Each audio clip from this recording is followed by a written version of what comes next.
One moment, existence ceased abruptly. Everything disintegrated. Structures turned to powder.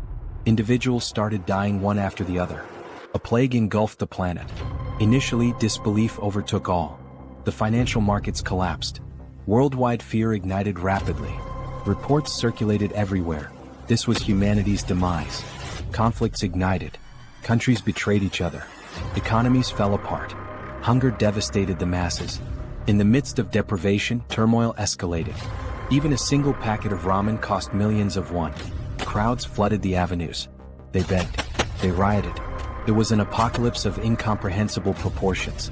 Yet humanity wasn't responsible.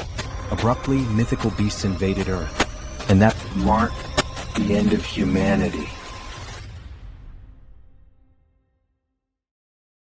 Like a fable, as soon as these beasts emerged, people began acquiring extraordinary talents. They transformed into superhumans.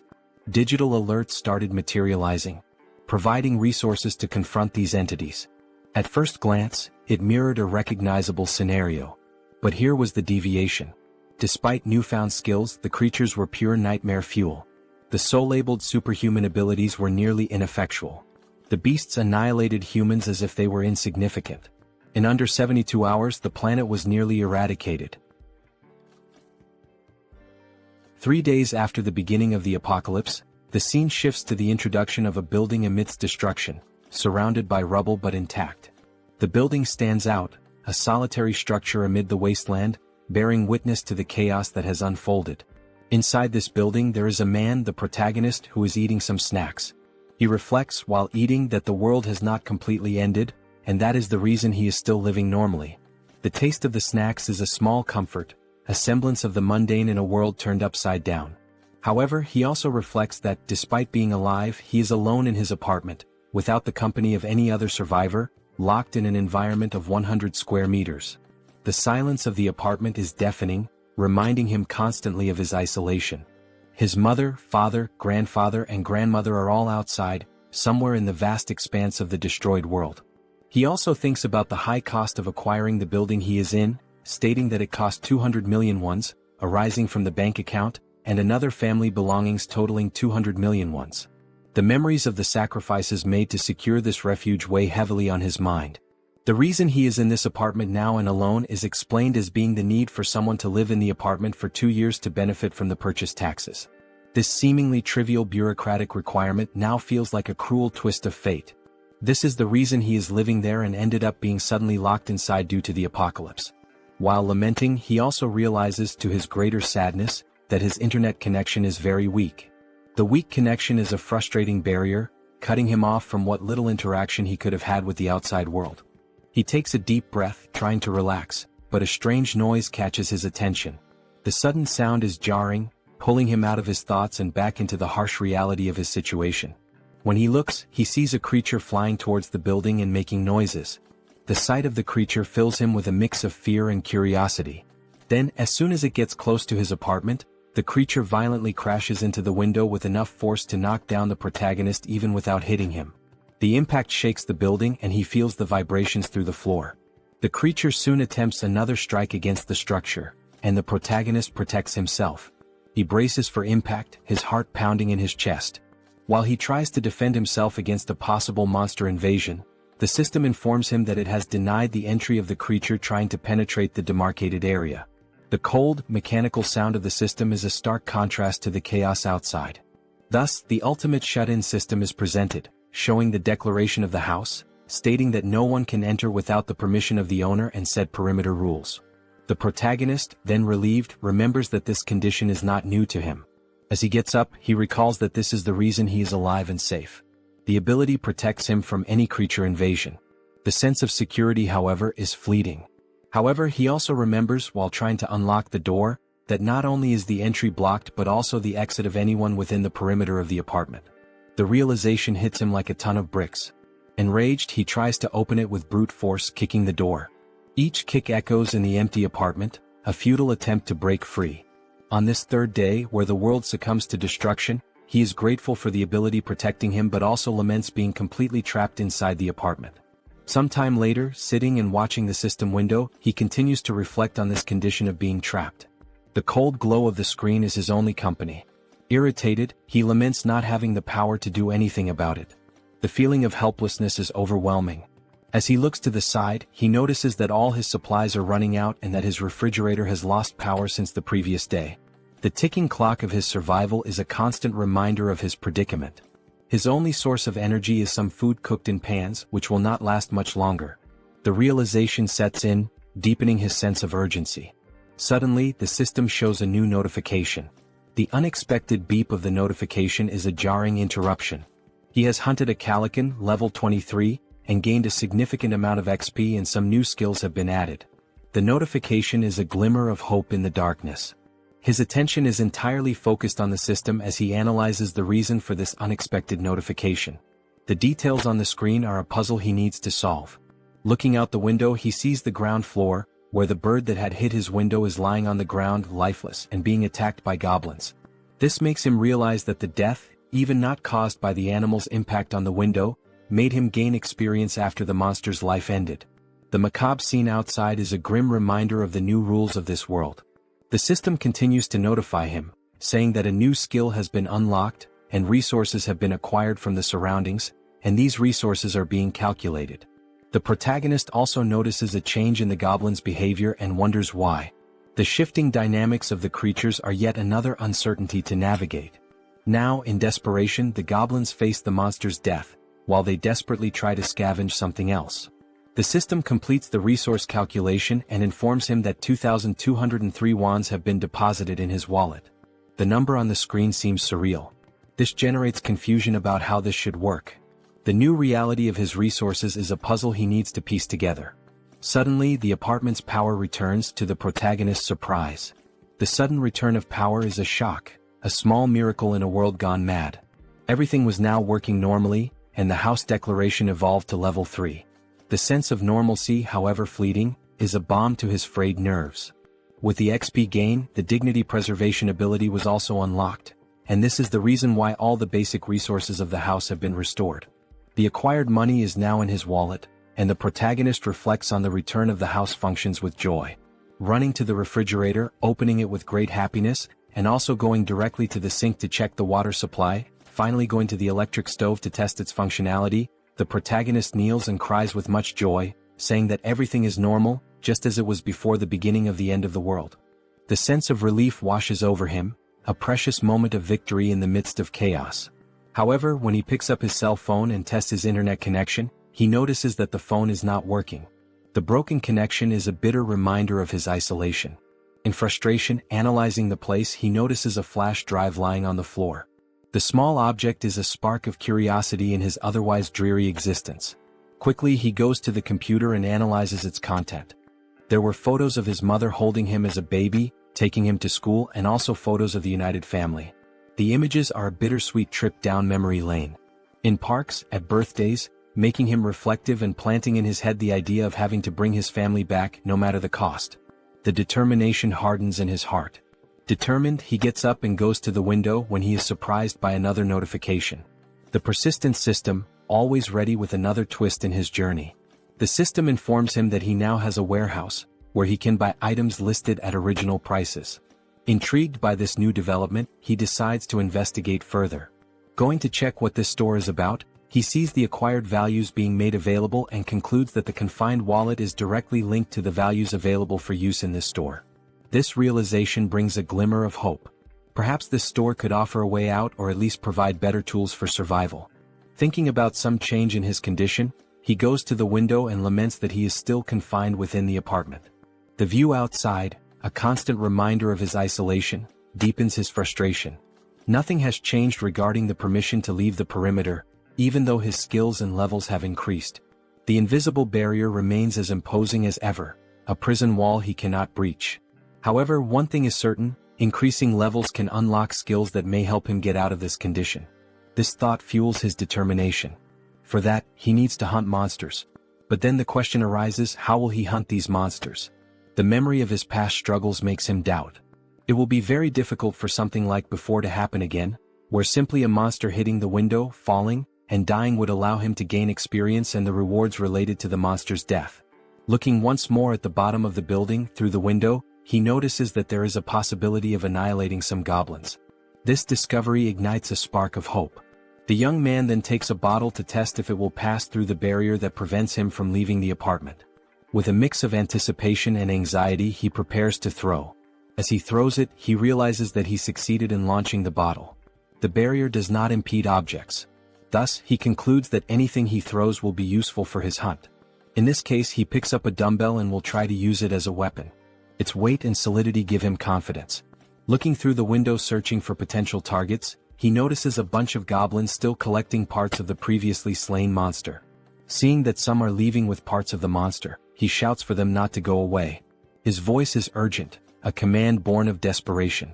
Seeing the urgency, he then throws the first dumbbell through the window. Throwing it and hoping it hits a monster, he watches as the dumbbell falls and accurately hits one of the goblins, killing it. The other goblins around, surprised, cannot comprehend what just happened. The goblins' perception of one of their companions being killed causes the young man to feel frightened, fearing possible retaliation. His heart races, the adrenaline pumping. Realizing that only one dumbbell remains, he reflects on other possible artifacts that can be used in his hunt. He needs to be creative. Artifacts that are strong enough to perform a kill when thrown, even considering throwing the TV or computer. His mind races with possibilities. The goblin screams on the ground floor of the building catch the protagonist's attention, who becomes scared as they howl more and more with the intention of making some kind of counterattack. With the goblins advancing against the building, the protagonist realizes that this may be a good opportunity, as they are now closer, and he will be able to hit his targets more easily. The proximity could be an advantage. To solve the shortage of throwable artifacts, he goes back to the store and activates the function to list items, picking up his last dumbbell and registering it in the store to test the functionality. While scanning the dumbbell, he receives a notification of the artifact's characteristics and also the price registered in the store for the item acquisition. Surprised, he compares the listed price with the price he paid to buy this item online previously, concluding that the price of the items he registers will indeed be the same as normal stores from the period before the end of the world. This realization reassures him. With the item ready and scanned, the system suggests buying the item he just registered. Confirming the purchase, the dumbbell is projected and materialized in front of the young man. He now shouts with joy, considering that everything worked as expected. His plan is coming together. Now the second part, testing the purchased items by throwing them through the window to hit more targets. In the first throw, there is already success as the dumbbell hits a goblin. The thrill of the successful hit fills him with confidence. The system confirms the hit by showing the EXP obtained and the ones from the goblin's death. Meanwhile, the group of goblins watch the lifeless body. Not having much time to lament, they are surprised by more dumbbells falling from the sky, literally, a rain of dumbbells. Some, now smart, try to run to avoid being hit, causing the protagonist to become irritated with the situation and decide to take other strategies. He cannot afford to waste any more time. Buying now 3 dumbbells at once, he quickly uses them, generating more hits and gaining more XP and more one. Now happy, the protagonist is surprised by another notification from the system. The messages keep coming. Now the store would also function as a warehouse, where he can store items for later use. While opening his warehouse, he activates the function to store one of his acquired dumbbells. The ability to store items opens new tactical options. Realizing the perfect functioning of the tool, he rejoices and then thinks of a new strategy to make kills in a more optimized way. His mind races with new ideas. He can now summon items from his warehouse and place them anywhere he wants. Soon, a brilliant idea comes to mind. He will summon the dumbbells outside to fall directly on the goblins. The precision and efficiency of this method are compelling. Opening the warehouse with a large quantity of dumbbells, he watches as all the dumbbells fall towards the goblins, performing an absurd sequence of hits and a flood of system messages with all the kills and ones acquired. The system notifications are a testament to his success. Shortly after finishing his hunt, the protagonist had already acquired and allocated various items in his warehouse. Several of them are food and drinks so that he can stay healthy for as long as needed. Ensuring his survival is paramount. Additionally, he managed to acquire more one by selling the items he used to hit the goblins. The influx of resources is a welcome relief. Suddenly, he realizes that there was a reduction of 1 unit of one. Thus, he begins to reflect on the preservation of dignity ability, questioning if it is responsible for the reduction of someone. He then starts to scan his apartment, meticulously observing the electricity, gas and water expenses. He realizes, with a growing sense of frustration, that the only active thing at the moment is his refrigerator. The thought nags at him, why just the refrigerator? Could it be this is what's consuming the precious resources he so desperately needs? In frustration, he recalls his hunt against the goblins, a memory that brings a fresh wave of irritation. He reflects on how, later, several goblins fled, abandoning their former home, and since then he had managed to hit only 2. His efforts had yielded such meager results, leaving him to wonder if all this exertion was worth it. His mind races as he then wonders if there are other creatures he can hunt out there. Remembering the previous flying monster, a formidable foe that had tested his mettle, he recalls that no similar creature appeared near the apartment since then. This reflection leads him to ponder seeking other methods for his hunt, different strategies that could yield better results. He also wishes to be lucky enough for another flying monster, whose name is Calican, to fly nearby. A beast that had once promised a bounty of rewards if only he could master the tactics to bring it down. Then, almost like a miracle, he notices a Calican flying around the area. His heart races with a mixture of fear and excitement. This could be the opportunity he has been waiting for. Seeing the monster's presence, he then begins to act quickly, thanking God for not abandoning him in this dire time of need. With a metal structure and a mirror attached to it, he uses this makeshift tool he created to attract the Calican's attention. He focuses, aiming carefully, hitting the monster's vision with a precise beam of light. His strategy works, drawing the monster's attention, which advances toward him fiercely. The beast's sudden violent approach, hitting the barrier and knocking him down with a gust of wind, reminds him all too clearly of the previous attack. Happy with the success of his plan to attract the monster's attention, he contemplates the gain of another level with the Calican's kill. The monster, undeterred, then launches an attack with its powerful wings, hitting the protagonist with another gust of wind. With some effort, he manages to remain standing, his resolve unwavering. At the end of the attack, the protagonist looks to where the monster was and realizes with a sinking feeling that it is no longer there. Quickly, the monster reveals its position as if playing a cruel game of hide and seek. It was attacking the building structure, seeking an opportunity to strike the protagonist once more. While the system alerts that an unauthorized entity is trying to enter the zone, the protagonist observes, his mind racing. He wonders if the creature will be strong enough to break the ability's barrier. Opening his storage, he knows the urgency of taking some action. Each second feels like an eternity as he methodically scans his list, reflecting on the calculation of the spoils. He understands that if the spoils are not close enough, they will not be counted. This critical understanding dawns on him, as he recalls how several of the spoils that would come from goblins were not counted. The surviving goblins had removed the bodies of the slain ones to an area beyond where the system could make an accurate count. Leaving the young man extremely frustrated with the thought that this cannot happen again, he makes a determined decision. Reflecting on the possibility of killing the monster with just one strike, he scrutinizes his list of available items in storage. His attention turns to the canola oil, an unconventional choice but one that sparks a cunning plan. He immediately acquires 10 bottles, thinking through each step meticulously. After the system delivers the bottles, he quickly grabs them and heads to the kitchen, his pace quickening with purpose. He picks up a pan and fills it with the liquid from the bottles, setting it to heat. His goal is to heat this oil sufficiently. While that happens, he ties a cloth to a stick, improvising a tool that will serve as part of his plan. Bathing the stick with the cloth in the boiling oil, he then stores the pan with enough heated liquid in the storage.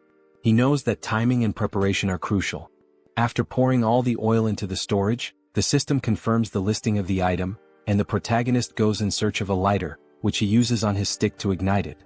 His weapon is ready. Now at the window, observing the Calican, the protagonist waits for a good opportunity to invoke the canola oil on the bird.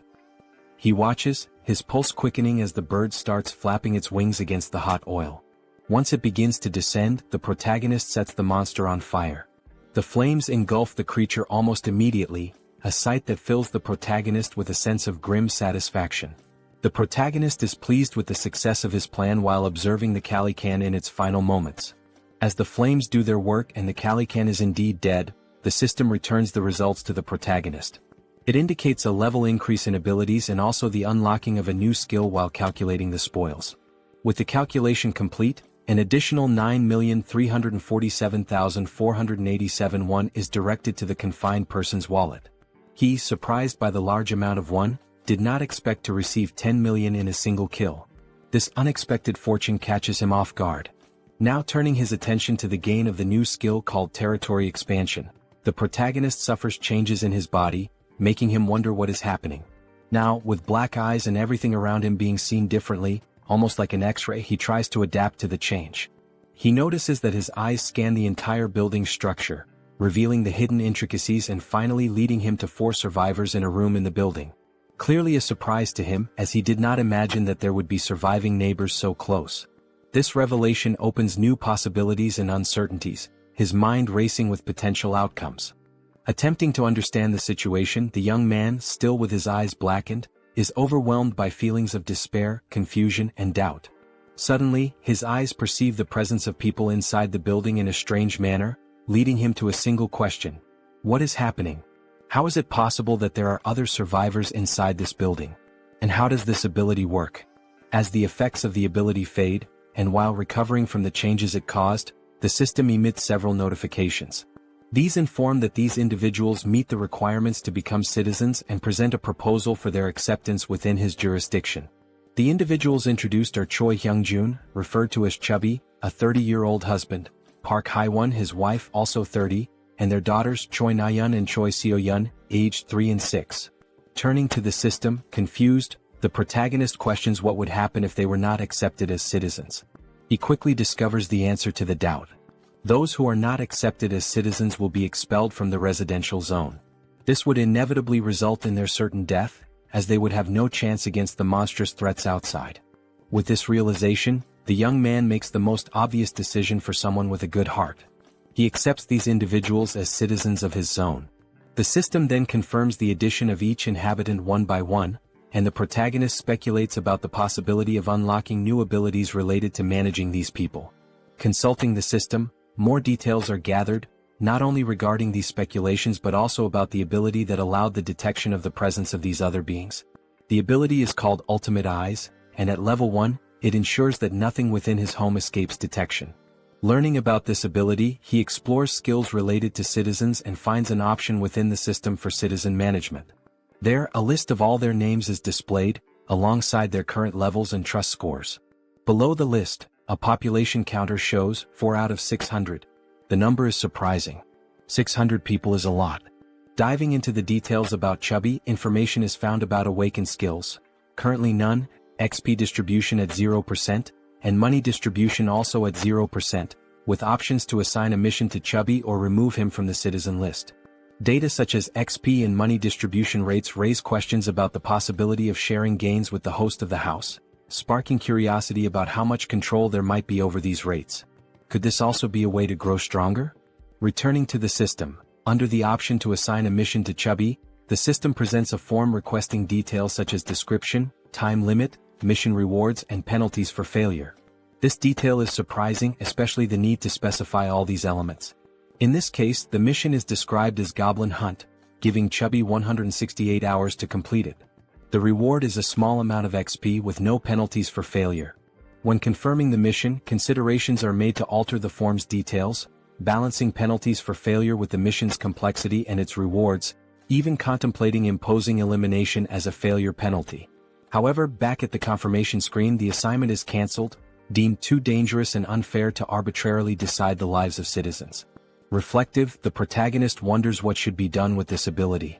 Then, an idea arises: use Ultimate Eyes again to check what is happening in the room where the citizens are.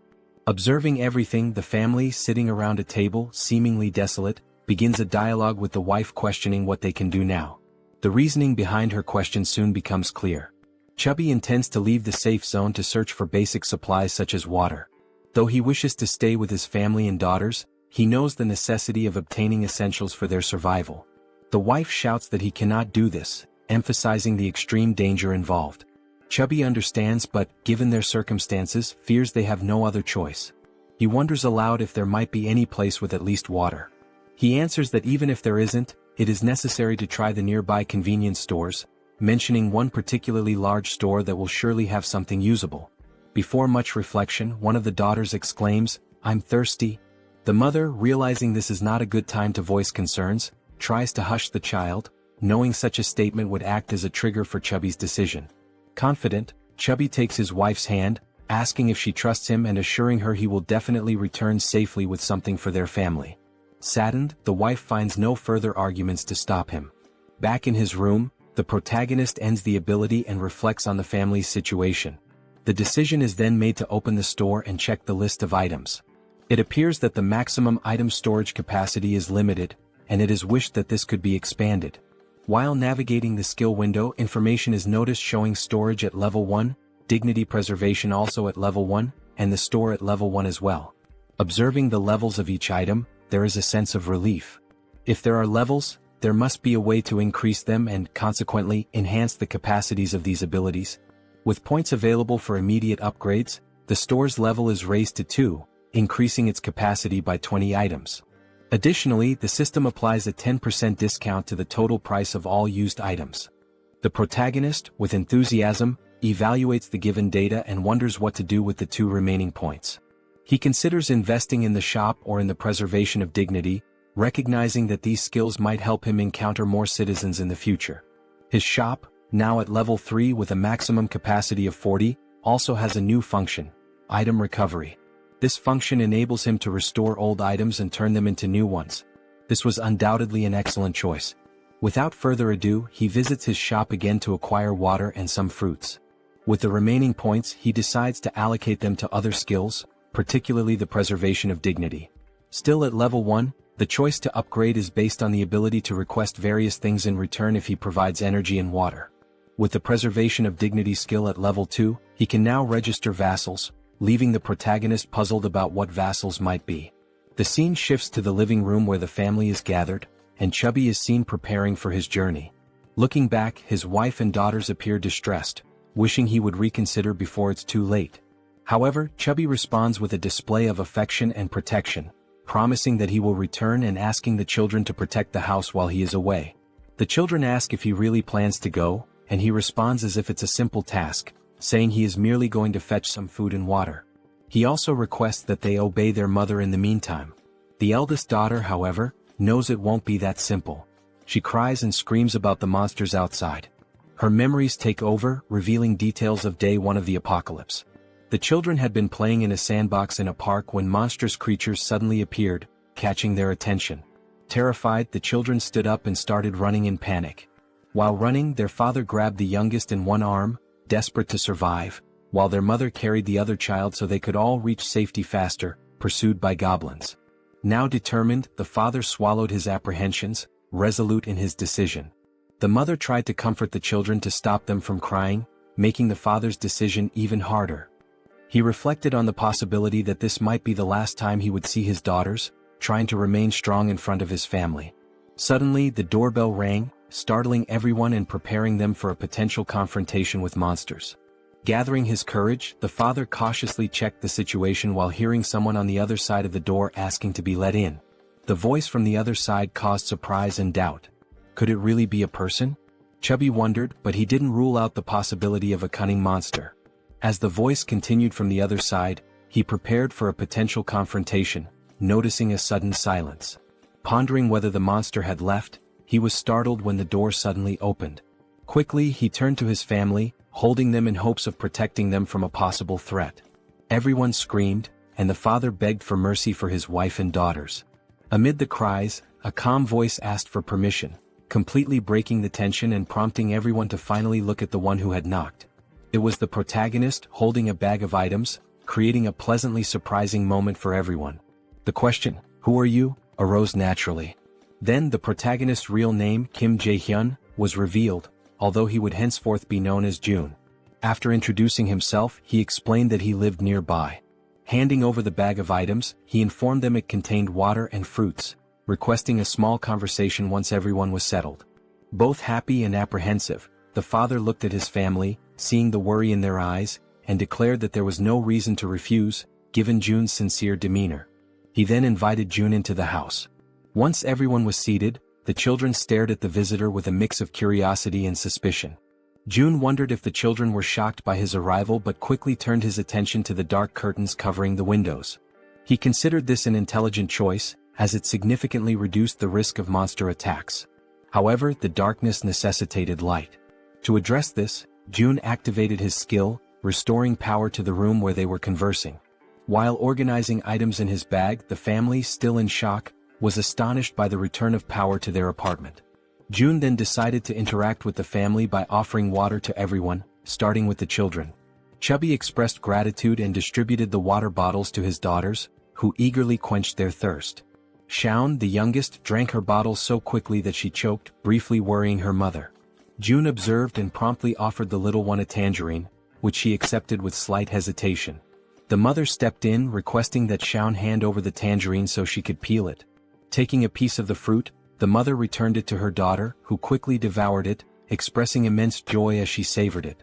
The mother asked if it was good, and Shaun enthusiastically confirmed.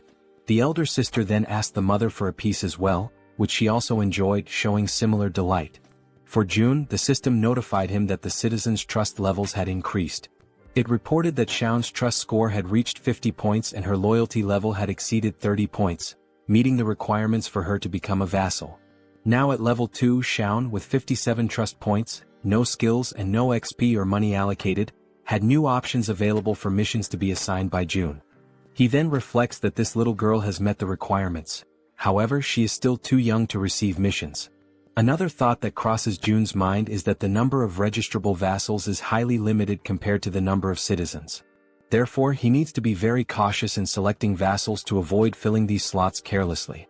Looking at Chubby, whose trust level is at 31, June realizes that this score must be raised further. While contemplating, he is interrupted by Chubby, who asks if there is a way to repay June for his actions toward the family. June invites Chubby to talk in the hallway. Surprised, Chubby agrees and both move outside the room.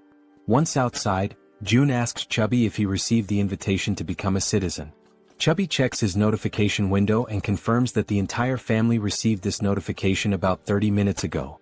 June then inquires if anything strange or unusual occurred during that time. Chubby confirms, explaining that they were immobilized for a short period. June understands the situation and assures Chubby that soon his life will return to normal. Shocked by this statement, Chubby questions whether such a thing is possible.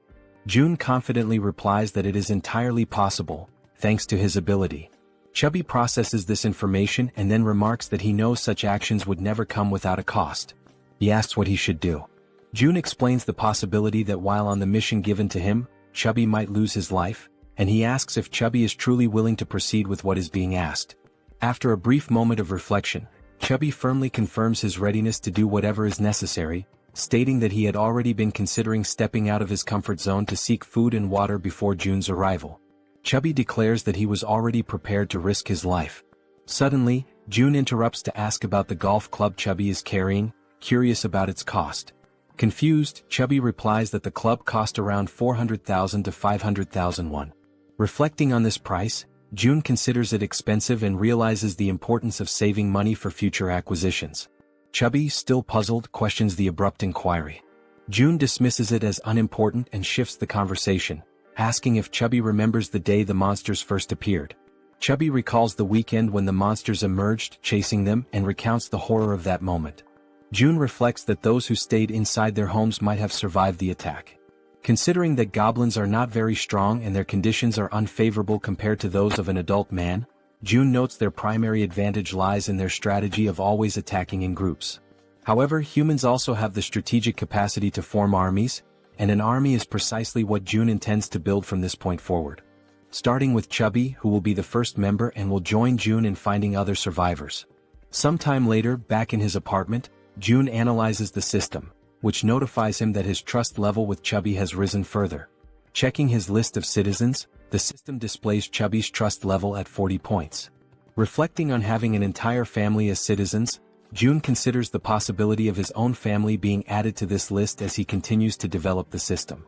Suddenly, a goblin screech catches June's attention. He gets up and goes to the window to investigate the commotion. Looking down, he is surprised to see other people fighting against a large number of goblins. Contemplating how he could assist and how challenging it would be, June formulates a plan while observing the goblins' assault on the group of humans. One individual, armed with a baseball, prepares a powerful throw at one of the attacking goblins. The ball strikes the goblin's face, knocking it out instantly. The attack's force sends the goblin flying, its skull bursting into a fountain of kaiju-like blood. The sheer power of the blow leaves June, watching from above, utterly astonished. Meanwhile, another member of the human group, a young woman, fires 2 arrows simultaneously from her bow, each striking the chest of a different goblin. Beside her, another man wields a baseball bat, targeting the goblin standing between the 2 struck by the young woman. The man leaps and smashes the goblin, reducing its body to a green pulp. The remaining goblins, fearing for their safety, decide to flee, realizing the group's overwhelming strength. The archer, still on alert after the battle, notices something strange moving and quickly aims her bow at the object. She soon realizes it is a food package, causing her confusion. June, shouting from the building's top floor, finally catches her attention. She looks up, noticing the man frantically gesturing and yelling to attract the group's notice. Suddenly, someone knocks on June's door. Looking through the peephole, he sees that it is Chubby carrying a box. June invites Chubby to enter the apartment with the box. Following June's instructions, Chubby approaches the entrance but discovers that the system's barrier prevents him from entering. The system makes it clear that Chubby is not qualified and therefore cannot access the apartment. Chubby questioned what it meant to be not qualified.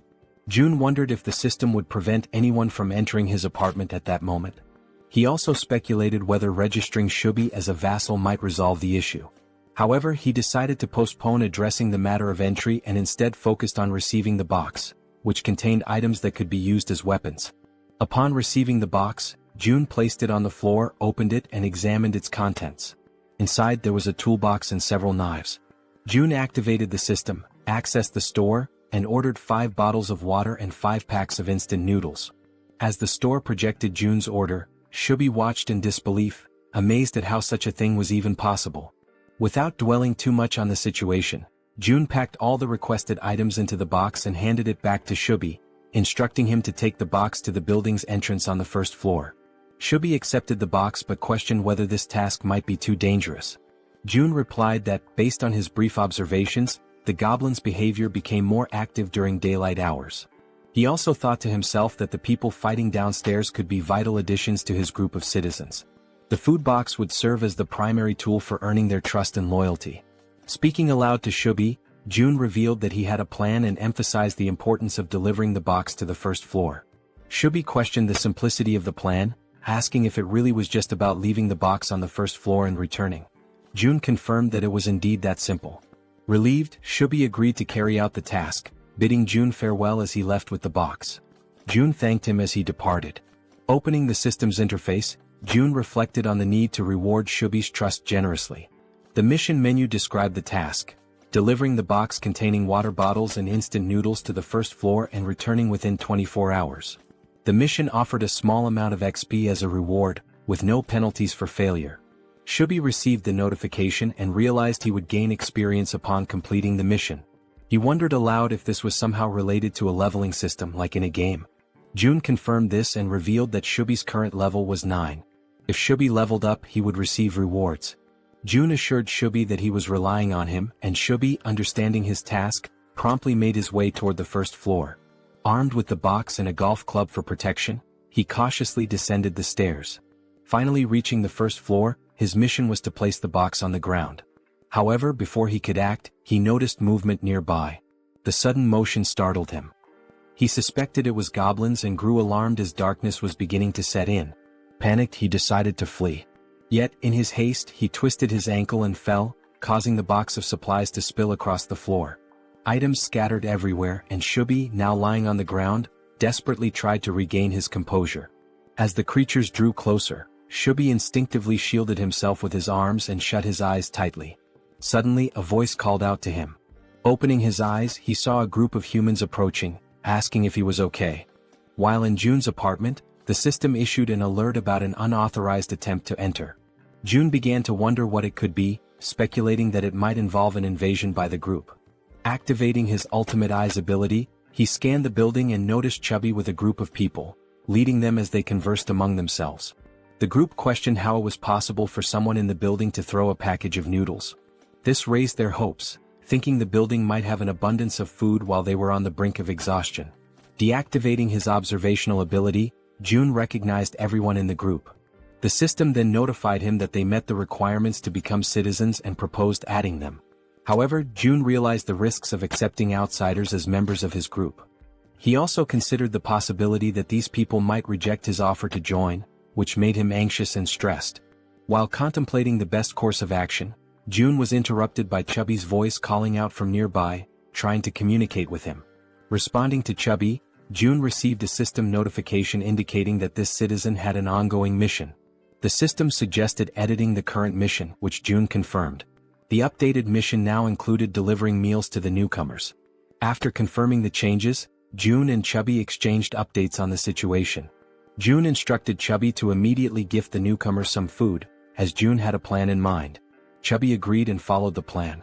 When the group reached the barrier of June's safe zone, they had to wait while Chubby explained the situation. Reporting back to June, Chubby detailed the group's status, which June received positively. He then accessed the system and initiated invitations for the group to become citizens.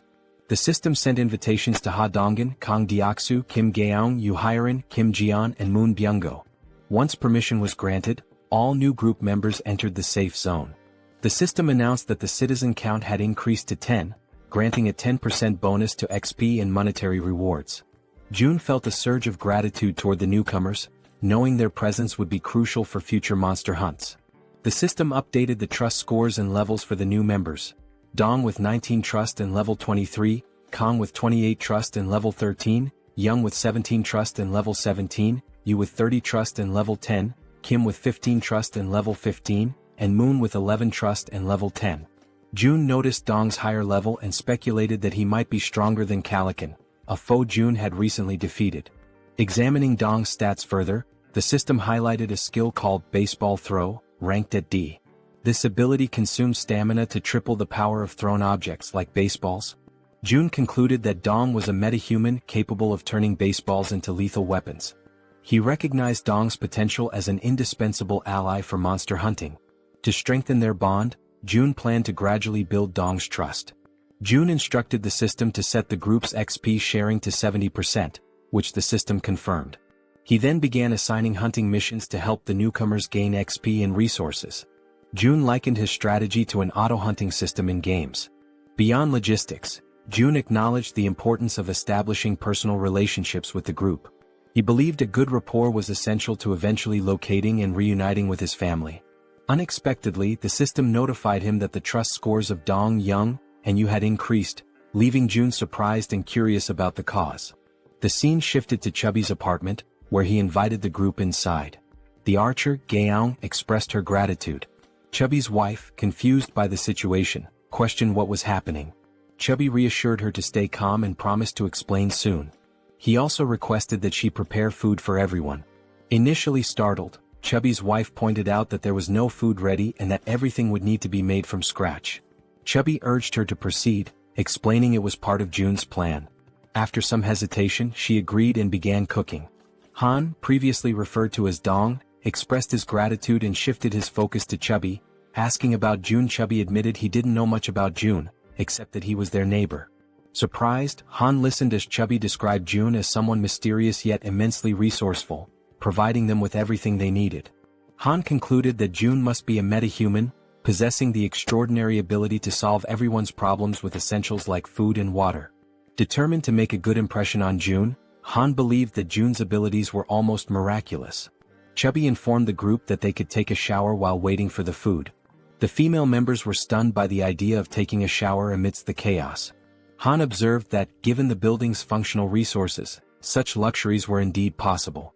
Chubby elaborated, mentioning the availability of hot showers, leaving the women speechless. Chubby added that there were 2 showers available for simultaneous use. Another group member, who bore a resemblance to Toji, jokingly suggested challenging June to a fight. Han immediately dismissed the idea, calling it absurd and emphasizing the importance of impressing June instead. The group agreed on the need to prioritize securing food, recognizing this as a rare opportunity that couldn't be wasted. They turned their attention to Moon, who appeared lost in thought. Han gently touched Moon's shoulder, snapping him back to reality. When Han apologized for potentially upsetting him, Moon reassured him that nothing was wrong. Han began expressing regret over a past decision, but Moon interrupted, affirming that every choice had been consensual and there was no need for remorse. The group collectively strategized about obtaining supplies for Moon's grandmother. However, Moon internally lamented that it might already be too late for her. As Han discussed their plan further, the sound of the door opening startled everyone. Han readied a baseball in his hand, prepared for confrontation, but quickly realized it was June. June's presence radiated warmth and reassurance, instilling hope in the group. They felt certain that June was the key to lifting them out of their despair. A few minutes went by and they sat in silence around the table. The atmosphere was tense until Haewon, a fatty's wife, feeling the strain, finally spoke. She apologized for how cramped the room was. Han, striving to be courteous, replied that it was fine. Since they had arrived unannounced, it didn't bother them. Just then, Fatty entered the room and announced that the food was ready. One by one, Fatty placed bowls of rice before them. They could hardly believe they were about to enjoy a real meal and began to wonder when they had last eaten something proper. Haewon, feeling slightly awkward, hesitated before admitting she wasn't sure if the food she had prepared would match their tastes. What seemed like a simple meal to Haewon left the group's archers stunned with admiration. As she stared at the dishes laid out before her, she couldn't contain her amazement. She told Haewon that the food was incredible, confessing it had been a long time since she had eaten something so delicious. Haewon, shyly brushing off the compliments, explained that it was all thanks to the ingredients Seo Jun had provided. She admitted that, without Seo Jun's help, she would have only been able to serve rice and tangerines. Meanwhile, Seo Jun noticed that Haewon's trust level had reached 50. He smiled quietly to himself, reminded of his mother, who always beamed with joy when guests praised her cooking. But as the thought lingered, he realized with some surprise that Haewon's trust had surpassed Jun's. Later on, they all started eating, expressing their gratitude to Haewon for the meal. Haewon and Fatty watched as their guests eagerly enjoyed the food, eating as though they hadn't had a proper meal in ages. The archer couldn't stop complimenting the egg roll, while another girl remarked to Haewon that the style of the egg seemed Japanese. Haewon smiled warmly, agreeing and politely encouraging her to enjoy the meal. At that moment, Haewon's youngest daughter called out to her, capturing her attention. The little girl wanted to eat the egg rolls too, but Haewon gently explained that she would make more for her after the guests left. This made her daughter a bit sad. Noticing this, the archer asked Haewon's daughter if she'd like to share the egg rolls with her. The child's face lit up immediately, her excitement brightening the room. She quickly ran over and climbed onto the archer's lap, her happiness obvious. The archer smiled warmly, delighted by the little girl's enthusiasm. The child eagerly announced she was ready, and the archer picked up a piece of egg roll, softly asking Seoyeon to open her mouth. As the archer fed her, Seoyeon beamed with joy, her smile lighting up the moment. Seo Jun then suggested that Fatty and Haewon join them, assuring them there was enough food for everyone. The two exchanged a hesitant glance, unsure at first, but eventually smiled and agreed, happy to join the gathering. As they all shared the meal together, the room filled with laughter and cheerful conversation. Seo Jun took a quiet moment to reflect on the warmth of the scene. The lively noise reminded him of how long it had been since he had experienced something like this. His thoughts drifted to memories of his mother and the care she had always shown. A soft smile spread across his face as he silently hoped his family was safe and well. Time passed and soon the food was gone, leaving behind only empty dishes. Haewon's youngest daughter, now tired, mentioned she wanted to rest. Haewon gently lifted her and asked her eldest daughter to follow her to their room for bedtime before leaving the table. Moments later, Seo Jun decided it was the right time to get back to business. He turned to the guests and suggested they continue their earlier conversation, questioning why they couldn't reach the grandmother's house despite its close proximity. Han, his expression serious, explained that it was due to the goblins.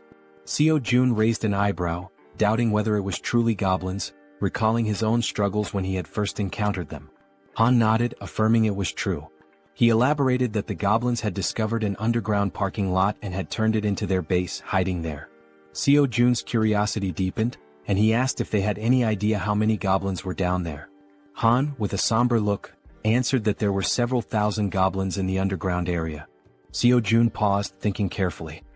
He realized that his abilities only worked effectively from ground level to level 30, meaning they wouldn't be as useful in the underground parking lot beneath the building. Suddenly, it all made sense to him. This was how the goblins had infiltrated the area. Han continued, explaining that the underground parking lot was connected directly to the entrance of the apartment building they needed to reach. The goblins had turned it into their stronghold and rarely ventured outside. Seo Jun, remembering the nearby side roads, asked Han about them, recalling there were alternative paths they could have taken. Han nodded, admitting that their initial plan was to use the side roads to escape, but they had encountered something far worse than the goblins. Intrigued, Seo-jun pressed Han to explain what could possibly be more dangerous than an army of goblins. Han recounted seeing a massive shadow, describing it as resembling a bear. He explained that they had managed to escape the apartment building because the bear had been fighting the goblins, providing a brief window for their escape. Seo-jun, considering how to deal with such a large creature, asked Han for more details. Han confessed that he wasn't entirely sure it was a bear, as the darkness had obscured his view. Seo-jun stated decisively that eventually, they would have to face both the goblins and the shadowy figure.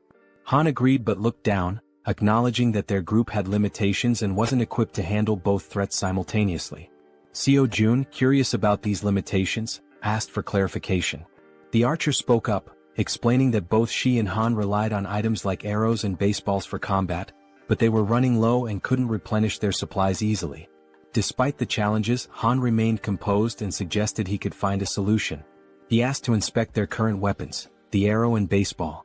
Without hesitation, the archer handed over her equipment. The system then prompted Seo-jun, asking if he wanted to list the new items. Seo-jun agreed and the system began scanning them. Moments later, it displayed the cost to replicate the items. When asked if he was certain, Seo-jun confirmed. Seo-jun glanced around the table and asked if everyone could use the archer's weapon. The group nodded silently, understanding there was only one available. Seo-jun took their silence as agreement. Turning back to the system, he requested 5 sets of the archer's weapon and arrows. The newly created items appeared on the table, and Seo-jun addressed the group, encouraging anyone unfamiliar with weapons to take this opportunity to learn. "These will be your primary weapons from now on," he stated firmly. As the items materialized, the system notified Seo-jun that several members of Han's group had increased their trust in him. Meanwhile, Moon's gaze was fixed on the weapons. He couldn't help but marvel at Seo-jun's resourcefulness, realizing that with Seo-jun on their side, they might actually save his grandmother. The system confirmed that Moon's trust in Seo-jun had grown significantly. Han broke the silence, commenting that with Seo-jun's support, their hunting speed would improve dramatically. Another girl chimed in, noting that Seo-jun's assistance would make their tasks safer, as they wouldn't have to risk themselves to collect arrows anymore. Seo-jun then gathered everyone's attention and announced that before they could move forward, they needed to reduce the number of goblins in the area. Han agreed and asked when they would begin hunting. Seo-jun replied decisively, "Tomorrow?" Han seemed hesitant, questioning the urgency, but Seo-jun explained that the sooner they acted, the better their chances of success. Han eventually nodded, though he still appeared uncertain. Seo-jun turned to Moon and assured him, "Tomorrow we're going to rescue your grandmother." Moon's face lit up with hope and excitement at the thought of seeing his grandmother again. Han, still wary, voiced his concerns about how they would manage with so many obstacles in their way. Seo-jun smiled confidently and revealed his plan. "We'll use a bait strategy to lure the goblins out." After Seo-jun spoke, everyone at the table turned their attention to him, waiting for more details about his plan. Han and the archer girl remained pensive, wondering if the idea could truly work. The boy with glasses voiced his concern, saying the plan would only succeed if everything went exactly as planned. As they deliberated, the system notified Seo-jun, revealing that the mission previously assigned to Fatty had been completed. Along with the notification came a reward of 30,000 won. Reading the message, Seo-jun was surprised. He hadn't realized that payment was given for every completed mission. To be certain, he read the notification again and it was confirmed. Seo-jun quickly realized that, with money, he could assign missions to his citizens, allowing them to level up. In other words, the more money he had, the more power he could accumulate. Closing his eyes, he thought about how, while this seemed like a strong long-term strategy, he hoped not to rely on it too heavily for now. The system also informed Seo-jun that Jun's trust had increased to a total of 50 points, unlocking a new status, loyalty, which surpassed 30 points. Meeting the minimum requirements, Fatty transitioned from being a simple resident to becoming a vassal. The system displayed Jun's updated stats and attributes. He was now at level 9 with a trust level of 51 points and loyalty at 62. However, he had no awakened skills and 0% shared XP or money. After carefully analyzing the information, Seo-jun decided to register Fatty as his first vassal. As a result, a blue aura began to emanate from Jun, who started feeling sudden changes in his body and broke into a sweat. The system notified that the first vassal registration was successful, unlocking a new skill for Jaehyeon called Summon Vassal. This skill allowed Jaehyeon to summon the vassal within his house, although it came with a cooldown of 2 hours after use. The system updated Jun's stats again, revealing that he had reached level 20 and gained the title of First Servant. Additionally, he awakened his first skill, Gorilla Strength, a Tier C passive ability that granted him superhuman strength. The system further explained that, thanks to the First Servant title, all XP and gold earned by Fatty through hunting would be shared. Lastly, the system revealed that Jaehyeon could use the Ultimate Eyes skill to summon the vassal within a 5-meter radius of his house. Jaehyeon noticed a plus symbol beside Jun's level and wondered what it did. Upon pressing it, he discovered it was a feature to increase the vassal's level at the cost of 1 million won. Shocked by the exorbitant cost, Jaehyeon exclaimed that it was far too expensive for a single vassal skill. Seeing his expression, the woman at the table asked what was wrong. Jaehyeon brushed it off, saying it was nothing, and turned his attention back to Jun, asking how he was feeling. The focus shifted to Jun, who stated that his strength was overflowing, with his veins visibly pulsing. He asked if this transformation was Jaehyeon's doing. Jaehyeon confirmed with a nod. Jun, looking at his hands, remarked that it felt as though his body had become 10 years younger. Jaehyeon smiled proudly and suggested that Fatty join the rescue mission team, handing him a bow. Fatty looked confused by the gesture. Jaehyeon explained that the mission was assigned because vassals earned double the rewards of regular citizens. In a commanding tone, Jaehyeon instructed Fatty to defeat as many monsters as possible. Fatty nodded in agreement, prompting Jaehyeon to smile and express his trust in him. Outside the house, on the first floor, the rescue team began their search for survivors. The boy holding a baseball bat questioned whether it was necessary to search the first floor, but Han reminded him that it was Jaehyeon's order. The rescue team embarked on their first mission, to locate all survivors in the building and lead them to the 30th floor. The crucial part of the mission was to draw out a large number of goblins for elimination while rescuing as many survivors as possible. The boy with the baseball bat acknowledged the plan, and the group pressed forward. Han, shouting to keep the team alert, emphasized that goblins could appear at any moment or from any direction. As they continued their search, they had yet to encounter any survivors or goblins. While guiding the team, Han noticed something unusual. Some members of the group couldn't believe their eyes. Several lifeless bodies were sprawled across the floor, victims of the goblins. The sight filled the team with sorrow and rage, intensifying their hatred for the goblins. But they couldn't afford to stop. Determined, they pushed on to the second floor. On the second floor, the situation was catastrophic. Lifeless bodies lay scattered across the ground, leaving the team horrified as they continued to the third floor. Upon reaching the third floor, everything appeared to be calm. The team leader knocked on the doors, calling out to see if anyone was inside. The rest of the team followed suit, hoping to find survivors. After several unsuccessful attempts, the team lowered their heads, burdened by a sense of sadness. However, the boy with the baseball bat refused to give up, encouraging the team to press on to the next floor. On the fourth floor, they resumed knocking on doors, announcing themselves as the rescue team. Suddenly, a door creaked open, revealing a man with a tired expression. He asked if they were truly part of the rescue team, mentioning that he was extremely thirsty and begging for water. Han quickly pulled out a bottle and handed it to him. The man, still skeptical, asked again if they were really from the rescue team. Han reassured him, confirming their purpose and explaining that, as a resident of the building, he was helping to lead all survivors to a safe location. The man seemed surprised to hear this. He closed the door momentarily but reopened it shortly after, revealing 2 others inside the apartment. Introducing himself as Hong Young-soo, he stated that he would rely on the team. Han introduced himself as well, expressing his hope for good cooperation between them. Han then introduced the girls on the team and instructed them to escort Hong Young-soo and his group to the 30th floor before returning to continue the mission. Hong Young-soo hesitated, questioning the safety of the 30th floor and expressing his reluctance to leave. His son, however, admitted he had been hoping for a rescue and suggested there might even be a helicopter waiting for them. The girl clarified there wasn't a helicopter but assured them there was hot food and the chance to take a bath. Hearing this, Hong Jung-soo's daughter became excited, marveling at the idea of taking a bath even in the midst of the apocalypse. The girl chuckled and confirmed it would be a warm bath. The daughter eagerly turned to her father, urging him to stop hesitating and go with them. Reluctantly, the man gave in to his children's wishes. Shortly afterward, the system notified Jaehyeon that the total number of citizens had increased to 40. Along with this, their XP and gold had increased to 90%. Sometime later, it is shown that the mission was a success, and they managed to rescue several people. The elderly and children were taken to Fatty's house, where everyone seemed happy. The younger members stayed in the hallways. Han confidently confirmed that there were now a total of 40 people, with no one missing from the search.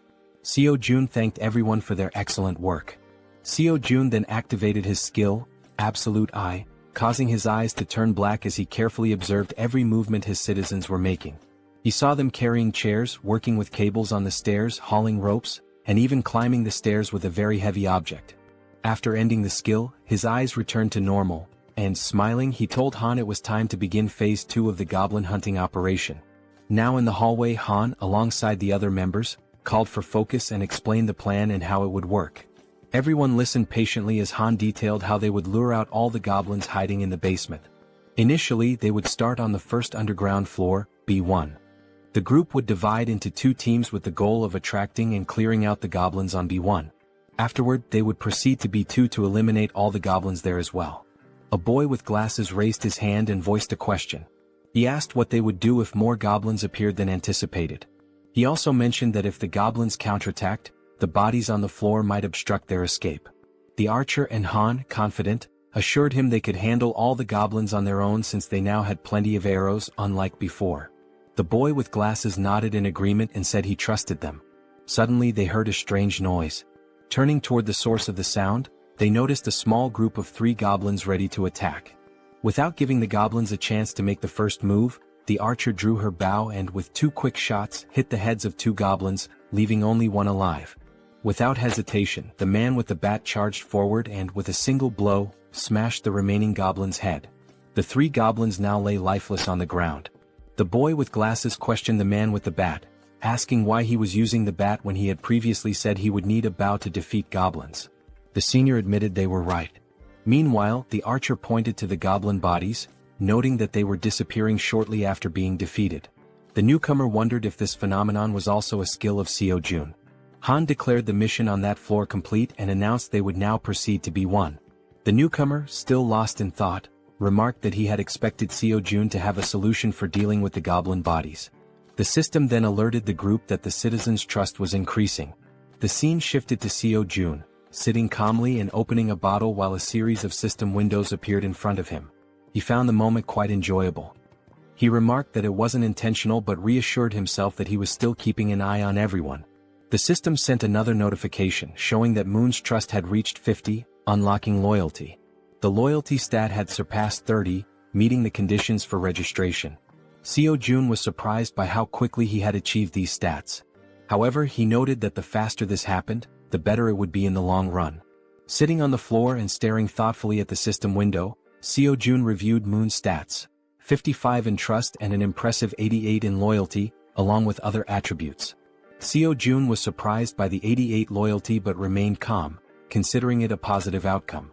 With an ironic smile, he pressed a button on the system window, declaring that the time for retention registration was complete. Back in the basement on B1, the entire group was fighting fiercely against the goblins. Suddenly, the newcomer began to emit a blue light, similar to what Fatty had done before. Holding his bow, Moon, the newcomer, was stunned as lightning surrounded him. The other group members were equally shocked, questioning what was happening. Even the goblins were confused, unable to see due to the intense glow radiating from Moon. After revealing his red eyes in the darkness, it was also shown that the goblins couldn't withstand the brightness emitted by the newcomer, leaving them momentarily blinded. Han shouted that he didn't know what was happening, but it was an opportunity they couldn't afford to miss. Part of the group quickly ran to create distance, while others stayed behind to eliminate the goblins using their bows from a long distance. Both archers had deadly accuracy, aiming only for the goblins' heads. The archer, visibly furious, performed a swift maneuver that took down several more goblins. Seeing what had just unfolded before them, the goblins became enraged and charged forward to attack. Despite the number of goblins they had already killed, their numbers only seemed to increase. While running, the group realized the sheer aggressiveness of their opponents and remarked how they hadn't expected them to be so relentless. The archer shouted, ordering everyone to retreat to the emergency stairwell, while the man with the baseball bat speculated that all the goblins from the B2 floor had likely converged on their current location. Reaching the emergency stairs, the group ascended frantically without daring to look back. To slow the goblins' advance, Han held the door shut. One of the goblins managed to wedge its hand through the gap and sarcastically asked if Han was holding the door by himself. Hearing this, the boy with glasses and the man with the bat joined Han to push the door shut. The goblins, however, were slowly forcing the door open. While the group struggled, they admitted it was getting increasingly difficult to hold it shut due to the overwhelming number of goblins. Suddenly, a voice from behind reassured them of help. It was Fatty, using the gorilla strength ability Jaehyeon had granted him earlier. As he channeled the ability, Fatty single-handedly held the door and managed to block the goblins' advance. Han asked if he would be okay and Fatty urged them to hurry up the stairs. Despite his superhuman strength, Fatty was sweating and straining to hold the door with all his might. He focused and declared that it was his duty, one he had to fulfill. Finally, Han called out to him, letting him know everyone was safe and telling him to come up the stairs as well. Without hesitation, Fatty turned his back to the door and began running up the stairs. However, midway up, he tripped on a step and fell to the ground, just as the goblins were about to catch up to him. Lying on the ground and almost within the goblins' reach, Fatty shouted at his friends to leave him behind and continue the evacuation. While Han hesitated, trying to decide what to do, someone suddenly and without hesitation rushed down the stairs to help. It was the boy with the baseball bat who, with a single powerful swing, smashed the goblin threatening Fatty. He called out to June, urging him to hurry, and extended a hand to help. Still on the ground, Fatty tried to crawl closer to his rescuer, but one of the goblins managed to grab his leg. Before he could even react, Fatty vanished without a trace, leaving his savior stunned and speechless, unable to comprehend what had just happened. Looking ahead, however, the goblins continued advancing in an unrelenting horde. Suddenly, one of them leaped toward the boy with the bat, but he swung his weapon and struck it down mid-air. Meanwhile, the other group members provided support with their bows, urging Deok-su, the boy with the bat, to move faster. Running in desperation as the goblins closed in, Han and the archer shouted frantically, pleading with him to hurry. Clutching his bat and without looking back, Deok-su pushed forward, racing up the stairs. Meanwhile, outside, under a full moon, the scene unfolds. A monstrous bear-like creature with glowing red eyes effortlessly devours a goblin, whose agonized screams pierce the night. With every passing second, the creature exudes a sinister aura, finishing its gruesome meal of the small goblin. Its sharp fangs and blazing eyes make it clear that its hunger is far from sated. It growls, declaring it wants more. From behind the beast, eerie screams echo, a sound that should not exist in the stillness of the night. Turning around, the creature notices the noise is coming from a massive building behind it. Coincidentally, the top floor of the building is still illuminated. The creature's bloodlust intensifies as it snarls, proclaiming that it will devour everyone in that building. In a sudden twist, Fatty is seen falling from a swirling purple portal. Don't worry, our Fatty didn't die. Instead, he was teleported to safety using Jaehyeon's ability. Jaehyeon, who had been observing from afar, pulled Fatty out of danger just in time. Fatty lands on the ground in a clumsy hero's pose, feeling relief despite his confusion about what just happened. Jaehyeon, standing nearby, remarks, "That was close." Fatty rubs his eyes to make sure he's not imagining things and sees Jaehyeon offering his hand to help him up. Jaehyeon explains that, just in case, he kept an eye on the situation using his absolute eye ability. He's glad to see that the vassal summoning ability worked perfectly. As Fatty tries to stand, he notices a sharp pain in his leg. It's then that he realizes the goblin had managed to cut him when it grabbed hold of him earlier. He hadn't even noticed how fast it happened, given the brief struggle. Jaehyeon immediately asks if Fatty is okay, but Fatty brushes off his concern, insisting that the wound will heal faster than he thinks. Jaehyeon, however, notices a shortage of medical supplies in his inventory and mentions that he should register some medicine to the system as well. He asks Fatty not to overexert himself and to wait for a moment. Though confused, Fatty agrees. Inside, Jaehyeon searches for medical supplies and finds a first aid kit. Looking at it, he recalls how essential medicine is in situations like this. The sight brings back memories of his childhood with his mother, leaving him momentarily deep in thought. Opening the kit, he discovers it contains far more than he expected. Sitting on the floor, he examines the items and mutters that his inventory has only 40 slots left, but there's still so much to register. After a brief moment, he has an idea. he decides to register the entire kit instead of the individual medicines. The system initiates the registration process, scanning the kit.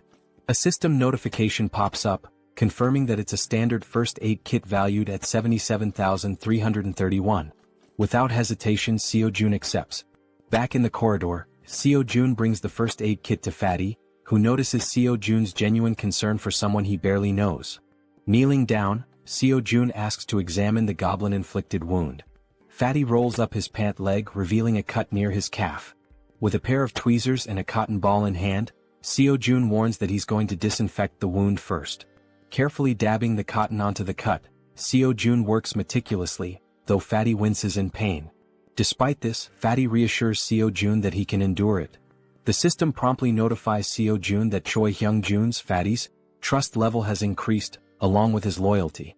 After partially cleaning the wound, Fatty thanks Seo-jun for his care. Seo-jun, while packing the first aid supplies back into the kit, expresses his concern for the others. He stands and instructs Fatty to rest, explaining that he has something important to attend to. Fatty nods and agrees to follow his boss's orders. Seo-jun closes his eyes, focuses, and activates his ultimate eyes ability. His eyes darken as he scans the building, allowing him to see everything happening within. Back at the emergency stairs, Deoksu, also known as Toji the baseball bat wielder, is desperately fleeing from the relentless goblins. The archer, with her impeccable aim, provides support, taking out goblins with perfect headshots that would make anyone envious. Han and the guy with glasses try to help Deoksu create distance from the goblins but shout in frustration that they can only handle one goblin at a time, urging Deoksu to run faster. Toji sprints as fast as he can, but the goblins remain undeterred, chasing him with tireless persistence. From behind an improvised barricade, the support team fires arrows that was dangerously close to Deoksu, but every shot lands perfectly on the pursuing goblins. Deoksu finally reaches the end of the staircase and, with a leap, crosses the barricade. However, in a moment of carelessness, two goblins manage to jump and lunge at his back, catching him off guard. Instinctively, the rookie Moon charges forward with a shout, determined to protect his comrade. With a single powerful blow from his bow at close range, he takes down the two goblins that had pounced. Moon stands with a serious expression, his eyes glowing blue and filled with determination.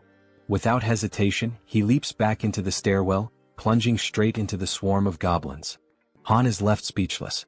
Delivering rapid, precise strikes, Moon significantly thins the goblin horde as Han and Toji watch in awe. The rest of the group, witnessing the scene, asks in disbelief if Byung-go Moon had always been this skilled in combat, remarking that his actions are utterly insane. From afar, Seo-jun observes everything and comments that the rookie is doing exceptionally well. The system screen appears, displaying Moon's status. For reference, his full name is Moon Byung-go, and he holds the title of second vassal. His confidence level is 55, and his loyalty is 88. He possesses a teleportation ability that consumes mental energy to move within his line of sight. The mental energy cost increases with the number of companions and the distance traveled. With a sly smile and darkened eyes, Seo-jun remarks that registering Moon as a vassal was a brilliant decision. Back at the stairwell, goblins are being decimated by Moon, each of his blows striking their heads with deadly accuracy. Han asks Jaehyeon, the guy with glasses, if the extension cord is ready. Jaehyeon, holding it firmly, replies that it is. Han then checks if the water tank is prepared. The archer and the baseball bat wielder confirm its readiness. Moon, realizing he has to retreat, sprints toward the barricade as Han yells at him to hurry up. With a swift jump, Moon lands safely behind the barricade. For a brief moment, the goblins believe the group has simply fled.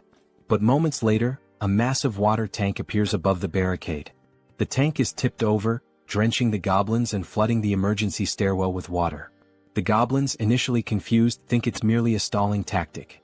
Han shouts that this is the perfect opportunity, and Jaehyeon flips the switch. An electrical surge travels down the now-soaked stairwell through the wires they had previously laid, electrocuting all the goblins that had been pursuing them.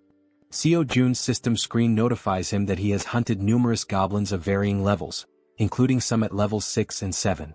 Another notification pops up, showing that Seo-jun has gained significant XP and earned a total of 334,464 won, which has been deposited into his account. Additionally, his skill level has increased, and a new ability has been unlocked. While using his ultimate eyes ability, Seo-jun suddenly feels a strange pressure. A sharp pain begins to spread through his body, causing him to writhe in agony. Upon closer inspection, a purple wave expands outward from him, covering an increasingly large area. The purple energy travels through the building, the stairwell, the parking lot, and even the goblins chasing his friends. The purple wave appears to function as a scanning mechanism because Seo Jun's ability screen indicates that hostile entities have been detected. After the scan, the system declares that the hostiles will be eliminated. As the energy wave dissipates, the goblins begin to deform, screaming in agony. In an instant, their bodies explode, vanishing in the blink of an eye. The system notifies Seo Jun once again, confirming that he has defeated numerous goblins, including several at levels 6 and 7. Not long ago, some goblins still hadn't given up chasing the group and continued climbing the emergency staircase. One of the goblins sensed something was amiss. A chill ran down its spine as it realized something was following them as well. Turning around slowly, it was greeted by an enormous shadow, its reaction one of pure shock. As it focused, it saw the silhouette of a massive bear approaching from behind. Before the goblin could even think, the bear, with sharp fangs and glowing red eyes, let out a deafening roar. In the blink of an eye, before the goblin could react, the bear attacked, biting near its neck. The goblin screamed in pain, drawing the attention of all the other goblins, who stopped and turned to see what was happening to their comrade. By then, the bear had already eliminated the first goblin and had begun attacking the others with its enormous claws. The first goblin was struck down, followed by another and then 2 more. The bear was making effective use of both its claws and teeth. Despite the bear's massive size, the goblins noticed they outnumbered it and decided to fight back. They surrounded the bear and launched their attack. Some jumped onto its back while others distracted it from the front. Quickly, the bear used its claws to knock off the goblins clinging to its back, but this left it vulnerable to more attacks. The goblins lunged at the bear, biting it with their sharp teeth. One managed to grip near its eyes while another bit into its back. The enormous beast tried to resist, striking nearby goblins with heavy blows, but their sheer numbers overwhelmed it, allowing them to attack from all sides. Using their sharp claws, they aimed for the bear's eyes, and just as they were about to blind it, all the goblins' heads suddenly exploded in an instant, likely due to Seo Jun's domain expansion. Now terrified and confused, the bear realized it was safe. At the same time, a system notification appeared, indicating citizenship had been granted. Exhausted from the grueling battle, the bear seemed to shrink in size. It began twisting its neck in an unnatural way, its body contorting strangely. Then it started to transform, revealing a human face emerging from its furry body. Finally, the bear's true form was revealed, a stunning woman with brown hair and eyes. Weakened from the intense fight, she collapsed in the parking lot, surrounded by the bodies of the goblins. Meanwhile, as Seo Jun writhed in pain while using his ultimate eyes ability, like a surveillance camera, he noticed the woman's unconscious body on the ground. He wondered who she was. A system notification identified her as Yeonju, level 33, with 9 trust points and an awakened A-rank ability called Werbear. This ability allowed her to transform into a beast, enhancing all her physical capabilities and granting powerful regenerative properties. Seo Jun's eyes widened as he realized this woman possessed an A-rank ability. Additionally, the system revealed that both Dongan and Hyerin had reached 50 trust points, unlocking their loyalty. The notification also stated that Deoksu's loyalty had reached 30, meeting the requirement to be registered as a vassal. Seo Jun quickly decided to register Deoksu as a vassal. Deoksu, now at level 25 and holding the title of third vassal, had 52 trust points and 31 ability points. Upon awakening, he gained a B-tier ability called Iron Knight, which allowed him to summon full steel armor and a halberd. Seo Jun, deep in thought, deduced that a vassal's level is determined by the rank of their awakened ability. He recalled that Fatty had awakened the strength of the gorilla, a C-rank ability, and was at level 20. Deoksu's Iron Knight was a B-rank ability, placing him at level 25. Moon's A-rank teleportation ability had placed him at level 30. Seo Jun concluded that when a vassal is registered, their level corresponds to the rank of their awakened ability. Yet, one question lingered: is the ability selection random like a roll of the dice? He wonders if Moon received an A-rank ability due to his loyalty. If that's the case, then Fatty, who has higher loyalty, should have awakened a B-rank ability instead of a C-rank one. This thought becomes even more puzzling considering that Deoksu, the baseball bat wielder, has only 31 loyalty yet already possesses a B-tier ability. Still deep in thought, Seo-jun remarks that understanding the conditions for obtaining higher-ranked abilities is crucial. It's an important question to answer. Since the number of vassals is limited to just 10, it's advantageous to select individuals with the highest potential rankings. He then reflects on whether there are any differences in accepting someone who has already awakened as a vassal. The system displays that an awakened individual can move freely through staircases, hallways, and elevators. Seo-jun decides to take action and walks toward the elevator. As he approaches, he activates his ultimate eyes, his gaze darkening. Meanwhile, the woman remains unconscious on the parking lot floor, near the goblins' lifeless bodies. Seo-jun calls Fatty, who arrives quickly, and instructs him to head to the parking lot. He asks Fatty to bring the woman from the second level of the parking structure back to their floor. While this unfolds, the team on the emergency staircase is dismantling and recovering the materials used for the electric trap. Deoksu, feeling relieved by the goblins' sudden defeat, asks his friends if they know why the goblins exploded so suddenly. The bespectacled man speculates that it was likely someone's doing. Han, sweating nervously, realizes that such a powerful skill could only belong to one person. The way the goblins were dealt with so effortlessly leaves no doubt in his mind. It must have been Seo-jun. He recalls that when he first met Fatty, Fatty mentioned that Seo-jun was a bit of an enigma. Han also remembers Fatty talking about hot baths, which amazed the girls, and how the ingredients for their meals had also been thanks to Seo-jun's ability. Reflecting on all this, Han grows more unsettled by Seo-jun's overwhelming power, convinced that the mysterious skill must be his. As Han coils the wires around his arm, he glances at Moon and recalls how he used to be an introvert, someone who changed drastically after meeting Seo-jun. Realizing the terrifying scope of Seo-jun's abilities, Han thinks to himself that being saved by Seo-jun means being chosen by him. Back in the parking lot, as the elevator reaches the ground floor, Fatty dashes toward the unconscious woman. He quickly picks her up and heads to the 30th floor as instructed. All of this is observed by Seo-jun through the surveillance-like view of his ultimate eyes, while Han silently contemplates how being saved in this world seems to hinge on being favored by Seo-jun. A flashback is revealed, showing a small toy car. A child was playing with it in a park while being watched. The boy was filled with joy, calling out to his mother to watch what he could do. The woman from the parking lot, Yeonju, was his mother. She smiled at him genuinely, encouraging him. As the child stood up and waved to his mother, something appeared behind him. The genuine smile on the mother's face turned into an expression of horror. She froze, overcome with terror. A group of 3 vile goblins surrounded the poor boy, who was innocently waving at his mother. She tried to act, summoning all her strength, but she wasn't fast enough. The goblins attacked the boy, leaving her helpless to stop them. All she could do was weep as the sight of her son's final moments was burned into her memory. All that remained was the toy car the boy had been playing with.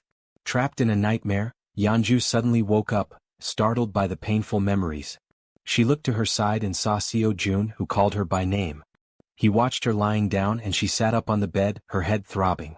Seo-jun extended his hand and introduced himself, saying it was a pleasure to meet her. Ignoring his introduction, she asked him if he was the one who did it. Surprised, Seo-jun hesitated, unsure what she was referring to. Quickly she clarified, saying he knew exactly what she meant, the thing that made the goblins' heads explode. Seo-jun froze in a moment of hesitation, and his hand began to tremble. Gripping his hand to steady himself, he admitted that, yes, he was the one who had done it. Yeonju started thinking, realizing how immensely powerful he must be. Someone with such a neutral expression could wipe out an entire horde of goblins in an instant. Fearful but hopeful, she thought that if he could do something so incredible, then maybe. She began trembling, her thoughts racing. Finally, she begged him, pleading for him to save her child. Through her tears, she cried out, asking him for just one day to bring her son back. As she finished her plea, Seo-jun looked at her, seeing her face soaked with tears, an expression of unbearable pain. It was the face of someone who had their child ripped away. Still crying, she said she missed her beloved son terribly. Seo-jun clenched his teeth, anger boiling within him as he realized she had lost her son to those wretched goblins. Yeonju sobbed so hard, trembling and unable to speak coherently through her hiccups. Seo-jun stood there, frozen, wondering if there was truly nothing he could do. He decided to try issuing a mission through the system. Hunt down 1,000 goblins with no time limit and no penalty for failure. The reward would be the resurrection of her child. Lost in thought, he wondered if such a thing was even possible. The idea filled him with apprehension.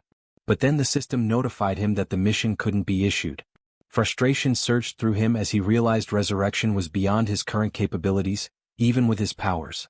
The system explained further, stating that a resurrection required a tremendous amount of power and resources. Then another notification appeared.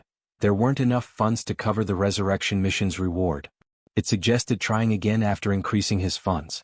Seo-jun was stunned, his jaw dropping in disbelief as he read the message. Resurrecting someone might actually be possible if he had enough money. Overwhelmed with excitement, Seo-jun shouted at the system, demanding confirmation. Could he truly bring someone back to life if he had the funds? Returning to the room, he saw Yeonju still crying.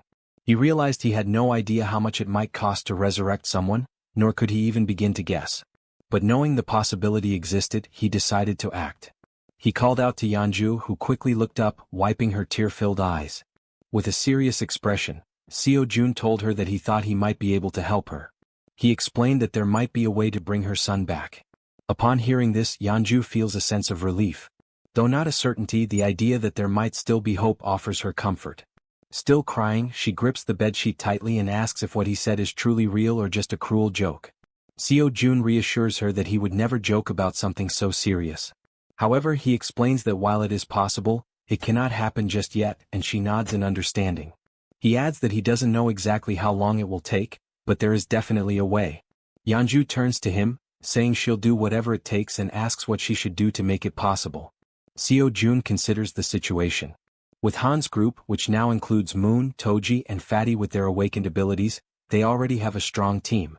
Adding Yeonju, a level 33 fighter, would make them capable of handling most monsters. He thinks the best course of action is to transform all 7 of his minions. Changing his expression to a smile, he asks Yeonju to get up, saying he'll introduce her to some people. Shortly after, Han introduces himself, and Yeonju politely returns the greeting. She then asks if he's the one who was throwing baseballs to hunt goblins, which startles Han that she knows about that. Yeonju also turns to the archer, saying she recognizes her too since she was shooting arrows at the goblins, leaving the archer equally surprised. Nervous, the archer asks how Yeonju knows her. Yeonju, growling and mimicking claws with her hands and sharp teeth, asks if they really don't recognize her, saying they've met before. Toji, the archer, and Han look confused about her growling while cute bears appear in the background. Deciding to clarify, Yeonju begins transforming. Gradually, fur starts appearing on her body as she focuses. Her bear form becomes evident, complete with a snout and brown fur. The archer, shocked, points at her and asks if this is actually happening. Now a massive bear stands in the room before the group. Still pointing, the archer exclaims that it's the beast they saw in the alley earlier. Yeonju, laughing awkwardly, corrects her, saying it's actually a bear, not a beast, leaving the archer dumbfounded. The bear woman explains that she had helped them deal with the goblins a few times before, though they hadn't realized it until now. Looking at the giant bear in front of him, Han remarks that their meeting wasn't a coincidence after all. The bear woman confirms this, saying that anyone who opposes the goblins is a friend of hers. At that moment, Seo-jun arrives and interrupts their conversation, stating that it's good they're already acquainted. With a serious expression, he says he has something important to announce. Seo-jun explains that after thinking it through, they'll execute the plan to rescue Moon's grandmother tomorrow. The group listens intently as he informs them that the number of goblins has drastically decreased, making this the perfect opportunity for the mission. He adds that Fatty will sit out this mission due to his injuries and mentions that he borrowed Fatty's room, as Fatty lost his bed to the bear woman. Seo-jun then announces that Yeonju, the bear woman, will join them on the mission. She nervously thanks him for the opportunity and says it's a pleasure to meet everyone. Concluding the meeting, Seo-jun tells them to prepare for tomorrow morning. The group, filled with determination, agrees to the mission without question. Afterward, Seo-jun calls Toji and Moon aside for a private conversation in the hallway, leaving them feeling uneasy. He reassures them not to worry, saying it'll only take a moment. Under the full moon in the hallway, Seo-jun asks if they know why he called them there. Both Toji and Moon look startled, unsure of what he's referring to, though deep down they might have an idea. The two were caught off guard by the sudden question and visibly startled. Toji hesitated and admitted he wasn't sure, while Moon spoke up, asking if it had something to do with the powers they had recently acquired. June smirked sarcastically and replied, "Yes, it's about your powers." He went on to explain that both of them had awakened abilities this time, leaving them shocked at how perceptive their leader was. Seo Jun explained further, revealing that Moon's newly obtained ability was teleportation. This excited Moon, who was eager to learn how to use it. As for Toji, his ability was named Knight of Steel, which left him curious about what it could do. Jun's expression shifted to one of seriousness as he considered the situation. He realized he needed to understand how both their abilities worked before they embarked on the mission the next day.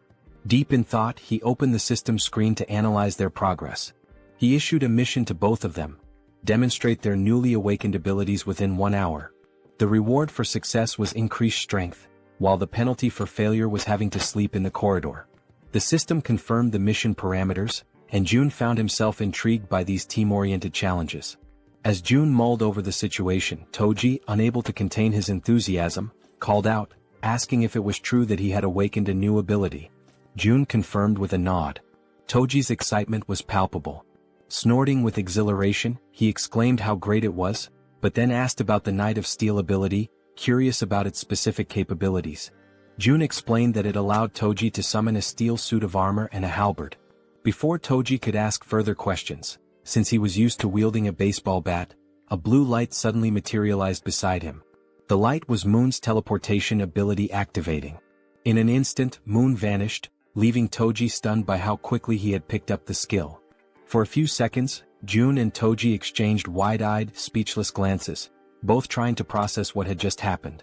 Moments later, Moon reappeared in the corridor, slightly wobbly as he landed. Looking down at his hands, Moon's face lit up with excitement as he marveled at the functionality of his power. Clenching his fist, he declared, "With this power, rescuing my grandmother will be a breeze." The system notified Seo Jun that Moon's confidence had increased, along with a rise in his loyalty. Overcome with gratitude, Moon bowed deeply to Jun, thanking him for everything he was doing. The gesture took Jun by surprise. After a moment, Jun urged Moon to pause and carefully assess the situation. "Even though you've managed to use your powers," Jun explained, "going to your grandmother's house right now is impossible." Moon, puzzled, asked why that was the case. Jun patiently elaborated that there was no guarantee he could fully control his ability, even though it had worked once. "It's possible you just got lucky," Jun said, causing Moon to lower his head in disappointment at the realization that rescuing his grandmother would have to wait. Jun reassured him, saying, "For now, we'll figure out the maximum range of your teleportation and determine if there's any penalty for using it multiple times." Moon nodded silently in agreement. As the conversation continued, they noticed something unusual happening down the corridor. Turning to investigate, they saw a knight clad in gleaming steel armor wielding an enormous halberd. Toji's eyes widened in amazement as he realized the sheer magnitude of his power. Ecstatic, he couldn't help but comment on how well the ability suited him. The system then notified Jun that Toji's confidence and loyalty had also increased. While Toji celebrated, swinging the halberd to test its weight, Jun called Moon over. Pointing toward a nearby building, Jun asked if Moon could test his teleportation by attempting to reach it. Moon studied the building carefully, gauging the distance and calculating the effort it would take to make such a leap on only his second try. Finally, he turned to his leader and said, "I'm not sure I can make it, but I'll try." The system presented a new mission: teleport to the rooftop of Building 113 within 3 minutes. The reward was an improvement to Moon's teleportation ability, while the penalty for failure was having to sleep outside. While focusing intensely, Moon positioned his hands in a stance resembling a Kamehameha to channel his energy for teleportation. In the background, Toji cheered him on enthusiastically, offering words of encouragement and telling him he could do it. After aligning his thoughts and gathering his energy, Moon opened his eyes. In that instant he vanished once again, enveloped by a burst of blue light. The force of his ability was so intense that Toji instinctively shielded himself from the shockwave. Moon reappeared on the rooftop of the other building, landing in a dramatic superhero pose. However, his face contorted in pain, and his eyes turned completely white. From his new vantage point, Moon felt a wave of relief knowing the teleportation had worked. Looking across at his friends, he waved to ensure they saw him and shouted that everything went as planned. The system notified Jun, confirming that Moon had successfully completed the mission. Seo Jun let out a sigh of relief and smiled, praising Moon for his impressive and quick mastery of the ability. Moon, still waving happily, basked in the moment. But suddenly, without warning, Moon's strength gave out. His eyes rolled back and he collapsed unconscious on the rooftop, leaving him vulnerable. Both June and Toji froze in shock, their previous excitement quickly replaced by concern. Everything had been going so well, until it hadn't. Acting swiftly, June used his ability to summon a servant, bringing Moon's unconscious body back to their corridor. Moments later, they laid Moon down in one of the beds to let him recover. "Is he going to be okay?" Toji asked anxiously. June, studying the system's readout, reassured him, "Yes, he's just unconscious. The teleportation ability took a lot out of him." He explained that with enough rest, Moon would be fine. The system confirmed that Moon was healthy and in a deep sleep. June added, "This probably happened because he's not used to using the ability yet." Relieved, Toji sighed and said he was glad to hear it. June then shifted the focus. "Now it's your turn," he said, surprising Toji with the sudden declaration. "Wait, my turn?" Toji asked, caught off guard. The system displayed Toji's mission: perform 100 push-ups and 100 squats while wearing the steel armor. The time limit was 10 minutes and the reward was increased strength. The penalty for failure? Sleeping outside. Without hesitation, Toji began the exercises, starting with the push-ups. Clad in his heavy steel armor, every movement required an incredible amount of effort. Sweat poured down his face and dripped onto the floor as he pushed himself to the limit. Determined, he moved on to the squats, completing the second half of the mission with gritted teeth and unwavering resolve. When he finished, Toji stood tall, exhausted but triumphant, shouting, "Mission accomplished. I did it." The system confirmed his success, notifying June that Kang Deoksu, Toji, had completed the mission. Breathing heavily, Toji leaned against the wall to catch his breath while June observed him, impressed. With a body like his, so athletic and resilient, it's no wonder he has such endurance, June thought to himself. Suddenly, the system displayed a new message, something June had never seen before. "What's this?" June muttered, his eyes narrowing at the unexpected notification. As he studied the screen, Toji asked, "Is that really all for the mission?" June nodded, smiling warmly. "Yes, great job. You can go rest now." The system finished calculating and displayed a notification. Toji's strength had slightly increased. Turning to June, Toji expressed his gratitude. "Thanks for taking the time to help us. I really appreciate it." June, surprised by the sudden notification and watching Toji feel the changes in his body, noticed a new sense of energy radiating from him. Looking at his own hands, Toji clenched them into fists, feeling the power coursing through his veins. "This reward changes everything," he said with a confident smile. The next day, somewhere in a dark alley in Busan, Han screamed in desperation, urging everyone to run. The group scattered, fleeing for their lives as a ferocious horde of goblins pursued them. Toji, however, stopped running and turned around, his fury evident. Assessing the situation, he decided to act. The goblins, focused on their chase, were suddenly blinded by a brilliant light shining in front of them. As they adjusted their vision, they saw a towering figure clad in a steel suit of armor wielding a massive halberd. Without hesitation, Toji charged forward and struck the nearest goblin, impaling it with his halberd in one swift, powerful motion. Then Toji unleashed a flurry of diagonal strikes in rapid succession, cutting down goblins one after another. But the goblins, fueled by rage, refused to give up and surged forward with a determined attack. Expecting a direct assault, Toji braced himself, but the goblins cunningly outmaneuvered him, slipping past to target the more vulnerable backline. In an instant, arrows struck the goblins' heads in swift succession, ending their rampage permanently. Toji turned to see what had happened and spotted Moon wielding a bow and arrow. "Don't worry," Moon called out confidently. "I'll handle any goblins that get past you. Focus on the ones ahead." Gripping his halberd tightly, Toji turned back to the remaining goblins. A smirk spread across his face as he responded, "Got it?" Seeing Toji's renewed focus, the goblins froze, hesitating in their attack. One by one they began to retreat, turning back to where they came from. Frustrated, Toji yelled at them to come back and face him. As the goblins retreated, terror gripped them when a massive shadow appeared before them. It was the bear girl, her glowing red eyes piercing through the chaos. This was her dramatic first appearance, emerging from an ambush prepared for the retreating goblins. The goblins had no choice but to surrender to their fate, collapsing in despair and lamenting their past misdeeds. The group showed no mercy. Moon's arrows flew with precision, Toji's halberd struck powerfully, and the bear girl slashed through the goblins with her razor-sharp claws.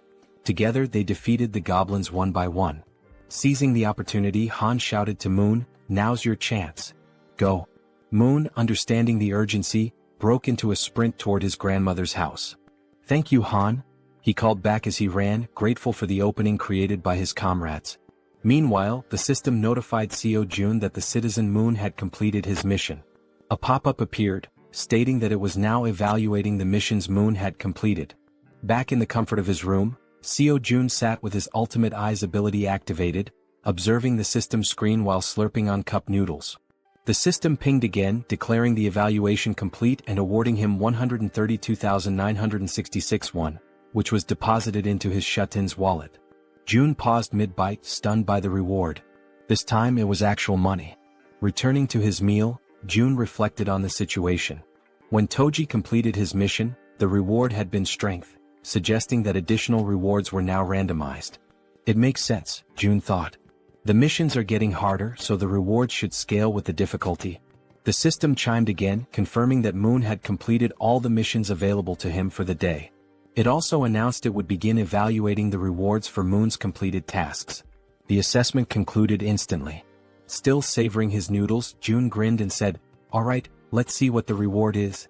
The system congratulated him for hitting the jackpot. For those unfamiliar, it clarified that a jackpot is the maximum prize accumulated in games of chance like slot machines or lotteries. Reading this, Jaehyeon froze, momentarily stunned. Paralyzed with anticipation, he stared at the screen, waiting to see what incredible reward the jackpot would bring. Still staring at the system notification, June remained frozen in shock, his cup noodles stuck in his throat as he tried to process what the jackpot could possibly be. Then the system displayed the reward, a skill point granted as part of the jackpot. Upon reading this, Jaehyeon's lips curled into a satisfied smile. This was perfect. He could choose exactly where to use the point. Back on the streets, Moon sprinted toward his grandmother's house at such an incredible speed that a faint blue aura trailed behind him. As he drew closer, exhaustion crept in, sweat dripping down his forehead. His mind raced with anxious thoughts. What if something had happened to her? Upon arrival, the house came into view, a small, simple home, completely unprotected against monster attacks. There were no barriers, no fortifications, just an ordinary house standing vulnerably amidst the chaos. Moon didn't hesitate. He rushed to the door and pushed it open, but a deep fear clawed at his chest. Frantically, he dashed through the house, checking every room as he called out, "Grandma, where are you?" Then he reached the bedroom. His eyes widened in shock. There she was, lying on a futon mattress, peacefully asleep, far calmer than Moon had ever imagined she would be. Cautiously, he approached, gently placing a hand on her shoulder. "Grandma," he whispered, shaking her lightly, hoping for any sign of response. Slowly, her eyelids fluttered open. Her voice was faint and drowsy as she murmured, "Who is there?" She reached out, her frail fingers brushing against his hand. "Moon, is that you?" And at that moment, ninjas cutting onions must have passed through the room, because Moon's vision blurred as he choked up, his chest tightening with overwhelming relief. Tears streamed down his face. His body trembled as he sobbed uncontrollably, overwhelmed by the sheer relief that she was still alive. Unable to hold back, he threw his arms around her in a warm, desperate embrace, whispering apologies between his sobs. "I'm sorry, Grandma. I'm so sorry it took me so long to come back for you." Despite his tears, the old woman smiled kindly and patted his back. "You're such a brave and kind boy, Moon. I knew you would come for me." At that exact moment, a system notification appeared in front of Jaehyeon. Moon's loyalty had reached 100. Moon was now officially registered as a vassal. The number of available vassal slots had increased. June squinted at the system window in confusion. What's this? Apparently, reaching a certain level of trust unlocked an additional vassal slot. The system then displayed his current vassals. Choi Hyungjin aka Fatty, level 20, Moon level 30, and Kang Deoksu aka Toji level 25. Scratching his chin, June was taken aback. Wait, so I can level them up too? Curious, he decided to check how much it would cost to upgrade Moon's level. He tapped the plus symbol next to Moon's name. A new notification popped up. Insufficient funds to level up. Then another window appeared, showing the required amount. 100 million won is needed to upgrade vassal Moon to the next level. June's jaw nearly hit the floor. His hands clenched into fists. 100 million won? His face twisted in frustration as he rubbed his temples. That's insane. Just for one vassal? With a sigh, he ran a hand through his hair and lightly punched the table. I'm sorry, Moon, he muttered under his breath. I'll make it up to you by assigning you missions every single day. At that moment, a noise snapped June out of his thoughts, his senses going on high alert. The elevator was moving. His brow furrowed. Who the hell could that be? His comrades were still out in the streets, fighting goblins. Narrowing his eyes, he activated Ultimate Eyes. His pupils darkened as his vision extended, scanning the entire building. Two people stood outside one of the apartment doors. A man and a woman. The man carried a box on his shoulder, while the woman knocked on the door, asking if anyone was inside. Something felt off. Their expressions weren't exactly friendly, and their dark under-eye circles hinted at exhaustion or something more sinister. June immediately recognized the apartment. Inside was Fatty's wife. From the other side of the door, she hesitated. Hearing the knocking and voices, she called out cautiously, "Who is it?" Assuming it was urgent, she made a quick decision and opened the door. Standing there was the young woman, who greeted her with a bright smile. "Hello," she said cheerfully. "I'm Kim Dabin." Then she gestured toward the man beside her. "And this is my younger brother, Kim Miho." She continues, mentioning that they live in unit number 1701. Intrigued, Fatty's wife asks what brings them there. The girl sighs, explaining that she only came because she desperately needed help, leaving Fatty's wife wondering what kind of help she could possibly need. Then, with a sudden burst of desperation, the girl blurts out, practically shouting, "Would it be possible for you to let me take a shower?" Fatty's wife is completely caught off guard. Her jaw drops. Of all the things she had expected to hear, this was the absolute last. Still trying to process it, she blinks in disbelief and asks if she heard correctly. "Did you really just ask to take a shower? And that's all you need?" The girl nods eagerly. "Yes, that's all. I just want a shower." Relieved that the request wasn't anything too complicated, Fatty's wife lets out a small chuckle and waves them inside. "Well, that's easy enough. Come in." The two enter, expressing their gratitude. The man, still carrying the box on his shoulder, also thanks her before asking where he should put it. Curious, Fatty's wife asks what's inside. As he places it down on the floor, the girl, still grateful, explains that it's just canned food and some miscellaneous supplies. The man opens the box, revealing various types of canned goods, exactly as she had said. Seeing this, Fatty's wife smiles and thanks them, mentioning that they really didn't have to go through all that trouble. The girl waves it off. "It's nothing really. If you think about it, I just walked into a stranger's house and made a pretty weird request." Just as she finishes speaking, something catches her attention from the corner of her eye. She turns her head slightly, her gaze landing on the collection of bows lined up against the wall, alongside Toji's baseball bat. Curious, she can't help but ask, "Do these bows and that bat belong to the owner of this apartment?" Fatty's wife wasn't expecting that question. Still, after a brief pause, she shakes her head. "No, actually. These don't belong to the apartment's owner. The real owners live in another unit, but it's kind of a complicated situation to explain in just a few words." The girl nods in understanding. "I see." Watching everything unfold, Seo Jun deactivates his ability and thinks to himself that so far they don't seem like bad people. He then shifts his gaze toward the window and murmurs to himself, "I'll go check it out later." After a brief moment of thought, he adds, "I also need to talk to them. I want to ask if they'd be willing to help rescue other survivors from the nearby apartments." Before he can dwell on it further, a sudden system notification pops up. June blinks in surprise as the message appears before him. "You have successfully hunted a red tiger." A second notification follows immediately after. "You have gained a large amount of XP." Then another. 39,783,201 has been deposited into the Ultimate Shutin's wallet. And finally, one last message. "Your skill level has increased and you have acquired a new ability." June stares at the notifications, his eyes widening in shock. What just happened out there? He hadn't even been paying attention for that long. How could so much have changed in such a short time? Without hesitation, he forces himself to reactivate Ultimate Eyes, pushing his abilities to their limit despite the strain. Outside, the battlefield is far from calm. Han, the archer, and the guy with glasses are both lightly wounded. In front of them, the corpse of a massive red tiger lies motionless on the ground, and next to it, the werebear is also severely injured, struggling to move. The rest of the group stands frozen, unsure of what to do next. June observes everything, but a strange feeling creeps up on him. His stomach twists, and his chest tightens as a wave of unease washes over him. What the hell just happened? Suddenly, a sharp pain shoots through his body.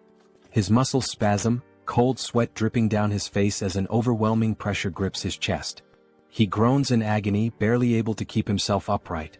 Then the system sends another notification. You have discovered individuals who are eligible to receive citizenship. Through the pain, June barely manages to process the message. There are still people who aren't citizens yet? His breathing is ragged, but he forces himself to speak. System, grant them citizenship. A new notification appears instantly. A list of names flashes across the screen. Citizenship has been granted. And then, another alert. You have officially reached 50 citizens. An additional message follows. The amount of XP and money that citizens can earn has increased by 100%. But the surprises don't stop there. A final notification appears on the screen, revealing something unexpected. As the number of citizens has reached a specific threshold, all citizens have unlocked a new ability, Power of Trust. June stares at the words mind racing. Power of Trust. What does that even mean? Despite his lingering confusion, his thoughts drift back to the battlefield. He clenches his jaw.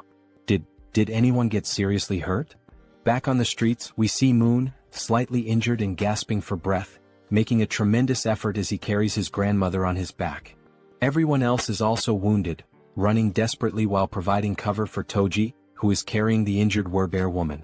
Observing this, June quickly realizes that the situation outside is far worse than he had imagined. And of all people to be seriously hurt, it had to be the Werbear. As the group races to escape, a horde of goblins suddenly appears right in front of the two carrying the wounded.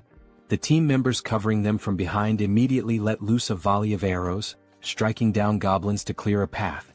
The archer, watching closely, is startled by the precision of the man with glasses. How the hell did you pull that off with a single shot? She asks, eyes wide. The man looks just as confused. I honestly have no idea. As they continue running, the archer suddenly realizes something. For some reason, my body feels lighter. Han, running beside her, nods in agreement. Yeah. And I just noticed, I'm not even out of breath anymore. Meanwhile, back with June, the system finally provides an explanation. The ability Power of Trust is a passive skill that increases all stats by X%, where X equals the trust level of each citizen. Seo June stares at the message in disbelief. This skill didn't even exist before. How the hell is it so strong? Then, another realization hits him. Every single member of his group has at least 50 trust points or more.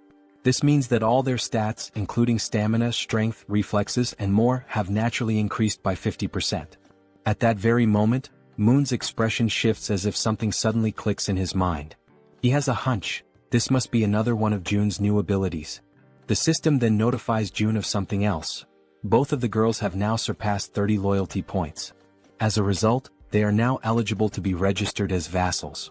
Without hesitation, Kim immediately commands the system to register both of them. The moment it happens, the two women suddenly stop in their tracks, their bodies tingling as an overwhelming power surges through them. The system follows up with an update. Kim Gaeong, now at level 20, has acquired the piercing ability. Yu Hyerin, now at level 25, has awakened the skill Poisonous Mist.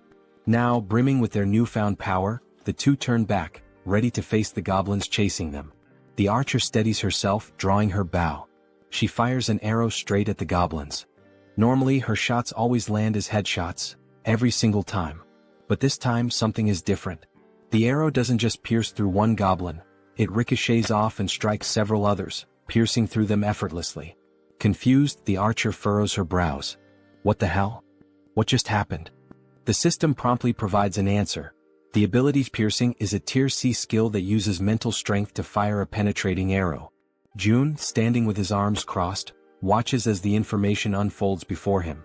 Now that he knows what the ability is, he immediately issues a command to the system. Create a mission. A new quest pops up. The archer must use piercing to hunt 10 goblins within a 10-minute time limit. Reward: increased piercing proficiency. Penalty for failure: fatigue. As he processes this, June shifts his attention to the other ability. Unlike piercing, this one seems far trickier. Poisonous Mist is a deadly attack, and while it's classified as a B-rank skill, using it incorrectly could endanger the entire team. June exhales sharply, deciding to deal with it later. I'll figure it out when the time comes. Just then, the system sends another notification. The archer has successfully completed the mission. 10 goblins eliminated. A new message follows. The maximum number of missions available for today has been reached. Evaluating. June sighs, unimpressed. The rewards weren't that great this time. But now that the battle outside has settled, he decides it's time to check on the citizens living on the lower floors. Activating ultimate eyes, he scans the corridors. His gaze locks onto the silhouette of a man walking calmly through the halls, his hands tucked into his pockets. June watches as the man heads toward the bathroom, likely to collect water. Smart. June notes that this man has good survival instincts. He's gathering water before supplies run low. Shifting his focus elsewhere, June spots another pair, a man and a woman sitting together, preparing to eat. He observes them for a moment, realizing something important. They're already capable of gathering food and water on their own. Then, in another part of the building, something unexpected catches his eye. A woman. She's lying motionless on the floor inside a room. Without a second thought, June bolts toward her. The system immediately provides an update. Kim De-jung. Trust level, 18. Ability, healing, awakened. June's heart pounds in his chest. Healing? His eyes dart between the system message and the unconscious woman on the floor. He reads the ability description. She can heal wounds. A surge of urgency floods through him. She's the first healer they've found, and they desperately need her. Without hesitation, June sprints forward. He has to help her, no matter what. After sprinting through the hallways, June finally arrives in front of the door to the room where the woman had collapsed. His breathing is still heavy from the run, but he quickly composes himself and reaches for the doorknob. Slowly, he tries to turn it, hoping to gain access without any trouble. However, to his surprise, the door is locked from the inside. A deep frown settles on his face as he realizes there is no way for him to open it from the outside. The sudden obstacle causes his shoulders to slump slightly, and he takes a step back, frustration creeping into his thoughts. But just as he starts to contemplate another course of action, something unexpected happens. His eyes widen momentarily as a new notification from the system appears before him. By sheer coincidence, or perhaps fate itself, he has just acquired a new skill. The system promptly displays its details. The ability is called Invisible Hand, and it is currently at level 1. According to the description, it allows him to summon and control an invisible hand at will. Reading the notification, a surge of newfound determination fills his chest. His grip tightens into fists as he mentally acknowledges the absurd but undeniable reality of his newfound power. Silently, he expresses his gratitude for this sudden stroke of fortune. Closing his eyes for a brief moment, June focuses his thoughts entirely on the locked door before him. He visualizes himself breaking the lock, willing it to yield under his command. When he finally opens his eyes, he is met with an unexpected yet welcome sight. Right before him, materialized out of shut-in energy, is a lock-breaking tool, a sturdy bolt cutter formed entirely of the same strange energy he has come to rely on. Without hesitation, he reaches forward, taking hold of the newly formed tool. The cold sensation of the manifested object in his grip confirms its existence. Without wasting another second, he positions it against the lock and applies pressure. A sharp snap echoes through the quiet hallway as the lock gives way effortlessly. With a swift motion, he pushes the door open and rushes inside. The moment he steps into the dimly lit room, his gaze immediately lands on the unmoving woman lying on the floor. Now that he is seeing her up close, the eerie stillness of her body makes the entire scene feel unsettling. June quickly kneels beside her, concern evident in his expression. Reaching out, he gently nudges her shoulder, his voice calm yet firm as he speaks. He asks if she can hear him, if she is all right, urging her to wake up. There is no response. A deep sense of unease washes over him. He carefully observes her condition, scanning for any visible injuries. But what he notices instead sends a wave of worry through him. Her face is unnaturally pale, her lips dry and cracked. Severe dehydration. His mind races. Dehydration this extreme could be dangerous. She needs help, immediately. He quickly shifts his attention to the surroundings, searching for anything that might assist in stabilizing her condition. His eyes dart around the room, taking in every detail. Then, something catches his attention, something that makes him pause, confusion flickering across his face. There is water in the room. Yet, despite the presence of water, she is still in this critical state. It makes no sense. The contradiction unsettles him, sending a cold shiver down his spine. Glancing back at the woman, he forces himself to push aside the troubling thoughts. Now is not the time to question the situation. The priority right now is saving her. A sudden idea forms in his mind. Without hesitation, he opens the system interface. There is a chance this might work. June quickly assigns her a mission, a simple yet crucial task. The mission objective: breathe. The reward: immediate recovery from dehydration. The system processes the command, deducting 10,000 won as the cost for activating the mission.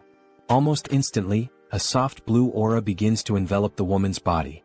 June watches intently, his pulse quickening as the energy works through her. Then faint sounds escape her lips, a weak, breathy noise, but a clear sign that she is beginning to stir. Relief floods through him. It worked. Slowly, her eyelids flutter open, her gaze hazy and unfocused. A blurred silhouette of a figure stands before her, a voice reaching her ears, asking if she is awake. Her mind struggles to process the situation. Her voice, weak but laced with confusion, manages to form a question. Who is he? And why is he in her room? June straightens slightly, meeting her dazed gaze. He introduces himself, explaining that he lives in a unit just above hers in the building. She blinks, her expression still foggy with exhaustion. The information doesn't seem to register right away. Still lying on the floor, she questions him again, her voice laced with uncertainty. How did he get inside? June, seeing no reason to hide the truth, states it plainly. He tells her that he saw she was unwell and decided to enter, by force breaking the door open to reach her. A moment of silence lingers between them. Then her breath hitches. Her expression shifts as realization dawns. Without warning, tears begin streaming down her face. And yet she does not say a word. She simply cries as if the weight of everything she had been enduring had finally caught up with her. She raises her hands to her face, wiping away the tears in an attempt to hide her crying. Her shoulders tremble slightly as she struggles to compose herself. June, watching her closely, immediately senses that something is wrong. There is an uneasiness in the way she reacts, something beyond just exhaustion or confusion. Taking a deep breath, he calls her name, Kim Dae-jung, his voice firm yet gentle. As she slowly pushes herself up from the floor, still visibly shaken, he speaks again. He apologizes for being so abrupt, for barging into her life so suddenly, but he makes it clear that he needs her help. There is urgency in his tone, something that makes her pause despite her lingering distress. Now sitting upright, her tear-filled eyes meet his, though her expression remains guarded. Her lips, still cracked from dehydration, barely part as she listens to him speak. June wastes no time in explaining, one of his allies is severely injured. The words seem to take a moment to register. Dae-jung slowly turns her body toward him, staring as if trying to process what he just said. Silence stretches between them. She blinks, her mind racing, trying to make sense of his words. His ally? Someone severely injured? Why is he telling her this? She doesn't understand, she doesn't even know this man. Panic begins to rise in her chest. He wants her to save someone? Why her? Doubt and fear intertwine within her thoughts. Her hands tremble slightly as she lowers them to her lap. It seems impossible, an absurd request thrown at her out of nowhere. He's putting his faith in the wrong person. And then another realization strikes her like a bolt of lightning. How does he know she's a nurse? Her breath catches. She has never told him that. No one in this building should even know. A wave of unease washes over her, yet at the same time, something about the way he speaks, the way he asks for help, doesn't feel threatening. There is no malice in his words, no ill intent in his eyes. Still hesitant, still uncertain, she makes a decision. She has to see for herself. Slowly she turns to face him completely. Though suspicion lingers in her gaze, she swallows down her doubts and agrees to help. Her voice, though weak, carries a firm resolve as she asks where exactly she is supposed to go. June doesn't answer right away. Instead, he opens the system interface, his fingers moving swiftly across the translucent screen in front of him. He asks her to wait just a moment. He assigns her a mission, one that instructs her to use healing magic to cure the wounded werbear. The mission comes with a 1-hour time limit, a reward labeled as improved, and to his relief, no penalties. His eyes flicker with determination as he reads the details. He must save the werbear no matter what. Turning back to Dae-jung, he tells her that for now she should rest. He will personally bring the injured person to her. He then instructs her to find something to help with her own dehydration. But Dae-jung, already overwhelmed, barely has time to process his words before something utterly impossible happens. From seemingly nowhere, oranges begin to materialize in midair. Her eyes widen in pure shock, her breath hitching as she watches several bright oranges fall from the void and land in front of her. For a long moment she simply stares, her mouth slightly open, completely stunned. Then, snapping out of her daze, she frantically raises a shaking finger, pointing at the fruit on the floor. "What is this?"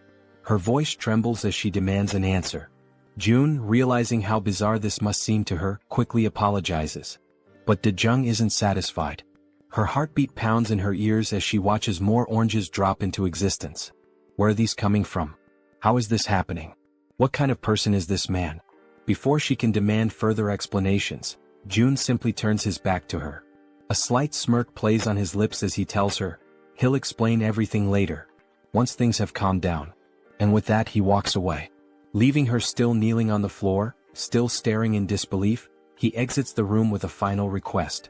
He reminds her that she is still weak, that her body needs to recover, and he insists, that she prioritize her own rest.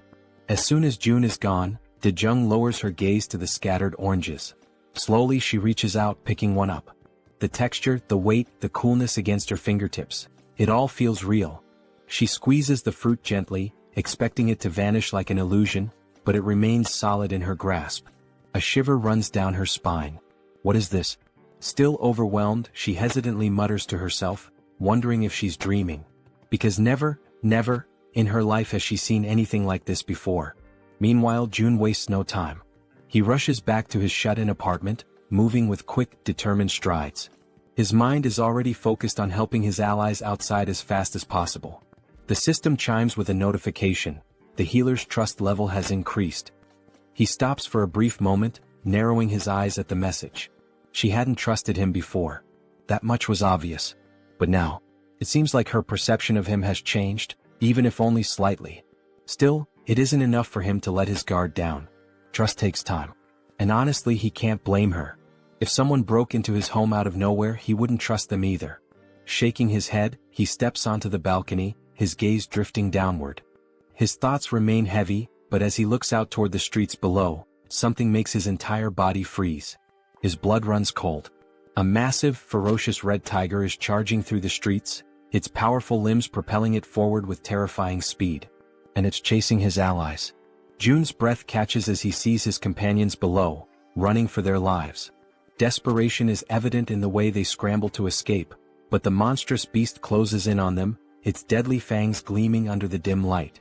Then, as if things couldn't get any worse, its piercing eyes fixed on its targets, its muscular body moving in perfect synchrony as it hunts his team. A wave of panic washes over June. This isn't just a dangerous situation. This is a massacre waiting to happen.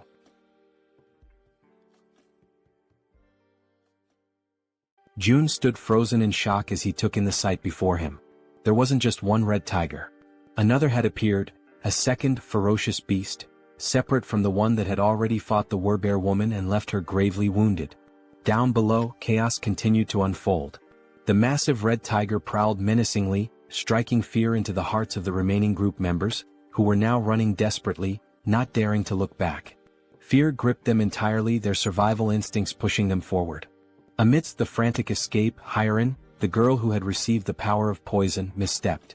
Her foot twisted unnaturally, and pain exploded through her leg as she collapsed onto the hard ground. A sharp, involuntary cry of agony tore from her throat.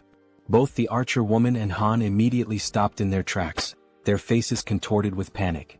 Their eyes darted back to her, calling out her name with pure desperation. Gritting her teeth, Hyeon struggled to push herself up, trying to fight through the pain.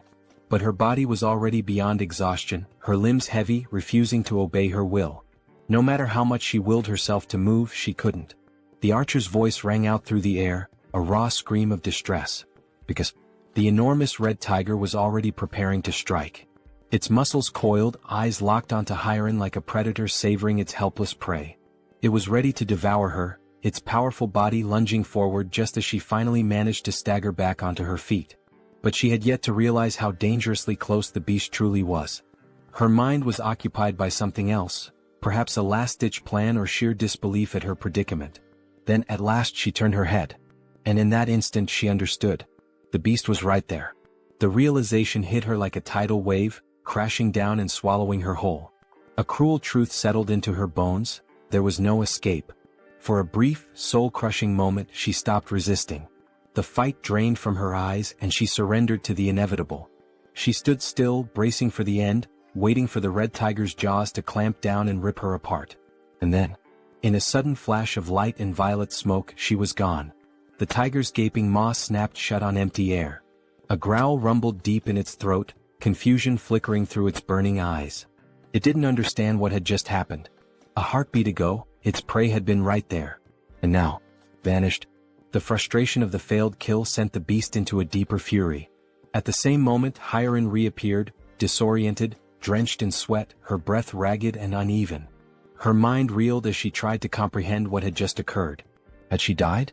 Was this the afterlife? Pain surged through her limbs, sharp and unrelenting, reminding her that she was still very much alive. That was when she saw him. Jaehyeon. He was standing there watching her closely. It had been too close. A fraction of a second later and she wouldn't have survived. The weight of that realization pressed down on him. Jaehyeon, still trembling, looked up at him, but no words came. She was too exhausted, too overwhelmed to speak. Meanwhile, outside, the others were still running for their lives. Jaehyeon took a deep breath, his mind racing. At the very least, he had bought them some time.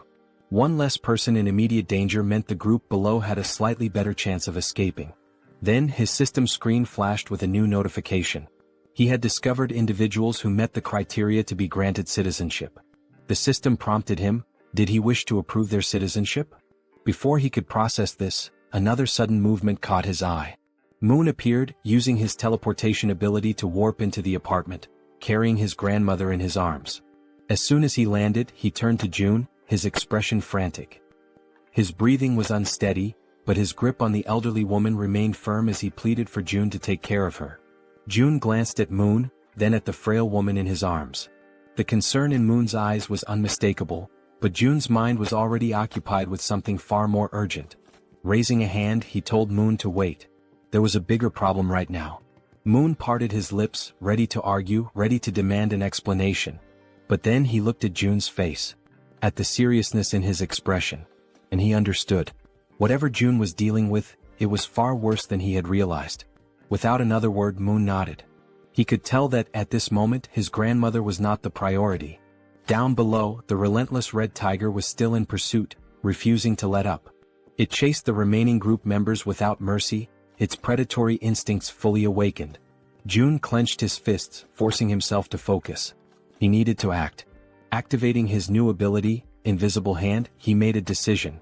That tiger needed to die, and he had to find a way to kill it. Down in the streets, the archer, Han, and Togi, who was still carrying the injured werbear, kept running. But no matter how hard they pushed themselves, the red tiger was catching up. Han risked a glance over his shoulder, his stomach twisting with dread. If this continued, they were all going to be devoured.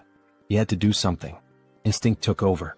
Without a second thought, Han skidded to a stop, planting his foot firmly on the ground. His fingers tightened around one of his baseballs. His heart pounded in his chest as he raised his arm, channeling everything he had into one throw. A faint blue glow began to radiate around him, intensifying with each passing second. He poured everything into it. Then, he hurled the ball with all the force he could muster. It soared through the air, cutting through the night like a bullet. For a moment, hope flickered. Maybe, just maybe, it would hit.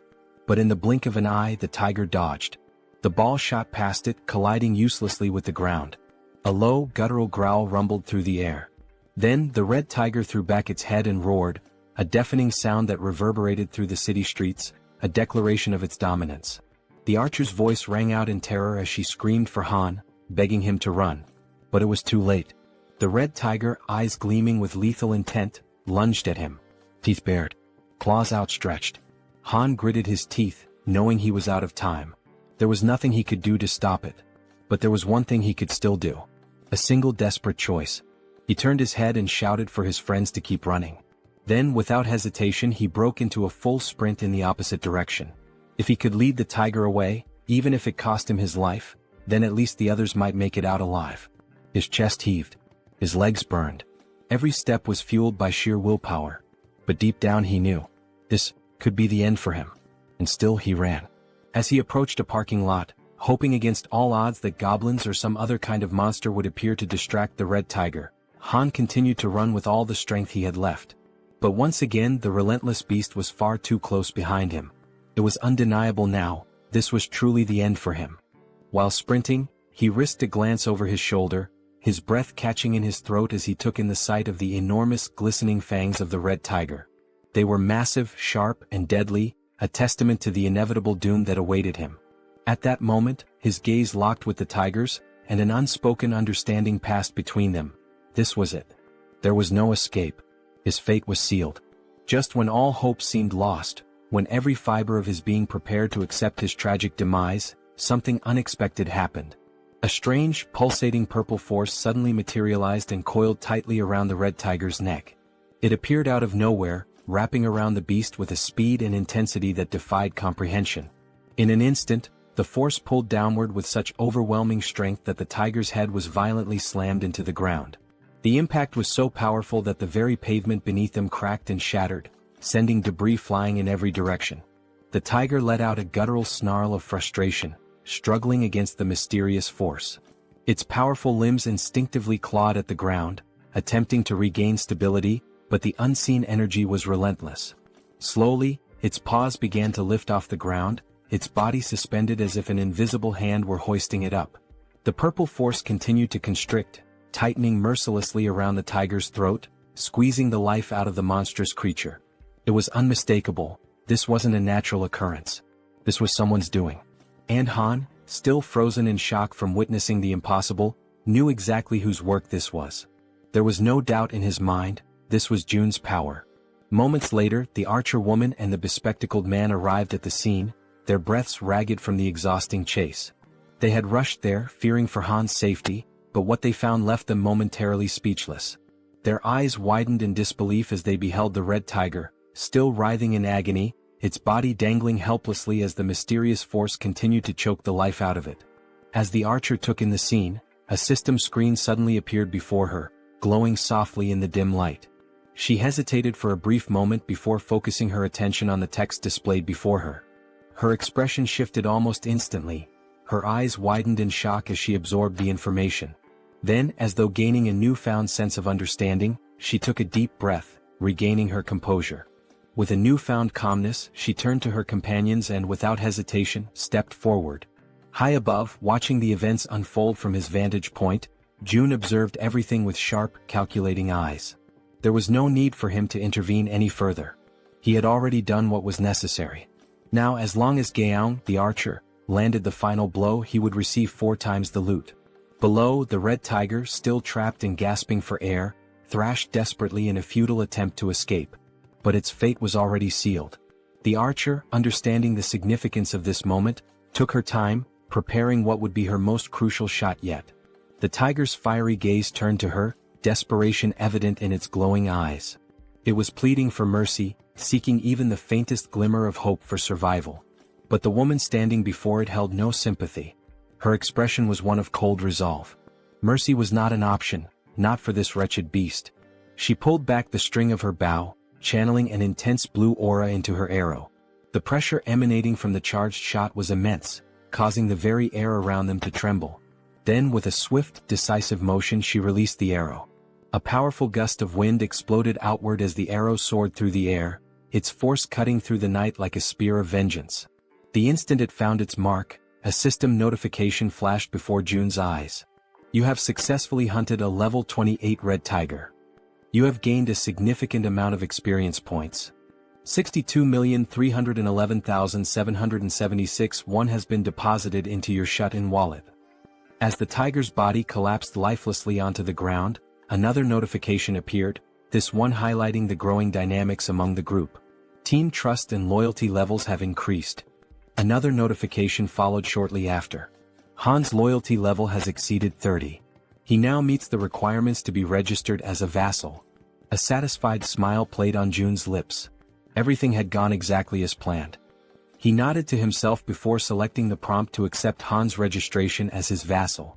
A few moments later, the scene shifted to another part of the building where someone was being healed.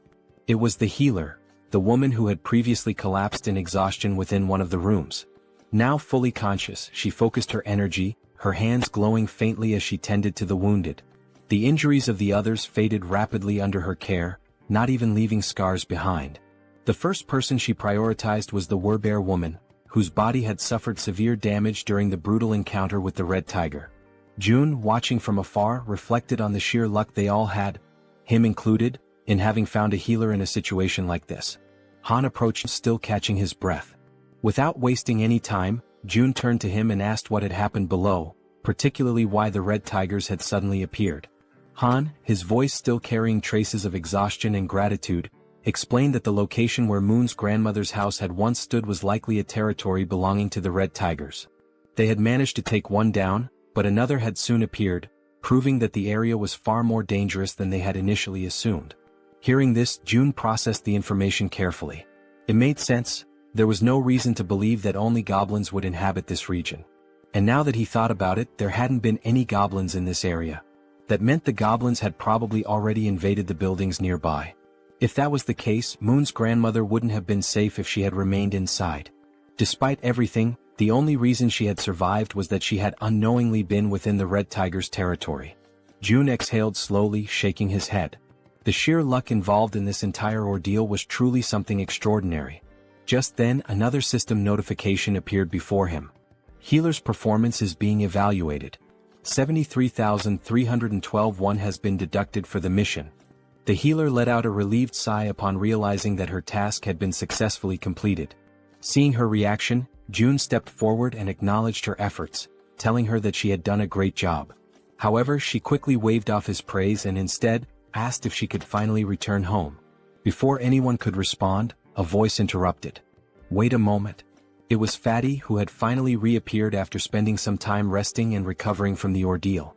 Scratching the back of his head, he looked around awkwardly before addressing the group. I know this might not be the best time to bring this up, but are you guys seriously planning on gathering in my apartment all the time? June turned his attention to Fatty and, for the first time, truly took in the number of people currently occupying the space. The realization dawned on him, and at that moment, everyone around them wore equally amused and sheepish expressions. With a small chuckle, June reassured him. There was no need to worry, he had already made arrangements. Unit 2901 was currently unoccupied. Electricity, water, and every other necessity for daily life would be provided, and they were free to live there. Upon hearing this, the entire group erupted in joy. He also calls out to Dabin and informs her that Units 2101 and 2102 are currently unoccupied as well. June states that he will ensure that electricity is supplied to those units and requests that she notify the other survivors, letting them know they can use the bathrooms and showers in those apartments. Upon hearing this, Dabin and her brother exchange glances before nodding in agreement, assuring him that they will take care of it. June then adds that out of the two available units, Dabin and her brother are welcome to claim one for themselves. The unexpected offer leaves both of them stunned, their jaws practically dropping in disbelief. June, however, remains composed and instructs them to inform the other survivors that they may take the remaining unit. After settling that, June shifts the conversation to another matter, saying that he has a favor to ask. Dabin, still somewhat taken aback, encourages him to go ahead and say what he needs.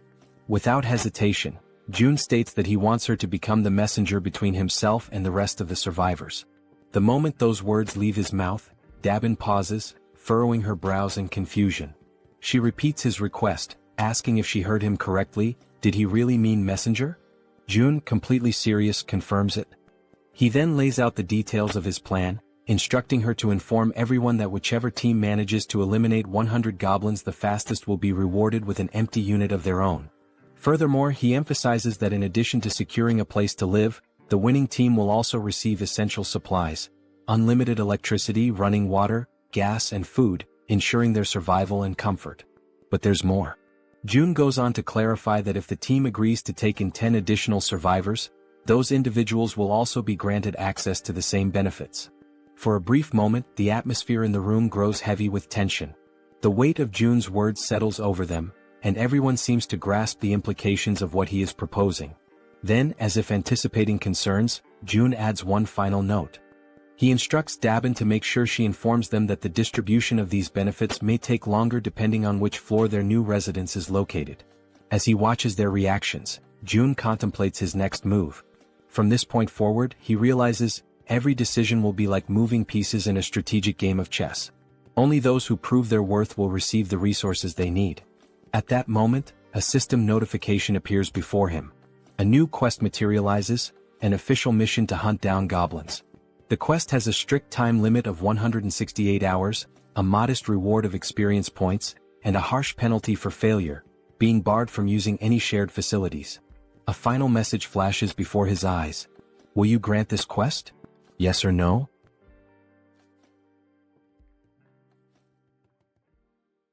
After that, all the residents that June had helped began hunting the goblins. Outside, one of them was desperately running for his life, being chased by an enormous horde of goblins. His breath was ragged and his legs burned with exhaustion, but he had no choice but to keep moving forward. The goblins were enraged, shrieking as they pursued him, their eyes glowing with a savage hunger. The young man in the red jacket was already drained from all the running, and regret started creeping in. He cursed himself for getting into this situation but kept repeating in his mind that he just needed to endure a little longer. As he continued sprinting, his eyes locked onto a door ahead, leading into the parking lot. His last hope of survival. Behind him, the goblins, with their sharp claws outstretched, were closing in rapidly, almost managing to grasp him. But at the last second, the young man threw himself forward, sliding across the ground as if making a desperate soccer tackle. His body barely squeezed through the doorway just before the goblins could reach him. With whatever breath he had left, he screamed in desperation, urging the others to attack immediately. His voice rang with panic as he warned them that the whole thing had been a trap. 3 other members of the group, armed with spears, stepped forward, assessing the situation with calm determination. They acknowledged the red-jacketed man's efforts, commending him for doing a great job in luring in even more goblins than they had initially expected. Without wasting a second, the spear-wielding men began their assault. Their weapons thrust forward in swift, practiced movements, piercing through the goblins before they could force their way through the door. Some of the goblins, already wounded, stumbled back, while others still fought desperately, pushing forward with wild fury. One by one, the goblins were cut down, their bodies being flung backward with every powerful strike. Realizing the overwhelming disadvantage, one of the goblins, seemingly higher in rank, let out a sharp, commanding screech, a call for retreat. Upon hearing it, several goblins turned tail and began fleeing without even looking back. Noticing their retreat, the spear-wielding men shouted for everyone to attack faster before they could escape. One of the men suddenly grinned, a glint of mischief in his eyes, as if he had just come up with something interesting. He turned to the others and asked if they wanted to see something cool. His teammates, unsure of what he was planning but intrigued nonetheless, nodded in agreement. The red-haired man took a deep breath, steadying himself, his focus entirely on his target. Holding his spear tightly, he aimed at the fleeing goblins and, with a force that almost seemed superhuman, hurled it forward. The sheer speed and strength behind the throw made it seem as if he possessed some hidden power. But in reality it was pure brute strength. The spear flew past the twin brothers, slicing through the air at an incredible speed, heading straight for the escaping goblins. One of the goblins, foolishly thinking it had made it to safety, was struck squarely in the back. Its body convulsed for a brief moment before falling lifelessly to the ground. The red-haired man turned back to the twins, a triumphant grin spreading across his face as he asked if they thought that was amazing. The twins, eyes wide in awe, immediately agreed, saying it was absolutely badass. Stretching his arms as if shaking off the tension, the red-haired man then casually asked how many goblins each of them had managed to kill. The twin on the left proudly declared that he had taken down 22. The twin on the right smirked and smugly announced that he had won, having slain 23. Hearing this, the red-haired man grinned even wider and stated that they had officially completed their mission of defeating 100 goblins. After all, between just the 3 of them they had already slain over 100. The twins exchanged glances, surprised at how quickly they had achieved their goal. They had initially thought it would take an eternity to eliminate that many goblins. Just then Min, the man in the red jacket, stormed up to them, clearly irritated. He wasted no time in complaining, reminding the red-haired man that he had said there would be only about 10 goblins. Yet Min had barely escaped with his life. The red-haired man immediately bristled, veins bulging on his forehead in frustration. He snapped back, demanding to know what Min was whining about this time. Min, still seething, shot back that there was no way anyone could have mistaken that many goblins for just 10, and he had nearly died because of it. Rolling his eyes, the red-haired man brushed off his complaints, saying that the results had turned out well. Thanks to their success, they were about to get a brand new place to live, so Min should quit complaining. Irritated, he then told Min to pay attention and called him bro, which suggested they might actually be siblings. Then, with the veins on his face bulging even more, he reminded Min that he had come up with this hunting strategy himself, so there was never any chance of failure. He also pointed out that it was his idea to use the spears, which had been crafted by the twins. All Min had to do was run, something he was already confident in doing. With an exasperated sigh, the red-haired man then offered Min a way out. If he was that dissatisfied, he could simply leave the team. At this point, his presence wasn't even making much of a difference anymore. Sensing the tension between the two brothers, the twins quickly intervened to prevent the argument from escalating into an actual fight. One of the twins calmly asked the red-haired man to relax, reminding him that Min had put in effort as well. The other twin turned to Min and, with a playful grin, told him that he had done an excellent job acting as bait, pointing out that he had been running incredibly fast. The red-haired man clicked his tongue in irritation, saying that Min always managed to find a way to get on his nerves. He then demanded to know how Min dared to talk back to him like that. One of the twins, still grinning, urged Min to just apologize and get it over with. Realizing that arguing would get him nowhere, Min let out a sigh and begrudgingly muttered an apology. The red-haired man huffed in response, then turned his back on him. Dismissing the whole ordeal, he stated that it was time to move on, as they needed to head to the 21st floor to claim their new home. However, upon arriving at the 21st floor, ready to receive their reward, they were met with unexpected news. Dabin, looking somewhat apologetic, informed them that another team had already beaten them to it and claimed the reward first. The entire group froze in disbelief, their excitement immediately turning into shock. In their minds, they had been incredibly fast. There was no way another team had completed the mission before them. The red-haired man's face darkened, his irritation flaring up again. He demanded to know if there was really another team that had managed to slay 100 goblins faster than them. Dabin nodded, confirming it. Still unable to believe what he was hearing, the red-haired man furrowed his brows and told Dabin to stop joking around. In a protesting tone, he once again asked Dabin to stop joking around and to just hand over their house already. Dabin, maintaining a serious expression, insisted that it was no joke, she was telling the truth. Then she revealed that the group who had finished the hunt even faster had just arrived. The group that had killed the goblins first. Seeing who they were made the red-haired man even more irritated. The group consisted of Dabin's brother and an elderly couple, both of whom were smiling cheerfully as if nothing had happened. Dabin turned to her brother and asked how things went with June. In response, her brother explained that they had made a deal. In exchange for giving up the new house, his own home and the elderly couple's home would now have electricity, food, and other necessities. On top of that, their daughters would no longer have to take part in missions. Upon hearing this, Dabin immediately pointed out that the elderly couple's daughters were minors, meaning they should have already been exempt from missions in the first place. The elderly couple continued smiling, unfazed, and corrected her by saying that their daughters were actually adults. Despite their youthful appearance, they were older than they seemed. The elderly woman then added that their daughters were probably quite skilled with bows and arrows, though her husband always worried too much about them.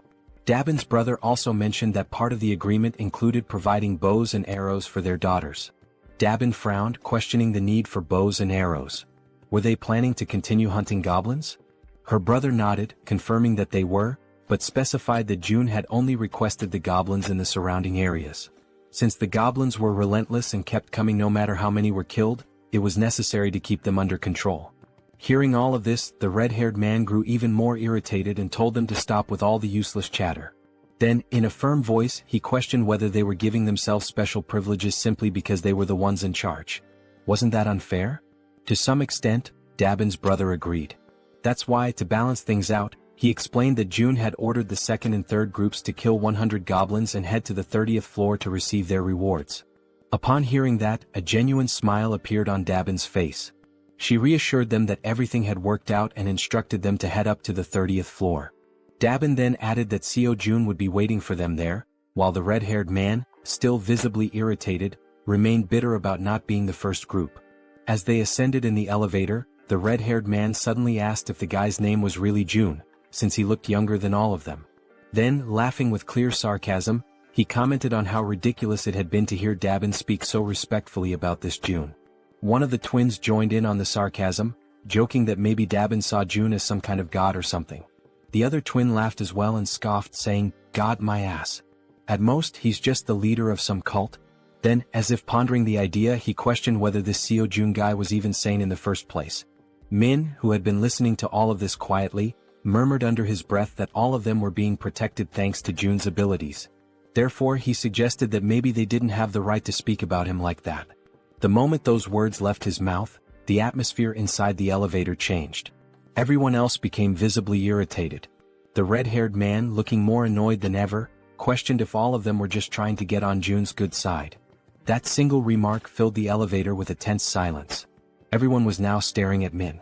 As expected, the red-haired man, frustrated beyond belief, cursed at Min under his breath. Then, glancing over his shoulder with a menacing expression, he warned Min that they would have a little talk later. At that moment the twins noticed something strange. Jun was approaching, walking at a calm and leisurely pace, one hand tucked casually into his pocket. As he neared them, he gave them a small, relaxed smile and simply said, "Hello."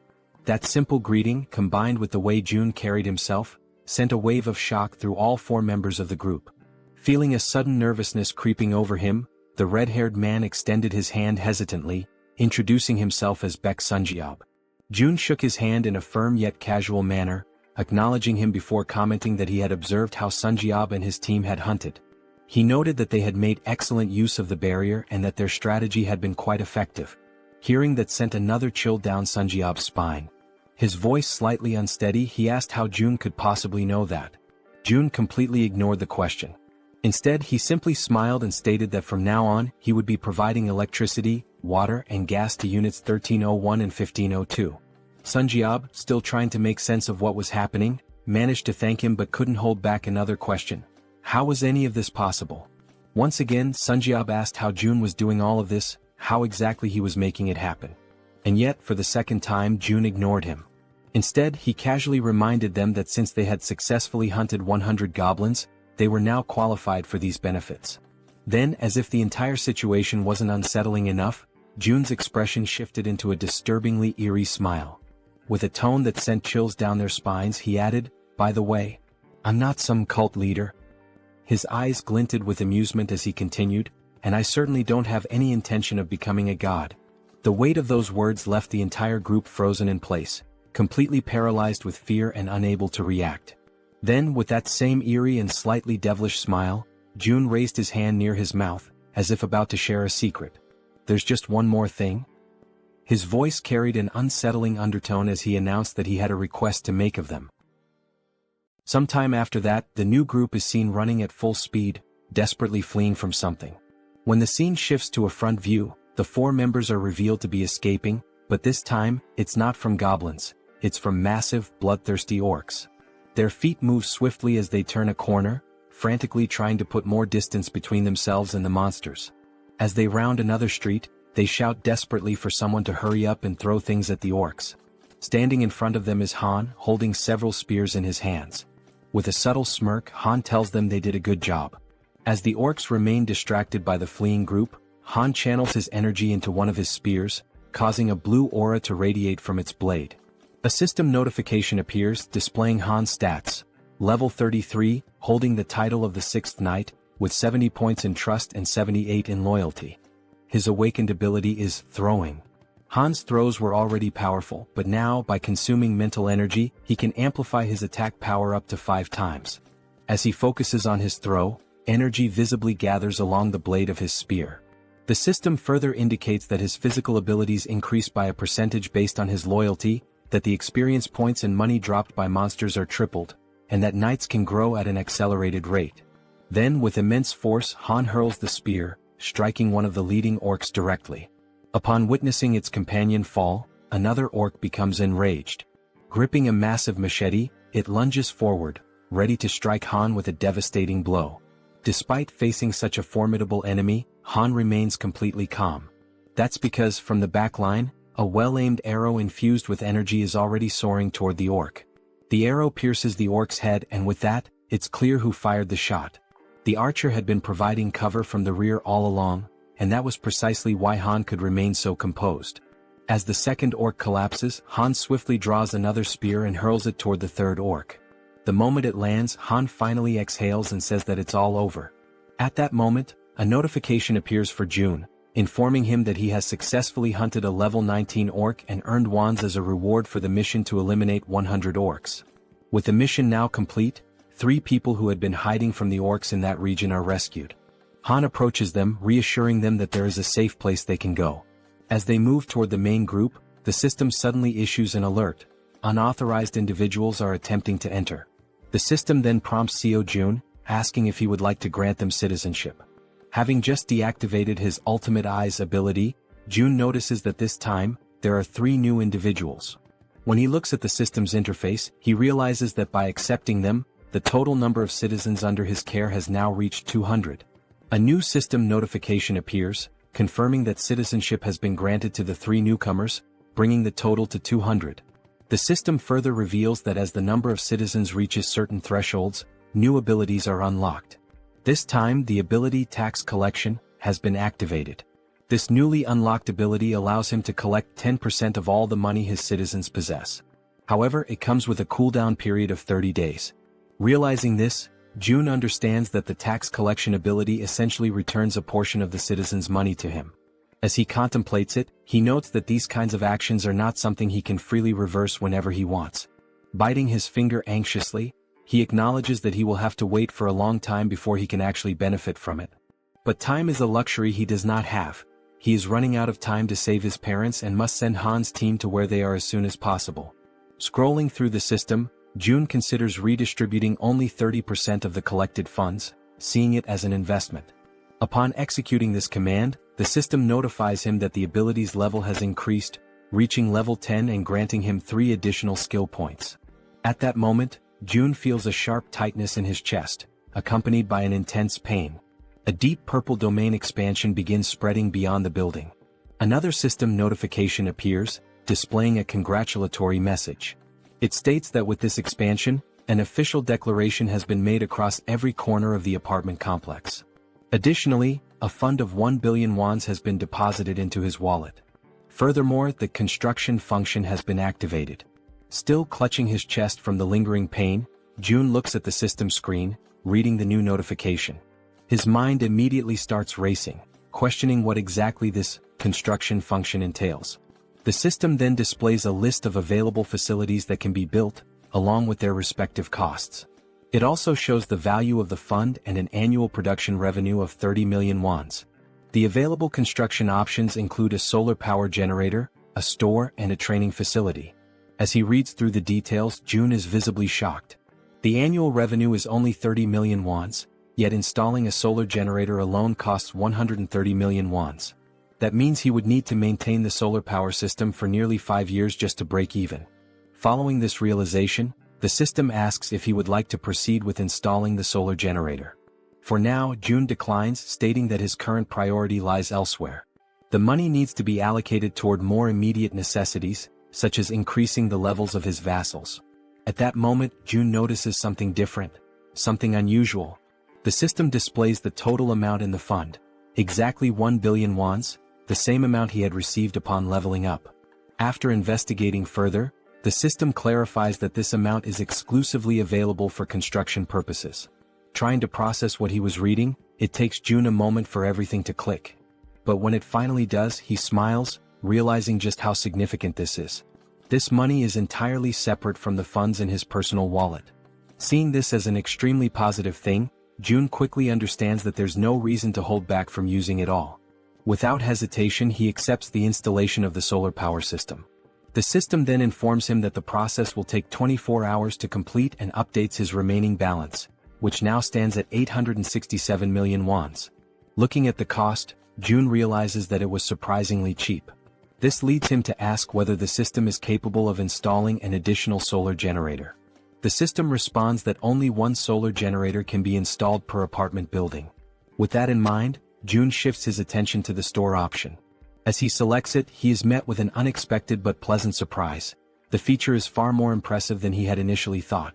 This store is directly linked to the one he already owns, allowing him to sell registered items to his citizens. However, what truly makes this ability unique is that it is not a physical store. Instead, the system produces items in real time, and as long as there are funds available, the system itself will handle the transactions. Up until recently, managing and distributing supplies had been a tedious and time-consuming task, with Dabin having to handle most of the distribution. But now, with a system-operated store in place, the citizens will be able to purchase what they need on their own. As he reflects on this, Jun realizes that he can personally set the prices, increasing overall liquidation rates even further. Without hesitation, he issues the command to install the store immediately. The system prompts him to select a location for the store's installation. He carefully considers the available locations before deciding to place it on the 101st floor. The system then displays the remaining construction time, 48 hours until completion. Finally, the third option, the training facility. The system notifies him that this training facility will allow citizens to improve their strength and endurance through basic training exercises, with a 200% efficiency boost. Additionally, for those below level 15, an extra 300% efficiency bonus will apply. Reading this, Jun feels a surge of excitement. He already knew that leveling up through training was possible, but with these additional boosts, progress would be significantly faster, making it even easier to reap mission rewards. The system also prompts him to choose a location for the training facility. Jun decides to install it across the entire second floor, converting the entire level into a dedicated training center. The system then updates, displaying a 72-hour countdown for its completion. Lastly, there are also the 3 skill points he had acquired. However, something new has also been unlocked, the itemization feature. This allows registered products to be purchased in different sizes and quantities. Intrigued, Jun taps on the system interface to learn more details. Until now, package deals were available, but individual purchases had only just become possible. Looking through the list, he sees various liquid-based items and notes that while not everything is there yet, the range of available options has expanded significantly. There are now different types of food and additional product variations. Now, with a slightly mischievous smile and a new plan forming in his mind, Jun realizes just how useful this could be. Meanwhile, back on the battlefield, Toji is clad in his knight armor, engaged in combat against an orc wielding a large knife. The orc lands a strike, but Toji's armor absorbs the impact, leaving him completely unharmed. Spotting an opening, Toji seizes the moment and delivers a decisive blow, eliminating the orc with a single strike. After defeating his opponent, Toki sighs in relief, muttering that it was a close call and that this battle is far more exhausting than expected. From behind him, Han calls out to Toji and poses a question. What would happen if he threw the halberd he was holding? Looking down at the weapon in his grip, Toji admits that he has never actually considered that possibility before. Han then asks him to hand over the halberd for a moment, wanting to try something. As soon as Han takes hold of it, a familiar blue aura begins to radiate from his hands. Focusing intensely, he prepares himself before hurling the weapon with all his might. The halberd soars through the air at an incredible speed, vanishing into the distance with overwhelming force. Toji, wide-eyed in shock, watches in disbelief before finally speaking. He had assumed Han was joking when he mentioned throwing the halberd. Now, however, the weapon was far beyond their reach. Crossing his arms, Han simply responds that he has already thrown it. Now he suggests that Toji deactivate the weapon's summoning and call it back again. Only then does Toji finally understand what Han had been thinking when he proposed the idea. Focusing, Toji channels his energy and cancels the summoning of the halberd before reactivating it. Instantly, another halberd materializes in his hands. Toji stares at the weapon in awe, his surprise quickly turning into exhilaration. Overcome with excitement, he turns to Han, calling him a genius. Han, however, remains modest and tells him not to exaggerate. Just then, the female archer arrives looking somewhat tense. She informs them that they need to leave as her supply of arrows is running low. However, just as she finishes speaking, something completely unexpected catches her attention. Glancing down at the ground, the archer spots something unusual. Confused, she asks what it is, because right before their eyes, a fresh quiver filled with new arrows is materializing out of nowhere. It was as if the Jun himself was telling them that they were meant to continue the mission. Retreat was not an option. The system displays a new ability called Omni-Focus, which allows the user to activate another ability while observing an area using the Ultimate Eyes ability. After collecting the new arrows, the archer continues hunting creatures alongside the group. The system keeps notifying them of the orc kills, showing that the last one was level 19 and the amount of one deposited into the shut-in wallet. Additionally, the system indicates that some citizens have completed the mission assigned to them, resulting in more ones being spent. Furthermore, some citizens are leveling up. With his arms crossed, Jun looks at the system and realizes that he has always been right. It is indeed possible to increase attributes through mission rewards as well. A glimmer of hope begins to appear in his thoughts. Staring out the window, he notes that his parents' house is about 10 kilometers away, which would take approximately 3 hours on foot to reach. After considering this, he decides to take a walk around the building and heads toward the elevator. Upon stepping out, he makes his way toward the rooftop, approaching the highest point of the structure. Observing the state of the city in the aftermath of the apocalypse, he takes in the sight of the ruins, every single building reduced to rubble except for his own. The devastation is overwhelming, and he mutters that this is truly horrifying. Thoughts race through Jun's mind and he quickly comes to a realization. He needs to act fast as soon as possible. Opening the system window, he decides to start with Han's group. The first person the system highlights is the bespectacled man Jaehyeon. He holds the title of 7th Servant, with a trust level of 59 and a loyalty level of 33, and his awakened ability is the Raven Pact.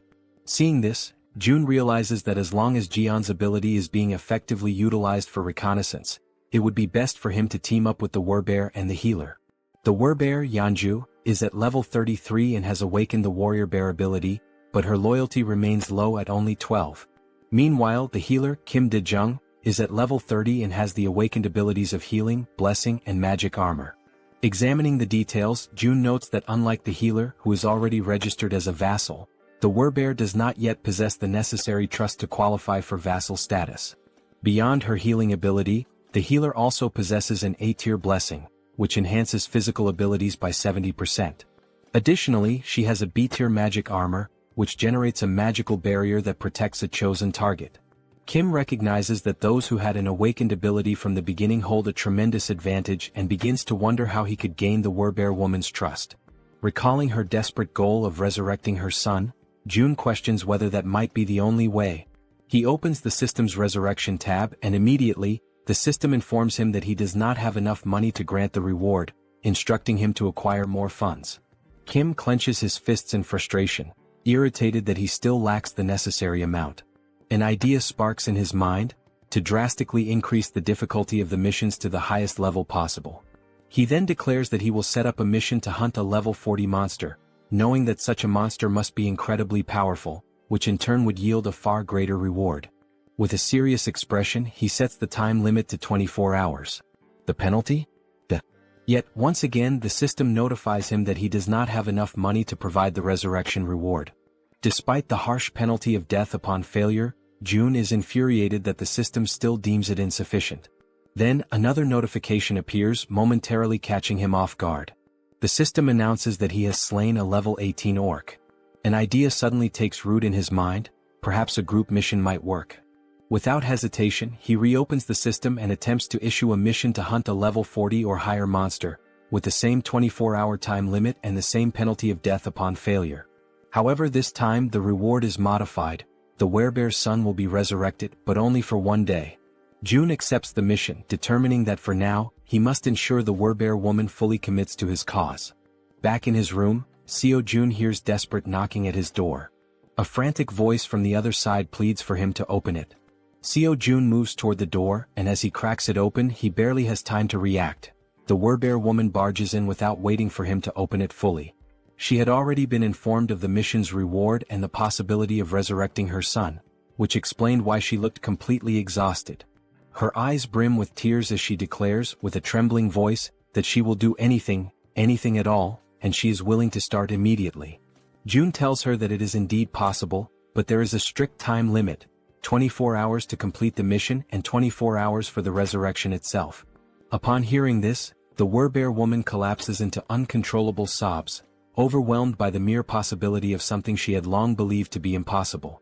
Tears stream down her face as she expresses her heartfelt gratitude to Jun, telling him that she is truly happy, ecstatic, to have even just 1 day with her son. With unwavering determination, she promises that she will do whatever it takes to make it happen. After that, the system notifies that she has surpassed 30 loyalty points and can now be registered as a vassal. Sometime later, Jun is seen lying in his room, staring at the ceiling. And with nothing but the power of his mind, he manages to turn on the light. Realizing that he succeeded, he shifts his focus to the faucet and attempts to do the same. He concentrates, directing his thoughts toward opening the faucet until water begins to flow. At first, only a few droplets trickle out, barely noticeable. He concentrates a little harder, and this time he manages to fully open the faucet, allowing water to gush out at maximum flow. Feeling somewhat relieved, June comments that this is pretty cool, but at the same time he has already grown somewhat accustomed to it. Now he feels as if he has become a mage, like something straight out of Harry Potter, wielding a wand and controlling electricity, water and gas with precise mastery. The system then displays an update, indicating that the store's earnings are being calculated. A total of 320,981 wons has been deposited into the shut-in wallet. Glancing at the system, June does some quick calculations and realizes that a profit of 320,000 wons suggests that today's total sales have exceeded 1.5 million won. He activates the ultimate eye's ability to check on the people within the building, observing what they are doing on the different floors. On another floor, a man asks how much they need to save. Another man, holding a bow, responds that the bow itself cost 150,000 won, and today they only earn 10,000 won, meaning it will take roughly 15 days. The first man calls the other an idiot, pointing out that he didn't even factor in the cost of water and food for the next 15 days. Frustrated, the man with the bow turns his back and says that since the other is so smart, he should calculate everything on his own. Observing the interactions and dynamics between the people, June notes how much the atmosphere has shifted ever since he started distributing the reward money. He also realizes that ever since the mysterious place known as the store appeared on the first floor of the building, the small amount of money earned from hunting goblins has begun to ignite a growing desire among the people to hunt even more. And now that there are no longer enough goblins left within the apartment complex, people are being forced to venture outside in search of prey. Looking at the system, he feels a certain satisfaction, as level-ups are progressing steadily, and the number of new citizens has grown significantly. The system shows that the current population is 789, with XP and money bonuses now at 100%. Fixated on the system screen, Seo Jun realizes that things are about to expand exponentially from this point forward. Then once again another notification appears. Another level 18 orc has been slain. Sometime later, down below, the Werbear woman, with her immense superhuman strength, is tearing through wave after wave of goblins, crushing them without hesitation. Now she is emitting a golden aura, striking fear into the goblins before they even have a chance to fight back.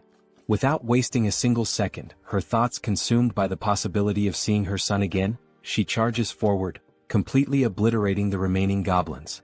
Once no more goblins are left standing, she begins to revert to her human form.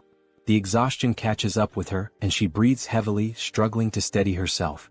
From a distance, the healer calls out to her, asking if she is okay and whether she is injured anywhere. The Werbear reassures her that she is fine, stating that even if she were hurt, it wouldn't be enough to stop her. The healer, concerned, urges her not to push herself too hard, mentioning that she is eliminating all the monsters before anyone else even has a chance to fight them. The Werbear apologizes, insisting that she isn't trying to steal anyone's kills. The archer, curious, asks why she is apologizing in the first place, pointing out that by taking down the monsters so quickly, she is making things much easier for everyone. Hearing this, the Werbear feels a sense of relief. Her companions are not upset with her after all. Watching from afar using the ultimate eyes, June acknowledges that forming this team was indeed a good decision. The system then updates, displaying the Werbear woman's status. Her name is Yun, and she has now reached level 40, with her trust and loyalty both rising to 66. She has also acquired new abilities beyond just her Werbear transformation. The newly awakened abilities are Ancestral Vital Blood and Primal Frenzy. These new abilities grant her a 50% boost to melee attack damage. Additionally, whenever she sustains wounds, Vital Blood drastically increases her regeneration. Furthermore, her eyes turn crimson upon witnessing blood, triggering an effect that amplifies her physical abilities by an astonishing 300%. Before she has a chance to process these new developments, the women suddenly hear a terrifying, unfamiliar roar echoing through the air, immediately putting them on high alert. The growls grow louder and closer, signaling that whatever is coming is approaching fast. Then, out of the shadows, a monstrous figure appears, stopping just a short distance in front of them. Without hesitation, the archer swiftly pulls back her bowstring, while the Werbear instructs the healer to fall back slightly. Standing before them is an orc, its presence alone exuding an overwhelming aura of menace. Its crimson eyes gleam ominously, and its body is riddled with deep scars, evidence of countless battles. In its massive hands, it grips a weapon resembling a giant club, and it begins to speak in a language that none of them can understand. Faced with the imminent threat before her, the Werbear woman does not hesitate for a single second and immediately begins her transformation. In an instant she completes the shift into her full beastly form, her massive figure standing in a battle stance directly in front of the orc. Now, enveloped by her golden aura, she lunges forward to attack the enemy, while in the background both the archer and the healer call out, urging her to be careful. As she charges, she lets out a deafening roar in an attempt to intimidate the orc, but he remains unfazed, standing his ground and locking eyes with her. With his club firmly in hand, the orc also assumes a battle-ready posture, prepared to engage the Werbear head-on. At that very moment, the Werbear woman unleashes her first strike. However, the orc reacts swiftly, managing to block the attack with his weapon. Without hesitation, she delivers another blow, but the orc remains solely on the defensive, skillfully withstanding the onslaught of her relentless attacks. Noticing an opening, she quickly shifts her angle, launching a strike from a different direction in an effort to land a clean hit on her opponent. Meanwhile, as the fierce exchange of attacks continues, the archer readies her bow. With unwavering determination in her eyes, she focuses intensely on her target, and a brilliant blue aura begins to radiate from the arrow. Observing the battle closely, she notices a brief moment when the orc becomes slightly distracted while fending off the Werbear's strikes. Seizing the opportunity, she releases her powerful shot with impeccable precision. Catching sight of the incoming arrow, the Werbear woman swiftly retreats a few steps to avoid being hit. The orc, displaying impressive reflexes, swiftly swings his club to deflect the projectile, narrowly avoiding the attack. However, this movement momentarily exposes a weakness, and without wasting a second, the Werbear, fueled by raw fury, surges forward with overwhelming force. With the full weight of her massive body behind her charge, she manages to slam into the orc, sending him crashing to the ground. Not allowing him even a moment to recover, she bares her enormous, razor-sharp fangs. The orc's eyes widen in terror as he realizes that this could very well be his end. And with a single devastating bite, she finishes him off, bringing an abrupt end to his life. At that precise moment, the system notifies June that he has successfully hunted a level 28 orc captain, and as a result, a larger sum of wands has been deposited into the shut-in wallet. Additionally, a certain condition has been fulfilled, one that allows for the construction of a new forward outpost. This forward outpost resembles a defense tower, and according to the system, it serves as a safe zone located outside of the main home. When activated, it temporarily exerts the same protective influence as the house itself. There are two conditions for its activation. The first is that it will only be operational if a citizen holding the rank of knight or higher resides there. The second condition states that if an unauthorized individual remains inside for more than a day, the outpost will automatically be destroyed. Reading this information, June is caught off guard, surprised by the realization that he now has the ability to construct something entirely new. A grin spreads across his face as he remarks that, despite the staggering cost of 1.3 billion wands, his bank account has more than enough funds now that all the orcs have been dealt with.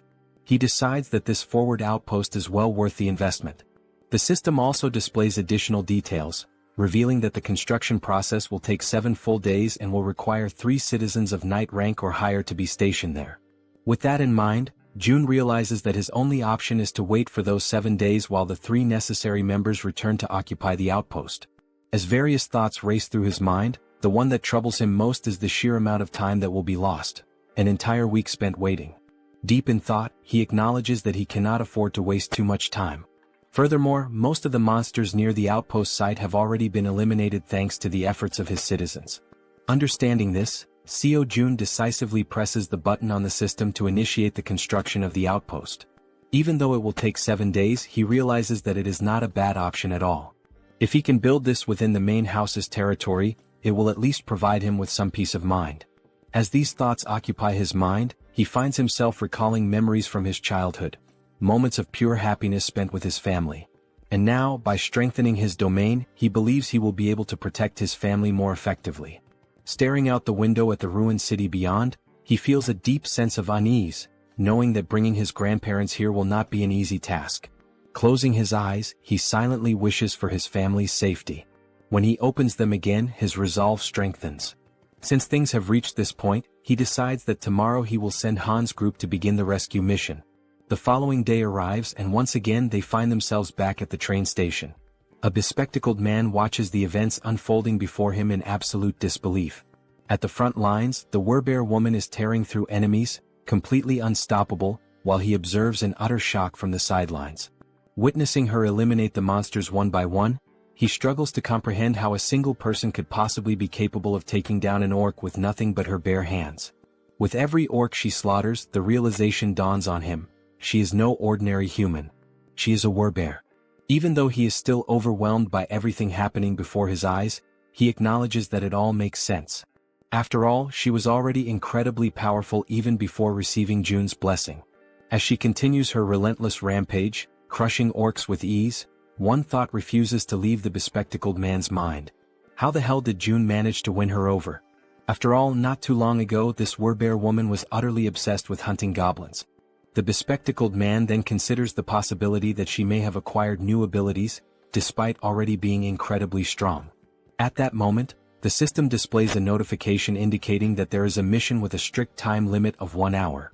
They must complete the mission and return home within this time frame, though there is no penalty in case of failure. Back at the station, the bespectacled man takes position at the front to scout the area, carefully scanning his surroundings. Not far from him, he spots the rest of the group who had accompanied him on this mission. Han calls out to him, suggesting that it would be best to head back home. The bespectacled man turns around, briefly considering the suggestion, and ultimately nods in agreement. As he waits, his raven, an extension of his newly acquired ability, returns from its reconnaissance flight. The bird lands gracefully on his arm, having completed its task, and the bespectacled man gazes at it with pride.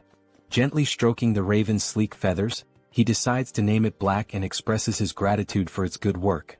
Han steps closer, placing a firm hand on his shoulder before asking if he can now take the lead in patrolling ahead, given his new ability.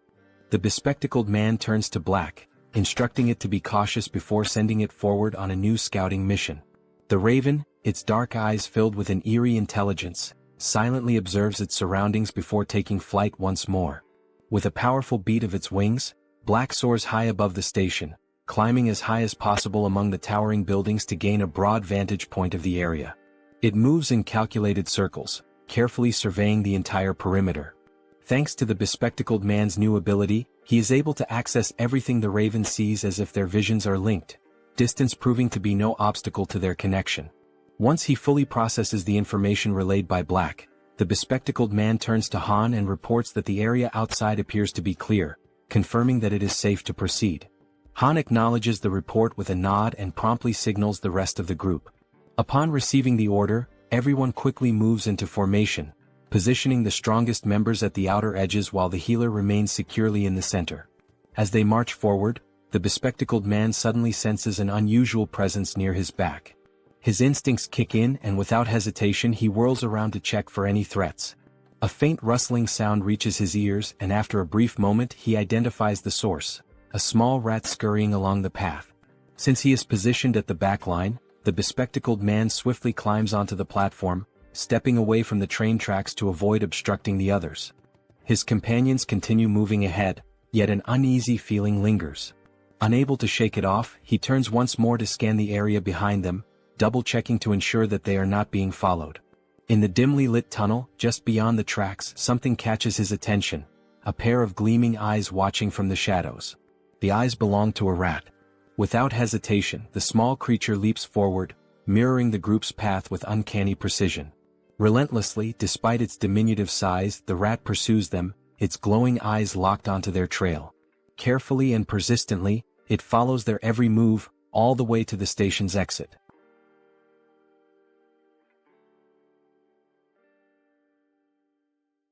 A short while later, back at the apartment, Seo Jun expresses his desire for everyone to help him. Lowering his head slightly, he humbly asks for a favor and begins to explain the situation regarding his family. The other members of the group exchange glances, silently processing his words without uttering a single response. Jun continues, acknowledging that the chances of his family being alive are slim, given the current state of the world.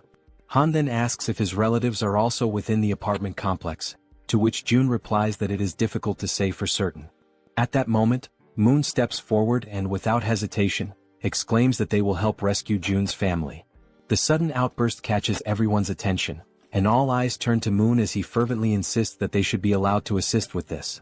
Han, with a faint but genuine smile, nods in agreement, stating that all of them have only managed to survive up until now thanks to Jun's efforts.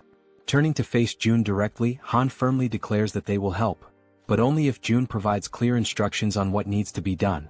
Hearing this, Jun lets out a small, relieved smile and expresses his heartfelt gratitude for their willingness to assist him. With everyone watching attentively, he explains that now that they have successfully eliminated all the orcs occupying the station, their next move should be to follow the subway tracks leading to the next station. He then elaborates further, saying that this station is the closest one to his home. However, they can exit through exit number 2, and once outside he will provide them with more specific instructions. Jun reassures them that he is not asking them to go there immediately in one direct mission, as that would be too selfish on his part. Instead, he clarifies that their current objective is simply to secure the station first. Once again, he bows his head slightly in gratitude, asking everyone to rest well for today, as the operation will commence the following day. At that moment, the Werbear woman respectfully asks for permission to speak. She then poses a question, wondering why Jun cannot simply use the abilities he has displayed so far to bring his family to him. A flicker of frustration crosses Jun's face as he admits that he has already tried. He has attempted teleporting a target as a mission reward. Furthermore, he had been excited when Moon awakened his teleportation ability, thinking it might allow them to bring his family back instantly. However, the system immediately indicated that such a reward was impossible, leading to a complete failure. Jun speculates that the reason his abilities do not work might be due to his family being outside of their effective range.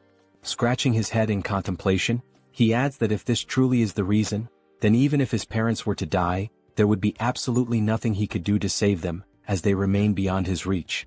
As the group listens, Jun acknowledges that, despite his powers, he is not capable of everything. Even with the abilities he has gained, there are still things beyond his control. Turning his gaze toward the Werbear woman, he reassures her not to worry, affirming that the promise he made to her before is one he can still fulfill. At that moment, the system displays a notification indicating that her trust in him has increased even further.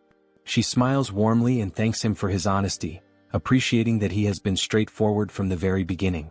Jun in turn thanks the entire group for their honesty as well, and once more urges them to rest for the day. One by one, they begin dispersing to prepare for the much-needed rest ahead. As Han steps away, he pauses briefly, turning back to remind Jun that he should get some rest as well. At that precise moment, something catches Jun's attention, making him instinctively glance to the side.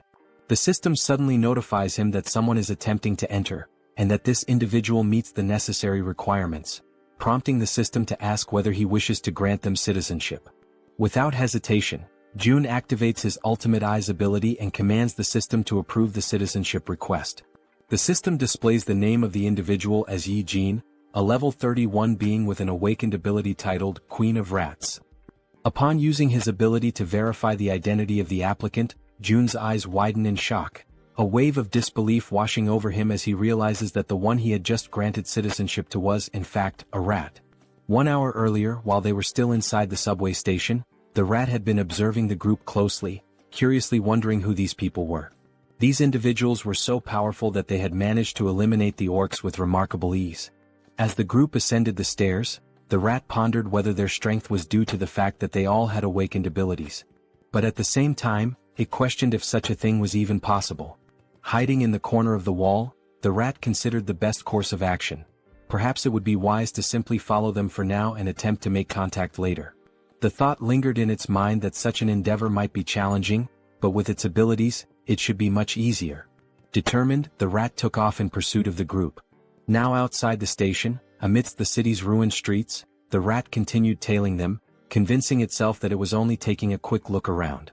Upon arriving at their destination, the rat's ears twitched as it picked up the sound of human voices, children's laughter and other noises that were incredibly unusual in this world.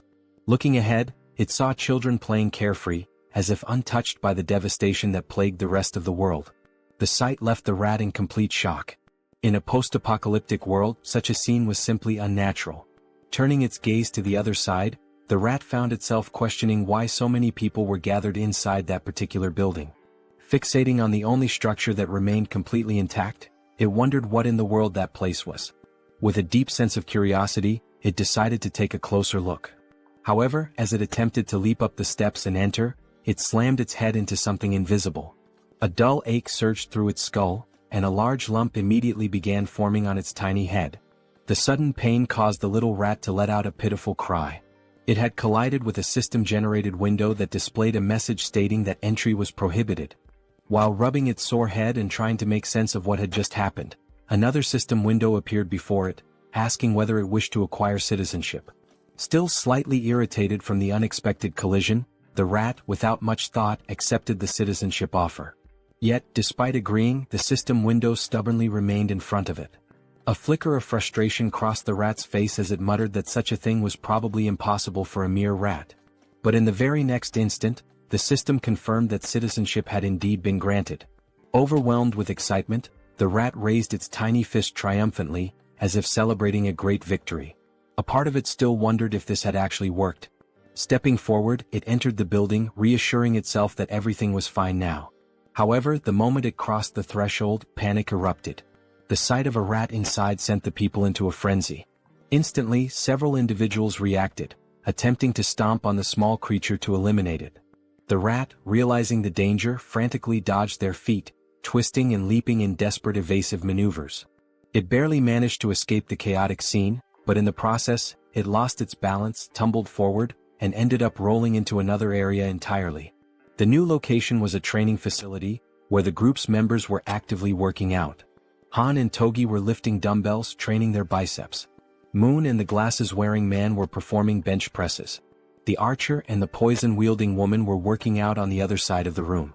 Meanwhile, the healer and the werbear woman were taking turns using the lat pull-down machine. Observing the sheer intensity of the training, the little rat found itself in awe, its tiny mind racing as it marveled at the sight. What kind of place was this? At that very moment, elsewhere, a new figure appeared. A woman, clutching her head, muttered that she was experiencing pain. She had been inside that very subway station earlier, and now she was suffering from a splitting headache. Perhaps this pain was a lingering effect of when the rat had collided headfirst into the system's invisible barrier. Bringing her hand to her mouth, she let out a smile, one that gradually morphed into something filled with twisted excitement. She spoke softly to herself, claiming that now, at long last, an opportunity had presented itself. A low chuckle escaped her lips, and soon she was grinning almost maniacally. She had finally found a way to survive. However, she quickly realized that the real challenge was how to actually reach that place. For now, she only needed to make her way to the station where the group had been. As she gnawed at her nails, she considered the possibilities. Perhaps the only viable method would be to traverse the subway tracks. But there was a major obstacle in the way, the monster that currently occupied the station, blocking the path forward. And yet, instead of despairing, she clenched her fists with determination. That was precisely why she still had a chance. There was nowhere in this world that she could not reach. At her command, a swarm of rats began to emerge, flooding the entire area. At that moment, a system notification appeared, indicating that he had hunted a trained level 2 rat and had gained a small amount of XP. The woman's ability was called Queen of Rats, a skill that compelled any rat she encountered to swear loyalty to her, allowing her to share their senses. Observing the notification, June, deep in thought, quickly realized that this woman was controlling the rat's spirit. Without hesitation, he activated his ability, Ultimate Eyes. Someone with an awakened Tirei ability had arrived on their own, so no matter the circumstances, he had to accept them. He carefully examined each room, searching for any sign of her, but there was nothing to be found. Turning his gaze outside, he scanned the surroundings, yet there was no trace of her there either. June then considered summoning her through a mission, as she had already been accepted as a citizen. The mission he devised was simple: visit the apartment within a 48-hour time limit, with a reward of cola and a choco bar. However, just before confirming the mission, June paused, realizing he was forgetting something. A memory resurfaced, the conversation he had with the werbear woman, where she had asked if he simply couldn't bring someone there using his abilities. June had tried multiple times before and had never succeeded. But perhaps that was because those people had been outside his sphere of influence at the time. Now, however, things were different. Everyone who had obtained citizenship was undoubtedly under his influence. No matter how far away they were, the system still registered the bodies of the monsters they hunted, calculating them accordingly. This proved Jun's theory. With this realization, he ordered the system to modify the mission. The new objective remained the same: visit the apartment. However, the time limit was now only 10 seconds, and the penalty for failure was immediate summoning to the location. After confirming the changes, Jun felt a hint of surprise that the system had allowed it to proceed without imposing any restrictions or additional penalties. Deep in thought, he considered that this was a worthwhile attempt. If he could successfully summon a citizen from the outside just once, then he could safely bring his own family there in the future. Once the forward base was activated, he would temporarily gain the same authority as his original territory. Only then would Han's group be dispatched. The forward base would be constructed, citizenship would be granted to his entire family, and using the mission system he would finally be able to summon them there. Jun realized that this plan had a real chance of working. However, the real issue was how much it would cost. But ultimately, the cost didn't matter as long as he could save his family. With unwavering determination, he declared that he would begin, pressing the button to start the mission. The countdown started, 10 seconds. The only thing on Jun's mind at that moment was that he hoped this wouldn't cost $1 billion. When the 10 seconds elapsed, the system notification appeared. Mission failed. However, to Jun's relief, the cost was nowhere near what he had feared. Feeling the weight lift off his chest, he placed a hand over his heart, relieved that it had only cost 30 million won. But now, standing at the entrance of the apartment, was Jaehyeon, the Queen of Rats. She was on her knees, trembling, her face filled with terror as she frantically questioned where she was. Jun immediately deactivated Ultimate Eyes, confirming that the penalty had indeed worked as intended. Slowly, he began walking toward the woman. The sight of him approaching sent her into full panic mode, her entire body trembling with fear. The monarch of isolation finally spoke, calling her by name. Hearing her name from his lips only deepened her confusion. Without wasting a second, she hastily demanded to know who he was and how he knew her. Jun's response was simple: he was the one who had granted her citizenship. Jaehyeon took a moment to process this information, trying to make sense of the situation. Still in shock, she questioned whether this place was the same location where her little rat had been. Jun, retrieving a can of soda from the system, confirmed that yes, this was the top floor of the apartment she had previously seen through the rat's eyes. As he offered her a chocolate bar and a soda, he apologized for summoning her so suddenly, fully aware that she was overwhelmed and terrified. Then, in a calm and composed manner, Jun introduced himself, stating his name and expressing that it was a pleasure to meet her.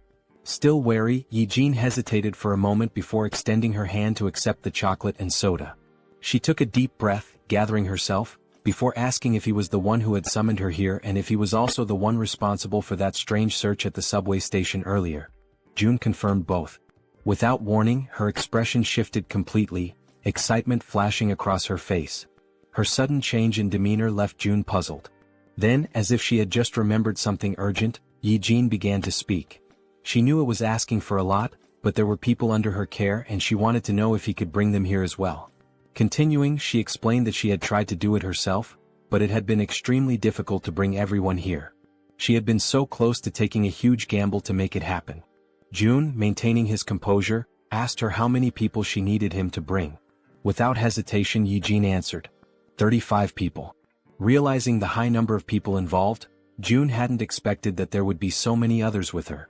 He sighed and apologized, explaining that this would be difficult to accomplish. Jaehyeon, clearly distressed, immediately questioned why. Without hesitation, he stated plainly that with his current power, he simply couldn't bring that many people there. Hearing this, the girl panicked. She grabbed onto his clothes, her fingers trembling as she desperately pleaded with him. Her mother and younger sister were among those people, and she swore she would do anything to save them. Jun observed her carefully, realizing that she needed help too. After a moment of silence, he asked her to give him some time to think. As his mind raced for a solution, he recalled something. Jaehyeon hadn't needed to interact with him directly to receive citizenship. That meant the system had recognized her rat as an extension of herself. If that was the case, perhaps something similar could work again. A system window appeared before Jun, displaying Jaehyeon's current stats. Her trust level was at 37, and she was at level 31.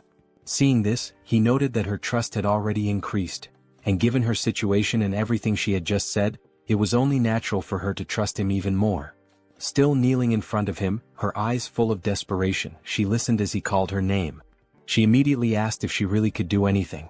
Without hesitation, Jaehyeon confirmed that she would, She would do absolutely anything. June took a deep breath before finally speaking. There was a way to make what she wanted possible. But first she had to trust him completely, 100%. He asked her if she understood. Then, speaking in a calm and steady voice, he told her that if she placed her absolute trust in him, he would undoubtedly save them. Hearing those words, the girl's eyes lit up with hope. She clasped her hands together, almost as if in prayer, and shouted that she truly trusted him. With unwavering determination, she declared once more that she would do anything if it meant saving her family. At that moment, the system notification appeared. Yi-jin's trust level had reached 50, and her loyalty had surpassed 30. This fulfilled the conditions for her to be registered as a vassal. June grinned. This was good, very good. And what came next would be even better. Without hesitation, he pressed the system window, selecting the option to register her as his vassal. At that exact moment, a blue aura surged forth, enveloping Yi-jin's entire body. For a brief instant, the unexpected sensation startled her. Then another system window appeared. Yi-jin was now officially recognized as 10th Seed, Knight and Tamer. Her awakened abilities were listed as Queen of Rats, Evolution.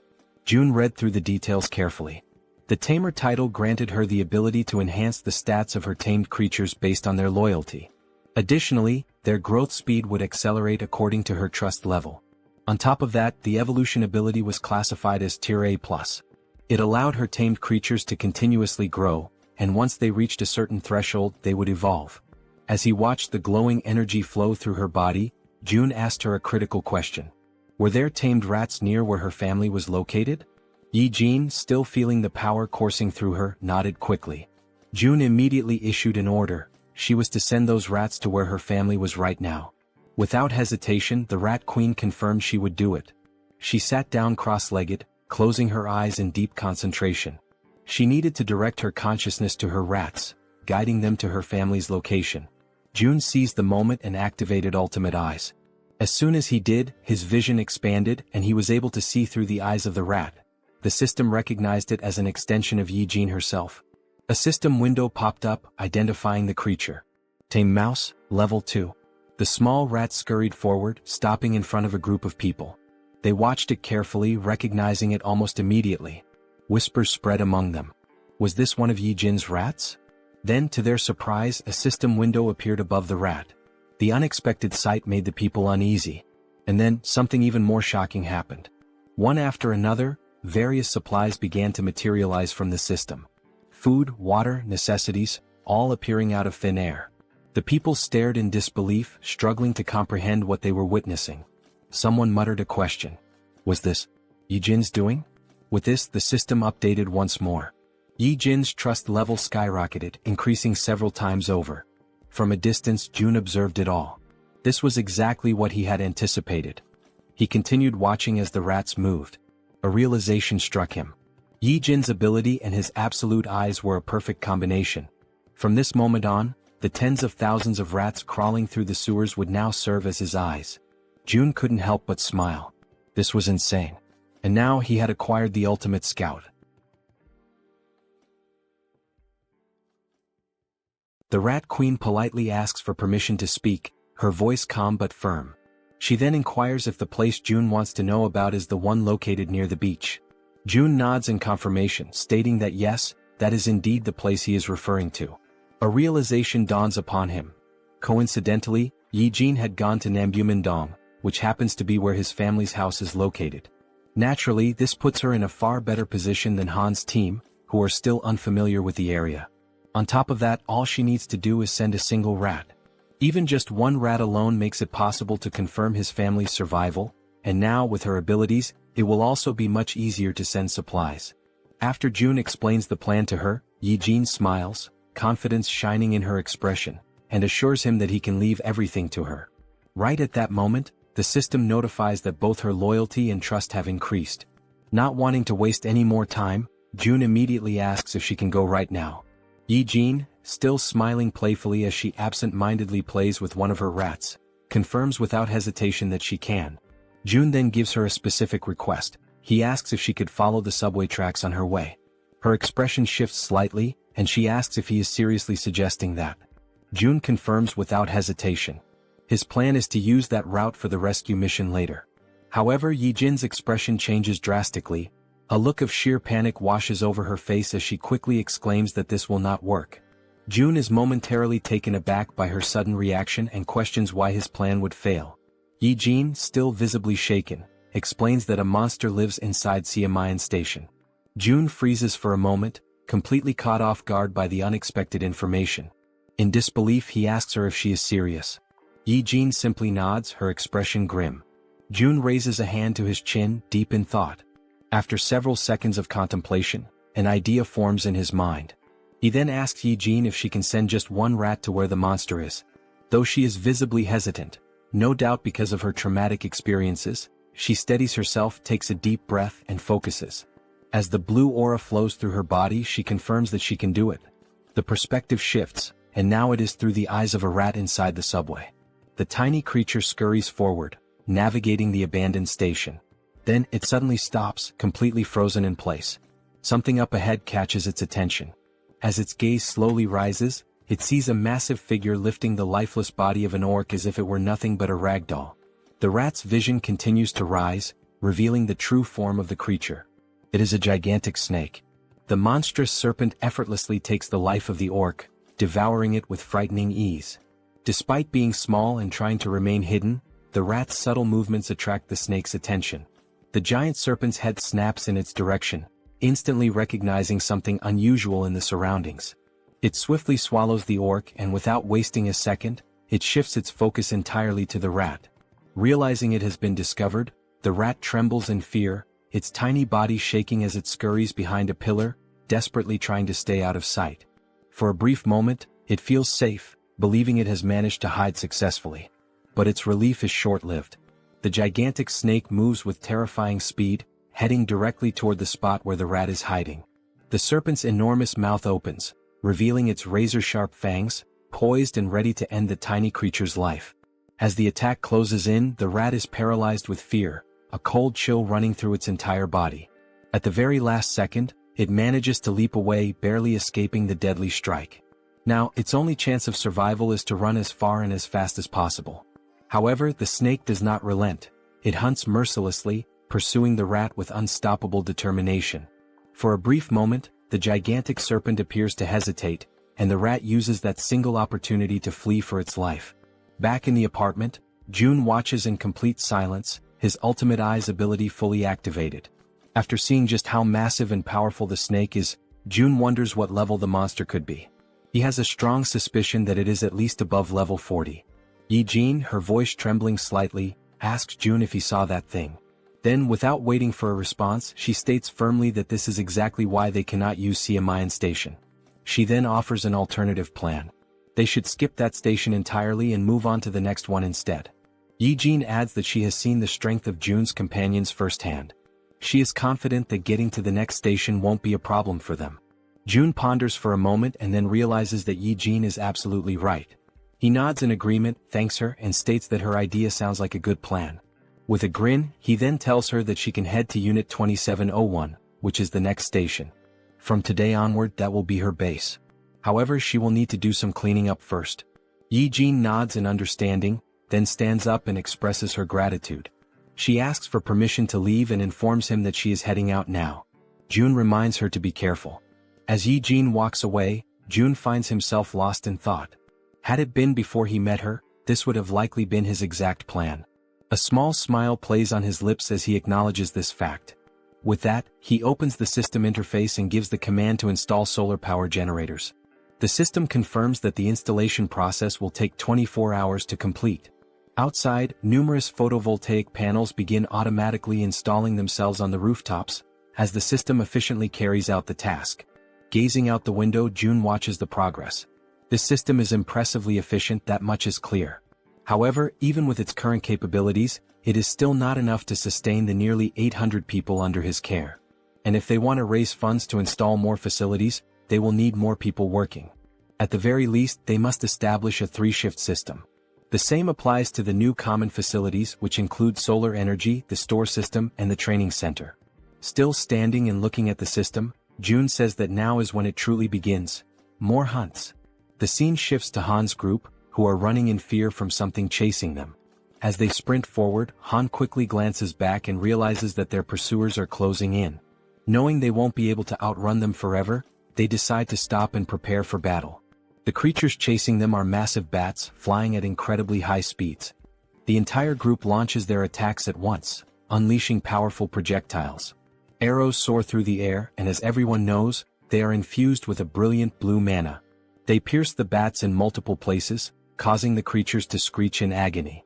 After a relentless barrage of attacks, they finally defeat all the bats that had been pursuing them. Once the battlefield falls silent, and none of the bats show any signs of movement, the archer turns to the group and asks if anyone is injured. The group reassures her that they are all unharmed. The poison-wielding woman then shifts the topic, asking the archer about the giant serpent that June mentioned residing in Siamayan Station. She questions whether they truly believe they can take it down on their own. The archer responds confidently, saying that everything should be fine since, if things go south, June can summon them back to the apartment at any moment. The poison-wielding woman nods in agreement, realizing that she is worrying too much. Listening to their conversation, Han grins and reassures her, saying that she doesn't need to overthink things since June is monitoring everything from afar. He then issues the order to move forward. After walking for some time, they finally arrive at the station where the giant serpent is lurking. The first sight before them fills them with horror and an overwhelming sense of dread. Scattered across the ground are the lifeless bodies of goblins and orcs, torn apart in a gruesome display. Among the carnage, a train car has been derailed, lying on its side off the tracks. The grotesque sight is enough to make the poison-wielding girl gag, barely able to hold back her nausea. Han orders the rest of the group to proceed while she takes a moment to recover. As they advance slowly, exercising extreme caution, Han suddenly senses something off, an eerie, unsettling feeling, accompanied by the distinct sound of a snake hissing. His instincts scream at him, and he immediately shouts for everyone to stop and be on high alert. The group tenses up, readying themselves for whatever might come next. Being at the front, Han is the first to see it, and his body freezes in terror. Emerging before them is the giant serpent. Its scales shimmer with a deep purple hue, and its golden eyes gleam with an insatiable thirst for blood. Faced with such an overwhelming presence, the entire group trembles in fear, unable to utter a single word as adrenaline surges through their veins. Toji is the first to break the silence, shouting in desperation, asking how they are supposed to fight a monster like this. At that moment, each of them frantically tries to think of a way to survive. Despite his own fear, Han instinctively pulls the archer into his arms as she, too, is frozen in place. With a firm voice, he yells for everyone to drop to the ground immediately. Without hesitation, the group obeys, crouching low as a series of devastatingly fast strikes slice through the air above them. The attacks are so rapid that they can only hear the sharp sound of the wind being cut, followed by the impact of the strikes smashing into the metro walls. At that moment, a system notification appears, revealing a new party quest. The objective: eliminate the giant serpent. Time limit: 10 minutes. The reward: a massive amount of XP. There is no penalty for failure, but everyone knows the truth. Failing this battle will cost them their lives.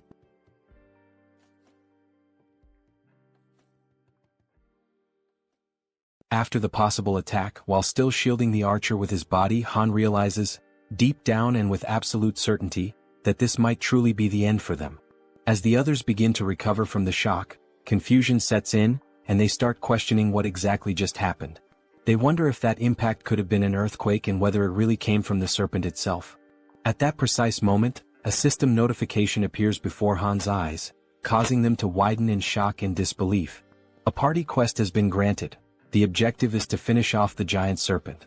Staring at the notification, Han questions aloud why the system used the term "finish off the snake," rather than simply instructing them to fight or defeat it. But when he turns his attention back to the creature, he notices something has changed. Observing from a distance, with the archer still kneeling by his side, Han wonders aloud what in the world is happening and why the serpent is behaving so strangely. The serpent's scales are soaked in blood, and parts of its flesh seem to be melting, as if it is dissolving from the inside. Han glances over at the Werbear woman, and they exchange a meaningful nod, silently agreeing to take initiative. Frowning, Han admits he has no idea what's going on. As equipment materializes across his back, he draws a spear and, summoning all his strength, hurls it with great force. The spear strikes the serpent squarely in the center of its massive head, already weakened and writhing, and the beast lets out a final echoing cry of pain. At this point, it is revealed to us that giant serpents have a habit of consuming their prey while it is still alive. And this detail is far from insignificant. A living creature swallowed whole poses a real and serious threat if it manages to act or strike in the final moment. This is precisely why the giant serpent uses venom to completely subdue its prey or strangles it until it suffocates before swallowing. However, this rule only applies to prey of a certain size. Something as small as a mouse, in comparison to its enormous body, is not a concern. Then we see a flashback, how the mouse deliberately and with striking precision leapt directly into the serpent's mouth, allowing itself to be swallowed in less than a second. And this small, calculated move would bring about consequences no one could have ever imagined. However, Jun had been clever enough to come up with such a plan, and now he lets out a quiet laugh while giving the command to open the warehouse. Watching the little mouse with his ultimate eyes ability, he notices two skills that are now available: warehouse and shop. With the mouse already inside the serpent's body, Jun issues the command to summon gas, causing the serpent's belly to bloat and swell. On top of that, he also summons burning papers, already ignited. The combination of gas and fire results in a massive internal implosion. In other words, the serpent explodes from the inside out, unable to withstand the pain and pressure building within. After the blast, the Queen of Rats experiences a sharp discomfort, as if she is directly connected to the pain the little mouse suffered. Jun walks over to her, noticing her unease, and asks if she's all right. She responds that she is. It just startled her a bit. Jun acknowledges her efforts, saying she did a good job, and she exhales in relief, finally relaxing a little. With ultimate eyes still active, he shifts his attention back to the metro and reflects on the fact that he wasn't the one who delivered the final blow to the serpent. Rather, he wants this creature to be slain by his vassals who have earned the title of Knight, Han and the Werbear Woman. By doing this, he knows he will receive 6 times the amount of experience points and profit. We are brought back to the same scene from earlier, just after Han threw the spear at the serpent's head. The Werbear Woman, wasting no time, charges forward while her transformation nears completion. With her powerful claws, she delivers a series of fierce slashes against the serpent, who still struggles to fight back despite its injuries. Finally, the Werbear focuses her strength, leaps into the air, and strikes down with tremendous force, landing a blow directly to the serpent's head. The impact creates a large crater, and once she lands back on the ground, now almost fully transformed, she turns to look over her shoulder, just to confirm that the giant serpent has truly been defeated. Right then, the system notifies them that the king snake has been vanquished, and a substantial amount of experience has been granted. Additionally, since it was a level 40 monster, a large quantity of one has also been deposited into the Shutin's wallet. Now that Han and the Werbear Woman have defeated the boss of Siamayan Station, it becomes possible to construct an outpost at that very location. System messages continue to flood in, showing that multiple skills have leveled up. Among them, a domestic domain declaration has reached level 15, granting Jun 3 additional skill points. As always, after each evolution, Jun experiences that familiar sharp pain, a tightness in his chest that signals the price of his advancement. Outside, his domain continues to grow, stretching farther and farther without pause. The system then alerts that a being has been discovered that meets the citizenship requirements, asking whether Jun would like to grant it. Still clutching his chest in pain, Jun gives the command to grant citizenship to the candidate. The system reports that the total number of citizens has now reached 1,000, and as the citizen count reaches that milestone, every citizen unlocks a new passive ability called Base Salary. This Base Salary skill is a passive ability that grants every citizen an additional 100% XP and profit bonus. Reading the message, Jun's eyes widen in astonishment, hardly able to believe what he's seeing. He opens the status window of one of the citizens and confirms it with his own eyes. A 100% bonus to both experience gain and profit share is now in effect. Then Jun becomes thoughtful, allowing himself a moment to process everything. He realizes that this is actually quite a fascinating feature. He now fully understands what the Base Salary ability truly means. Even if he sets their profit participation at 0%, the citizens still receive the additional 100% bonus in both experience and profits. But before he can dwell on that thought any further, his concentration is broken. The Queen of Rats calls out to him, gently pulling him out of his reflections. He turns around and asks what she needs. She apologizes for asking this at such a moment but proceeds to make a request. She wants to know if it would be possible for him to bring her group to that place as well. Jun takes a moment to consider her words, going quiet for a few seconds as he thinks. Then a soft smile forms on his face and he answers that of course he will make that happen. The Queen of Rats lights up with excitement the moment she hears his response. She lifts her hands near her mouth in a gesture of pure emotion, nearly blushing, while her eyes shine with a joy she cannot hide. June then asks her whether she is able to control another rat again at this point. Now full of energy and determination, she confidently answers that yes, she can absolutely do it without any problems. June says that he will inform the group to follow the rat while she guides them from here. Back at the metro station, the giant serpent's lifeless body still lies across the ground, unmoving. From within that very scene, a tiny mouse emerges, now acting as the guide for the group, leading them toward their new destination. The mouse scurries ahead, while the rest of the group follows closely, walking past the corpse of the giant snake and making sure not to stray too far behind their small guide. Han is once again left in shock by the sight unfolding before him. The Werbear woman urges him to compose himself and asks whether it was his group that defeated all of the orcs lying lifeless across the floor. He immediately denies it and turns the question back to her. But she also says that she didn't do it either. When she arrived, the orcs were already in that state. That leads them to conclude that this must be an orc territory, and whoever defeated them must be far more powerful than they are. As they keep walking, all the group can see are orc corpses and splashes of blood staining the ground, while they continue following the mouse that is showing them the way. Han points out that now that the giant serpent has been dealt with, the major threat is gone. However, he warns that they must not lower their guard just yet. The archer agrees with his assessment, noting that there could still be hidden groups of monsters lurking in the shadows nearby. At that moment, the little mouse turns back to the group, squeaks, and gestures with its tiny paws as if to say, "Come on, hurry up." Seeing this action, Toji comments that this mouse is actually pretty clever, and Moon asks whether the mouse is part of June's skill set. The group presses on, continuing forward while June watches from a distance.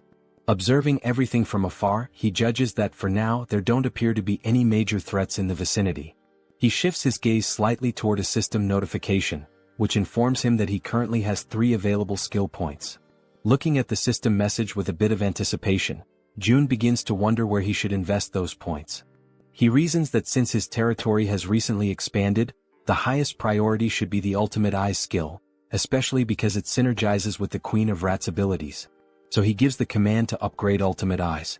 Once again, as always, he feels the painful consequences of evolving his skill. But this time, unlike the usual sharp sensation in his chest, he experiences something far worse, an unbearable and splitting headache. And unlike the previous version of this skill, the new level now allows him to see the level of monsters displayed above their heads. In addition to level, he can now see other data as well, such as height, behavior, intelligence, and even specific attributes or traits that make each monster stand out. Realizing how much easier this will make things moving forward, he affirms to himself that he definitely needed this ability. Because first, he needs to identify monsters of the correct level in order to assign suitable quests to people. This way he can reduce the cost of resurrection. Already aware of how useful this tool will be, he decides to use his remaining points. The next skill he chooses is dignity maintenance because now that he is meeting and managing more people, trust and loyalty are becoming increasingly important. He gives the command to level up that skill as well. However, just at that moment, right in the middle of his planning, something interrupts Seo Jun, throwing him completely off balance and into a state of panic. A deafening sound crashes through the area, abruptly ending his moment of reflection. That's when he realizes that the noises he just heard were similar to gunshots, sharp, loud, and unmistakably threatening. Since June had his Ultimate Eye skill activated at that moment, he was able to quickly realize that the gunshots had not originated from the apartment complex, but rather from the metro station. He immediately redirects his gaze back toward the metro and sees several goblins wielding revolvers in their hands. The goblins wear malicious, twisted smiles, clearly aware of the immense power they now hold with such weapons. Watching the scene unfold before him, the only question running through June's mind is why on earth goblins have firearms, and more importantly, how they managed to get their hands on them. Because it wasn't just one goblin with a gun, there were several of them, causing chaos and panic as they wildly fired their revolvers, spreading terror through the metro. Han and his group had already faced countless formidable enemies in the past, but never had they encountered a threat that escalated in danger so quickly and so unexpectedly. The suddenness of it put the entire group on high alert. Realizing the goblins were opening fire, Han immediately shouts out, commanding the group to run for cover and hide behind whatever protection they can find. The gunfire continued echoing throughout the metro station as the entire group managed to temporarily hide. From their cover, Han and the archer peek out cautiously, watching the scene unfold. Clearly frightened, the archer asks how the hell those damned goblins got their hands on firearms. Han responds grimly, saying the only thing he knows for certain is that it's not possible to fight them head-on under these conditions. But then Han allows a small smile to appear on his face, because he suddenly remembers, Moon is on their team. Without hesitation, Moon uses his teleportation ability, aiming to catch the goblins completely off guard and not give them a single second to react. His expression is fierce, filled with anger, and his eyes radiate pure determination. Without the slightest bit of remorse, he pierces the back of one of the armed goblins with his spear, driving it through the creature and silencing it with one final scream. That agonized cry is enough to alert the rest of the goblins, who immediately turn their attention to Moon, now fully aware that he's standing in the middle of them. But Moon is far from weak, certainly not as weak as the goblins had imagined. Using his close-range combat skills, he manages to decapitate every single goblin that tries to strike him, cutting them down one by one in rapid succession. Watching this from a distance, the goblins still wielding revolvers quickly realize that this is their best chance to shoot the boy before he closes in. But just as they prepare to pull the trigger, arrows suddenly strike their hands, forcing them to drop their guns in pain. The shots had come from the archer, who had been carefully observing the fight and saw the perfect opportunity to act. And she wasn't the only one. Toji, dressed in his heavy knight's armor, and the Werbear woman also launched themselves into the fray, charging forward to eliminate the remaining goblins. Both of them begin to attack fiercely, not giving the goblins a single moment to breathe or retaliate. From a distance, the man with glasses and the poison-wielding woman watch everything unfold in disbelief, clearly impressed by the strength and coordination of their companions. Toji and the Werbear continue pushing forward, relentlessly attacking the goblins, while in the background the archer and Moon provide cover from a distance to ensure their success.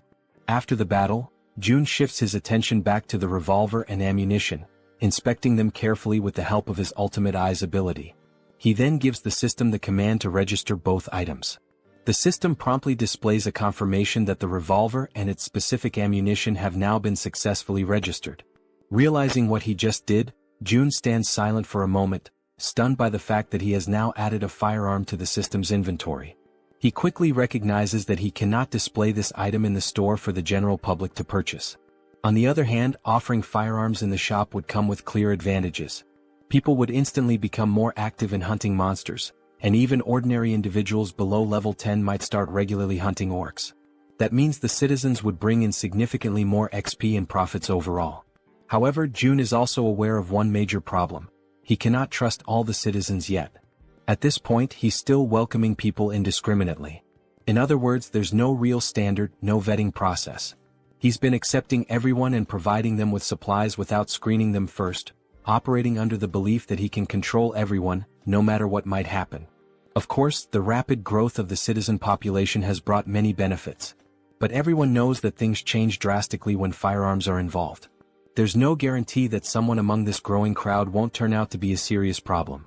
Beyond the obvious issue of supply shortages in the midst of an apocalypse, there are also the feelings of envy, resentment, and jealousy that could easily escalate into something dangerous once firearms are introduced into the equation.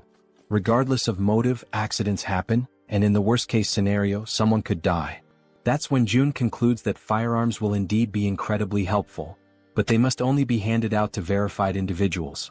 As he opens the system menu once again, he notes that, on top of verification, firearms will also be made available only to those with high loyalty levels. With that decision made, Jun already knows who the first person will be to receive one. Back at the metro station, the group now stands among the lifeless bodies of goblins scattered across the ground. Suddenly and without warning, a gun begins to materialize, forming in midair before dropping right in front of Moon, startling him with how sudden and unexpected it was. Cautiously, he begins to approach the weapon, taking slow and deliberate steps as he draws nearer. Then, with a faint smile appearing on his face and his finger already resting gently on the trigger, Moon picks up the gun, clearly aware of who had orchestrated this. Without needing to see him, he offers a silent thank you to Jun, already knowing it was his doing. After that, the group resumes their journey through the metro tunnels, continuing to follow the little mouse that was guiding them toward the Rat Queen's group.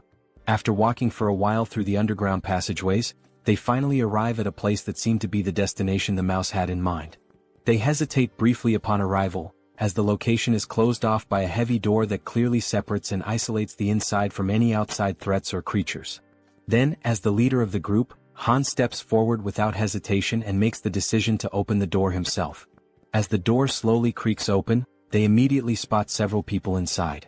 The first ones to lay eyes on the newly arrived group begin trembling in fear, uncertain of who these newcomers are. For all they knew, it could easily be goblins or another kind of terrifying monster. Sometime later, the day turns out to be perfect for a walk. Apparently, June notices this and decides to get some fresh air. As he strolls along the sidewalks, he reflects on how nice it is that the territory now includes the walking trail just outside the apartment complex. He thinks to himself that it's been quite a while since he's gone out for a proper walk, and he quietly expresses his gratitude to Jaehyeon for coming along with him. While enjoying the peaceful moment, the system suddenly notifies him that an unauthorized entity is attempting to enter. Upon seeing that notification, June smiles and casually remarks that it seems they have arrived. Jaehyeon, intrigued, becomes curious to know who they are. The system then shows that a being who meets the requirements for citizenship is approaching the shelter, and it asks June whether he would like to grant citizenship. Without hesitation, he accepts. Moments later, Jaehyeon hears someone calling out her name and is met with a heartwarming surprise. In the distance, her mother and her sister Yeojin are excitedly calling out to her, waving with joy. In a moment of pure euphoria, the three of them run into each other's arms, embracing in a tight, emotional group hug. Their mother, overwhelmed with emotion, asks where she had gone without saying a word and tells her how worried she had been all this time. Jaehyeon sincerely apologizes for everything. After the hug, Yeojin's eyes sparkle with joy as she exclaims how good her sister smells and asks if she had taken a bath. Jaehyeon replies with a smile, saying yes, and not only that, they even have hot water here, and now her mother and sister will also be able to enjoy a warm bath. From a short distance away, June watches the heartfelt scene unfold, happy to hear them chatting about how the place has beds and hot meals as well. Then June calls out to the Rat Queen, and she quickly turns around, asking if something has happened. June informs her that Unit 2701 has now been assigned to her, and she is completely free to use it however she wishes. However, he warns that it might feel a bit cramped for 30 people. Upon hearing this, the girl turns back toward her mother and sister again. But they were not alone. All 30 individuals who had been trapped in the metro were rescued and brought safely to the shelter. Jaehyeon lowers her head for a moment, visibly deep in thought as she tries to come up with a solution to accommodate everyone. Interrupting her train of thought, June steps in and says that he'll provide 3 extra rooms for her, because she is more than worth it and truly deserves it. Hearing this makes her feel a little flustered, and she offers a heartfelt thank you. June adds that she can also use units 2402, 2301, and 1902, all within the same building. Hearing that causes her eyes to fill with tears, and in the background her mother and sister smile with happiness and relief. Jaehyeon expresses her gratitude and says she will always do her best. After this emotional moment, the system displays a notification showing that the loyalty and trust levels of many citizens have significantly increased in an instant. Seeing this on the interface, June feels a small spark of excitement, pleased with the outcome. However, something soon catches his attention.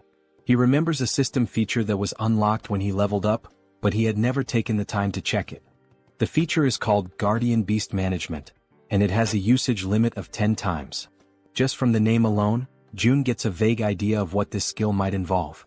But when he finally checks the cost of activating it, he is completely stunned. The cost is 1 billion, and the number leaves his jaw hanging in disbelief. Still trying to process this, someone suddenly calls his name and asks if he has a moment to talk in private. They head toward a nearby room and June opens the door, motioning for the person to come in. The person in question is none other than Jaehyeon, the girl known for using poisons, and she appears hesitant, clearly uncomfortable about what she's about to say. June gently asks her what she would like to talk about. With an anxious expression and a hint of fear in her voice, she says that there's something she needs to confess to him. Noticing her fear, June smiles softly and tells her to take a deep breath and feel free to speak comfortably, assuring her there's no pressure. Seeing his kind and calm reaction, Jaehyeon gathers the courage to finally speak her mind. She bows slightly and thanks him before saying, with visible difficulty, that she's truly sorry, but she wants to leave the team. Hearing that shocks June to the core. He had never experienced anything like this before. So, with disbelief he asks if she really just said what he thinks she said. With an expression filled with guilt, the poison girl once again says she is very sorry, but insists that she needs to leave the party. June hears her words, but remains silent for a moment, as it was all so sudden that he is still struggling to fully process the situation. The girl then begins to explain herself, saying that her ability is one of the reasons she feels so useless within the team. She confesses that she often thinks that her presence doesn't make any real difference. Whether she is there or not, things would likely remain the same. June gently tells her to stay calm and to speak freely, reassuring her that she can always be honest with him about anything. The girl then clenches her teeth tightly, as if she is bracing herself with fear and hesitation. Gathering her courage, she finally admits that she is afraid. The way she says it, the trembling in her voice, leaves June momentarily speechless. She goes on, repeating that she really is scared, truly terrified. The goblins were terrifying, the orcs were just as frightening, and the giant snake they faced had been utterly horrifying. She even recalls the terrifying moment when they were being chased by that red tiger. There were so many instances when she could have lost her life, that just thinking about it brings tears to her eyes and she starts to cry. Once again she apologizes to June, saying she knows he saved her many times, while she could only watch helplessly, remaining silent. Wiping the tears from her face with trembling hands, she continues, saying that she is nothing but a useless person, someone who has failed to live up to June's expectations. June, quietly listening, reflects that deep down, he had already started to notice this before. He remembers the time when they went to rescue Moon's grandmother. She had been clearly afraid then. He also recalls how fearful she was when they were hunting orcs, and especially during the confrontation with the giant snake. And he remembers vividly that during the chase involving the red tiger, she had nearly lost her life. June knows that, in truth, she hadn't had much impact on the group's overall efforts. But even so, he also understands that none of this is something she should be blamed for. After all, her ability, Poison Mist, is extremely risky to use. If handled incorrectly, it could harm her own teammates, making it difficult for her to use it effectively in battle. And despite not being able to use her ability to its full potential, she had still risked her life countless times alongside everyone else. When results turn out poorly, of course, disappointment can arise, but it doesn't diminish her bravery. Watching Hyerin crying and sobbing in front of him, June decides to speak up, telling her that this is actually perfect, because he has something he needs help with. Hearing that, the girl wipes her tears and looks at him, asking what he means. June then asks her if she knows Dabin, who is currently living on the 21st floor of the shared facility. He explains that Dabin has been struggling to handle everything alone, burdened with an overwhelming amount of responsibilities. June further mentions that he plans to create and manage shared facilities on every floor, not just the 21st, and that he's looking for someone trustworthy to help manage them. Stepping closer, he asks if he can entrust this task to her, assuring her that she would be a huge help if she agrees to accept it. When he notices that no immediate answer comes from her, he simply scratches his cheek awkwardly. He then continues, saying that if someone is willing to move and help even in small ways, he could never see them as useless. Seeing that Hyerin is still looking downcast, June reflects internally on how powerful her ability actually is. And because it is a control-type poison ability, June feels certain that someday her true value will shine brightly. He tells her that if stepping outside the apartment complex is too overwhelming for her right now, there is absolutely no problem with her working indoors for a while. And when the day comes when her power is truly needed again. June leans forward slightly and tells her that when that moment arrives, he will absolutely count on her. This sudden show of trust and reassurance causes her to momentarily stop crying. Then she gives a small, timid smile. At that very moment, the system sends a notification showing that her loyalty has increased to 100. It also notes that she has now been officially registered as a retainer, and the retainer limit has been expanded as well. As Hyerin wipes her face once more, she apologizes again, her voice trembling. But now, she gives a genuine smile, saying that she showed him a weak side of herself, but promises that she will do her best to help from now on. Hearing this lifts June's spirits as well, as he realizes that she has been working hard all this time and that he can continue to count on her. Sometime later, still inside the room, June's attention is again drawn back to a lingering system notification. The option to summon a guardian beast, at the exorbitant cost of 1 billion won. Looking at this possible new ability, June thinks that maybe, just maybe, it's worth giving it a shot, no matter how ridiculously expensive it seems. So, throwing caution to the wind, he presses the confirmation button and requests the system to summon the guardian beast. The system promptly notifies him that 1 billion won has been deducted. Then at that very moment, a brilliant light bursts forth, startling June. The light emerges directly from the ground, which makes the whole situation feel even stranger and leaves him frozen in place. It quickly becomes clear that this light is coming from a magical circle, glowing with a powerful yellow hue. The magic was so intense that it forced June to close his eyes for a moment, just to avoid being blinded.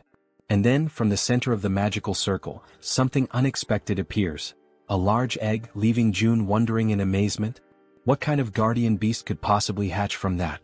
Even after the magical circle stops radiating light, the magical egg continues to emit a strong and vivid glow. Unlike the usual situation where a magic egg would take an eternity to hatch, this time the egg immediately begins to crack open. All the while, it continues to shine so brightly that June has to shield his eyes with his hand to protect his vision. Very quickly, the egg finishes breaking apart, and what emerges from within leaves June absolutely stunned. The creature that appears is covered in black feathers, with large, expressive eyes, a sharp beak and sleek plumage. It is clearly a bird. A small black bird with strikingly large eyes and a stylish crest on top of its head has just emerged from that magical circle. Without hesitation, June activates his ultimate eyes ability to inspect the status and details of his new guardian beast. The system immediately displays information. The creature's name is Samjoko and it is a level 1 crow. The system further explains that this crow is a divine beast with 3 legs, born with the power of the sun itself. It also states that Samjoko is currently just a hatchling, a baby who still needs protection, and that for it to grow properly, it must be bathed in high-quality sunlight regularly. June waves cheerfully at his new pet and, smiling warmly, says a genuine, heartfelt, "Hello." The little creature's large, shiny eyes begin to sparkle with excitement, and it starts making small chirping sounds as if trying to communicate back with June. June then places his hand thoughtfully under his chin, pondering for a moment how he should name his new companion. Looking at the adorable black-feathered creature in front of him, June comments that it is truly a jet black crow, and then suggests that perhaps its name could be Kami.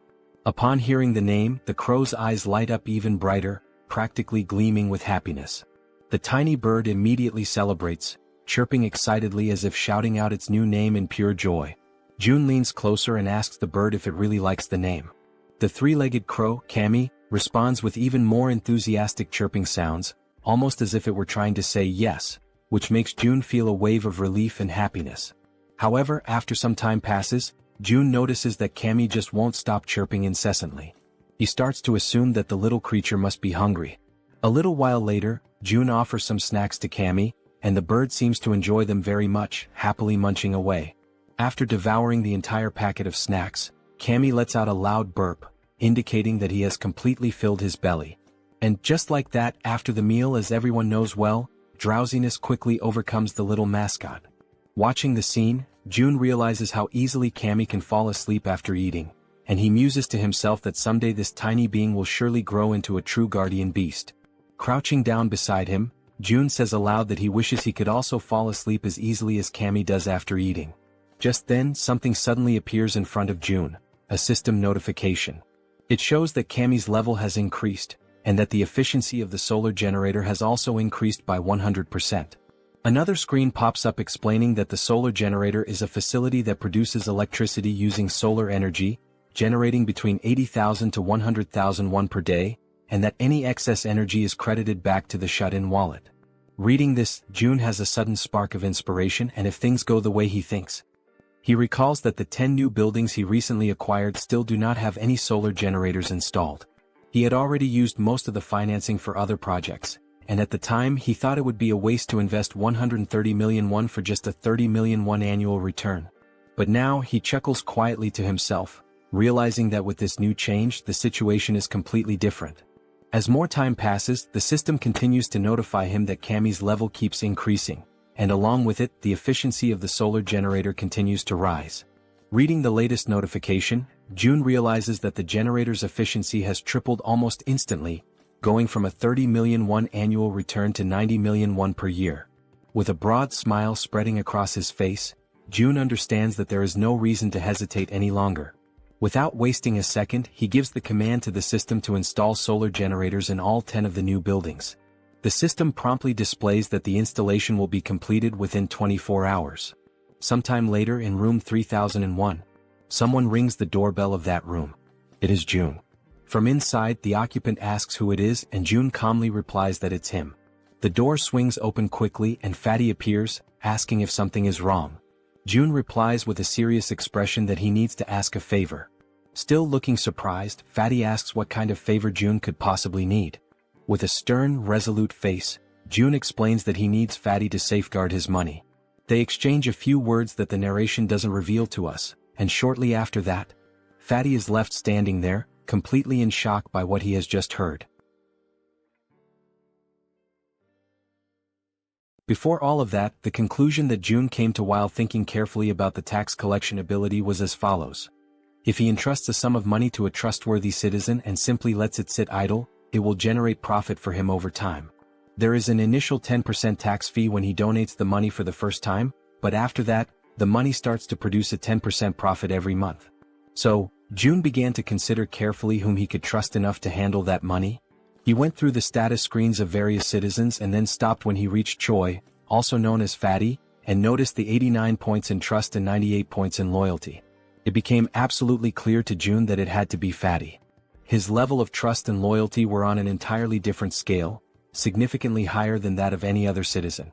Immediately, the system notified June that he had successfully donated 1 billion won to Fatty, with a 10% fee deducted from the total amount.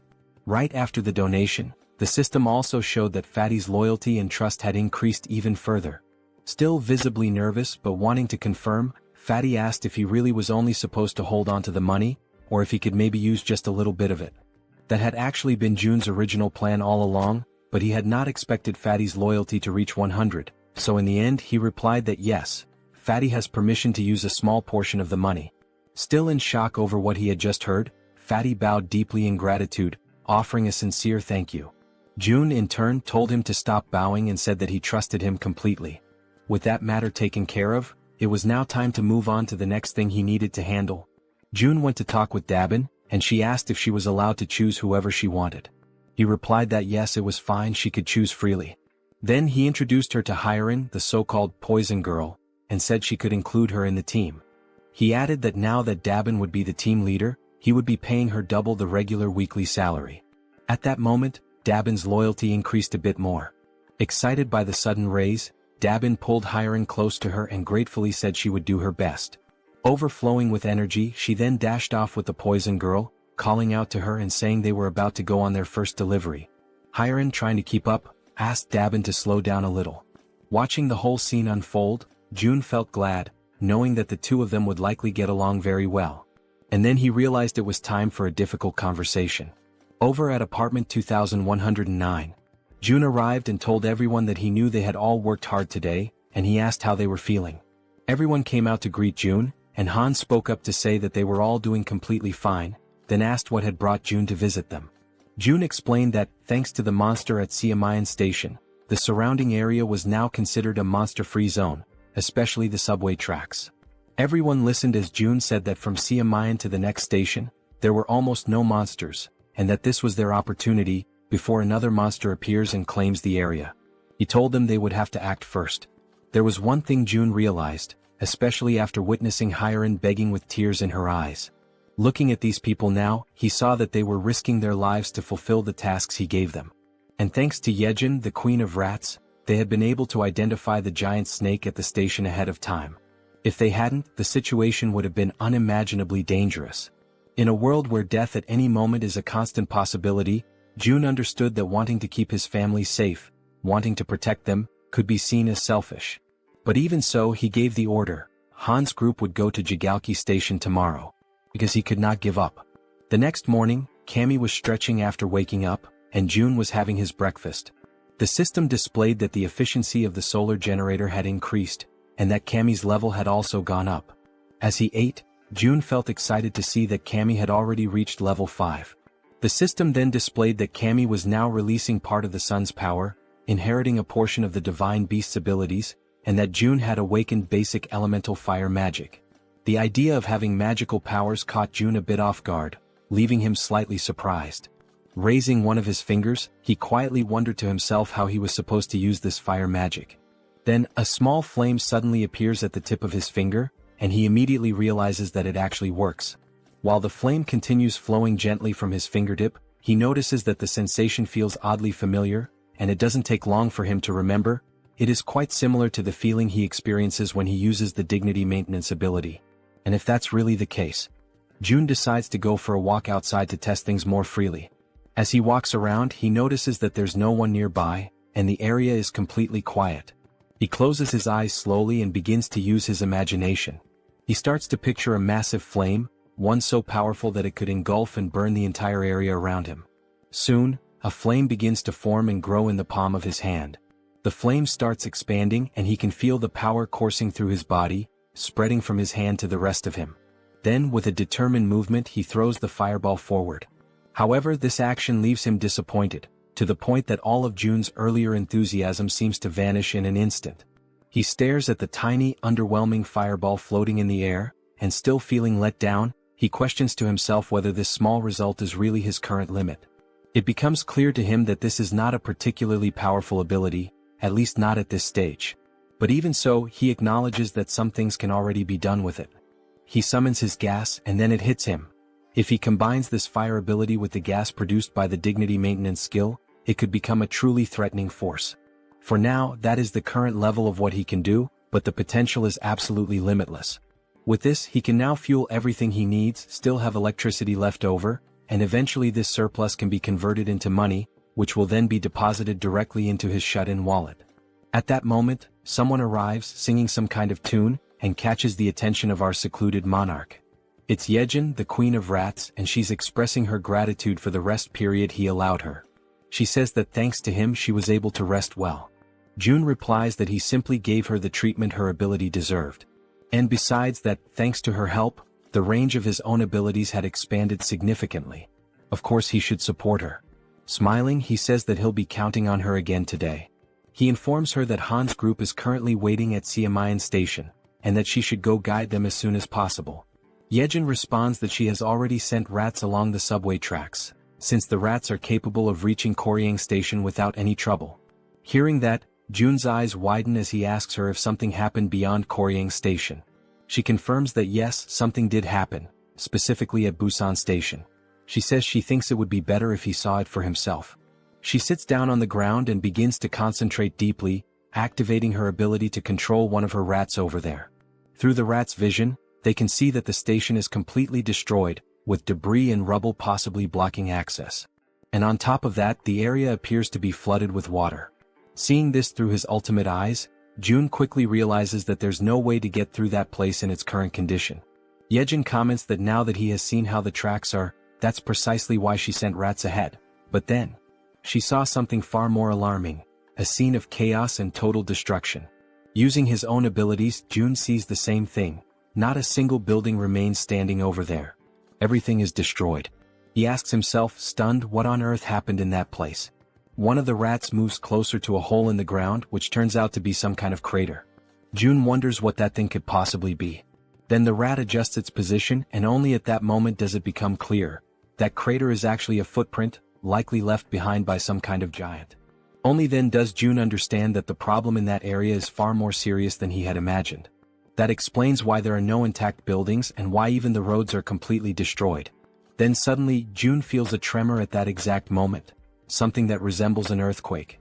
Both he and Jaehyeon are startled and immediately on alert as everything begins to shake violently, just like during a real earthquake. The Queen of Rats drops to the ground, crouching in fear and screaming from terror. Jun quickly moves closer, trying to reach her in order to calm her down. But at that moment he begins to feel deep discomfort, realizing that if this continues with the tremors growing stronger, all the buildings will eventually collapse. The earthquake continues to grow stronger, shaking the buildings more violently with each passing moment. Still visibly shaken, Jun turns to Jaehyeon and asks if she is alright. Jaehyeon reassures him that she is, but then with a worried expression, she asks what is really happening. Jun starts to explain that it is a tremor, but before he can finish, he is interrupted by a loud, booming voice shouting his name. Both Jun and Jaehyeon, still caught in a state of panic, hear that they need to go check what is going on. After a moment, Jaehyeon glances at her companion, and he gestures for her to follow him outside. Meanwhile, Fatty, visibly shaken and fearful, mutters in disbelief, questioning what all this chaos could be about. He adds that June needs to head to his house first. Without a second thought, both of them dash towards Fatty's house, despite the obvious danger all around. As they run, Fatty explains that from his place in Siamayan, they can get a clear view of the station area and assess the situation better. As they move swiftly through the quaking streets, June can't help but recall the loud crash from earlier, wondering why Fatty is dragging him to his place with such urgency. After some time they finally reach the destination.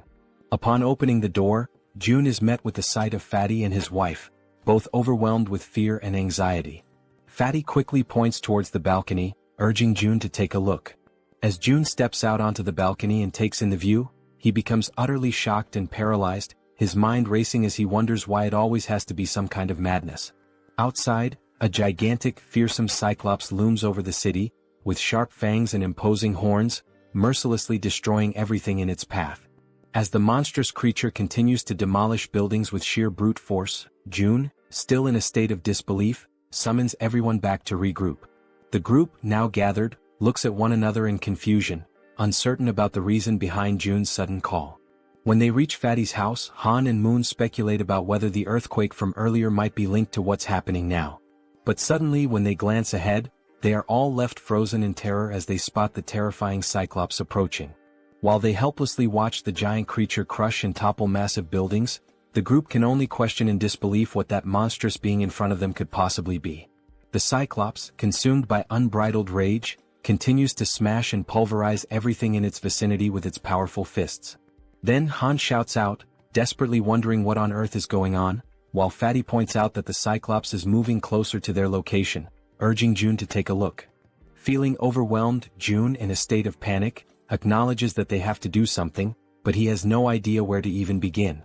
From the balcony, June glances down at his hands, unsure whether his abilities would be enough to withstand the Cyclops' attack. Nervous and trembling, June clenches his teeth, trying to keep his composure despite the dread creeping in. Suddenly, June hears someone calling his name and he freezes. Turning around, he sees the Werbear woman, her expression resolute and unwavering. With fierce determination, she requests a chance to take on the Cyclops. Hearing her words, June is initially taken aback and a bit fearful, unsure of what to think. However, the Werbear woman remains focused, her fiery resolve to battle the gigantic beast evident in her eyes. June, still anxious, manages to muster a faint smile after hearing her confident plea. Then he turns to her and asks if she is truly willing to confront the Cyclops. With unwavering courage, the Werbear woman firmly declares that she will make it happen right away. Just then, the system interface pops up, displaying that a mission has been granted. The objective is to hunt the Cyclops within a 24-hour time limit. If the mission succeeds, the reward will be 1 day of resurrection for the sun. However, if they fail, the penalty will be a full day of excruciating pain. June immediately calls for the group to assemble, stating that he will give a quick rundown of the plan. Standing before them, June asks everyone to pay close attention. To begin, he divides the group into 3 teams. The first team consists of Han, the Werbear woman, the healer, and Toji. The second team includes Moon, the archer woman, and Jaehyeon, the guy with glasses. The third team consists of June himself and Jaehyeon.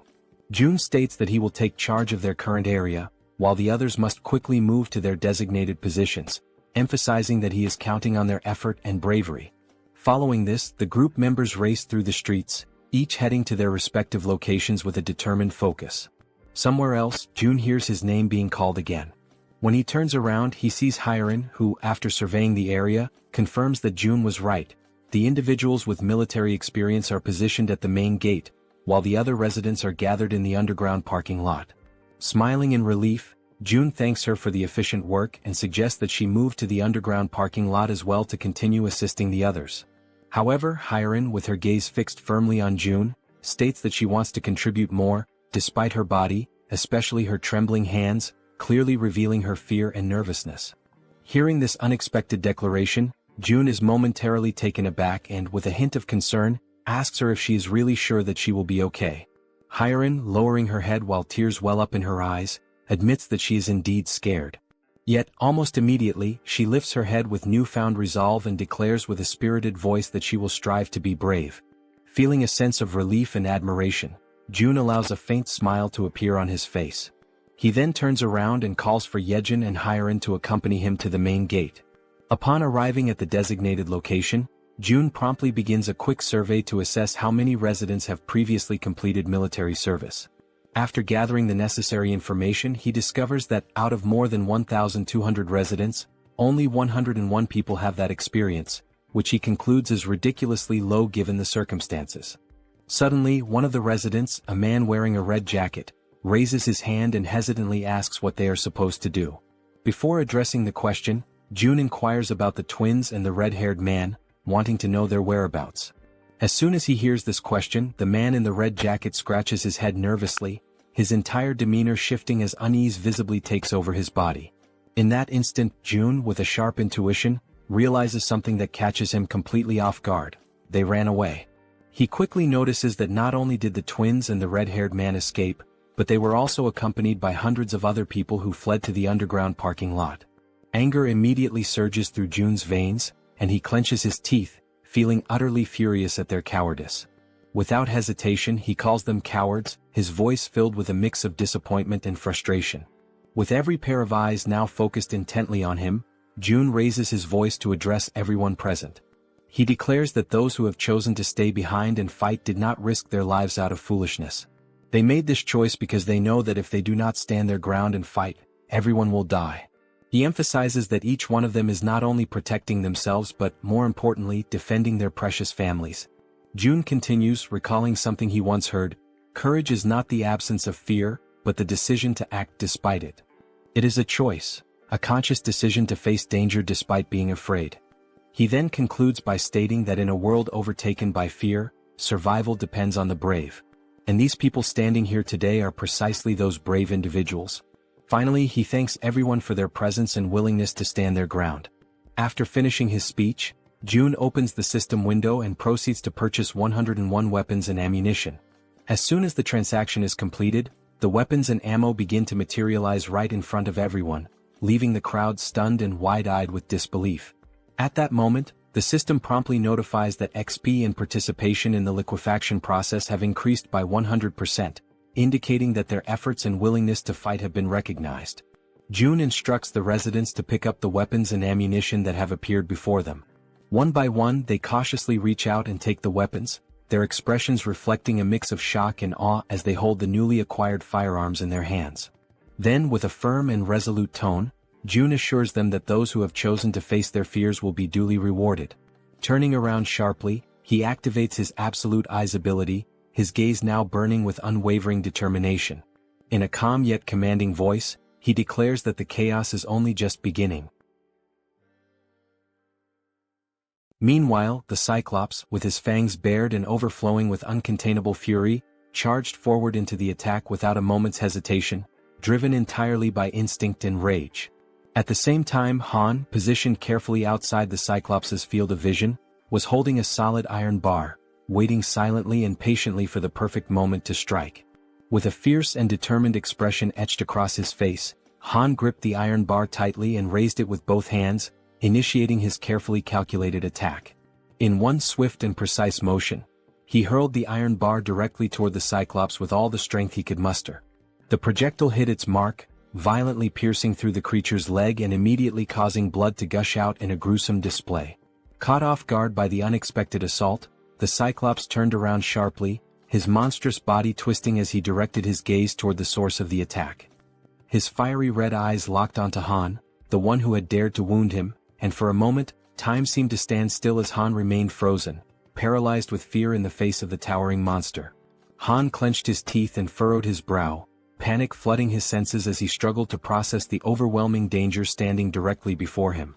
Despite the deep wound in his leg and the blood dripping down, the Cyclops began marching forward with a steady and terrifying resolve, determined to make Han suffer the most excruciating pain of all, death. But at that very instant, unexpectedly, the Werbear woman came rushing in, already fully transformed into her fierce beast form. She was driven by her mission, resolute in her goal to stop the Cyclops at any cost and earn the reward that awaited her. With her razor-sharp claws extended, she lunged at the Cyclops and slashed through his thick flesh, unleashing a brutal impact that sent her hurtling backward, crashing to the ground with crushing force. However, the attack wasn't nearly enough to bring the Cyclops down. He remained upright, completely consumed by rage, his fury only intensifying with every passing second.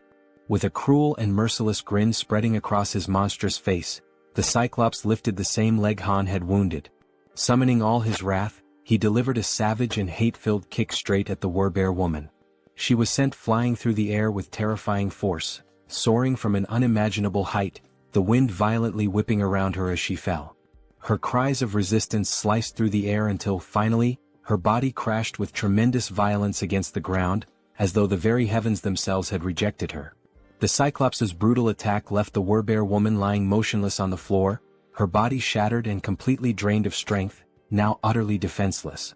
Even from a distance, the Cyclops kept his piercing eyes fixed on her broken figure. Determined to annihilate everything and everyone that dared to stand in his way, he began preparing for the final blow.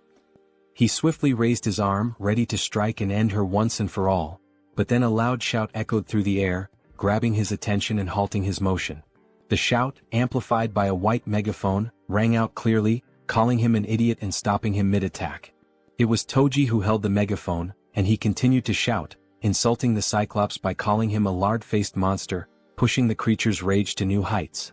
In response, the Cyclops turned his massive head. His burning eyes widened, filled with both confusion and fury, as he tried to comprehend what was going on around him. But suddenly his attention was drawn downward, to his own leg. The cold metal of the iron bar was still embedded deep in his flesh, and his blood continued to pour from the wound, soaking the ground around him. At the same time, Toji, overwhelmed by terror, lowered the megaphone and ceased his insults, fear gripping him tightly as he whispered to himself, trying to understand what kind of monster he was truly looking at. The Cyclops narrowed his dark eyes and locked them onto Toji. His gaze moved slowly, methodically, studying every inch of the weapons Toji carried, carefully evaluating their offensive capabilities. He looked like a wounded beast, still bleeding, still in pain, but mentally calculating the perfect moment to strike back with devastating precision. Suddenly, Toji found himself standing still, completely frozen, and tried to plead for a moment of time, but it was already too late. Without a second of hesitation, the Cyclops lunged toward him, driven by a single overwhelming purpose: to obliterate everything in his path. Toji screamed in desperation, his voice trembling uncontrollably. His eyes, wide with fear, gleamed with pure terror, and his entire body shuddered under the crushing pressure of the moment. Without thinking twice, he turned and sprinted with all the speed and desperation his legs could muster, running as though his life depended on it, because it did. Elsewhere, Jun was watching the entire scene unfold using his ultimate eyes ability. Observing Toji's desperate situation, he stated that Toji was approaching, and that the Cyclops was coming with him. Immediately, he turned to the group around him and instructed them to prepare without delay. Once more, Jun activated ultimate eyes, clenched his teeth tightly, and warned that the moment was near. Toji was almost at their location, and behind him was the largest creature any of them had ever seen. Toji was completely frantic, running out of control and screaming at the top of his lungs that he was arriving. After a few tense seconds, he stumbled past the edge of the barrier, where everyone was already waiting for him, alert and filled with tension. Outside the protective barrier, the Cyclops loomed, his eyes watching everything. And then, without warning, Black, the crow belonging to the man with glasses, appeared in the sky and began flying straight toward the Cyclops. The bird flapped erratically in the Cyclops' line of sight, pecking and disrupting his vision non-stop, refusing to let up for even a moment. Eventually, overwhelmed and disoriented, the Cyclops shut his eyes tightly in frustration. Without wasting a second, the archer woman was already in position, her body firm, unwavering, and fully prepared for the perfect moment to strike. Then, with unwavering focus, she aimed her bow with precise calculation, her eyes locked on the monstrous figure ahead, while Black, the intelligent crow, gracefully landed on the arm of his master, perching with familiarity and calm. Without a single trace of hesitation, the exact moment had finally arrived. The archer woman pulled back the bowstring with strength and confidence and released her arrow in one swift and fluid motion. The arrow shot forth with incredible speed and force. The Cyclops, in a desperate attempt to defend himself, raised his massive hand to shield his face, but it was in vain. The arrow not only pierced straight through his outstretched hand but also struck directly and with perfect accuracy into the very center of his head.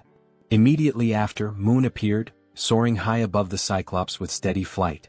Without wasting any time, he reached into his clothes and retrieved 4 rats, each one alive and squirming.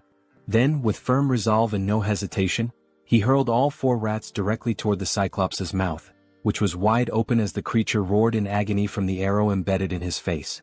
With all the power in his lungs, Moon screamed out Jun's name, his voice ringing through the battlefield, demanding immediate action. Up until that moment, everything had been unfolding exactly as planned. Now, with his ability already activated, Jun initiated the release of the gas that had been hidden inside the Cyclops' body.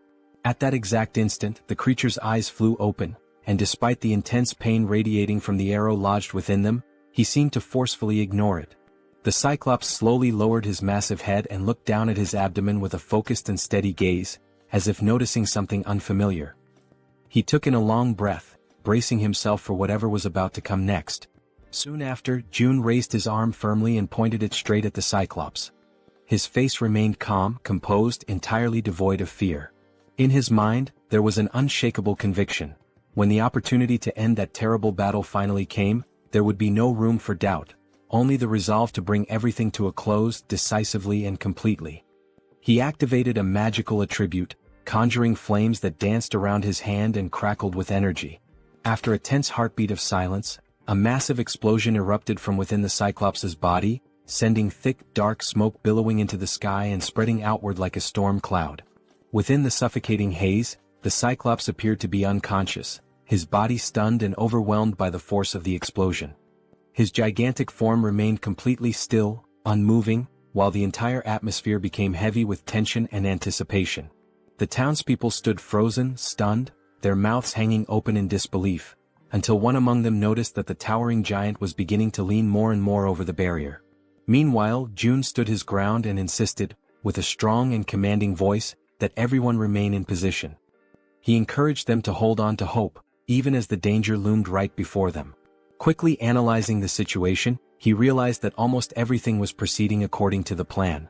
The next phase, however, would depend entirely on the citizens. They would need to concentrate all their strength and aim their firearms with absolute precision at the Cyclops' head, which was now visibly drooping and hanging heavy over the barrier. With one hand thoughtfully resting on his chin, Jun continued reviewing the details of his strategy in his mind.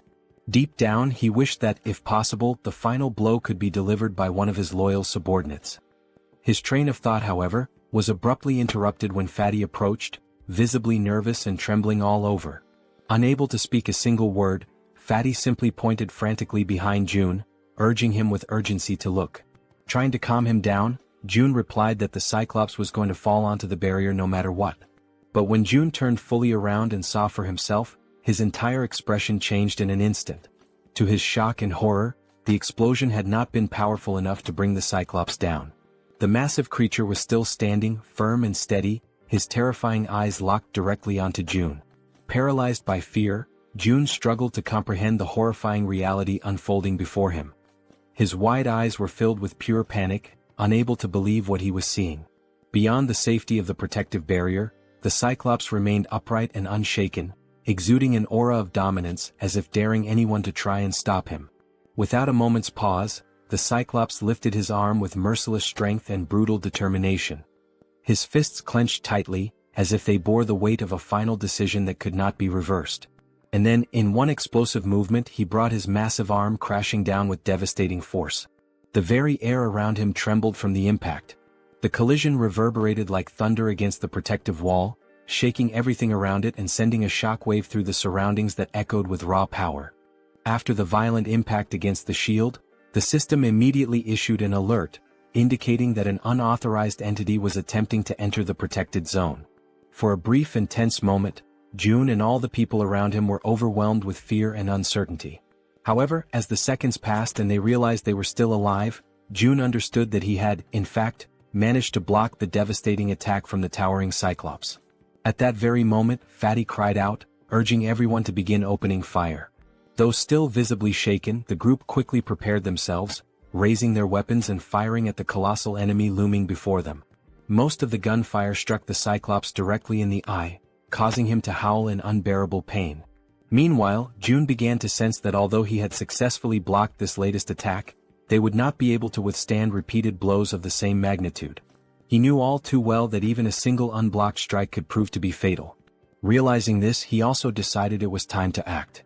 He activated his invisible hand ability, combining it with gigantification attributes, understanding that he, too, had to intervene using one of the powerful skills he had unlocked by spending ability points. In an attempt to counterattack, the Cyclops raised one of his enormous fists once again, clearly preparing to deliver another crushing blow. The citizens, noticing the movement and realizing that yet another attack was coming, were filled with fear once more. The monstrous creature gathered all his brute strength and threw another punch. But once again the devastating strike was stopped by the protective barrier. Only this time the blow came with even more force, and it wasn't just a single hit. The system responded promptly, issuing another notification that an unauthorized entity was attempting to breach the barrier. Upon seeing that the Cyclops had failed yet again, the people cheered and felt a surge of relief. They had successfully resisted once more and now decided to continue opening fire on the giant creature. June observed the situation carefully and realized that, although they had not yet brought the Cyclops down, they were inflicting damage. The rats with bombs and the citizens' repeated attacks were slowly but steadily accumulating injuries on the monster's body. He concluded that if they continued this strategy they could eventually take the Cyclops down, but they still needed something capable of delivering a critical strike. Then, a spear was launched with that very intention. It pierced the Cyclops' massive body, driving deep into his flesh, causing him to let out a furious and agonizing roar of pain.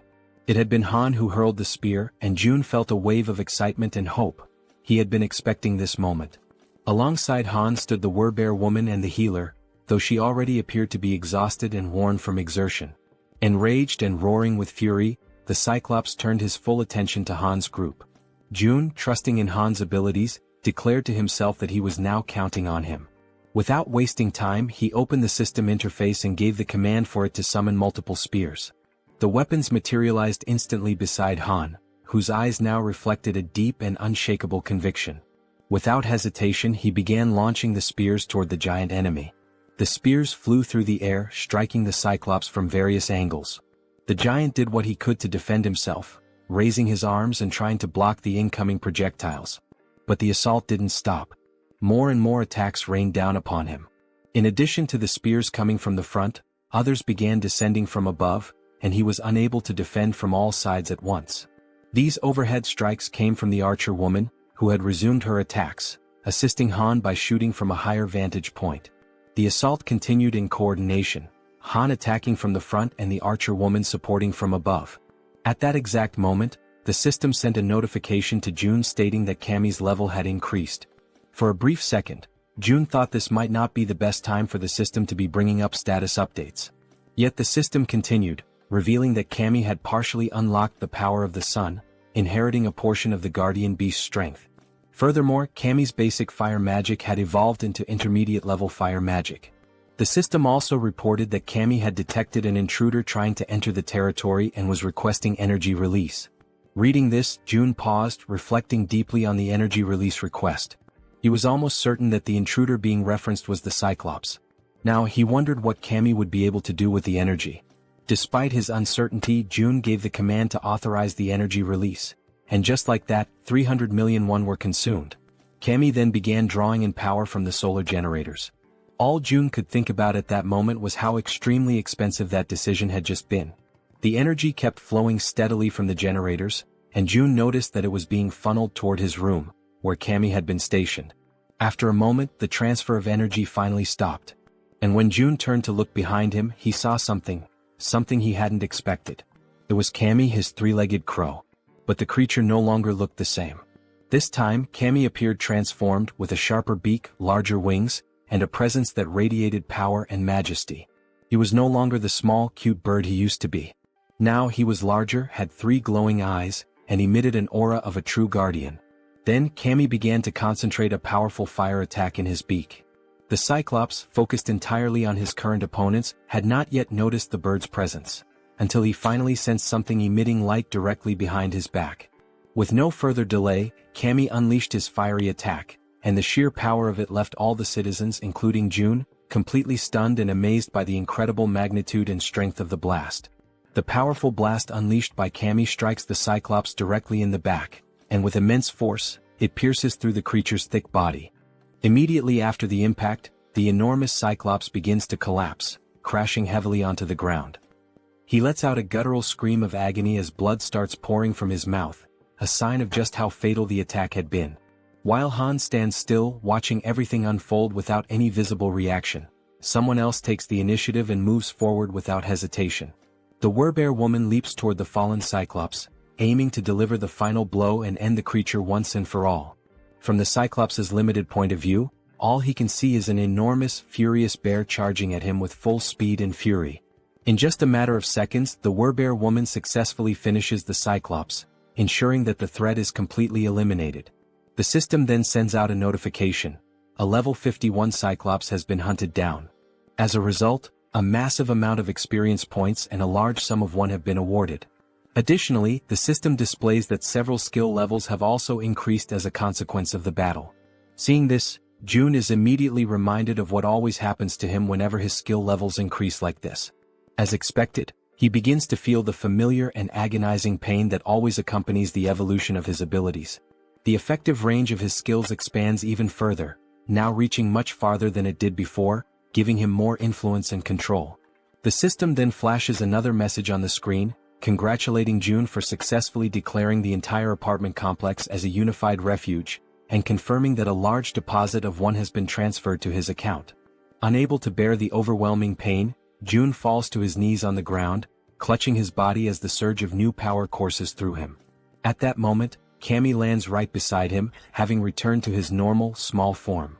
The three-legged crow begins to emit a series of proud, chirping sounds, clearly boasting about his role in defeating such a ferocious enemy. Jun, still kneeling and catching his breath, mentions that it cost him 300 million won for that outcome, prompting Cammy to fall silent, now visibly embarrassed that the price for his attack had been so high. Despite the expense, Jun feels genuinely happy and grateful that Cammy's strike was so decisive. It had been a critical and essential blow in taking the enemy down. With a soft smile, Jun gently strokes the top of Cammy's head and acknowledges that he did a great job. Although the summoning of the guardian beast seems to be unavailable within the refuge, Jun reflects on the outcome. He had spent 300 million won, but in return he profited 30 billion. This makes him start to wonder if it might be time to consider summoning all 10 guardian beasts, because if their performance is anything like Cammy's, there's really no reason to hold back. Then the system displays a new update. The current cost to summon a guardian beast has increased to 10 billion won. Seeing that, Jun immediately questions why the cost had skyrocketed so dramatically. But before he has time to fully process the situation, he hears the sound of someone's voice. It sounds faint and emotional, like someone crying. What he sees next brings back a delicate and emotionally complex memory for him. Both he and Cammy turn to look toward the source of the sound. It's Yeonju, the Werbear woman. And at that very moment, Jun realizes something unexpected. Just for a brief instant, the faint alert sound from the system window transforms into something else entirely, the very sound that Yeonju had long been wishing to hear. A little while before all of that unfolded, inside a certain abandoned building, someone was quietly using his special ability to fill a small bottle with water. The people around him were deeply grateful, genuinely thankful, to finally have clean water to drink. The man with the ability stood there, silently thinking to himself, troubled by the fact that they were now completely out of food. He had carefully formed a line, allowing the people to come forward and receive the precious water he was able to generate, but there was no denying it. Their food supply was nearly gone. And that, he understood clearly, was the absolute limit of what they could achieve with just these few resources they had managed to gather. The man felt a deep, growing sense of unease because at the end of the day, it seemed they would have no choice but to leave that place. A place that had seemed, until now, relatively safe. Then, at that very exact moment, he and everyone else inside the building felt the entire structure tremble. Like anyone would in that situation, he immediately asked those around him whether that had been an earthquake. Right then, another man came rushing in, shouting frantically and begging everyone to come see something that was happening up above. When the man mentioned the word monster, the one with the water ability was stunned, completely frozen for a second. Without wasting any more time, he began running, dashing up the staircase to reach the top floor and see what was going on with his own eyes. Once he arrived at the rooftop, what he saw left him breathless. The enormous Cyclops was still standing tall, radiating overwhelming fury and power. While the white-haired man trembled beside him, anxiously asking what they were supposed to do now, the one with purple hair, Jun Hyuk, was already thinking ahead, telling the other to go and hide everyone else in the basement to keep them safe. Jun-hyuk, overwhelmed and desperate, ran his hands through his hair in frustration, desperately trying to think of a plan. But the truth was undeniable: facing off against the Cyclops was utterly impossible. He tried to offer a bit of comfort to the other man, explaining that there was nothing they could do against something like that. In the background, without them realizing, the powerful light of Kami's upcoming attack had begun to form.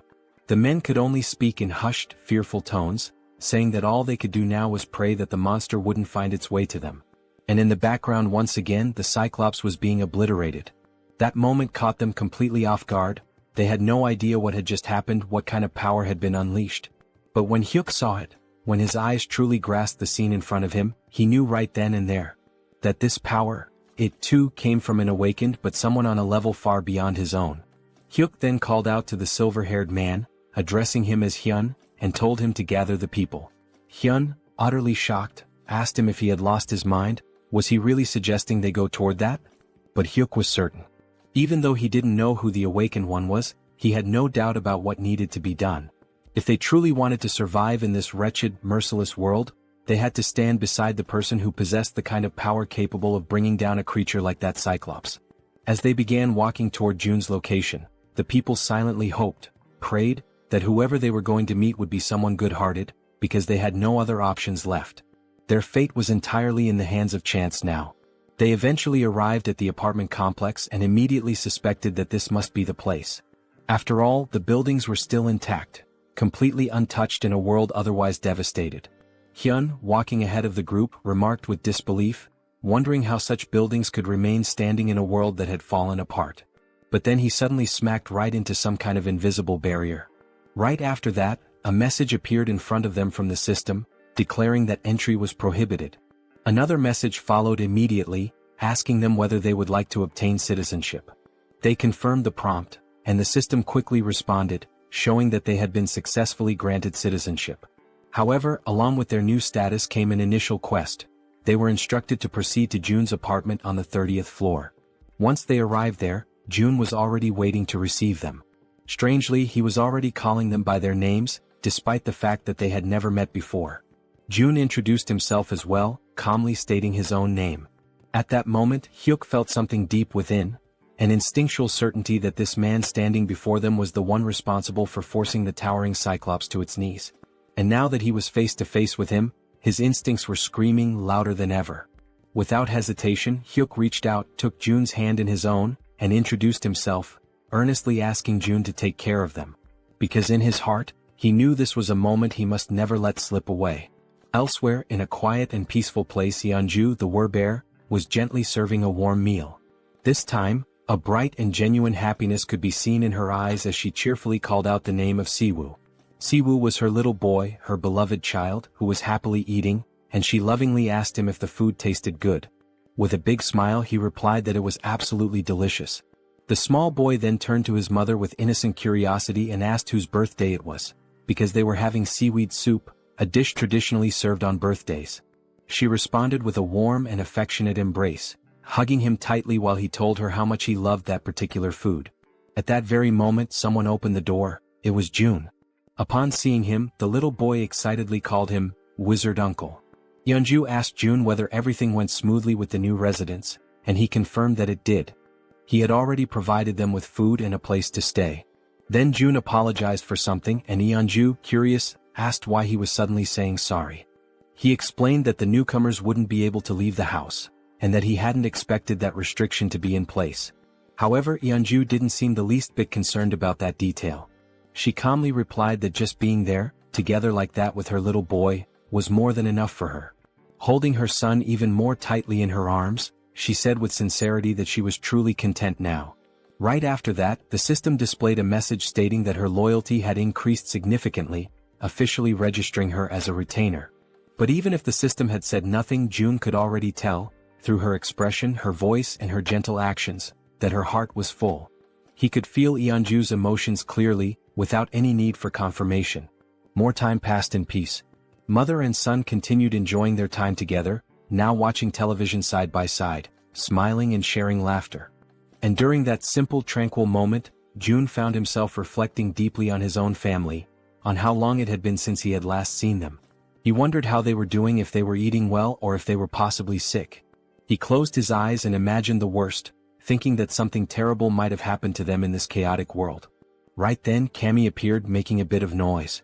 The small creature began playing and having fun alongside the werbear and her son. Watching them all together like that, June felt a quiet realization settle in. There was no need to rush. It was just one day. One peaceful, ordinary day. And he understood how hard Yeonju had worked for this day to finally come. At the same time, he also thought about how Yijin's rats were at that very moment heading toward the main house. When the rat reached the house, he would be able to deliver whatever his family needed. So today, looking at mother and child, smiling and content, June made a choice. He would focus only on taking care of them. Because this was the moment when Yeonju's one and only dream was finally shining brightly. Then June suggested that they sleep in the master bedroom. However, with her child still wrapped around her body in a loving embrace, Yeonju gently declined, saying that they could settle down in another room instead. Even so, June insisted that they stay in the master bedroom, emphasizing that it was the coziest and most comfortable place for them to rest. With a warm and reassuring smile on his face, he added that it was an order. Without hesitation, Yeonju lovingly stroked her son's hair, and together, they expressed their gratitude to June for his kindness and thoughtfulness. Soon after, they headed toward the room, wished him a good night, and the little boy waved sweetly at June before going in. June, watching them go with a deep sense of fulfillment in his heart, allowed a faint, content smile to appear on his face. The lights in the house slowly dimmed, and a gentle lullaby began to softly echo through the home, drifting from the bedroom as the child, still awake, listened in silence. Meanwhile, in the living room, June lay on the sofa, quietly listening to the sweet lullaby that continued for a long while, tenderly sung by Yeonju's voice. It had been a very long time since he had heard a melody like that.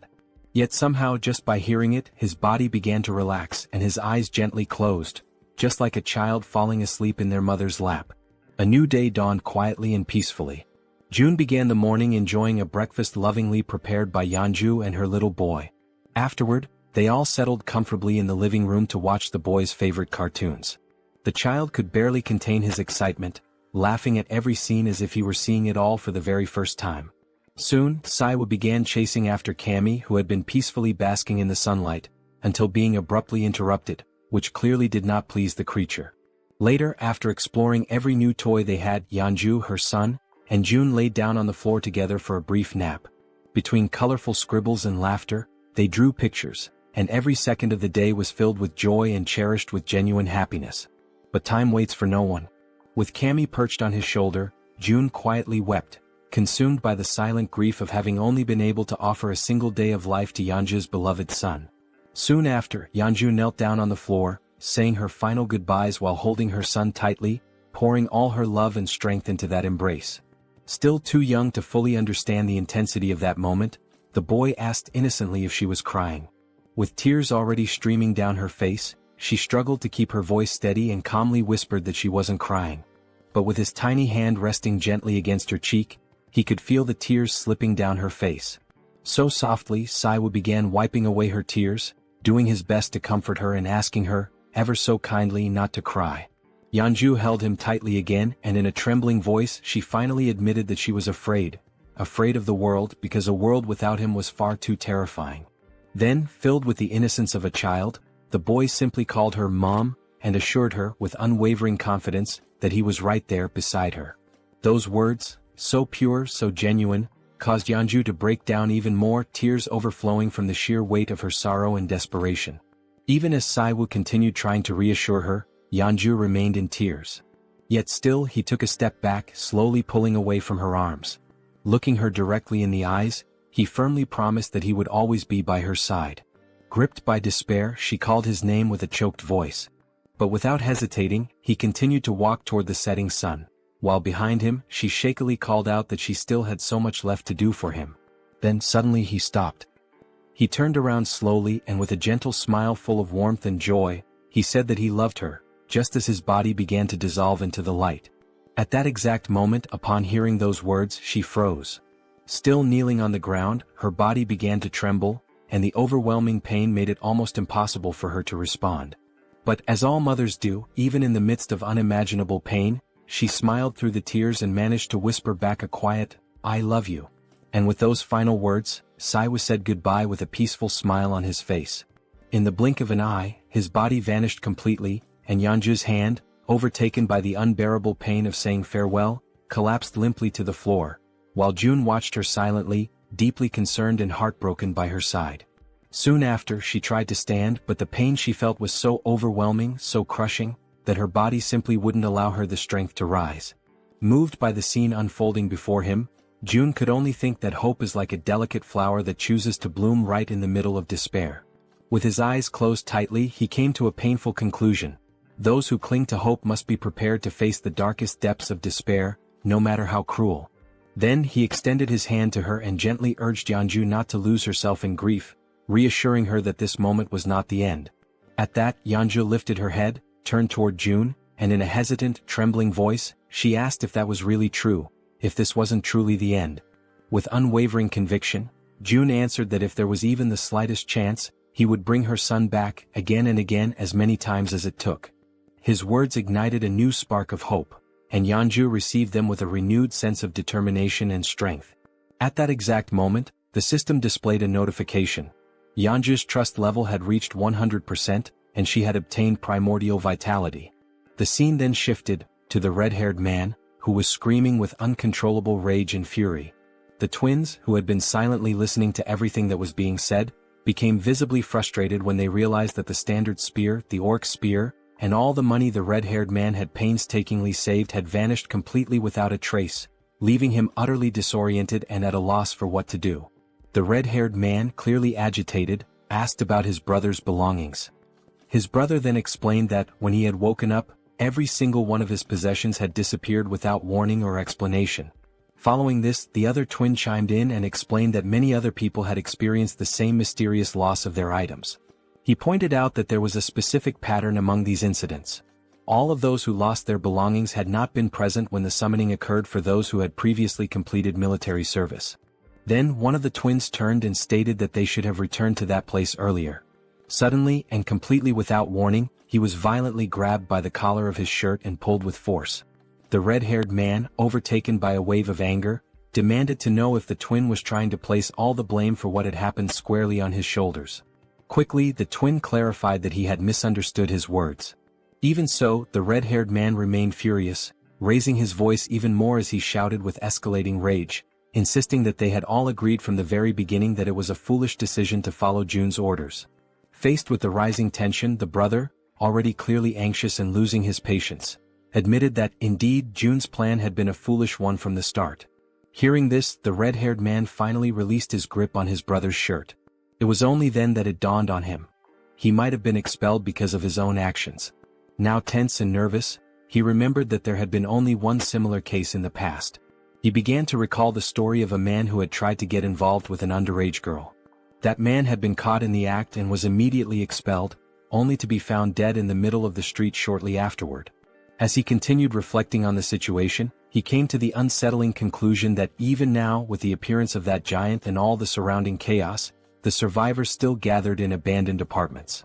So, it was highly likely that there were enough people who would be more than willing to make sure he became the next one to be expelled.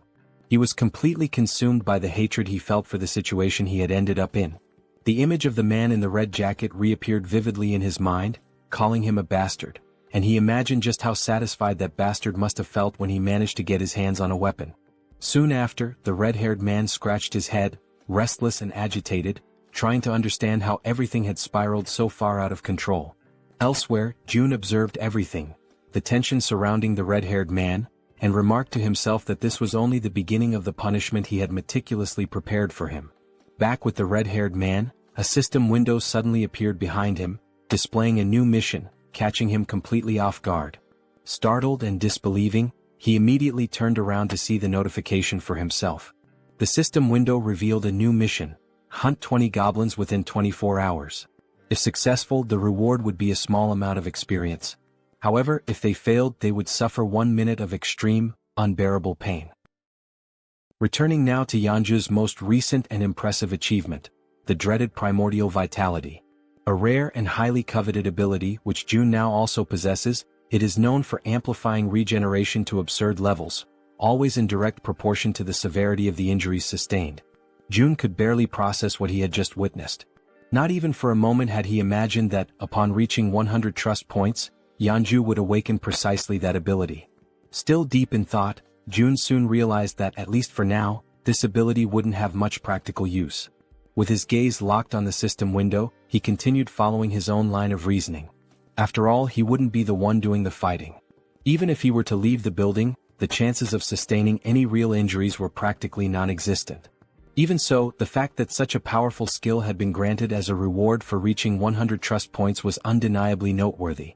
His thoughts then began to drift toward Moon, who was also dangerously close to reaching that same 100-point threshold.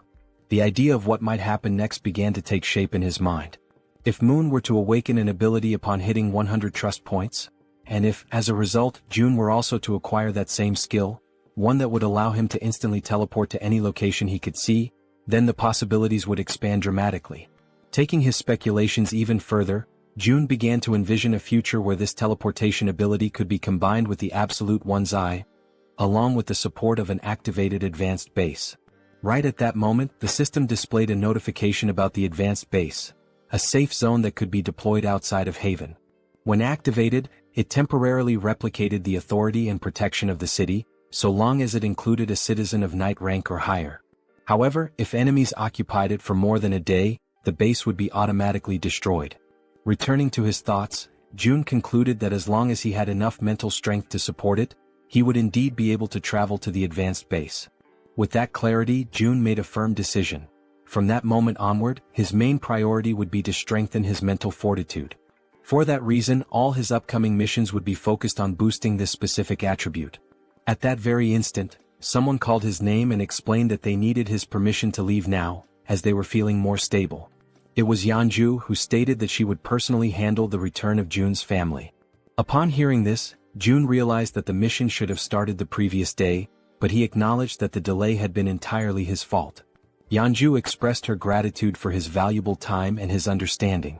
She then assured him that she would find a way to repay the kindness he had shown her. Without displaying any particular expression, June couldn't help but think that she had read his thoughts precisely.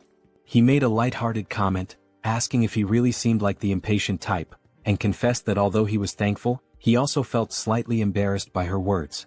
Yeonju responded gently, saying that he definitely didn't seem like someone who lacked patience, and admitted that, had she been in his place, she probably would have acted the same way. With a soft smile, she confessed that, in the end, everyone values their own family the most, and that she fully understood how precious that single day was that June had offered her and her son. Once again she thanked him sincerely for what he had done. June smiled modestly and expressed his own appreciation for her understanding.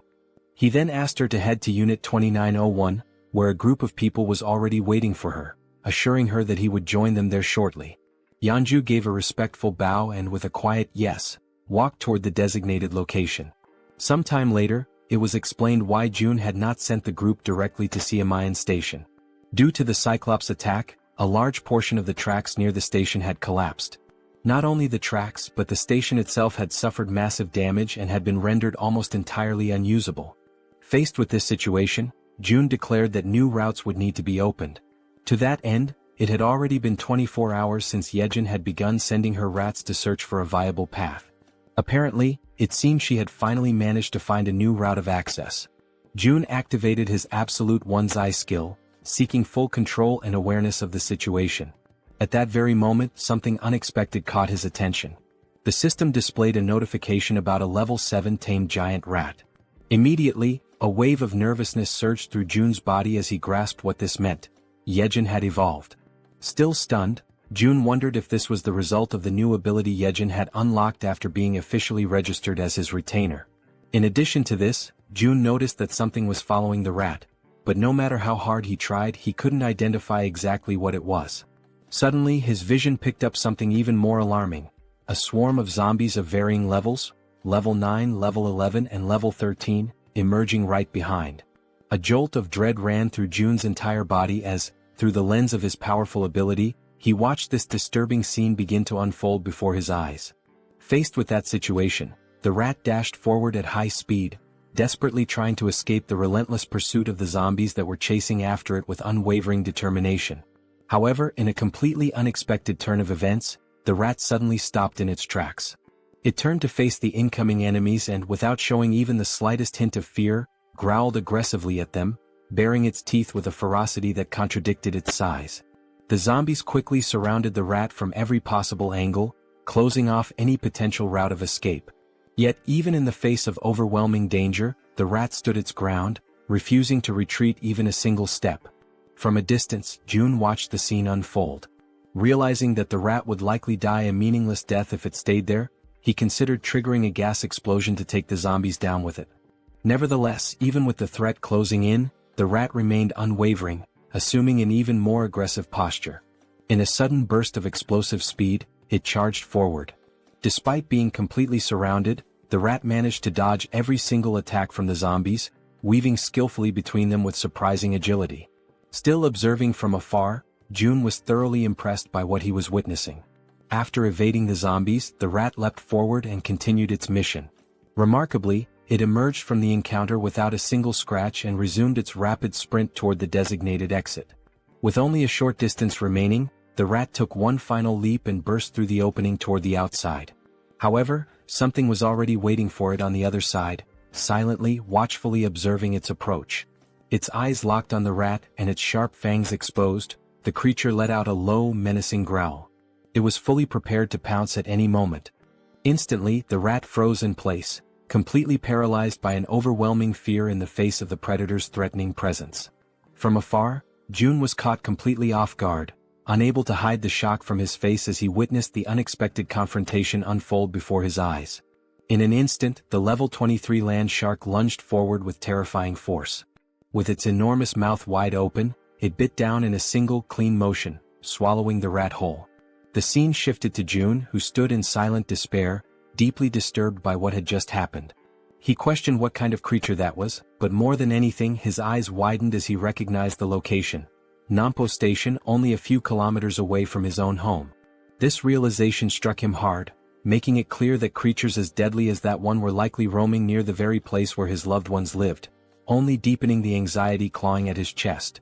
Struggling to keep his composure, he quickly acknowledged that he had to hurry. Time was no longer a luxury he could afford to waste. The scene shifted again, this time to Dabin, who was crouched down, sorting through a few boxes. She was clearly exhausted but also visibly relieved to have finally finished her task. Suddenly, someone called out to her, the person in charge of that task. She turned her head and saw that it was June who had arrived, thanking her for the effort she had put in. Wearing a small smile, Dabin responded that she didn't consider it hard work at all, especially since she was being paid for it. She then asked what the new problem was this time. June, slightly uncomfortable, averted his eyes as he tried to collect his thoughts and figure out how best to explain the new situation to her. Immediately picking up on his hesitation, Dabin grew visibly concerned. Now sounding tense and increasingly anxious, she urged him to speak up and just say what was going on already. With a measured and careful tone, June explained that he wanted to request the assistance of Jaehyeon for a specific task over the next couple of days and that he hoped Dabin could manage things in the meantime. Caught off guard by the sudden and unexpected request, Dabin forced a smile in an attempt to mask her nervousness. With her voice slightly unsteady, she asked if he expected her to take full responsibility for everything on her own. June then replied that he would be leaving it in her hands for just 2 days. She already knew that this meant a significant amount of work and responsibility. With a skeptical look, she asked if she would be paid extra for the overtime hours she would inevitably have to put in during those 2 days as the acting lead. Upon hearing her question, June offered a subtle smile. Then, with an enthusiastic tone, he confirmed that he would pay her double for the overtime. The moment he gave his answer, Dabin's face lit up with joy. She could barely contain her excitement, now completely energized and ready to handle whatever came next. Elsewhere, a wave of thick green mist, released directly by the system, completely envelopes Hyeon's body. The scene swiftly transitions to another location, where everyone in the group is now seated around a table, all eyes fixed on June as he prepares to begin the mission briefing. June begins by explaining that, due to the appearance of the massive Cyclops, navigating through Jaehyeon Station had become significantly more difficult. He expresses regret, saying it would be a shame to abandon the use of the subway line altogether. Soon after, Jaehyeon steps in to clarify that the section between Jaehyeon Station and Byeomnaegol, all the way through to Koryang Station, is still fully intact. According to her, there are no monsters positioned along that part of the route, so the group can cross it without much concern. She then places a sheet of paper on the table, which outlines the first main objective of the mission: to secure the route to Byumnagal Station. The man with glasses, visibly uneasy, starts thinking that the best way to get through the current route would be by flying over it. Suddenly and somewhat unexpectedly, Toji interrupts the discussion, not to contribute anything urgent, but merely to compliment Jaehyeon on her impressive talent for drawing maps. June quickly cuts through the mood and brings the conversation back to focus. He recaps Jaehyeon's explanation and then points to a specific area on the map, noting that they must proceed with extreme caution before reaching their final destination. He then informs the group that approximately 500 orcs are currently active in the vicinity of a large supermarket complex. Upon hearing this, Han immediately asks whether they'll have to engage in direct combat with the orcs. Jaehyeon responds clearly, stating that fighting the orcs is not part of the plan. They only need to reach Byumnagal Station and use the underground subway line. She assures them that she has identified a route completely free of orcs, with only a few lower-level monsters needing to be cleared along the way. Silently, June recalls just how much he had invested prior to the mission to ensure that nearly everyone in the group reached at least level 30, with only Fatty and Hyeon falling short. Against goblins, he believed that would be more than enough. June continues by explaining that they should reach Koryang Station without any significant trouble. However, he then immediately points out the real obstacle that lies ahead: Busan Station. The moment he mentions Busan, Toji panics, fearing there might be another giant creature stationed there. But Jaehyeon quickly denies it. Her concern isn't about another giant, she says, but rather the condition of the railway tracks between Koryang and Busan. She then reveals that this particular area is swarming with an enormous horde of zombies. And unless someone in the group possesses an ability capable of wiping out monsters in extremely tight spaces, using that route would pose a serious and dangerous challenge. Everyone is left stunned by the revelation, especially Hyeon. Trying to remain composed, Hyeon focuses and slowly gathers the courage to speak. Still nervous, she calls Jaehyeon by name and, with trembling hands, says that she believes her ability might be able to help in this situation. Sometime later, the system displays a notification stating that the 100,000 weight limit of her poisonous mist had just been exceeded. Seeing this notification, Hyeon feels a deep frustration that her contribution has already reached its limit. She opens a nearby door where June and Jaehyeon are waiting. Both immediately begin praising her efforts, telling her that she did exceptionally well. June asks if she's feeling okay. Hyeon confirms that she is. Although she had felt completely drained at the beginning, something powerful seemed to push her through the process, and now she felt fine. What she didn't know was that the strength she had felt came from June, who had secretly upgraded his retainer management level. June reflected on the cost of the upgrade. It had been expensive, but ultimately worth it since he ended up earning billions in return. Still unsure, Hyeon then asks June if he's truly certain that it's okay for her not to go in person. June calmly reassures her, explaining that just staying in place and continuing to produce poisonous mist is more than enough for the mission's needs. With all preparations now complete, June activates his ultimate eyes ability and officially declares the beginning of the operation. Immediately, through his ability, he sees an enormous swarm of zombies located exactly where they had anticipated. Suddenly, something catches the attention of the zombies, and they all turn simultaneously to face whatever is approaching them. It's a level 3 rat charging rapidly toward them at full speed. The zombies are momentarily stunned the instant they realize what, or rather who, is approaching them. Following the plan with careful precision, June opens his inventory within the system. A dense and toxic green mist is released, spreading swiftly over the horde of undead. In perfect coordination, the rat dashes forward at high speed, weaving through the crowd of bodies and leaving the zombies behind in its wake. Hyeon's poisonous mist, upon being inhaled, induces paralysis by targeting muscles such as the diaphragm, ultimately causing suffocation. However, the targets this time are zombies, creatures that are already dead and no longer require breathing to function. That is why June had already anticipated this limitation and had prepared a contingency, Plan B. He had instructed Jaehyeon in advance to take over the operation when necessary. Soon, amid the group of undead, several rats waited patiently, alert for Jaehyeon's command. As soon as the order was given, one of the rats lunged toward a fallen zombie. Through the reflection in the zombie's still open eye, the system captured the exact moment the rat bared its fangs and sank them mercilessly into the creature. At that precise instant, a system notification appeared. A level 11 zombie had been successfully hunted. Along with the experience gained, a deposit of 120,085 won was transferred directly to the digital wallet. But the momentum is quickly interrupted when Jaehyeon suddenly calls out to Jun in distress. With urgency in her voice, she informs him that something seems to be wrong with the rats. In that exact moment, the system displays a troubling notification. A rat has reached level 9. This revelation sets Jun instantly on edge. He quickly realizes the potential danger. If that rat were to come into contact with zombie blood, it might become infected and transform into one of them. Even more alarming is a far more terrifying thought. Jaehyeon herself may have been exposed to contamination through bites or claw wounds during the battle. In response, Jun immediately asks whether the rats are still obeying her commands. Jaehyeon confirms that they are, although she notes they have become noticeably more aggressive. Relieved, Jun lets out a soft breath and remarks that everything seems to be going well, at least for now. Internally, he begins to reflect on what's ahead. If they can make it safely to Jaehyeon Station, then maybe, just maybe, he'll finally have the chance to reunite with his family. But just as this thought forms in his mind, it is abruptly interrupted by a system notification. An unauthorized individual is attempting to access the shelter through the main entrance. Baffled and alarmed, Jun stares at the message, struggling to grasp what is happening. Before he has time to act, a second notification appears. The system states that a group of 157 individuals meets the requirements for citizenship and asks if he wishes to grant it. Relying on his instincts, Jun gives his confirmation. Immediately, another system message is displayed. The total population has now reached 3,000 residents. As a result, a new ability has been unlocked, Economic Activity Subsidy. Reading this new development, Jun feels a brief moment of apprehension, uncertain of what the implications might be. But then gradually, a small smile forms on his lips.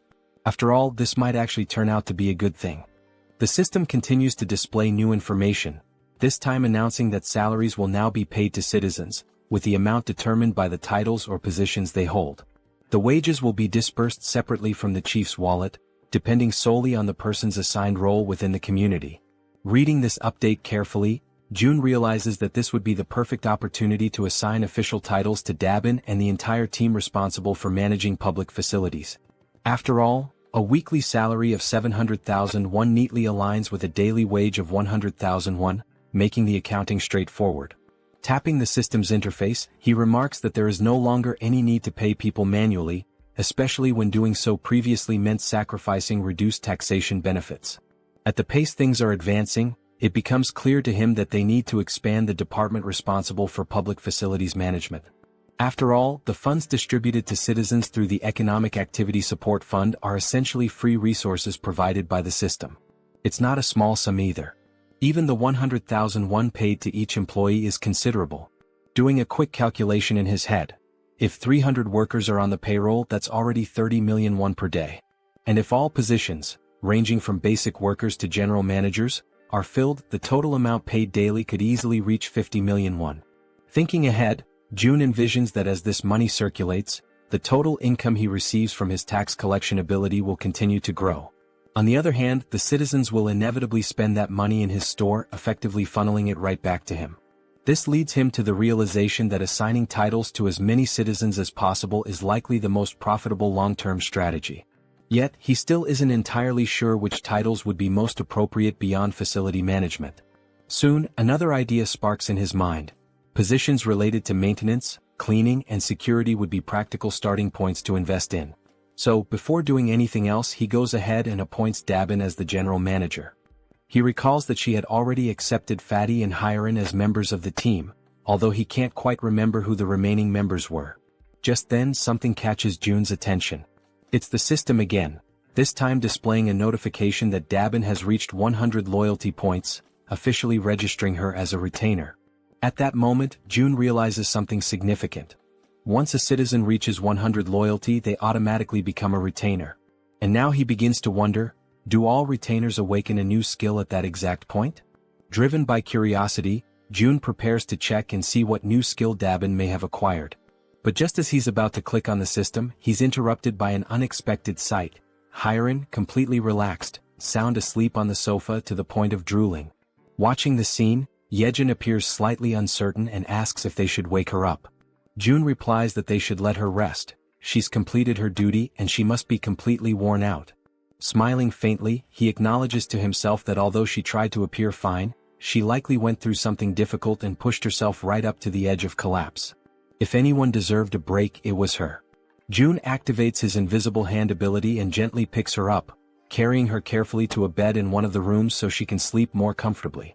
Returning to the living room, the two of them talk quietly, agreeing that Hyran may indeed be going through a rough time. June then turns to Jaehyeon and asks how she herself is doing.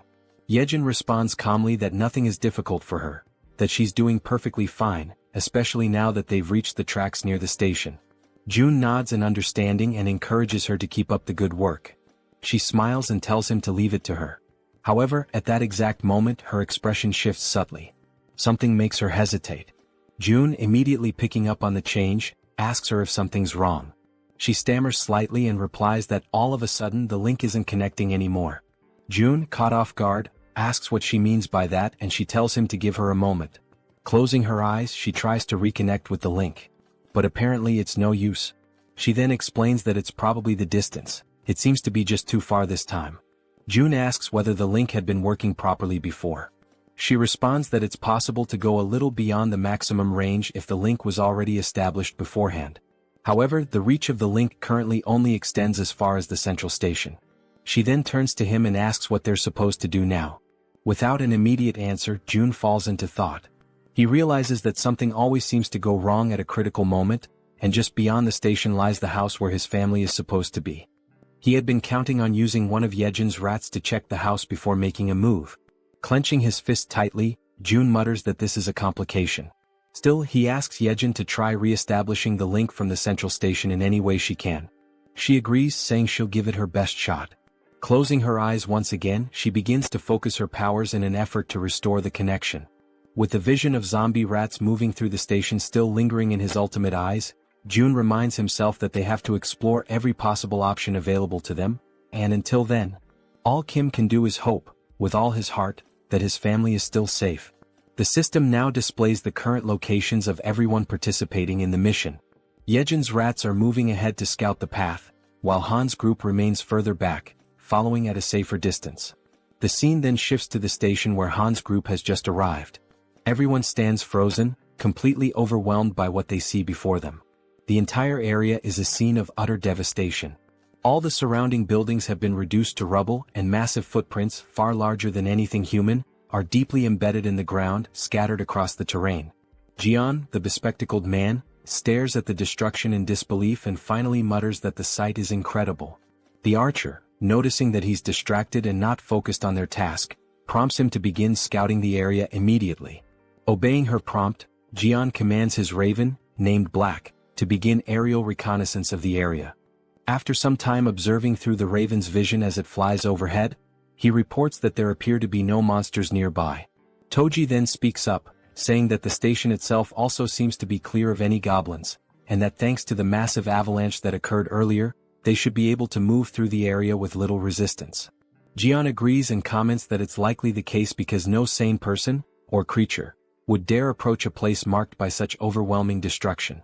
With a hint of concern in her voice, the healer mentions that night is falling fast and that they should find somewhere safe to stay until morning.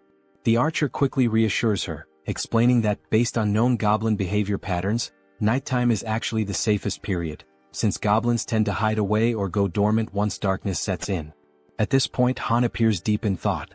After a moment of silence, he speaks, saying that they should keep moving. If anything truly dangerous happens, there's a high chance June will summon them back right away. Suddenly, one of Yeon's small rats appears, making faint gestures as if trying to communicate something important. The entire team comes to a halt, recognizing it immediately as one of Yeon's specially trained rats. They take this as a sign to follow it without question. Quietly and cautiously, they begin to trail the rat as it scurries ahead, guiding them through the eerily silent night in the ruined city. As they move along the path, someone comments that the station up ahead looks like it's been turned into a shallow lake. Jaehyeon asks aloud if that might be a result of the giant's rampage. The archer responds that it's quite likely. The terrain had shifted significantly when the buildings collapsed, which could have easily led to the formation of sunken, water-filled areas. While they continue walking near the edge of the water, something begins to stir beneath the surface of the lake. Slowly, almost imperceptibly at first, something large begins to rise, emerging completely from the water before their eyes. Both Jaehyeon and Toji immediately sense that something is wrong. They notice strange movements in the ripples, something that doesn't match the natural motion of water. The others ask them what's going on, and Jaehyeon replies that he just heard something that didn't sound like it belonged there. He narrows his eyes and looks carefully ahead, straining to make out details through the dim light. Suddenly he points toward a distant figure and says that there's someone up ahead. As they all focus their gaze, they try to make sense of what they're seeing. The silhouette appears humanoid at first, and they question whether it might be a woman. But as their eyes adjust and they examine the figure more closely, they notice something strange, something moving behind her. It's a tail. The creature stares directly at them with an unnatural intensity, and then it opens its mouth wide and releases a deafening, high-pitched scream that pierces the still night air. In immediate panic, the healer shouts out a warning to everyone, urging them to cover their ears as fast as they can. The creature, despite her appearance resembling that of a woman, is no ordinary monster. What stands before them, shrieking in a voice that seems capable of tearing through their very minds, is, in truth, a siren. In a sudden, desperate reaction, everyone in the group instinctively raises their hands to tightly cover their ears, trying to block out the piercing, bone-shaking scream of the siren. Toji quickly begins to show visible signs of exhaustion, struggling to keep his hands pressed firmly against his head, his arms trembling under the strain. Meanwhile, Yeonju looks around in shock, unable to comprehend what's happening, her voice filled with disbelief as she questions the situation unfolding around her. Toji, even more bewildered, realizes with growing horror that his body is starting to move involuntarily, his limbs betraying him as if something else is controlling them. Moments later, as if pulled by some unseen force, both he and Yeonju begin to slide helplessly toward the edge of the lake. The pull is strong and unrelenting, and they're dragged across the ground without being able to resist. When Yeonju hits the ground and feels the cold touch of water, she immediately understands the danger. Watching Toji move toward the depths at such a rapid pace, she senses that if he continues like that, he'll be in serious danger. Suddenly, at that very moment, sharp fangs emerge from the water and lunge toward her feet, forcing her instincts into high alert. Reacting instantly, she tries to swim upward toward the surface, but the monstrous creatures grasp her legs with vicious strength, pulling her back down into the water with raw, furious force. Meanwhile, back above the surface, Han and the others are still locked in a battle of endurance, struggling to withstand the siren's excruciating scream. Their faces contorted with pain, their bodies weakened, they try to hold out just a little longer. Amid the chaos and panic, the healer closes her eyes and focuses, summoning all her remaining strength. With a surge of energy, she casts a protective magical armor over the group, enveloping them in a glowing, defensive aura. Now shielded by the magical barrier, Han feels a noticeable difference. He comments that he feels much stronger, more capable of resisting the siren's debilitating scream. The man with glasses then asks, almost breathless, what exactly the young healer's power is. Exhausted and barely able to stay on her feet, she pleads with them to hurry and save Toji and Yeonju before it's too late. But just as she finishes speaking, something in the water catches her eye. A dreadful blue creature, barely visible beneath the surface, begins to emerge from the depths of the lake. From a distance, the rest of the group watches the movement and begins to question, what are those bastards? Before anyone can respond, the creatures launch a sudden, brutal assault, moving with terrifying speed and aggression. Sensing the incoming clash, Han immediately calls out to everyone, urging them to prepare themselves for battle. He warns them that the creatures are closing in fast. Without a moment of hesitation, the monsters leap through the air, aiming directly at the group. Han quickly raises a steel rod in both hands, bracing for impact, ready to counterattack. With powerful force, his weapon collides with the creature's strike, sending shockwaves through the air. Just as the creature begins to recover, it's struck by a well-aimed arrow, finally going down. However, only one of the monsters is defeated, while several others continue to emerge from the shadows. The female archer, clearly frustrated, mutters under her breath about the relentless, never-ending wave of creatures. Without delay, the monsters reach the surface, surrounding the group from all sides with terrifying speed. In growing distress, Han insists that they can't afford to waste time, they have to save Toji and Yeonju now. Meanwhile, from the opposite side of the lake, something begins to draw the creature's attention. It's the werbear woman returning from the depths, carrying Toji in her strong arms. As she surfaces, Toji gasps and coughs, expelling the water from his lungs. He mutters that he genuinely believed he was going to die. Overcome with relief, the group's faces light up with joy at the sight of their safe return. Toji then turns to Yeonju and, with deep sincerity, thanks her for saving him. But their moment of reunion is abruptly interrupted. The bastards resume their relentless assault without giving the group a second to breathe. The team quickly realizes the creatures aren't going to let up, not even for a moment. Toji immediately activates his magical armor, his body lighting up with protective energy. As the monsters continue charging forward, he yells to the group that they'll hold the line and fight until the very end. In that moment, the Werbear woman plants her feet firmly and prepares to strike. As one of the creatures lunges forward, she throws a heavy punch that lands squarely on its face, sending it flying backward through the air. The creature crashes violently into a thick wooden pillar, splintering it with the force of impact. Atop that very pillar, a goblin's body had been suspended, tied in place. At that instant, both Han and Toji glance upward and shout for everyone to move away quickly. Without hesitation, the group leaps back just in time as the place they had been standing is struck. Moon immediately turns and asks Han if he's okay. Han replies that he's fine and asks what just happened. As he sees the wreckage more clearly, Toji freezes in place, unable to speak. It was the body of the goblin, still tied to the broken pillar, that had fallen from above. As the group stares at the unsettling sight, the man with glasses urges everyone to look up. When they do, they are horrified by what they see: numerous goblins, their bodies bound and suspended high above, arranged in the shape of a massive cross.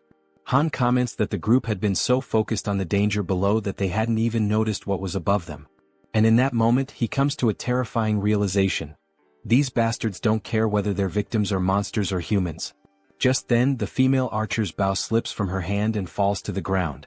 Her body begins to tremble uncontrollably, and she becomes completely speechless. She simply can't believe what's in front of her eyes. In complete silence, she wonders to herself, could that man really be her father? Suddenly, one of the creatures charges forward at full speed. Han watches in horror as the beast sprints directly toward the defenseless archer, who remains frozen, completely unaware of the incoming attack. Without hesitation, he desperately screams her name. At that very moment, a loud gunshot echoes through the air. The bullet hits the creature midair, striking it down and sending it crashing to the ground. Holding the weapon was Moon, who immediately turns to ask the archer woman if she's all right. Han commends him for his quick reflexes in such a dire situation, but soon notices something is terribly wrong. The archer is now kneeling on the ground, visibly shaken, her expression distant and broken. Suddenly, the man with glasses appears, urgently calling out to Han. He says he may have found a way to deal with the situation they're trapped in. He explains that, through black, he has been able to observe the surroundings from above, and that's how he discovered something crucial. The agonizing sound that's been tormenting them is also what's commanding the creatures. Han is taken aback by the revelation. The man in glasses adds that he still can't fully understand what the siren is saying, but he noticed that every time she opens her mouth, the fish-faced creatures react and begin to move. He then states that if they can find a way to cut off the sound, it's highly likely that the creatures will lose their coordination and retreat due to the lack of command. In the midst of this tense and increasingly hopeless situation, Han agrees that the idea is worth trying. However, he expresses concern that the creatures won't give them the opportunity to make it happen. Wanting to clarify things, Toji asks directly if the entire plan boils down to simply stopping the sound. Han confirms it, with seriousness in his voice. Then, with resolve burning in his eyes, Toji declares that he'll be the one to bring down that damn thing and that he has a plan. Meanwhile, on the other side of the battlefield, the siren opens her mouth once more, releasing the dreadful sound, and like obedient soldiers, the creatures respond as if bracing themselves for another coordinated assault. Observing their behavior closely, Han notices that the creatures are changing their formation. The man with glasses assumes they must have realized the group's new objective is to shut the siren down. Han then turns to Toji and asks if he can really rely on him. Toji confidently answers yes, urging everyone to trust him, and makes it clear that all they have to do is open a path for him. He'll take care of the rest on his own. Without hesitation, Healer affirms that she will stay behind to protect the archer. And with the plan now in motion, the group charges forward with unwavering determination. Each member of the team focuses solely on creating that crucial opening for Toji, attacking the enemy forces without mercy and taking down one creature after another with relentless resolve. Han pauses for a brief moment, glances back at Toji and shouts for him to move now. This is the chance. Toji locks onto his target, plants his feet, and grips his halberd with precision and strength. Then with all his might, he hurls the weapon through the corridor, aiming straight for the siren. The weapon cuts through the air at incredible speed, but the siren reacts swiftly, dodging with ease. The halberd misses its mark and continues its path, clattering past her. The group freezes in stunned silence, watching as the opportunity they carved with so much effort vanishes in a single instant. Yet Toji remains completely unfazed. The siren erupts into maniacal laughter, along with her grotesque creatures, mocking his failure. But Toji simply smiles, calm and collected. With a sharp glint in his eye, he asks Han if he's already forgotten something. Confused and frustrated, Han doesn't understand what he's referring to, until in a sudden realization his eyes widen. With a trace of sarcasm, Toji then asks, "What's the best way to deal with a fish?"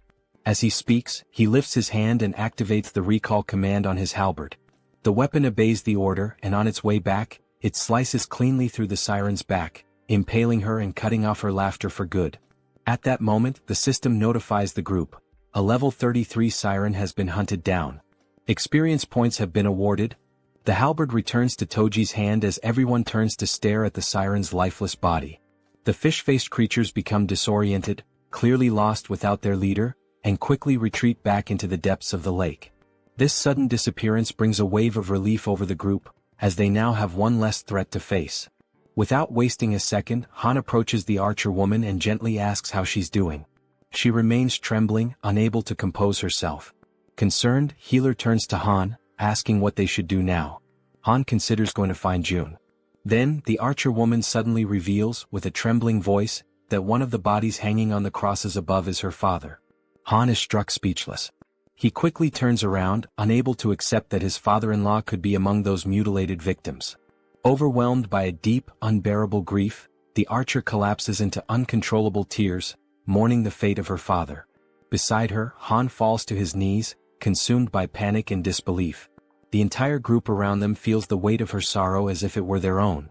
And right there before their eyes, hanging from a cross in an appalling state, was her father's body, a heartbreaking sight that pierced the soul of every witness. At that very moment, the system displays a mission reconstruction screen, this time with the archer as the target. The reward, to bring her father back to life. However, the system clearly warns that resurrection is only possible within the boundaries of the absolute domain. Staring at the screen in a mixture of urgency and desperation, June taps rapidly on the system window, trying to complete the reconstruction process. Jaehyeon, seeing him in such a state of despair, is left absolutely stunned by his behavior. But then all of a sudden June stops. He begins to reflect more deeply on the situation and on the trust the group had placed in him. He knew that if things had escalated to a point where lives were truly in danger, he would have been summoned without delay. With that in mind, he tried to convince himself that this meant there was no real danger, no other option, no action to take. But even as he tried to settle his thoughts, a lingering doubt echoed persistently in his mind. Was it really true that there was no other choice? Being dragged underwater, surrounded by a group of armed fishmen, didn't feel like something that could be brushed off or ignored. It was clearly a serious threat. June couldn't help but worry about his own family, filled with a desire to see them again as soon as possible. But he also recognized that this longing wasn't his alone. The others had their loved ones and personal stakes too. Even so, he tried to suppress that reality, convincing himself that saving his own family had to come first, above everything and everyone else. His hands trembling, he finally selects an option from the system window. A new mission is created for the group. The goal is to build a tomb within a 1-hour limit. The reward is a small amount of experience and the mission comes with no penalties. When the archer reads the notification, she becomes even more shaken. A sense of hopelessness and deep grief takes over her body, weighing down her spirit. Meanwhile, from afar, June watches silently, filled with regret, observing the entire painful scene through the lens of his ultimate eyes ability. Eventually the tomb is completed. The entire group now stands in front of it, solemn and silent. Han turns to the archer and gently asks if she's truly okay with all of this. She replies firmly that her father would have wanted it this way. She explains that he was obsessed with his job, constantly speaking of how he wanted to be buried near the railway tracks when he died. Then, holding a metal plate with her father's name engraved on it, she remembers how, as a child, she thought that wish was ridiculous. But now she's fulfilled it. He is resting exactly where he always said he wanted to be. And the metal plate bearing his name marks the place. From a distance, June finds himself struck by a sudden, unsettling thought. Maybe one day this same pain might become his own. He can only hope that their sorrow never becomes his. It's precisely because of that fear that he makes a decision, to protect them no matter what. Looking back at the system screen, he realizes something. To do that, he's going to need stronger people by his side. And so, in that moment he makes up his mind, the person who matters most now is... But the scene shifts before the thought is completed. Somewhere else, a goblin is struck by a man who possesses the power of water. At that instant, the system displays a notification. The loyalty of citizen Jun Hyuk has surpassed 30, and he now qualifies for registration as a vassal. Immediately afterward, another notification confirms his successful registration. A woman appears behind him, catching his attention and informing him that his body is glowing. He quickly glances down at his hands and is astonished by what he sees. He becomes completely intrigued, wondering what on earth it all could mean. At that moment, the system notifies that he has reached level 40 and obtained the titles of 12th Bell, Knight and Mage. He now has 59 trust and 51 loyalty points, and his awakened skills are related to water manipulation. Shortly after that, a new mission appears. The power of mage abilities has been increased by 100%. One of his new skills, Water Bomb A rank, allows him to summon high-temperature compressed water that explodes with force proportional to the amount of mana used. The other skill, Water Control S rank, grants him the ability to freely manipulate water using mental energy. The system then sets the objective. Use these skills within 10 minutes. The reward is an increase in mental power. The penalty for failure is mental fatigue. Standing at the location, Jun Hyuk is stunned by what he sees before him. The mission notification appears once again. As he reads it, someone nearby asks if he's okay, but he responds by asking for a moment. A smile slowly spreads across his face as he begins to understand the nature of the mission. He quickly realizes there are more than enough enemies nearby to use his powers on. Without delay, water begins to materialize around him, initiating the execution of his challenge. A massive sphere of water forms before everyone's eyes, leaving the goblins completely shocked and unprepared. Then with confidence, Jun Hyuk utters the command, Water Bomb. He hurls it forward, striking the group of goblins mercilessly. The resulting explosion creates a crater in the ground, leaving every single one of them dead, as Jun Hyuk stands watching in silence. He extends his hand again, activating the water control ability. With unwavering concentration, he begins to lift the droplets of water into the air. What happens next surprises two men who are silently watching everything unfold. The man wearing a black coat asks in complete disbelief if it is truly Jun Hyuk who is doing all of that. The other man confirms it, emphasizing that what they are witnessing is indeed Jun Hyuk's power. With a smile on his face, Jun Hyuk lets the tiny droplets fall slowly, like gentle rain, still under his full control. Immediately after, he falls to his knees on the ground, lifts his arms upward, and begins to give thanks for the kindness he just experienced. The two men, now even more confused, begin to wonder aloud whether he might be losing control of himself. At that exact moment, the system displays a notification stating that both his trust and loyalty have increased, that the mission has been successfully completed, and that 70,251 won have been consumed. Witnessing all of this, Jun is completely taken aback. He truly didn't expect a skill of rank S to be awakened in that way. With this event, Jun Hyuk becomes the second person to hold a rank S skill, following after Yeonju. Jun begins to reflect, considering how surprising it is, especially given that Jun Hyuk's original ability was merely rank B, a skill that used mental energy to produce water. He hadn't imagined it would develop so impressively. Now he wonders if this significant growth is because of Jun Hyuk's high level. Standing in front of the system window, he admits to himself that this outcome was unexpected, but he feels content with the result he has achieved. Internally he recalls that, back when the ability was still at rank B, he would use mental energy to generate water in any form. Now he questions how this type of use fits into the overall strategy, the metaphorical board of pieces. He notes that in Han's group, there's no need to add a new piece, since the team is already well balanced. As he considers what his next move should be, Jun continues to stare at the system window. The screen now displays a notification about a goblin hunt. Level 6 goblins are being eliminated one by one, and both experience points and one are being accumulated into the account. Reading this message leaves Jun in shock. It's already late, yet there are still people out there hunting. Suddenly, the system shows another notification. The skill level has increased, and the declaration of return to home has now reached level 20. With this, 3 additional skill points have been gained, along with the acquisition of a brand new ability. Jun goes into a state of panic as he reads the latest update. The system further informs him that the territory is expanding, and with that expansion comes an intense, unbearable pain that spreads through his entire body. He screams out, overwhelmed by the agony, while Jaehyeon watches in terror, completely uncertain of what she should do. The pain becomes excruciating, but despite it, the territory continues to expand further and further without stopping. With his vision blurred, Jun barely manages to see Jaehyeon as she urgently asks if he is okay. Jun is overwhelmed by a pain far greater than any he has ever felt before. It feels as though enormous needles are tearing through his entire body, ripping him apart from the inside out. Jaehyeon persists, her voice filled with desperation, commanding him to breathe.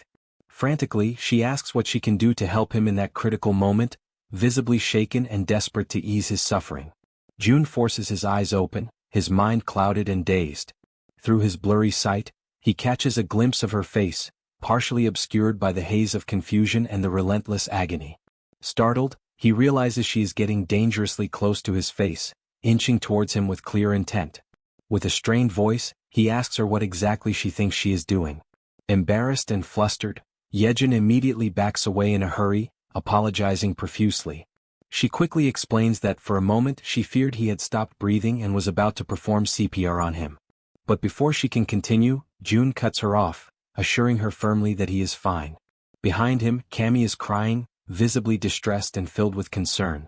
Jun reaches out, gently stroking Cammy to calm him down, softly repeating that everything is going to be all right. Still in the process of recovering his composure, Jun activates his ability, Ultimate Eyes. Through the lens of his awakened power, he observes the expansion taking place, and is immediately taken aback by the sheer magnitude of its scale. The zone has spread both to the west and to the north, engulfing streets within a full kilometer radius surrounding the complex. Lying on the ground, he finally understands the true cause behind the overwhelming pain he just endured. The territory has expanded to its largest size yet. Turning his attention to the system screen, Jun reflects that no matter how exhausted and drained he feels, now is certainly not the time to rest. The system displays a message indicating he has earned 3 skill points for reaching level 20. Jun has already decided which ability he will upgrade next. He chooses to enhance the skill he considers the most vital for the current operation, Ultimate Eyes. Immediately after making his selection, the system notifies him that Ultimate Eyes has reached level 4.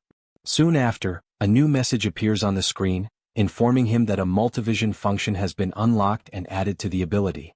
With this newly acquired attribute, Jun feels his field of vision expand dramatically, as though he is now surrounded by countless CCTV monitors, each displaying different angles. However, he quickly notices that maintaining this expanded vision places a significant strain on his focus. He realizes that handling 3 simultaneous views is his current limit.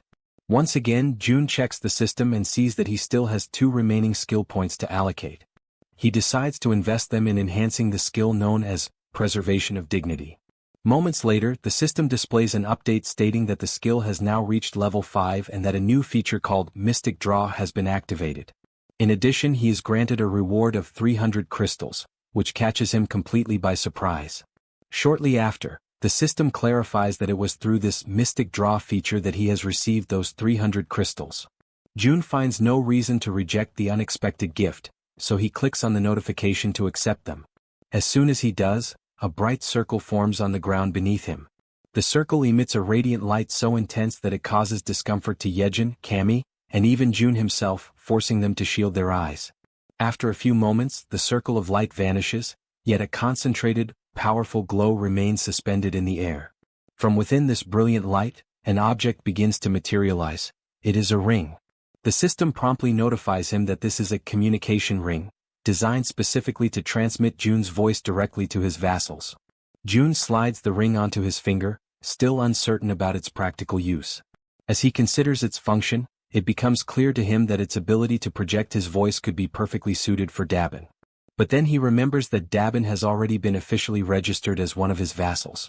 He accesses the vassal management interface within the system, which displays detailed information about Dabin. Level 25, holding the title of 11th servant, trust at 77, loyalty at 100, and a newly awakened skill, telepathy. Astounded by Dabin's awakened ability, June acknowledges to himself that telepathy is indeed the perfect skill for someone tasked with such communication-driven responsibilities.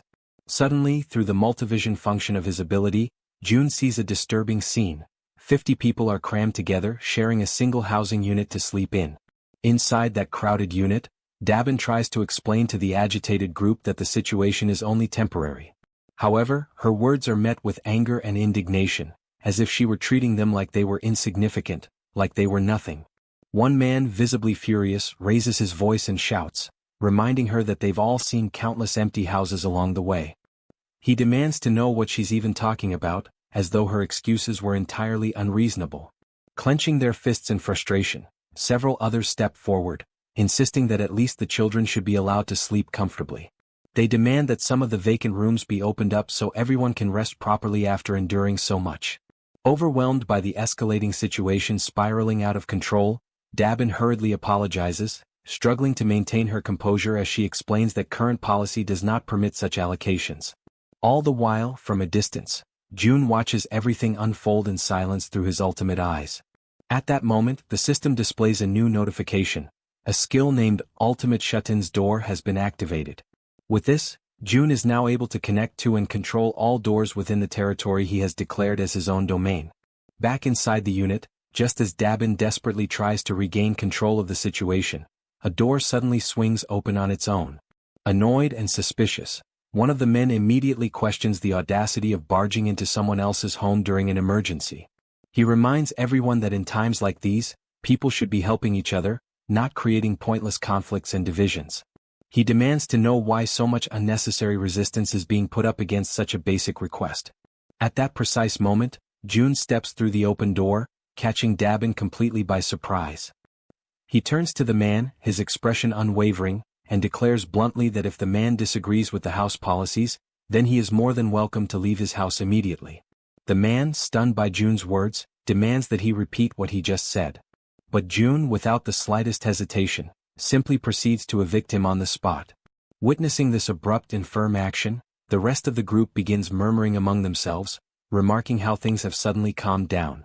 June then turns to face them all and poses a sharp question, asking if anyone else has complaints they wish to bring up. With a cold and resolute tone, he announces that from that moment onward the electricity, water, and gas supply to that entire unit will be cut off. Hearing this, a young woman, visibly alarmed, questions whether he is being serious about such an extreme measure. June locks eyes with her and responds curtly that, in fact, that's exactly the question he wanted to ask them.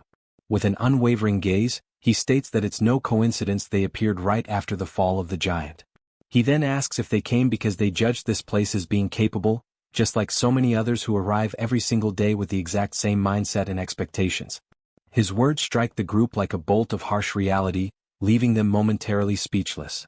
But June doesn't stop there. He continues, explaining that giving in to such demands would lead to 3 major problems. First, all the empty rooms would eventually be exhausted, making it impossible to accommodate new arrivals who genuinely need shelter.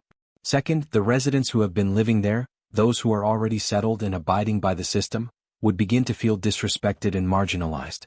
And third, once they give in to one demand, the cycle of requests and entitlements would never come to an end.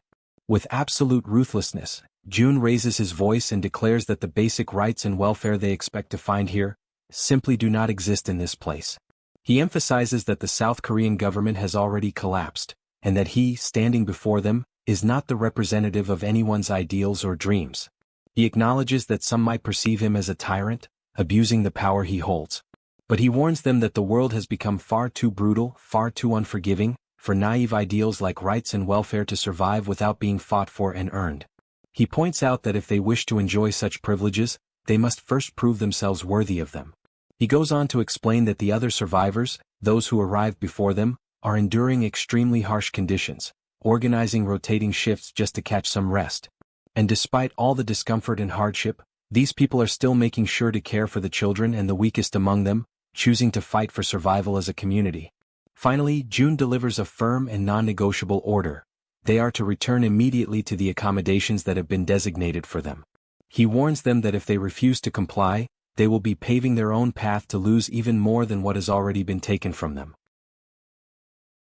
Upon hearing those words, the group immediately stepped back.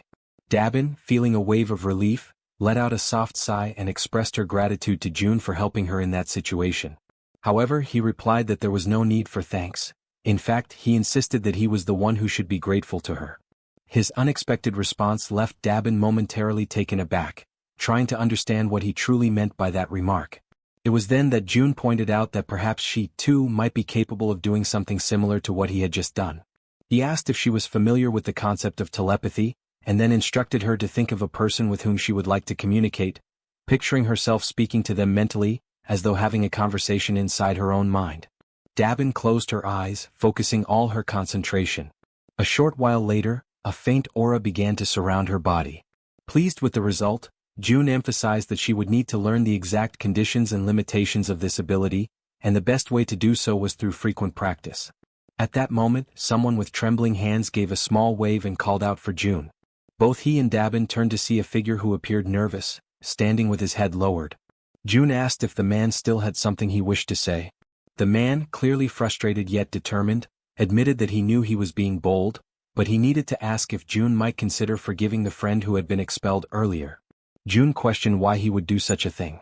The man explained that Yoon-sik, the one who had been expelled, was the only person who dared to speak aloud what everyone else was already thinking, and he didn't think it was fair for Yoon-sik to be the only one punished.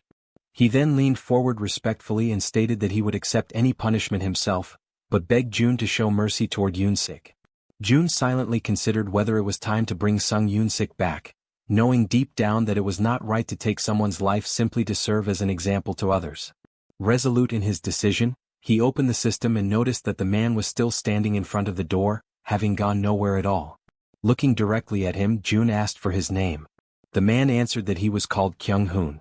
June then informed him that he would grant Yoon-sik his citizenship back. Kyung-hoon was taken aback when June went on to say that he would also restore electricity and water service, though not the gas supply. Before Kyung-hoon could respond, June added that he was doing this out of respect for the man's sincerity, but warned that there would be no second chances, and everyone needed to understand that clearly. Right after, the system issued a notification that Yoon-sik's citizenship had been officially restored. Kyung-hoon, visibly relieved, hurried back to his quarters. Soon afterward, another notification appeared, informing June that Kyung-hoon's trust in him had increased. For a moment, June considered restoring the gas supply as well, but he knew that if he did, the punishment for what had happened would lose its intended effect. His thoughts were interrupted when Dabin remarked that he seemed to be a warm-hearted person. June asked if she was truly giving him a compliment, to which she confirmed with a smile. He thanked her, but she playfully teased that he seemed to be getting embarrassed. Changing the subject, June asked her to inspect the facilities in 3 buildings, adding that he intended to have one in each of the 25 buildings. The idea left Dabin utterly surprised. Without hesitation, she asked how many members he currently had. June explained that if it became possible to expand to 100 people, he could assign 4 to manage each building. Dabin's eyes lit up with interest, and she declared that she would be willing to pay 100,000 won per day for each person, assuring him that with such a scale, everything would run smoothly. As they spoke, someone approached from behind. June and Dabin turned and asked if the newcomer was new to the area. The man confirmed and asked if June might need a medical team on site. He then introduced himself as Sung Min, an associate professor of nephrology at Busan Park Hospital. After hearing his introduction, June commented that he had dismissed the medical team for the time being, as he believed high-ranking individuals required proper treatment. He then turned to Dabin and asked what she thought about offering a room for the team and converting it into a hospital. She responded that it seemed like a good idea. Seizing the moment, June noted that if they looked around carefully, they could probably find a fair number of nurses. He also said that assembling the medical team and managing it would be her responsibility. Dabin, clearly enthusiastic, assured him that he could count on her for that. Afterward, June opened the door and returned to where Jaehyeon was waiting. She asked if he had managed to solve the problem, and with a smile he confirmed that he had. Without wasting any time, he activated his Eyes of the Absolute ability. When Jaehyeon saw the Han group, she asked if they had already left. June quickly realized they were on their way to Jigalki Station and that there were no issues there. He then opened the system again to finish what he had been working on. As he had expected, the final location available for investing his skill points was the Absolute Warehouse. The system issued a notification stating that the skill had reached level 2, increasing its capacity to 200 kilograms and adding a new feature called state preservation. The description clarified that this function would maintain the exact movement and condition of an item as it was at the very moment it was stored. Upon realizing that the capacity had now doubled, Jun immediately understood that he could make far freer and more strategic use of the warehouse. His thoughts quickly drifted toward the true potential of this newly acquired function. It did not take long for him to realize that, if used correctly, it could become something extremely powerful. Without hesitation, he opened the store and purchased an S&W revolver along with 100 rounds of .38 caliber ammunition, which began to materialize before him. He reasoned that, if the movement of the firing mechanism were preserved, then upon summoning the warehouse, the action would resume precisely from where it had been paused. With the firearm in his hand, he extended his arm and calmly instructed Jaehyeon to cover her ears for a moment. She stared at him in alarm, her unease growing rapidly when she noticed that he was holding a gun. Jun reassured her that it would be over quickly, and with his finger on the trigger, he gave the command, "Store in the warehouse." Immediately afterward he pulled the trigger. The gunshot cracked loudly through the room, reverberating with force, but almost instantly, the system confirmed that the bullet had been successfully stored. It worked exactly as he had envisioned. Flawless. Feeling a surge of excitement, Jun stepped out onto the balcony of the building, his mind already testing the possibilities of his prediction, while Jaehyeon remained frozen in shock at what she had just witnessed. Extending his hand, he focused intently and issued the command, "Summon." From the system's storage window, a stream of bullets began to pour out at remarkable speed. Jun watched, impressed, as his idea came to life exactly as planned.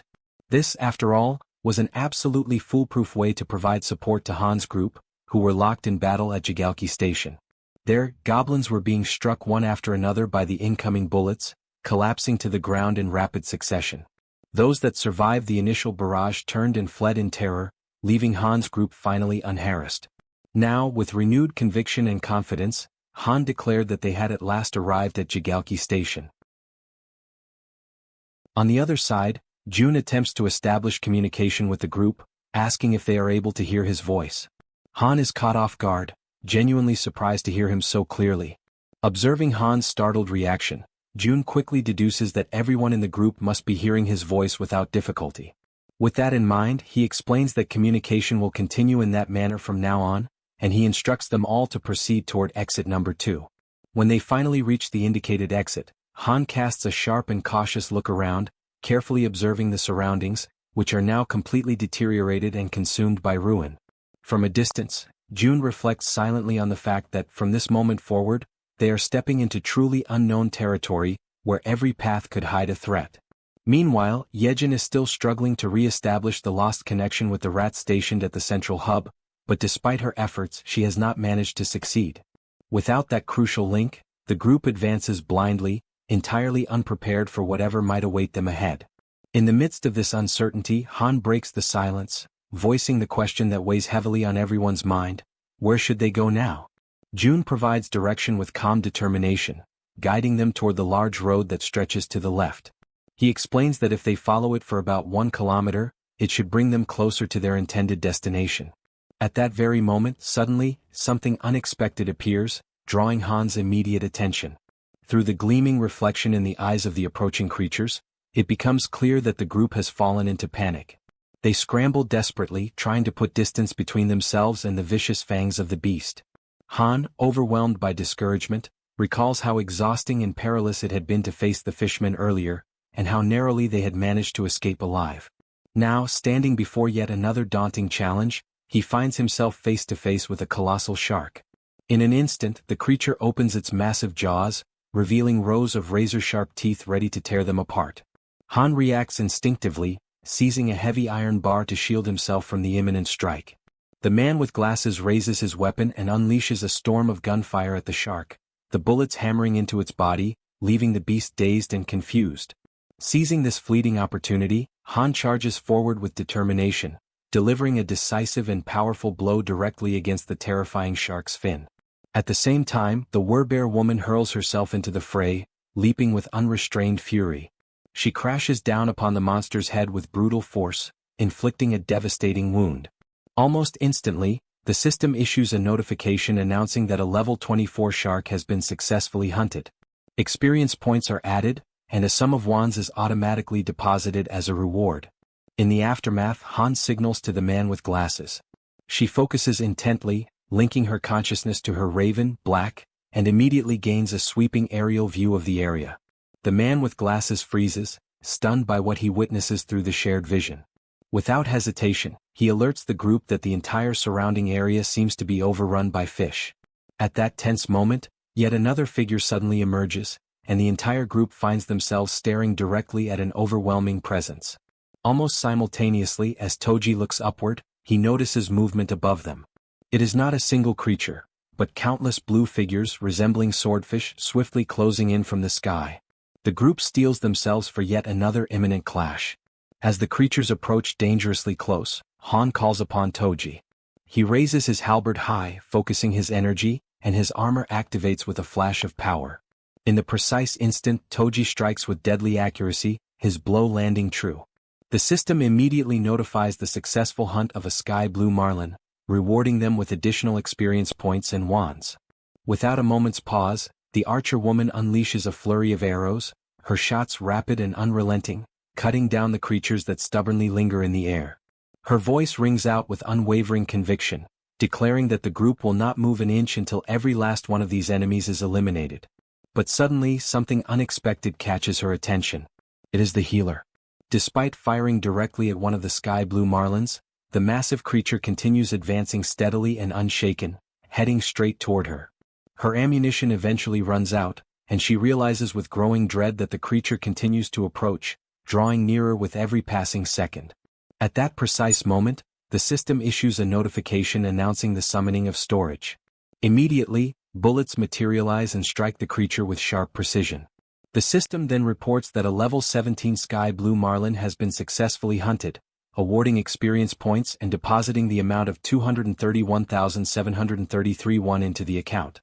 Upon reading the notification, Jun notices with frustration that whenever he personally fires the weapon, the payment turns out to be lower than expected. With determination he calls out to Jaehyeon. He demands that she stop trying to connect with the rats and instead focus her efforts on shooting in his place. Without hesitation, he places the weapon firmly into her hands, though she instantly feels insecure and uncertain, nervously questioning where exactly she should aim. Rising to her feet, she hesitates, but Jun calmly remarks that anywhere she points will be good enough. Gathering her courage, Jaehyeon fires her very first shot, and immediately the system notifies the deposit into storage. Seizing the moment, Jun concentrates intensely and commands that the bullets fired by her be redirected into the ongoing battle. Right after his command, countless system windows open before them, acting as gateways through which the bullets travel, passing directly into the battlefield and striking their intended targets. The system then notifies that another level 17 sky blue marlin has been hunted, granting additional experience points and depositing more wands. Amid the unfolding situation, Jaehyeon urgently warns Jun to step aside and reload quickly so that the assault can continue without delay. Absorbing the urgency of the moment, Jun reflects silently that the overall efficiency of the operation has now increased for the 6th time. Even though he feels genuine pity for Jaehyeon, who is clearly overwhelmed, he knows deep down that this approach is absolutely necessary. At that instant the door swings open. Hyerin, known as the Poison Girl, enters the scene, her expression filled with intrigue as she takes in the chaotic sight before her. Upon noticing Jaehyeon firing repeatedly, she questions the reason behind the gunfire, trying to discern whether what she is witnessing is reality or merely some kind of dreamlike illusion. In the middle of the chaos, a massive creature suddenly attempts to strike at them. However, both Han and the werbear react swiftly, dodging the violent attack just in time. The creature reveals itself to be red in color, with the enormous and terrifying form of a monstrous crab. Distressed and exasperated, Han asks aloud whether this is some kind of twisted joke and desperately questions if they are truly expected to try and defeat such a horrifying monstrosity. The giant crab prepares to attack, raising its massive limbs with a menacing weight. It strikes down with such force that the surface itself trembles violently, but Han and the werbear woman manage to dodge in time, narrowly escaping the devastating blow. Her eyes remain fixed firmly on the target, burning with determination. The werbear woman lets out a powerful cry, calling for the healer. He immediately understands the signal, raises his hand and envelopes her in a radiant aura. Wrapped in that energy, her body surges forward with explosive speed. With ferocity, she grabs hold of part of the creature's massive structure, opens her mouth wide, and seized by fury, sinks her fangs deep into its flesh. At the same time, Han charges toward the monstrous adversary, gripping a long iron rod with both hands. At just the right moment, he halts his sprint and hurls the weapon with precise strength, sending it flying straight into the target and piercing the very center of its head. From behind the crab, the Werbear woman emerges once again, moving relentlessly, her determination unshaken and fixed entirely on her goal. She unleashes a decisive strike upon the creature and quickly withdraws. To her shock, however, she realizes that the beast remains completely unharmed, its thick shell impervious to her attack. Then Moon shouts for everyone to fall back. From above, he lifts his weapon, holds it firmly, and focuses his entire attention on the monstrous crab. Without pause, he begins firing, unleashing a relentless storm of bullets that rain down upon the creature's dreadful body. Amid that chaos, Han comments on the insane durability of the enemy, his voice heavy with frustration, and he questions aloud what they should possibly do now. His eyes remain locked on the beast, and for a fleeting moment, doubt takes hold of him as he wonders if there truly is no chance of victory. At a certain distance, carefully observing everything, June notices something crucial. He realizes that this creature is not like the ordinary projectiles they have faced before. What they need is not just sharp strikes but a blow of overwhelming impact, something heavy and crushing like a hammer. Accepting this realization, he begins to search frantically for an object capable of delivering that kind of force. His gaze scans every corner until, finally, he discovers a gem. A satisfied smile spreads across his face, for he has found exactly what he was searching for. The system promptly notifies him of an item being stored in the deposit. Through his ability of communication, June instructs the Werbear woman that when he gives the signal, she must leap onto the crab's shell, because he has found something that can break through it. Soon after, June raises his hand and summons a heavy barbell, which begins to materialize right before him. Inwardly, he apologizes to the boy who used to own it, silently promising that he will buy a new one for him later. His plan is clear. First, he allows the heavy bar to fall freely, letting gravity build up its full kinetic energy, and only then does he store it in the deposit. Immediately afterward, June invokes the bar again. It shoots forth through the system's window and hurtles toward the center of the crab's head. At that exact moment, he uses his communication skill and gives the long-awaited signal to the Werbear woman. The bar pierces the target with brutal force, splitting open its head and sending streams of blood spurting outward. Without hesitation, the Werbear woman launches herself straight at the point of impact. Her claws are ready, sharpened and gleaming, her body fueled entirely by determination and fury. She closes the distance with fierce speed and strikes with lethal precision, delivering the finishing blow that successfully ends the beast. The system immediately registers the successful hunt of the giant crab, level 35, granting experience points and depositing one into their account. Yet even after their victory, the path home resembles nothing less than a chaotic marketplace of sea monsters. Every kind of fish and crustacean-like abomination continues to attack mercilessly, without pause or mercy. June understands that without his support, the group would have faced countless situations that could have ended in tragedy. He accepts, with heavy resignation, that this place is simply too much to handle, even for Han's group. He reflects on how, despite everyone being awakened and armed, they still struggle just to advance a single kilometer. Now he must finally admit to himself that the chances of his family being alive are almost non-existent. The closer he gets to his home, the stronger the fear grows inside him. Still, even if there is just a 1% chance, he knows he cannot allow himself to lose faith. Using his ability, he surveys the surroundings and notices a ruined but familiar street. He reflects that just beyond the narrow alley lies his home. But suddenly, something unusual captures his attention: a tree. Through his communication skill, he commands the group to stop immediately. He knows this city well. It is the place where he was born and raised, and he is certain of what belongs here and what does not. Observing carefully, he realizes that there has never been a tree like that on the main road, and even if there had been, the city would never have left it standing there. This means that the tree appeared only after the world had fallen apart. Calling upon his ability once more, June draws everyone's attention to the anomaly. He asks if they too can see the massive tree ahead. The group confirms that they can. June then declares firmly that the tree is not what it seems, it is a monster. He directs them to prepare for an attack. At that very moment, something strange happens. A single, Enormous eye opens upon the trunk of the tree. Before the group, the figure awakens and everything around them begins to tremble as if the world itself recoils from its presence. The archer remained firm, her gaze fixed upward. A shot was released, flying toward the monster and piercing part of its trunk. Yet that was not enough to stop it. With each passing instant, it rose higher, lifting itself from the ground as though abandoning the very surface that once held it. Faced with that overwhelming threat, Han, gathering all his focus, hurled an iron bar against the tree, striking the target with perfect precision. But even then the colossal creature endured, resisting the blows and continuing to advance, drawing ever closer. Its extraordinary resilience astonished Han, who could hardly believe what he was witnessing. Meanwhile, Moon teleported behind the tree and swiftly raised his weapon, unleashing a barrage of shots that struck the monster in rapid succession. At that same moment, the Werbear woman charged forward, throwing herself into the fray against the creature in the midst of its relentless attacks. Her sharp claws tore into the wood, ripping away splinters and peeling its bark with raw violence. The tree, however, responded by summoning from its depths a living mass of trunks and roots, twisting and writhing as they surged toward the Werbear. The branches coiled around her body, lifting her into the air and immobilizing her with a crushing force. Han and the others, horrified by the dreadful sight, cried out to her. But the tree held her fast, suspended high above them all, like a living trophy captured within its dominion. Without hesitation, it began to release branches sharpened like spears, twisting menacingly as they thrust toward the Werbear. Overcome with despair, she let out a cry, her voice laden with anguish. At that instant, Moon appeared before her, placing himself as a shield in her defense. The Werbear woman begged him to step back, pleading for him not to endanger himself.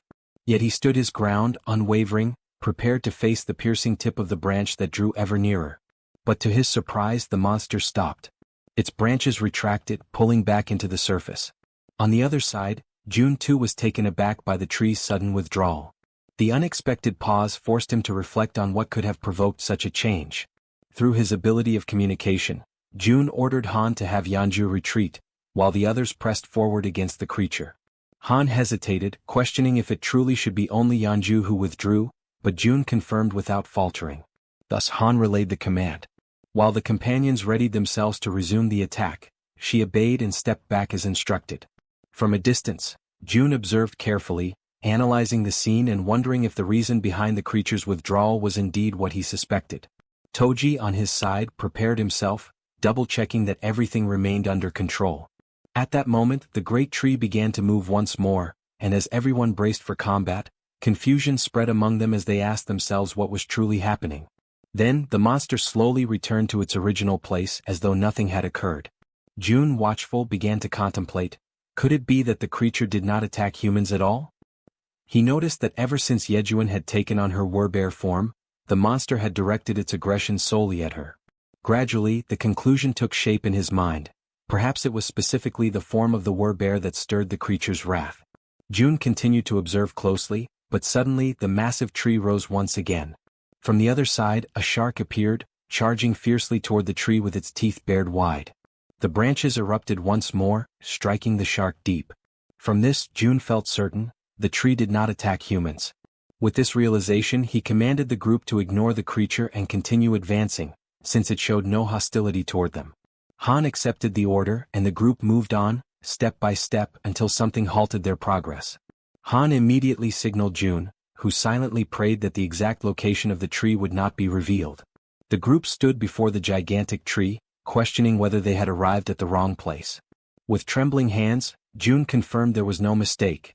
This was indeed the place where his father, mother, grandfather and grandmother were meant to be. Rage overtook him, and he became convinced that this monstrous tree had no right to occupy that sacred space. Resolute, he decided it had to be destroyed immediately. His plan was to surround it with gasoline and set it ablaze, certain that only by reducing it to ashes would he find satisfaction. He realized that Han's group could be summoned not only by his own hand but also through his vassals, which meant the destruction could proceed without delay. At that moment, a system notification revealed the presence of one of June's blood relatives nearby. Suddenly, a voice rang out, shouting to know who was there. A blinding light shone upon the group, forcing them to shield their eyes. An old man emerged, scrutinizing each of them carefully, accompanied by two other figures. With stern authority, he demanded to understand how they dared to intimidate his little proppy. The elders approached the tree and begin to wonder what they should do about the deep holes that had been inflicted upon it. They start speaking to the tree itself, commenting that such a wound must have been terribly painful, and they even ask if the proppy, the tree, is doing well after enduring such harm. Han's group feels awkward and somewhat embarrassed when the elders remark that if the leader were to hear about this, his heart would surely break from sorrow. Then one of the elders suddenly raises his voice, demanding to know if this was their doing, and the group immediately admits that it was. The elder presses further, questioning how they could bring themselves to commit such an act against a defenseless child, leaving everyone in Han's group apologizing profusely for their mistake. At that moment, another man arrives and calls for everyone to look over there. He then explains that the proppy has done something once again, and this new revelation causes the elders' anger to slowly dissolve. The men then begin walking toward the location being pointed out. When they arrive, they see the shark that the tree had previously defeated, and several of the men are already busy cutting it apart in order to secure meat from its body. Astonished by the sight, one of the elders remarks that the flesh of the shark has grown plump, although he admits that the taste of shark meat is not particularly delicious. Immediately, another elder retorts that this is no time to be picky about food, stating bluntly that if someone does not like it, then they simply should not eat it. This pragmatic reaction surprises Han's group even more, leaving them somewhat speechless. From a distance, June quietly observes everything, and he feels as though his perception is sharpening, as if a veil has been lifted and everything suddenly makes sense. The existence of a monstrous tree that does not attack humans, combined with the enormous tree that continued to grow right where their home once stood, begins to form a clear picture in his mind. June recalls that ever since he was very young, their house had always been filled with plants. In the garden, the flowers would change beautifully with the seasons, and on the rooftop, several fruit trees would bear harvests at different times of the year. All of this had started after his grandfather retired, when he built a rooftop garden, and at times those very vegetables would appear on the dinner table, much to young June's delight. Piecing together these memories with the present reality, June concludes that the tree's refusal to harm humans and the giant tree occupying the place of their former house could not be a coincidence. He becomes convinced that these phenomena are the awakened abilities of someone, very likely powers on the same level as his own. An idea strikes him with sudden clarity. His grandfather must have finally awakened.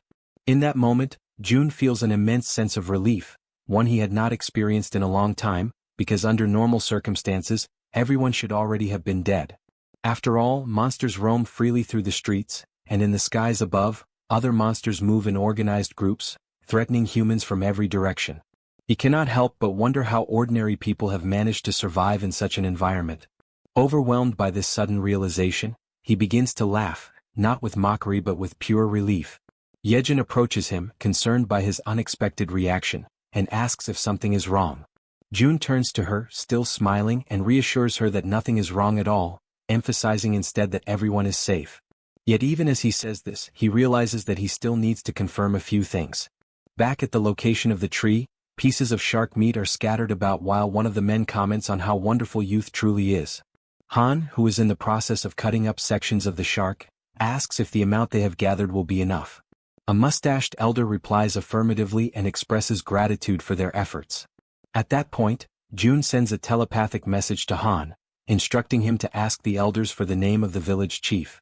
Han turns to the mustached elder, politely asks for permission, and inquires about the chief's name. The elder immediately responds by asking if Han is an acquaintance of their leader, before revealing that their chief's name is Lee Bangja. Upon hearing this, June affirms with certainty that he already knew, and explains that, indeed, Lee Bangja is his grandfather. After some time, the group follows the mustached elder, who informs them that before they go to meet the chief, they should stop at a certain place. It is an area where everyone works together to prepare meals and distribute the meat from the fish. The presence of such an organized communal space leaves Han's group impressed and a little taken aback. Observing from a distance, June notices that the place is crowded, filled with a large number of people, around 100 in total. Giving the impression that the entire marketplace of the city had relocated to that place, the mustached man called over a bald-headed fellow who was busy slicing the meat from Old Park's catch. The bald man stopped cutting for a moment and remarked that he had heard a rumor saying that Poppy had pulled off something once again. The mustached man confirmed with a nod, replying that this was exactly what had happened, and that the shark had been so enormous that the young ones had been forced to step in and lend their strength to help. The mustached man then urged the bald fellow to cut quickly, explaining that he wanted to serve several plates of sashimi to the youngsters. Without wasting a moment, the bald man set to work with practiced efficiency, his hands moving with remarkable speed as he sliced and prepared the fish. Soon enough, he presented an exquisite platter of sashimi for Han's group, the glistening cuts of fresh fish arranged so beautifully that it immediately left everyone in awe, their mouths watering and their stomachs growling with anticipation. The archer, unable to hold back her curiosity, asked the bald man if they had chopsticks available. He replied that they had no need for chopsticks and could simply use their hands. Yet in that very instant, a set of chopsticks materialized in front of them, manifesting out of thin air. The bald man blinked in astonishment and, realizing what had just happened, offered his gratitude to June for this miraculous gesture. Every elder who witnessed the sudden appearance of the utensils was left with their jaws hanging, utterly dumbfounded, for none of them had ever laid eyes on anything remotely similar in their entire lives. The archer then began eating, and the moment the sashimi touched her tongue, her eyes widened in amazement. The taste was so exquisite, so overwhelmingly delicious, that she quickly realized she could not stop herself from eating more. Soon, everyone joined in, devouring the sashimi until their bellies were completely full, all the while remarking that it had been centuries since they had last tasted a dish as fine as sashimi. Watching from a distance, June observed this moment of peace and contentment shared by the group, and an idea suddenly struck him. With a thought, he caused bottles of soda to appear, neatly arranged to complement the meal. Once again, both the bald man and the mustached man were caught completely off guard, their expressions filled with disbelief at the sight. Han, noticing their surprise, asked kindly if they would like to have some as well. Almost at that same moment, several packages of food and provisions began to materialize one after another, stacking neatly in the area as though delivered by invisible hands. The elders, unable to contain their amazement, asked if all of that was truly meant for them. Han confirmed with a smile that it was, explaining that June must have taken a liking to them and was offering these gifts as a gesture of goodwill. From above, someone who had been silently observing all along finally spoke, wondering aloud whether this June, whom they kept mentioning, was something akin to a god. The mustached man turned to his companions, uncertain, and even asked if they should bow in reverence before such a being. But before the conversation could go any further, a voice rang out, demanding to know why the place had grown so noisy. All eyes turned toward the source, and there, standing high upon the massive root of a towering tree, was their chief, who had just arrived. At that moment, June's heart trembled, for he immediately recognized that figure. It was his grandfather, the very man he had not laid eyes on for what felt like an eternity. Then, as though to confirm this revelation, the system displayed information about his grandfather. It revealed that he possessed a mythical passive ability known as Guardian of the World Tree. The very name alone radiated power and grandeur, leaving no doubt in June's mind that it was an ability of overwhelming strength, one that could easily be described as overpowered. The grandfather observed the group intently from high atop the tree. At that same moment, the system issued a notification declaring that the servants had discovered June's blood relative, thereby unlocking the power of his lineage. His name was revealed as Li Bang Yeol, level 55, bearing the titles of lineage, relative, druid, with a trust rating of 88, and the awakening ability known as Guardian of the Tree and of the World. From his elevated position, he continued to watch in silence until, all of a sudden, he leapt gracefully down from the branches. When his feet touched the ground, June immediately noticed that his grandfather appeared far healthier than before. He recalled vividly how frail and aged the old man had once been, weakened by the toll of his declining body and the struggles caused by his cerebral condition. Yet now, before his eyes, there was a renewed vigor and vitality that could only have come from the awakening of such a powerful ability. Through the skill of communication, June informed the group that the man standing before them was indeed his grandfather. He asked them to offer their greetings and show respect in his name. Han stepped forward without hesitation, bowing respectfully and recognizing the importance of this encounter. Standing at the grandfather's side, the mustached man began to explain, describing to him how the group possessed extraordinary abilities, even capable of bringing forth things out of nothingness. The elder was astonished by the sheer quantity of food and water gathered in one place, immediately attributing the source of all this abundance to them. Moved to the point of deep emotion, he expressed his gratitude for their presence, recalling the difficult times of the past when even water had been a constant struggle. Yet Han, maintaining honesty, clarified that these resources were not the work of their group. Startled, the chief demanded to know where all of it originated. Han then revealed that every bit of the abundance came directly from Jun himself, and that their group had come here at his request. The grandfather was shaken by the revelation, his eyes widening as he comprehended that the source of such miraculous creation was none other than his own grandson. Han further explained that his grandson now lived in the Siamayan apartments. Faced with this truth, the chief wasted no time.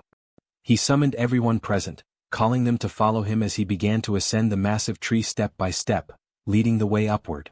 Watching this unfold, Jun reflected that his entire family must be somewhere up above. A flood of emotions filled him at the thought that very soon he might finally be able to see them again.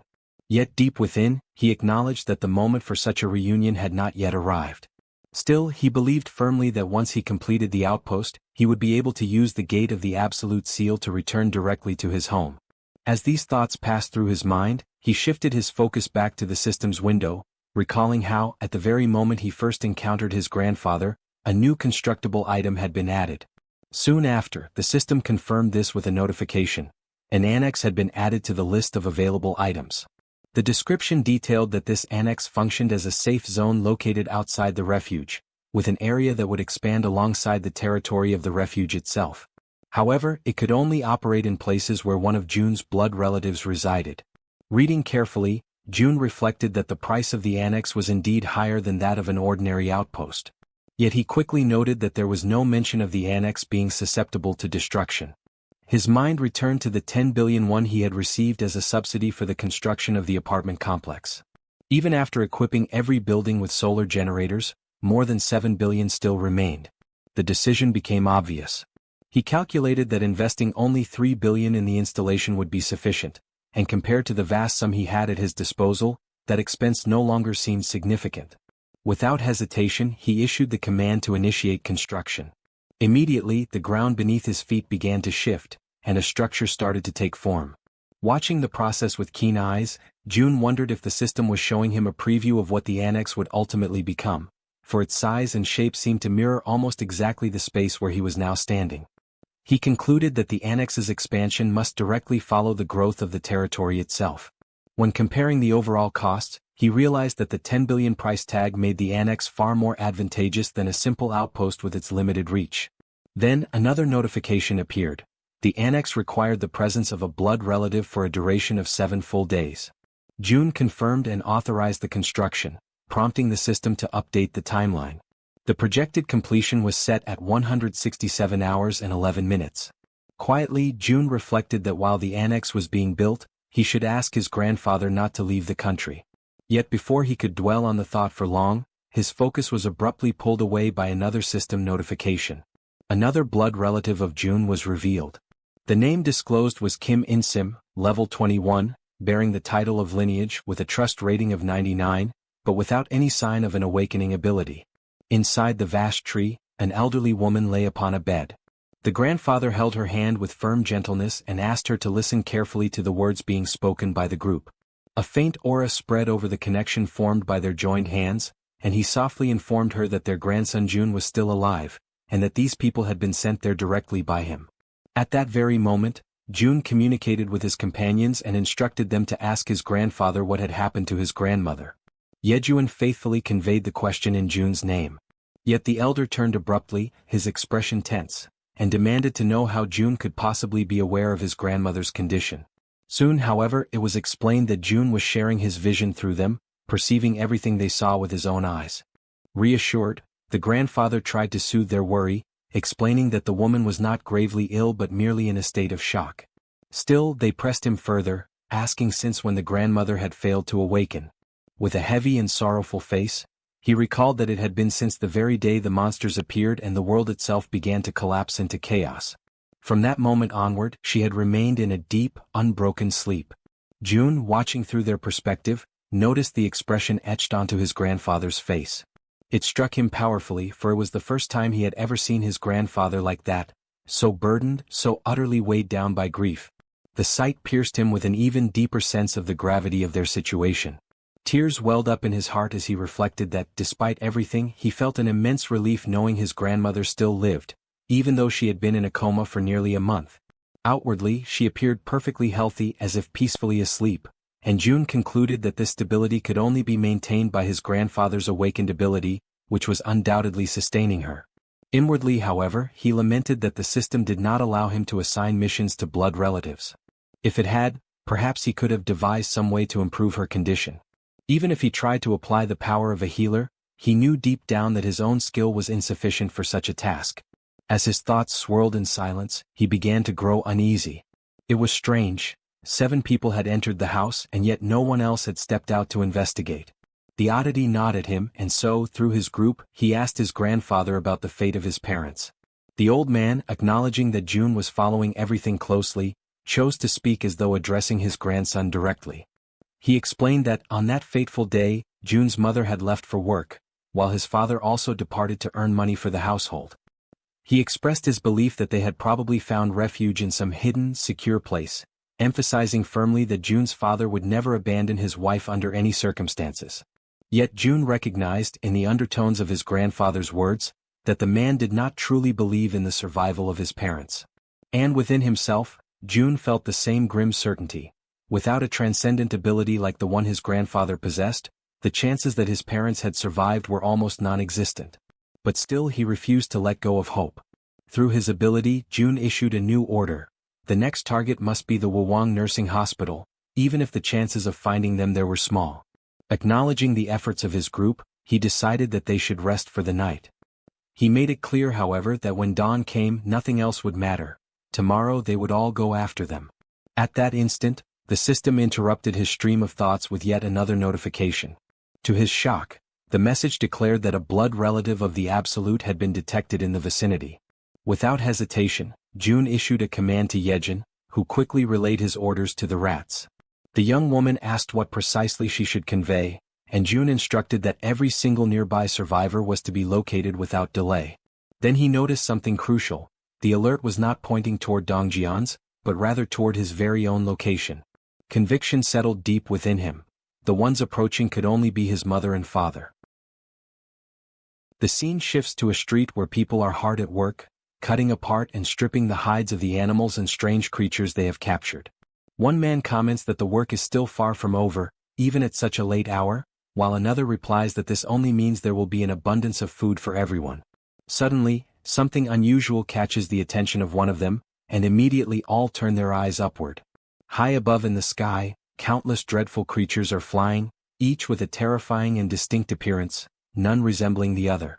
Without warning, a bell begins to ring frantically, its rapid toll echoing like an urgent alarm across the area. From the top of a watchtower, a man spots the approaching swarm and shouts to announce the arrival of monsters. Chaos quickly spreads. People begin running in every direction, rushing to move everything into the seafood storage house and to close the shutters with haste. The order is unmistakably clear. Everyone must move as fast as possible. The panic intensifies when one of the men shouts for the village chief to come out immediately. The group accompanying June's grandfather turns toward him for guidance, and he promptly informs them that a massive horde of monsters is approaching. From a distance, the grandfather and the group gaze upon the advancing scene, watching in silence as the creatures flood across the horizon. Han, overwhelmed by the sight, questions aloud whether all those beings can truly be considered monsters. The grandfather raises his hand and confirms, his voice grave, while simultaneously giving the command for the trees to move. The command is obeyed without hesitation, the forest itself responding to his will.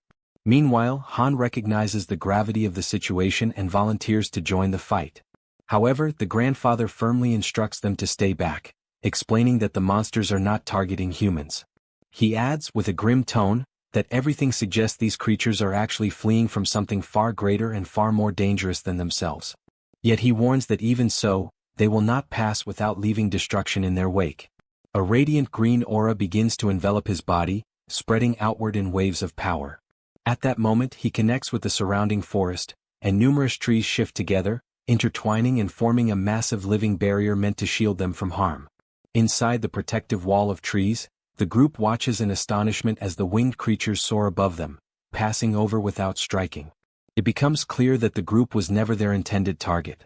Still, those advancing by land charge relentlessly toward the barrier, forced to confront the trees that now stand as their obstacle. The pressure mounts, and once again Han offers his assistance, but the elder sternly refuses, demanding that they remain within the safety of the barrier. At that instant, the old man lifts his leg and at his command, countless trees surge forward, their sharp branches piercing through the creatures on the ground. The entire group is shaken, overwhelmed with shock, as they witness the overwhelming display of the grandfather's power. The creatures, impaled by the trees, are lifted mercilessly into the air, suspended and displayed like gruesome trophies of the living forest. Yet more monsters appear, hurling themselves at the barrier, biting and tearing savagely at the trunks. But the grandfather remains steadfast, his control unyielding, forcing the trees to strike again and again, driving their sharpened limbs into the new enemies without pause.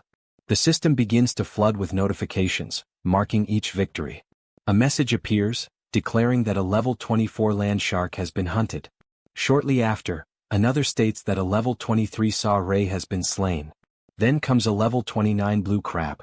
The list continues endlessly, with each notification announcing new experience points and rewards. Another message informs that all attributes of the group increase in trust. Their gained experience is multiplied tenfold and evenly shared, although the ascent rewards remain monopolized by the hunter himself. Inside the building, June observes the entire scene with his mouth agape, stunned by the cascade of notifications piling up before his eyes. He realizes that the level of power displayed is comparable to someone at level 55. His grandfather, too, receives the notifications, though he does not fully comprehend their meaning. June reflects that, in the beginning, he believed his grandfather was merely being reckless, acting without thought for the danger. Yet with a single strike, hundreds of monsters are wiped out in an instant.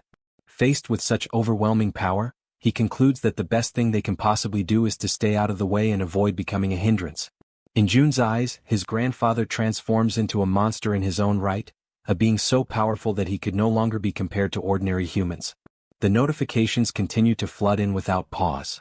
The system announces the successful hunt of a level 31 giant crab, followed shortly by a level 29 giant lobster, and then a level 30 sawtooth crab. Each message also confirms increases in skills and abilities.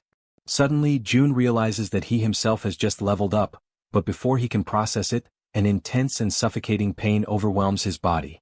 The agony spreads through every nerve, as though each part of him were being broken apart and reduced to dust, all while the school in the city continues to grow in influence and power. Amid this torment, a new notification appears before his eyes. The system announces that beings capable of receiving citizenship have been discovered, and the question is posed: grant it or not? June's mind clings desperately to a single crucial thought: whether among those names his parents might be included. He scrolls through the long list, painfully aware that the sheer number of new inhabitants is so vast it would be impossible to check each one individually. Yet even as he does, he reasons that if his parents were truly among them, the message would not have been one of citizenship. Instead, it would have been a notification of alignment. This realization strikes him like a heavy weight. It means that his parents are outside the reach of those people now registered by the system. He also notices Jaehyeon focusing with all her strength, pushing herself to the limit as she attempts to track down the location of his parents. And June convinces himself that the moment they are found, he will know instantly. Despite feeling his body torn apart from the inside, he affirms to himself that there is no time to rest, no room to pause. His mind then turns to the other side of the battlefield, questioning what is happening with his grandfather. Observing carefully, he senses that something is wrong, a subtle strangeness in the situation. He shares this unease with Han's group, who quickly question the old man. The grandfather realizes the difference. Before, the monsters would leave remains scattered across the ground, but now they vanish completely, not even bones left behind. Han explains that this change is due to June's influence. Ever since the system manifested, the corpses no longer remain after death. Intrigued, the grandfather acknowledges that even the mysterious glowing letters appearing in the air are also the work of his grandson. With the immediate threat apparently under control, the old man decides to go to the warehouse to bring out some of the people hiding there. He explains that if they intend to consume the flesh of the monsters, the creatures must be slaughtered in the proper way, ensuring the meat stays fresh and edible. The group agrees, but June internally is struck with surprise at this detail. Never before had he thought of monsters as a source of food, and for the first time he begins to truly consider the possibility. He extends his hand and issues the order to register the item. Before him, a creature begins to materialize, its form gradually solidifying until its outlines are clear and distinct. The system then notifies the success of the registration, categorizing the item as fish. Pleased, June realizes that his attempt has worked, and that this could indeed feed hundreds of people. Jaehyeon suddenly gasps, her eyes widening in shock as she locates someone of immense importance.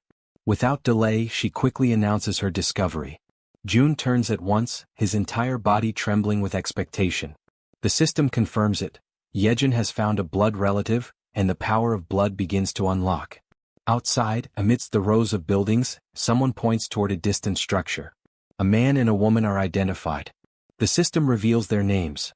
Lin Jisuk, level 50, bearing the title of relative, with trust at 97 and the awakened ability of governance. Beside her stands Kim Donghyuk, level 42, also carrying the title of relative, with trust at 93 and the awakened ability of enhanced defensive aura. June recognizes them instantly, and his vision blurs with tears. After all this time, there can be no mistake, they are his father and his mother. The system notifies that citizenship has been granted to 23 individuals connected to the blood relative Lee. The announcement causes a wave of astonishment, yet June feels a surge of joy as he realizes that his parents are now very close to the newly expanded territory. By observing their movements, he concludes that it is only a matter of time before they step fully into the protected zone. Since the power of the bloodline has already been unlocked, he firmly believes that they will not be stopped by the invisible barrier that holds others back. After such a long and painful wait, his eyes finally fall upon his parents once again. The long-awaited reunion radiates through his smile, overflowing into every part of his being. At that very moment, his parents catch sight of him, and shock flashes across their faces as they recognize him. From the other side, June raises his hand in greeting, his heart pounding. The mother and father rush toward him without hesitation, embracing him tightly as though afraid to ever let him go again. His mother clings to him, checking desperately to make sure it is truly him, asking if he is well, while June responds with quiet firmness that nothing has happened to him. The joy of reunion is quickly mixed with surprise as he notices that all 23 who arrived with his parents possess awakened abilities of their own. These are people connected to the hospital where his mother once worked. At that moment, however, something else catches June's attention. Dogs gathered at the barrier, unable to cross. Internally, June reflects that they cannot pass through because animals cannot receive citizenship. Almost immediately, the system issues a new notification, revealing that there exists an option for a subordination contract capable of awakening abilities in up to 100 individuals. June ponders the implications of such a condition, recognizing that his mother's awakened ability is astonishingly powerful, and that through her, even his father has had his own power awakened. The system then reveals the ability granted to his father, Protective Aura, classified as S rank. This ability consumes mental energy to generate a complete defense around the body, and while active, it triples all physical abilities. June quickly grasps the magnitude of this revelation. Multipliers that once stacked linearly now increase exponentially. The result is devastating. His father reaches an efficiency so overwhelming that he could easily overcome level differences that would normally be insurmountable. He also notices that even the 23 newly awakened, though classified only within ranks B and C, already stand far above the average of the unawakened. Yet, in June's mind, what matters most at this moment is not their classifications, but that everyone can finally rest. He raises his hand and allocates 5 units of resources to the group, ensuring they have food and everything else they may need. He instructs them to take warm baths and rest in heated rooms, guaranteeing them comfort after their exhausting and dangerous journey. Still, his mother remains troubled, convinced that her son may be hiding his pain or perhaps is deeply traumatized by the apocalyptic events. His father too reflects silently, wondering if the shock of survival has been too great for him to bear. Perceiving their concern, June seeks to reassure them. He reminds his mother that she herself had seen the lights burning in the apartment. Then he asks how such a thing could be possible in a world where electricity and water have long ceased to exist. To make his point undeniable, he snaps his fingers, drawing their attention. At the sound, every light in the surrounding buildings flares to life at once, piercing the darkness and leaving his parents utterly speechless, unable to believe what they are witnessing. At that same instant, a Coca-Cola materializes in his hand, cold and real. He raises the drink and, with a calm smile, asks if anyone happens to be thirsty. A young girl rushes forward almost immediately, clutching the bottle with trembling hands, asking in disbelief if it is truly real and whether she can actually drink something so rare. June then conjures a drink for each person present and invites them all to follow him, guiding them toward what will become their future homes. After some time, using the gate of the ultimate shut-in, he leads them across into the apartment complex. There, June personally escorts his mother's subordinates to the residences they are to occupy. In each home he provides rice, ramen, eggs, milk and every item they request. As they walk together down the hallways of the building, his mother cannot hold back her worry and finally asks if it is truly acceptable for them to occupy residences that once belonged to other people. With a calm smile, he explains that if any resident eventually returns, they will immediately return the property, but for now no one has come back. He gently asks his mother not to worry, and then opens the door of one of the apartments, inviting them to step inside quickly. Once inside, two companions of the group lower themselves respectfully, bowing and greeting with polite gestures. The father and mother, astonished, remain frozen in place at the unexpected sight. The woman, overcome with curiosity, asks whether one of them might be her son's girlfriend. He denies it at once, and one of the young women firmly declares that both of them will serve his parents with dedication and care. However, he responds with firmness, questioning why they should be the only ones responsible for looking after his parents. Acknowledging the effort they had already put forth until now, he soon allows them to rest, and the two quietly withdraw in silence. Left alone as a family, they gather together at the table. June then begins to ask about everything that had happened to his parents since the beginning of the chaos. He recalls how his father, who worked as a taxi driver, had gone that day, as usual, to pick up his mother after her work shift. It was at that exact moment that the monsters suddenly appeared. Side by side, they managed to protect each other and, as a result of their determination, survived. And just as June had suspected, it was his mother who awakened her abilities first. After listening attentively to their account, he shares his own journey in return, the skills he had acquired, the dangers he had faced, and the ways in which he had managed to survive up to that point. He also tells them about the condition of his grandmother and the constant care his grandfather had been devoting to her. Their stories weave together, filling the night with memories and emotions. Time flows by, midnight approaches, yet the warmth of the long-awaited family reunion transforms their home into the safe refuge they had been yearning for all along. The scene shifts to the city hall of Nagasaki, where heavy rain was falling over the waters of a river. At its edge, a man lifted his eyes toward the sky, deeply intrigued, while his companion stood beside him, equally confused by what was unfolding before their eyes. From the dark depths of the river, a colossal monster began to emerge. Both of them watched the enormous creature moving before them, unable to hide the terror that gripped them. One of the men shouted in a mixture of ecstasy and fear, repeating over and over again that the monster was passing by. The sheer size of the beast made it clear that wherever it went, only destruction and ruin would remain in its wake. The scene then shifts to the following day. June immediately shares with his grandfather the astonishing news that he had found his parents, recording a quick video to show them. On the other side, through the screen of a phone, the grandfather beamed with radiant joy at the sight of them, while showing them to the grandmother at his side. The mother, overcome with emotion, asked if she could also see a recording of her father. Han responded without hesitation, filming the video that showed him. As she watched, her eyes quickly filled with tears, and June, trying to comfort her, reassured her that very soon they would all be able to reunite. The completion of the annex, combined with the power of the absolute gate, would allow them to reach the main house where the grandfather resided.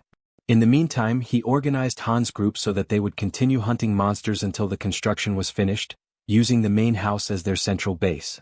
The presence of Han Yoo-jun and Kim De-jong made the progress of the construction much more efficient.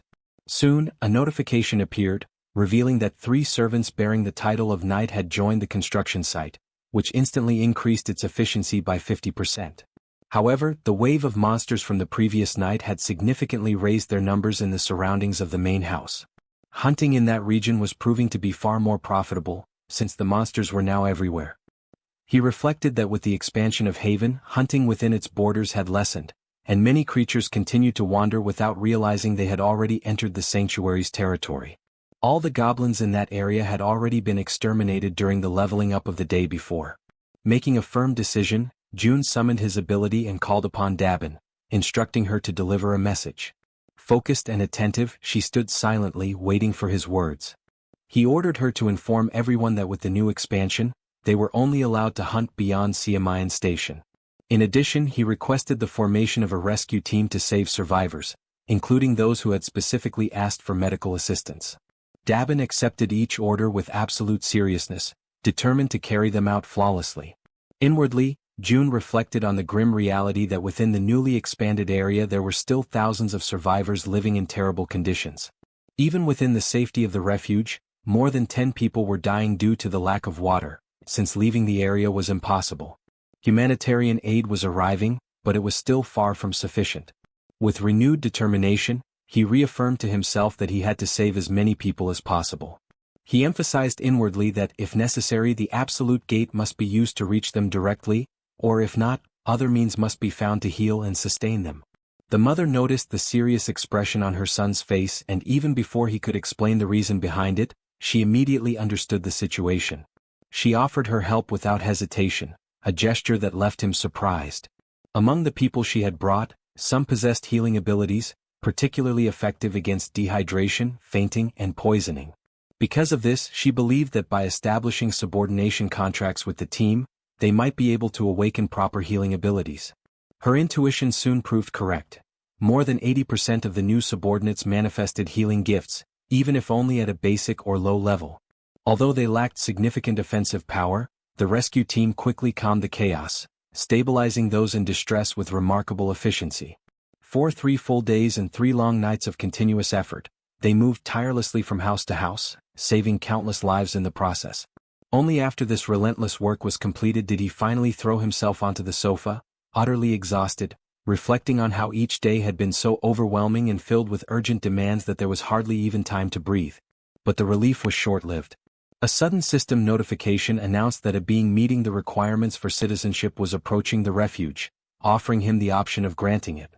Still lying on the sofa, he accepted, recalling that ever since the last expansion of territory, new citizens had been arriving without pause, and the population had already grown close to 10,000.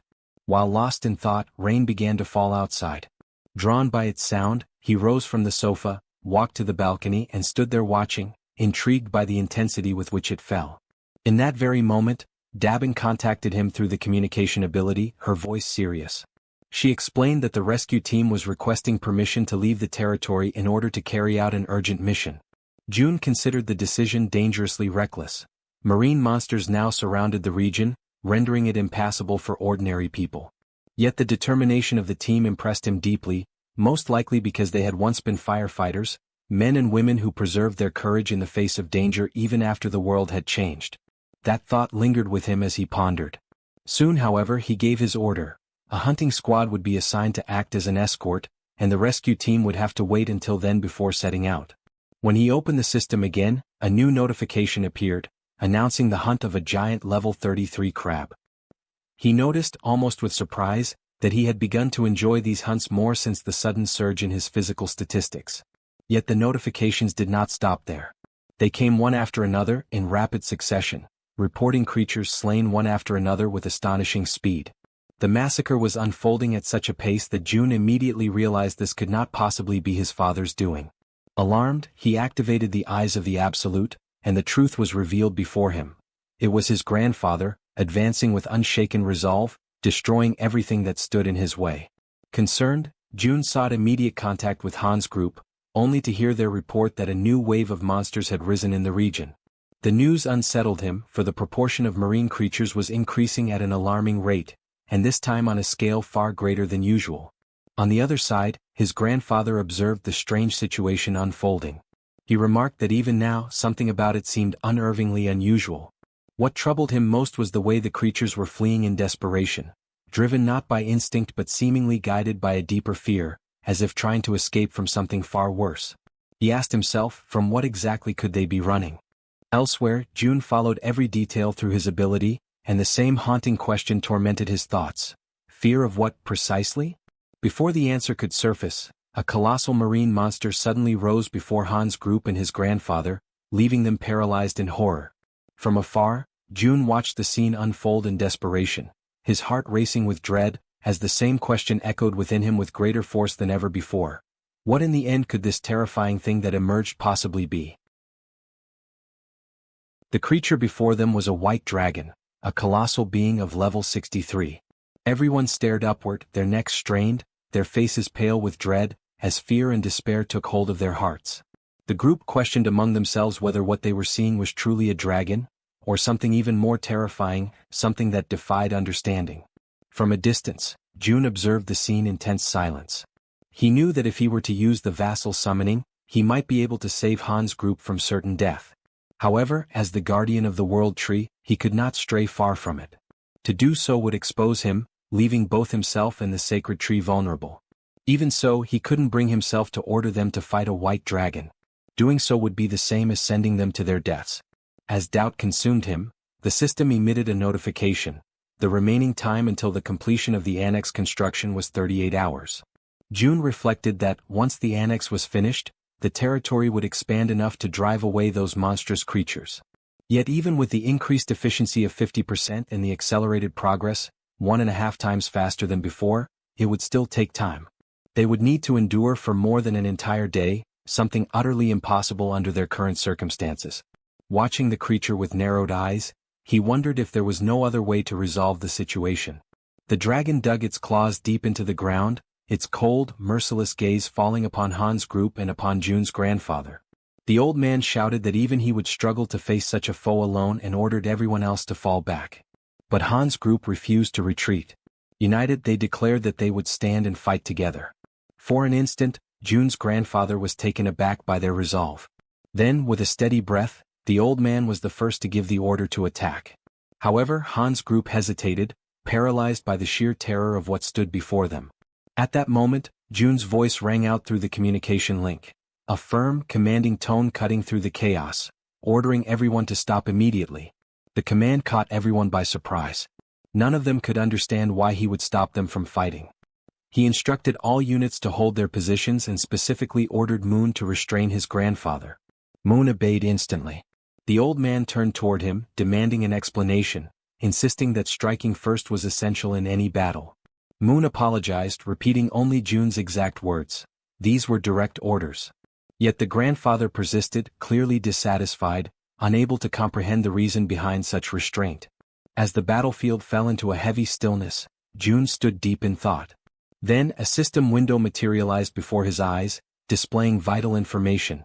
The white dragon, level 63, had recently laid its eggs. It was weakened, and its eggs could only hatch beneath the roots of the world tree. June realized, with a surge of understanding, that the dragon had not come to fight. It had come seeking the world tree's protection to safeguard its offspring. In that instant, the white dragon's eyes glowed faintly, and its voice echoed directly within the guardian's mind. Startled, the grandfather sensed that this was no illusion. This was telepathic communication. The creature's voice resonated calmly within his thoughts, requesting that they make a pact. The old man hesitated, unsure of the creature's intentions, uncertain whether to trust or fear it. The dragon explained that it needed the help of the world tree to restore its strength. In return, it vowed to protect them from harm. A glowing symbol appeared upon the old man's hand, a mark that could be used to summon the dragon whenever its aid was required. Slowly, the majestic creature stepped forward, its immense presence radiating both power and serenity, extending something toward the old man. The light from its body condensed, transferring into his hands. Along with it came a solemn request, that he take care of its child. Then, spreading its great wings, the dragon lifted itself into the air and disappeared into the thick clouds above. The group stood in silence, watching the magnificent creature vanish into the heavens, the echo of its presence still lingering in the air. Toji was the first to break the silence, remarking that if they had attacked, they all would have perished without question. Moon agreed, adding that they had survived only because they had obeyed June's command in time. Suddenly, the system displays a flood of notifications. The loyalty of several members reaches 100, and all of them are officially registered as vassals. June watches the notifications closely, reflecting on what has just happened. With Kang Deoksu and Kim Gaeong both reaching the maximum level of loyalty at the same time, his total vassal capacity instantly triples. Now he commands 18 subordinates directly bound to him. He wonders whether it would be possible to register the people his mother had turned into awakened as well. However, he soon discovers it is impossible. Those who serve his mother remain strictly under her command, unable to be transferred. Still, he cannot help but wonder if there might be a way to create or awaken more natural awakened beings. At that moment, a new notification interrupts his thoughts. The system announces that the trust level of the citizen Moon has reached 100%. A new message follows. New ability acquired, teleportation. Before June can even react, another window pops up, congratulating him for obtaining a rare item. Awakening pill, teleportation. The description explains that the item can grant the power of teleportation, the same ability possessed by Moon. June immediately begins to consider who should receive it, and the answer comes to him almost instantly. Through his communication ability, he calls for his father to come to him at once. As soon as Donghyuk arrives, he is met by his son, who opens his hand to reveal the small glowing pill. Donghyuk looks at it with curiosity, slightly puzzled, and asks what it is. June simply tells him that all he needs to do is swallow it. Without a hint of suspicion, his father accepts and takes the pill. In the next instant, he feels something stir deep inside his body. Confused, he looks at June and asks what is happening to him.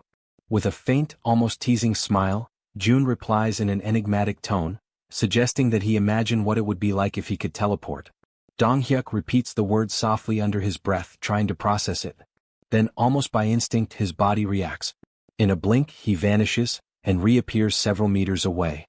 He stands there, completely stunned, unable to believe what just happened. June watches in silence, thinking that for someone like his father, a warrior who relies entirely on his physical body and raw strength, gaining the power of teleportation is like granting wings to a tiger. Amid his quiet awe, the system flashes another notification before his eyes.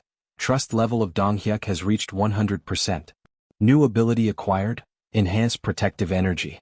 June reads the message in disbelief, realizing that even the abilities of close relatives can be obtained once their trust reaches full capacity. A new idea begins to take form in his mind. If he could raise his mother's trust to 100%, he might be able to gain her ability as well. He quickly checks the system data. His mother's trust level stands at 97%. A faint smile crosses his lips. He decides there's no need to rush. After all, he still has a secret method to raise trust much faster when the time comes. The next morning, the construction of the annex is finally completed. Shortly after, the system emits a notification, alerting June to the detection of hostile entities in the surrounding area. It then reports that several sea creatures, including sharks and swordfish, have been successfully hunted down. With this increase in activity, the territory begins to expand once more, and a sharp, excruciating pain surges through June's entire body as the process unfolds. Completely exhausted, he realizes that even though he now gains less experience for victories achieved under his leadership, the total accumulated value remains immense. At that exact moment, something unexpected catches his attention. The system notifies him that an entity compatible with the requirements for citizenship has been detected. Without hesitation, June decides to accept it. Moments later, another notification appears, announcing that the total number of citizens has officially reached 10,000. As a result, the system unlocks a new feature, the Institute of Professions, allowing the inhabitants to finally obtain jobs and specialize in their respective fields. Although every one of these messages holds great importance, June feels that something even more urgent requires his attention. He opens the door to his room and calls for his mother. Concerned, she immediately appears and asks what happened, wondering if her son has something important to tell her. June thanks her for her patience and announces, with a warm and emotional tone, that they will finally be able to visit his grandfather together. The words strike deeply within her heart. Overcome with emotion, Jae-suk's eyes fill with tears. She can barely believe what she has just heard. At that moment, from the trunk of the great tree, where his grandparents reside, a door begins to glow with a radiant, golden light. June approaches it, places his hand gently on the handle and opens it. Beyond the threshold, he sees his grandfather sitting beside his grandmother, as if they had been waiting for him all this time. The old man, startled by the sudden appearance, asks who is there. When he recognizes his grandson, his face lights up with indescribable joy. He asks, trembling, if the person standing before him is truly his June. The young man confirms it, his voice trembling with emotion. Unable to contain herself, Jae-suk runs toward Lee Bangja, her father. The elderly man, still in shock, murmurs that what he is seeing cannot possibly be real. Yet, as they embrace tightly, time itself seems to stop. Their tears blend together, tears of loss, relief, and reunion. Amid sobs, Jae-suk apologizes for taking so long to return, for not having come back sooner. Lee Bangja holds her close, comforting her with gentle words, telling her that she has worked hard, just as her husband has.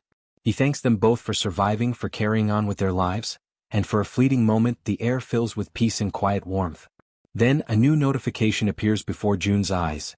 Trust level of Lee Jae-suk has reached maximum. Lineage contract obtained. He takes a silent breath, realizing that his father is currently out rescuing people alongside the relief team, which is why he couldn't bring him along this time. But that's fine, he thinks. The priority was to bring his mother first. For now that was enough. The scene shifts. Lee Bangja is watering the plants, moving with slow and careful motions. His grandson approaches him, curious, and asks whether the world tree had grown around the house naturally.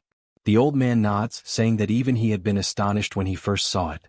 Jun then asks about the water and electricity, wondering how they managed to live since the massive tree has altered the entire structure. The grandfather explains that they have been surviving using the generator's power and water from the tank. However, he adds with a weary sigh that their resources are running out, and the gas in particular had already been depleted not long ago. Jun, filled with quiet confidence, replies that he can fix that. He stands up, focuses his mind and channels his power, and right before his grandfather's eyes, the water reservoir begins to refill on its own. The sight leaves the old man completely speechless. Jun calmly tells him that he personally restored the water supply and also recharged both the generator and the gas system. Lee Bangja, still struggling to comprehend what he just witnessed, praises his grandson's extraordinary ability, his voice trembling with admiration. Jun considers explaining the complex system of skills and vassal contracts to him but realizes that it would be too overwhelming to understand all at once. He decides instead that he will teach him little by little. Then Jun begins to climb the stairs toward his grandfather. As he ascends, his gaze sharpens and he quietly activates one of his most powerful abilities, the absolute eye. Carefully observing the space where his mother and grandmother are, Jun focuses his gaze in that direction, channeling his concentration entirely toward them. Then, as he stretches out his hand, the system emits a sudden notification: teleportation. In an instant, his surroundings distort, and he materializes inside the world tree, appearing precisely at the spot where Jae-suk and his grandmother are resting. He immediately realizes that he can use teleportation while keeping his absolute eye activated, and the potential of this combination fills him with excitement and anticipation. His mother, startled by his sudden appearance, asks why he is no longer on the rooftop, and also inquires where his grandfather has gone. Jun calmly explains that his grandfather is still working and then asks how his grandmother is doing. Jae-suk answers that the elderly woman simply looks as if she is peacefully sleeping. Suddenly, the system projects a new message before his eyes: summon the spirit beast, cost 10 billion wons. Jun is completely taken aback by what he reads. His eyes widen in disbelief as he realizes that the button to summon a spirit beast worth 10 billion has been unlocked. A powerful wave of excitement and disbelief washes over him. Without hesitation, driven by pure instinct, he presses the button. The system immediately confirms his action. 10 billion wons have been spent for the summoning of the spirit beast.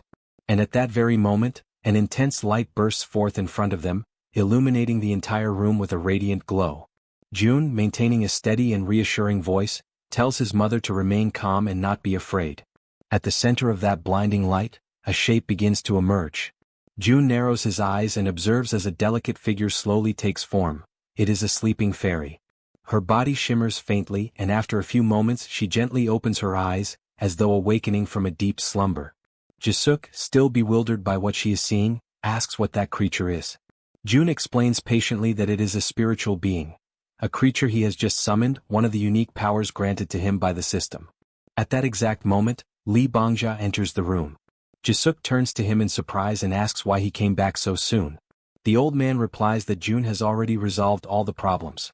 Then he approaches his sleeping wife and extends his trembling hand toward her, wanting to touch her face. The fairy, noticing his movement, slips gently from Jun's arms and flies forward, positioning herself right in front of the old man.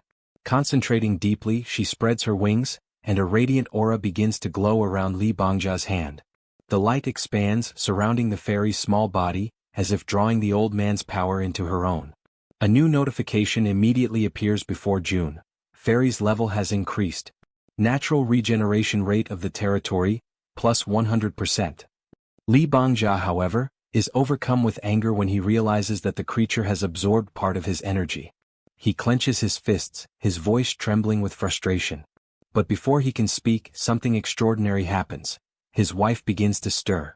Slowly, the grandmother opens her eyes. The old man freezes completely, his anger dissolving into sheer disbelief. He stands motionless, unable to comprehend what he is witnessing. Yet, the elderly woman gazes at him with calmness and warmth. With a faint, gentle smile, she asks why he is looking at her as if he has just seen a ghost. The grandmother raises a trembling hand to her mouth, utterly confused and unable to comprehend what is happening around her. Exhaustion quickly overtakes her frail body, and she lies back down upon the bed, her eyes fluttering as her strength fades once more. The grandfather, overwhelmed by panic and despair, cries out her name in disbelief, his voice breaking as he pleads for her to regain consciousness. Convinced that the little fairy is somehow responsible for what has just happened, he turns his gaze toward the small creature and demands that she try again, that she use her power to reverse whatever she has done. The tiny fairy, however, closes her eyes in silence, unmoving, her glowing wings dimming slightly. Her quiet refusal only deepens his desperation, and he shouts once more, ordering her to attempt it again. At that moment, June steps forward and intervenes, speaking in a calm but firm tone as he asks his grandfather to steady himself. The old man takes a deep breath, lowers his head and after a brief pause, admits that he lost control of his emotions. With a trembling voice he apologizes. June approaches him slowly and explains that the fairy's energy level is still very low. He advises his grandfather to provide her with vitality regularly so that as she continues to absorb energy, she will gradually evolve and her power will increase over time. The stronger she becomes, the longer his grandmother will be able to remain awake and conscious. The old man listens attentively, his face softening as relief slowly replaces his anguish. As June observes the scene, his thoughts drift. He begins to reflect that the summoning of magical creatures might not be entirely random. After all, the fairy seems deeply connected to the world tree. If that connection truly exists, then each summoning must serve a specific purpose and follow its own hidden conditions. Even though he cannot yet discern what those conditions are, he finds comfort in knowing that for now the important thing is that his grandmother can awaken again, even if only for short periods. Soon after, he grows restless and tells his grandfather that he is going to rest for a while in his room. The old man simply nods in understanding, asking him to call if he needs anything. June walks away quietly and once inside his room, he sits down and opens the system interface. A new notification materializes before his eyes. Citizen Shim Take Jaehyeon has died. June's expression darkens. He immediately assumes that the message refers to one of the citizens recently relocated to the new annex built near the apartment complexes. Despite the relentless efforts of the rescue teams, hundreds of people have already perished, and many more will soon follow. Inwardly, June reflects that he wishes he could move all those people to a safer place, but everyone is exhausted, stretched to their absolute limit, without a single moment of rest.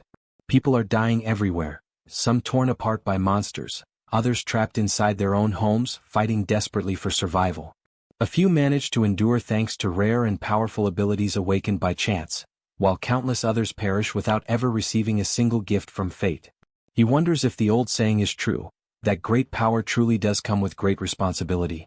June doesn't know why the monsters appeared, nor why only his family was granted such immense strength. The world has never offered him any explanations, so he resolves to find them himself. In that moment of solitude, he reaches his own conclusion.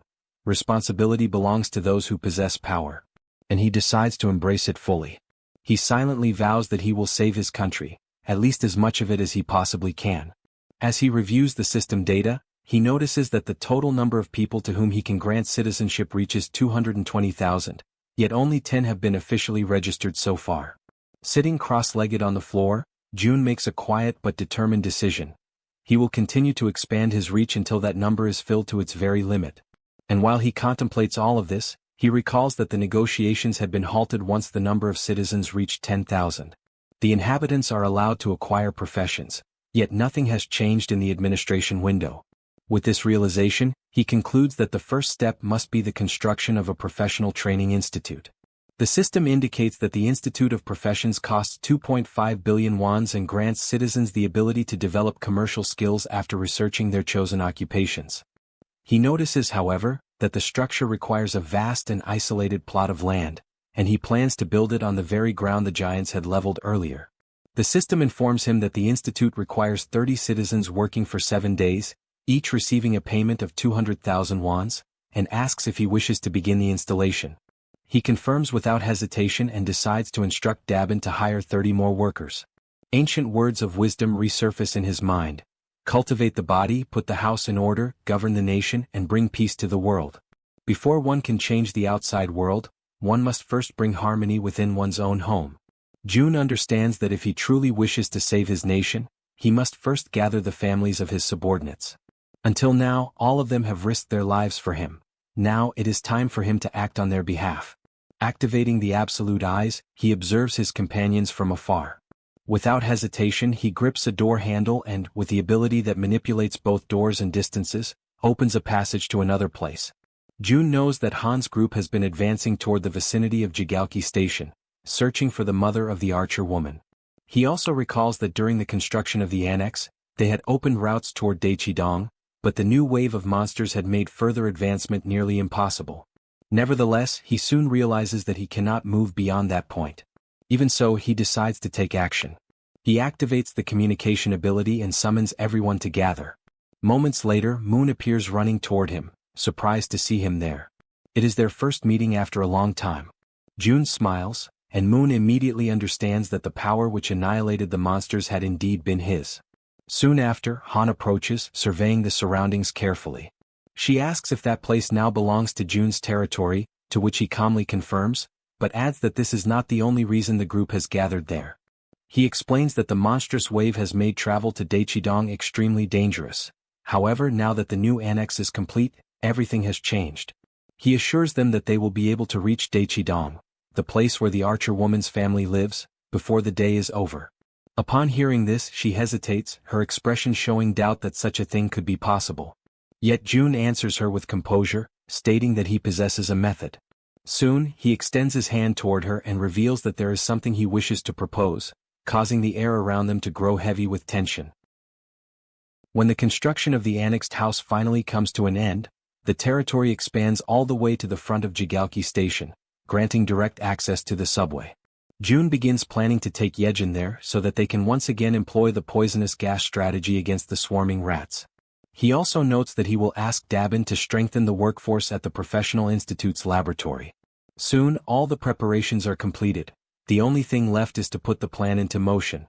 Jaehyeon then focuses her mind, forming a connection with the rats and sending them to explore the passageways between Jaehyeon Station and Siadeskim. As she observes the tunnels through their senses, she realizes that if she had been sent there alone, the result would have been disastrous. Jun contemplates the situation and concludes that it is far worse than he anticipated, as he initially believed that with the monster waves gathering mostly on the surface, the underground area would be nearly empty. Yet it no longer matters. In an enclosed space, everything will eventually be consumed by Hiren's poisonous mist. At that moment, the system begins to emit notifications announcing successful hunts, depositing wands as rewards into their account. Another notification follows shortly after, confirming the extermination of a dark race, with additional funds credited as compensation. Jun feels a deep sense of satisfaction, for the amount is significant. The bounties earned from monsters slain by Hiren's toxic mist are steadily increasing, largely due to the power she inherited from her mother, the ability known as poisonous mist. The system displays that Hiren has now reached level 34, possessing 94 points of trust and 100 of loyalty. Upon signing the Oath of Allegiance, she earns the title of Knight, which in turn enhances the rewards she receives. But Hiren is not the only one to undergo transformation. Jaehyeon's title of Knight evolves into that of Baroness. Although the experience multipliers and general conditions remain the same, the effect of loyalty on her overall statistics grows immensely. What once influenced only her physical strength now extends to all attributes, and with twice the magnitude.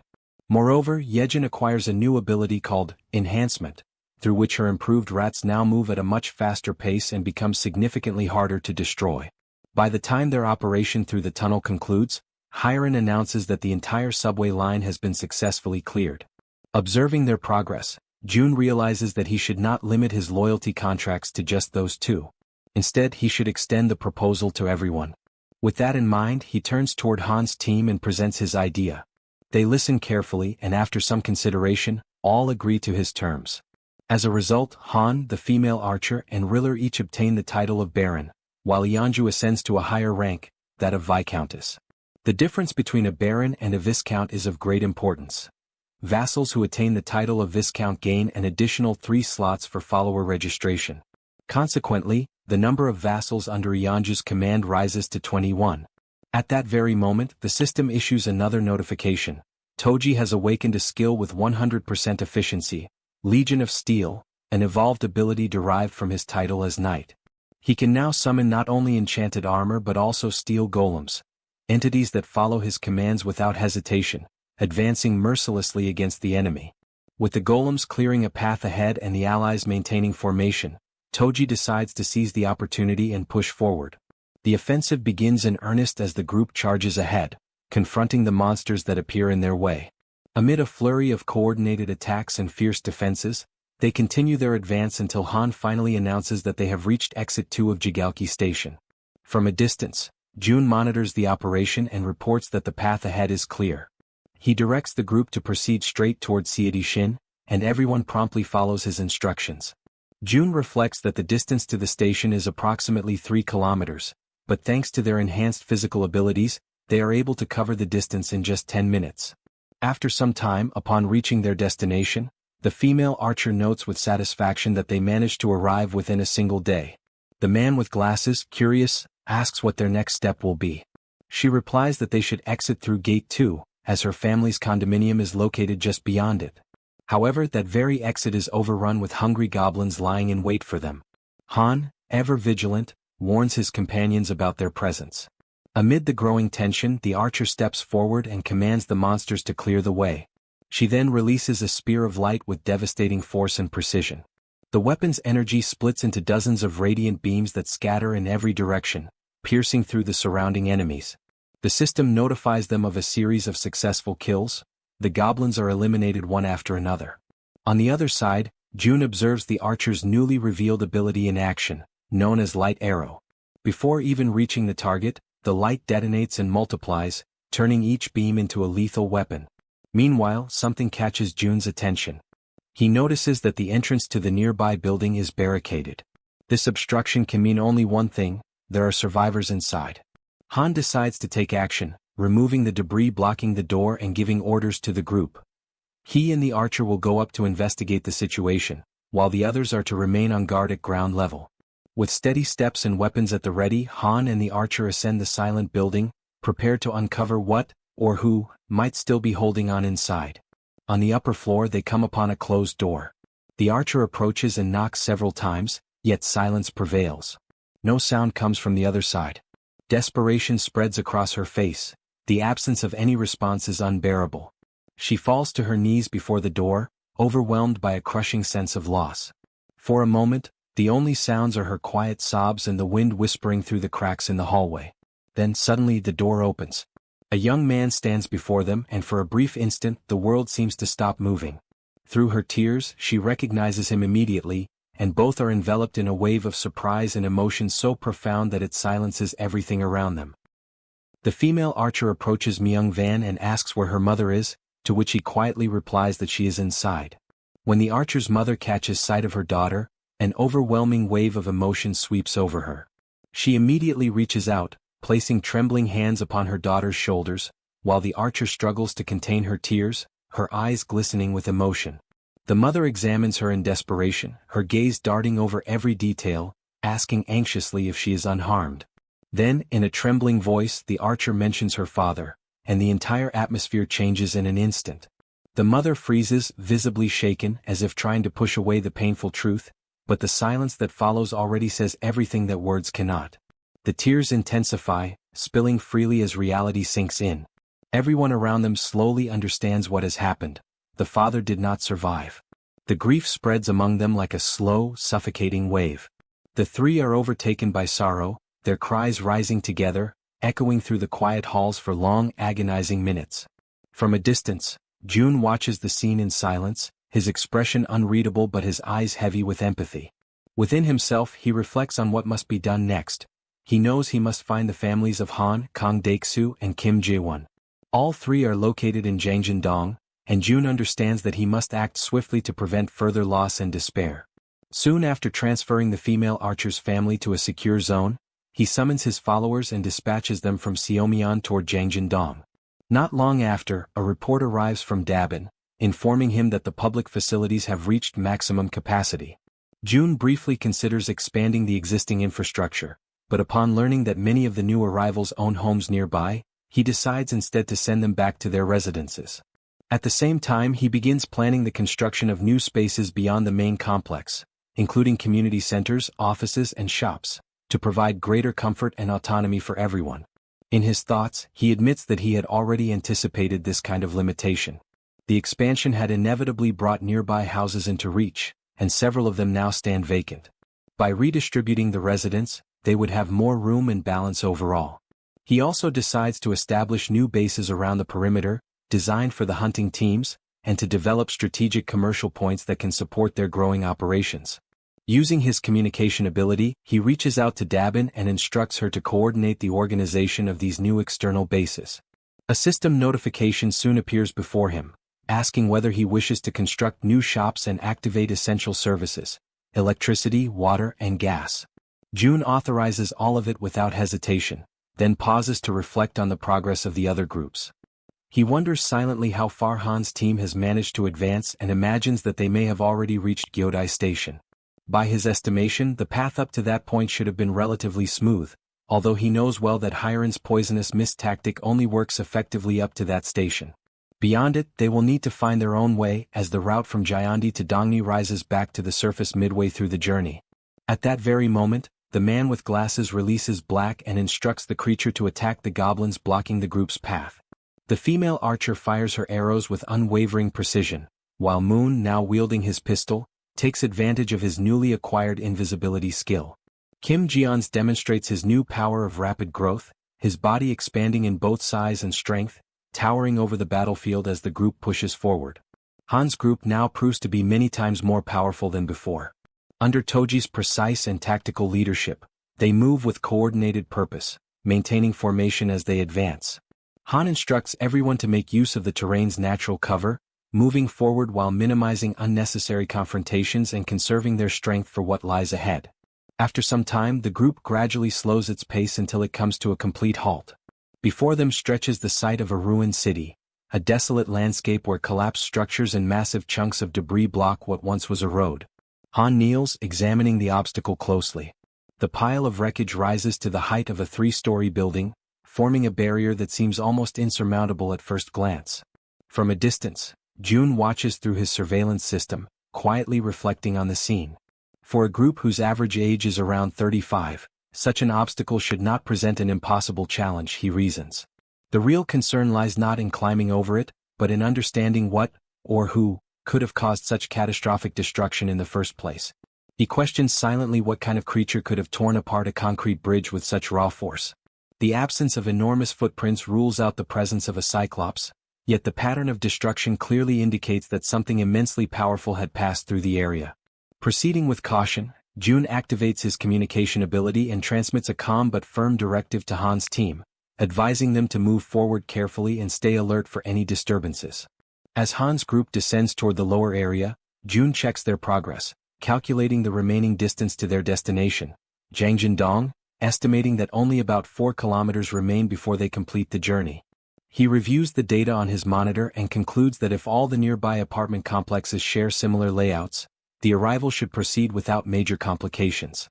However, just as he finishes that thought, a sudden sound interrupts his calculations, a chime, faint yet distinct, echoing like a doorbell. But in that abandoned region, there shouldn't be any functional doorbells at all. Instantly alert, June activates his multiple vision ability, splitting his perception across various points within the safe zone to identify the source of the noise. He frowns in confusion. Since Dabin had taken over operational control, no incidents of this nature had been reported. Despite that, a sense of unease compels him to investigate personally. He establishes contact with Yejin through the system, informing her that he will conduct a quick inspection of the apartment sector. Upon arriving at the site, June carefully surveys the surroundings and soon notices a small group of people gathered outside one of the buildings.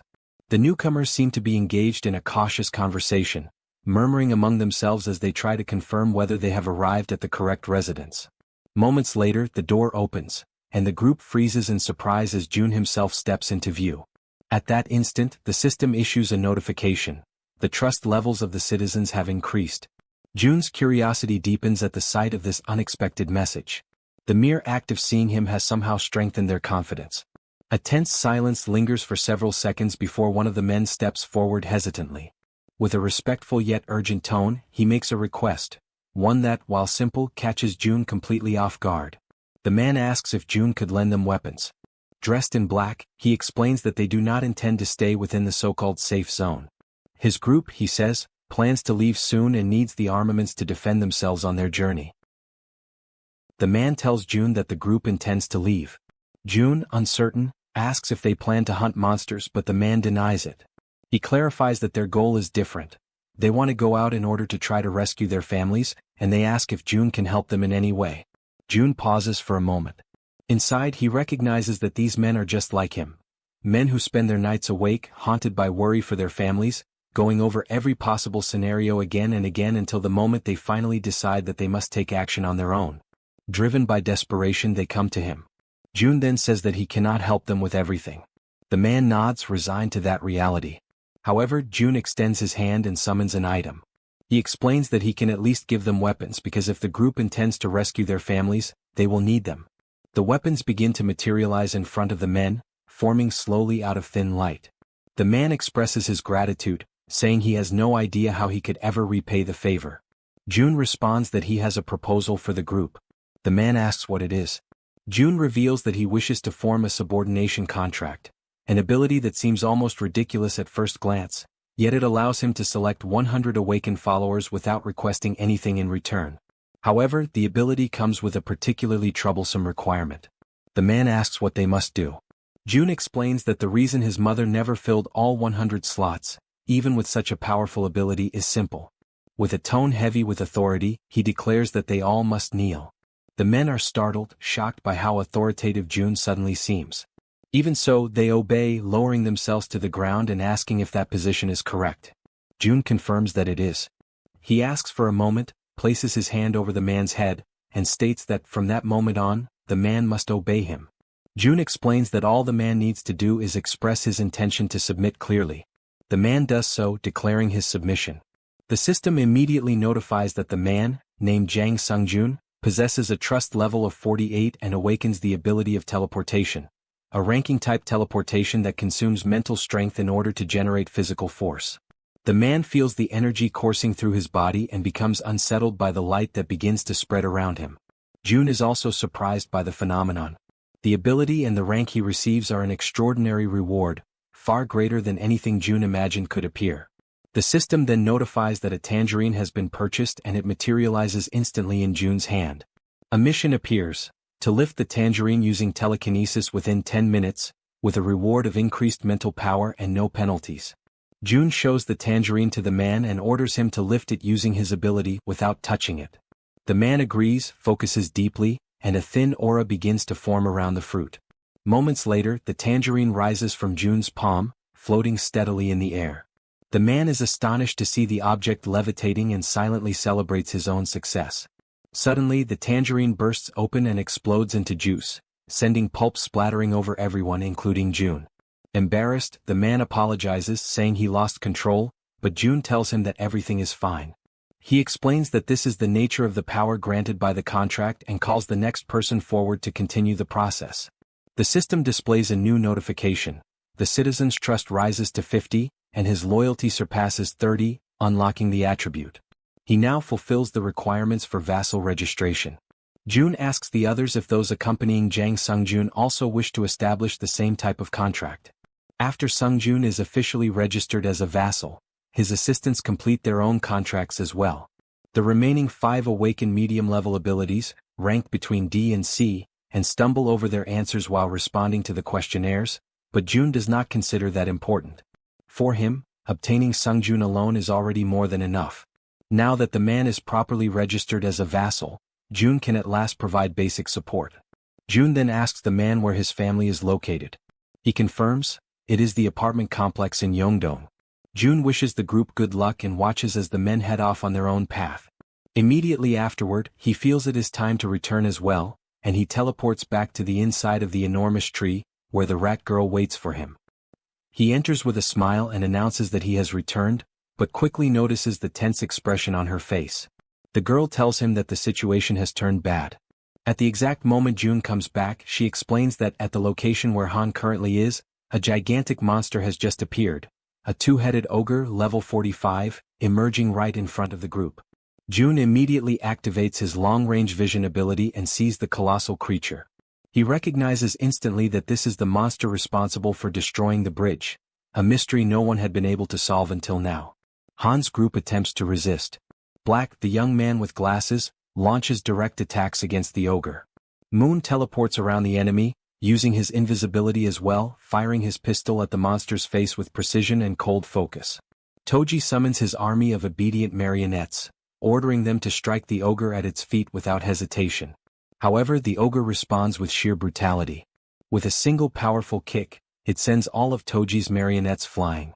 Even after receiving so many attacks, the monster remains practically unharmed. Toji realizes that the creature barely reacts to any of the blows.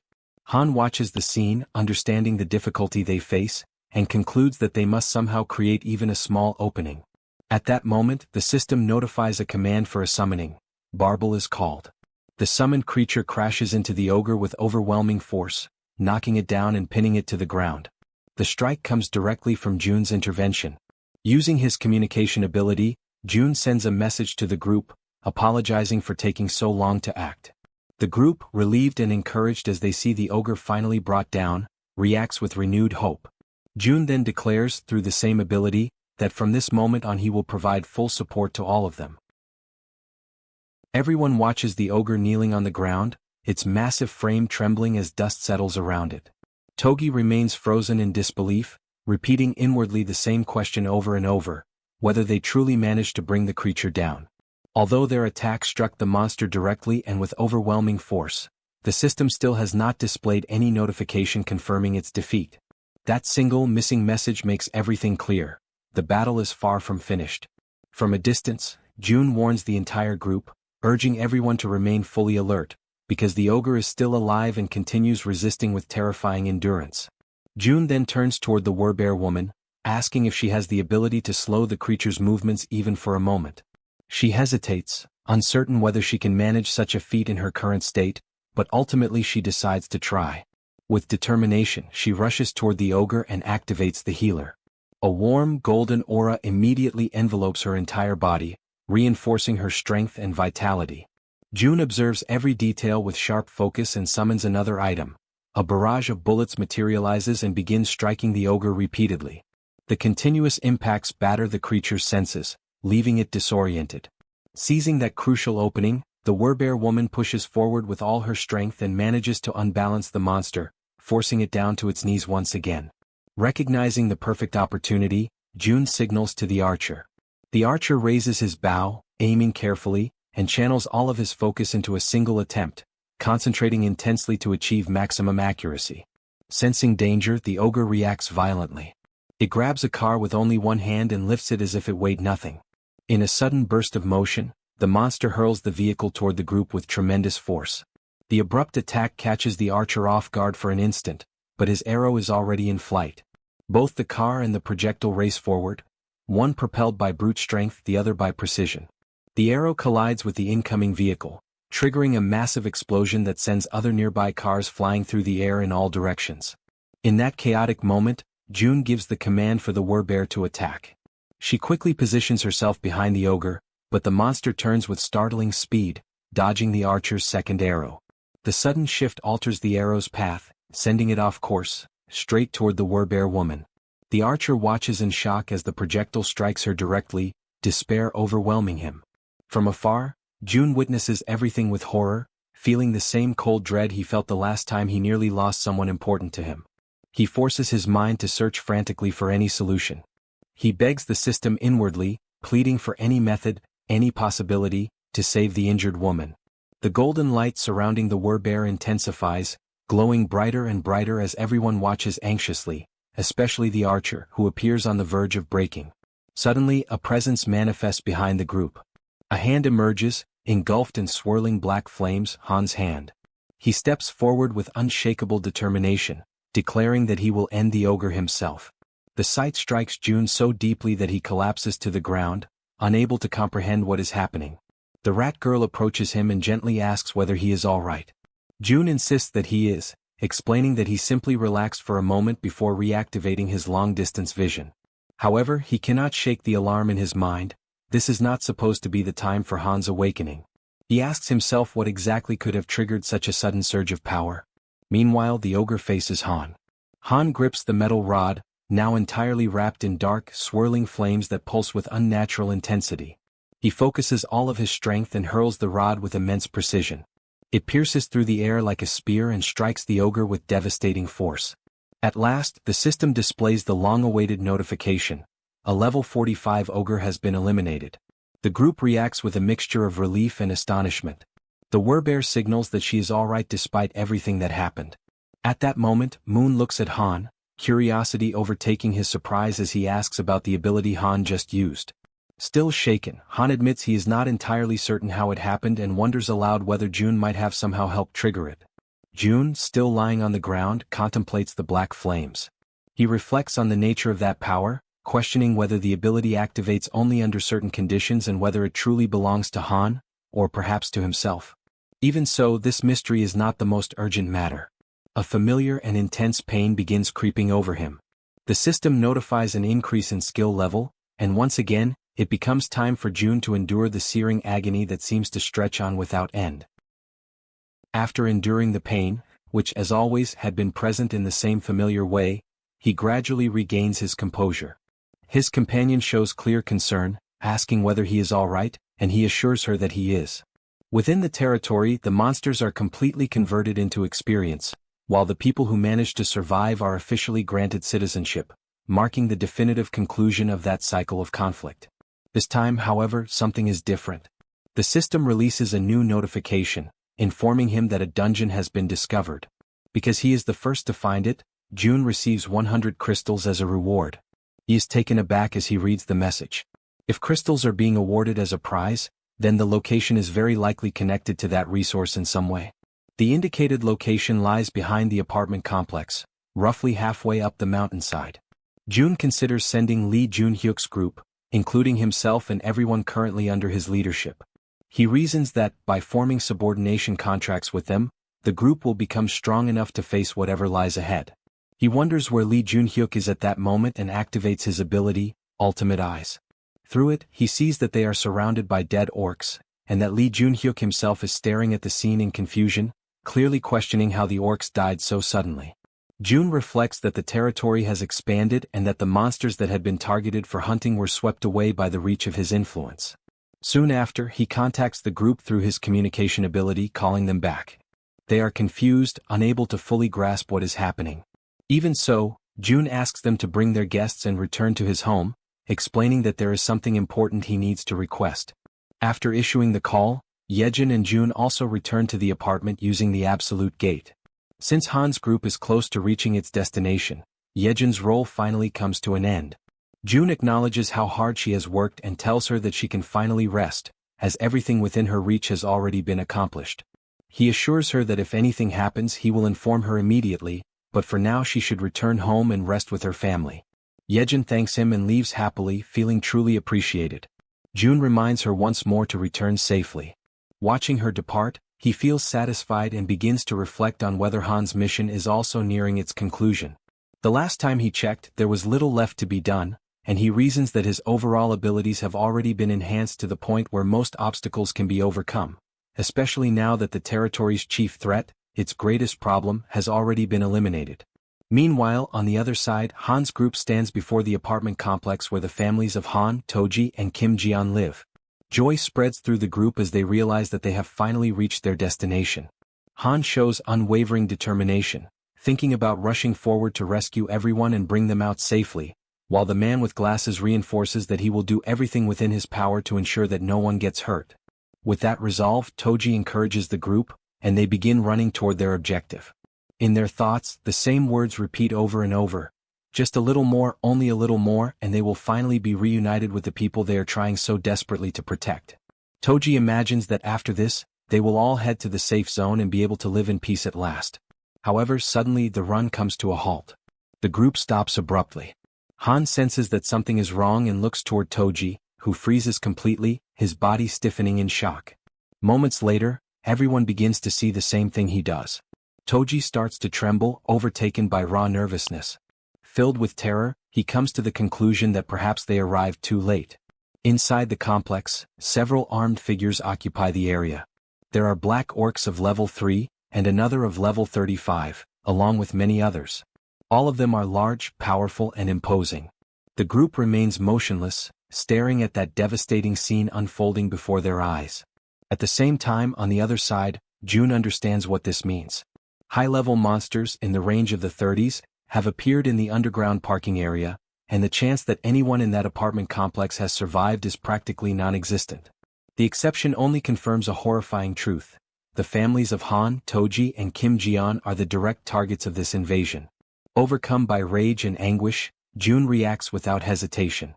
He issues a clear command for all enemies ahead to be eliminated.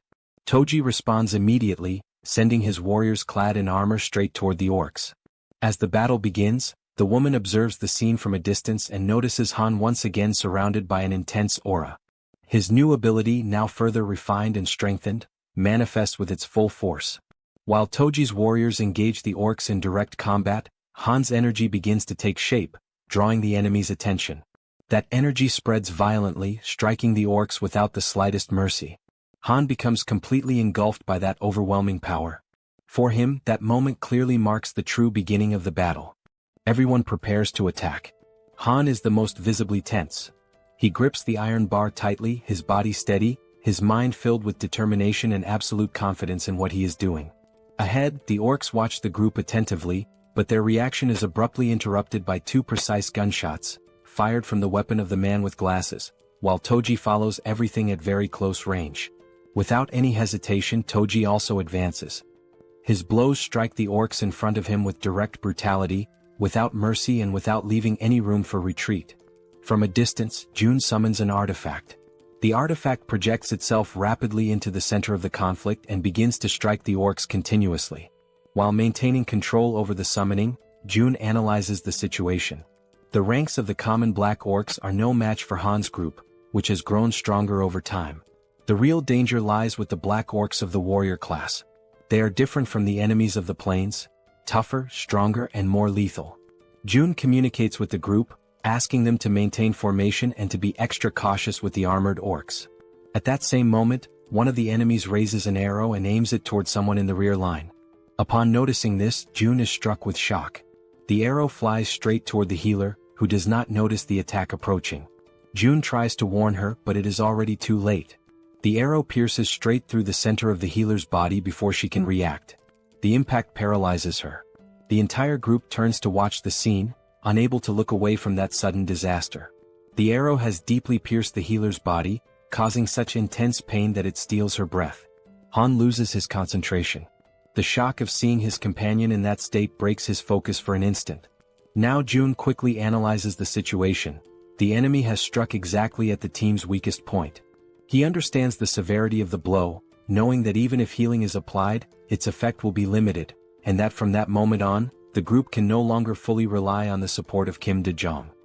He reflects that the Werbear woman possesses high regeneration and can endure for a while, but if the fight drags on, the battle will soon turn against the group. The battle has already begun, and its outcome is starting to take shape. Escape is still a possibility, perhaps the last chance. However, June's thoughts are interrupted when he realizes that Han is completely unfocused and an orc is preparing to attack him. June tries to warn him, but at that exact moment, another arrow cuts through the air. What happens next surprises him. The healer reacts, stating that she is still fine, and the arrow is removed from her body. Witnessing that scene, Han's determination solidifies. He understands that they will only discover the ending if they continue fighting. Driven by this feeling, he advances once more.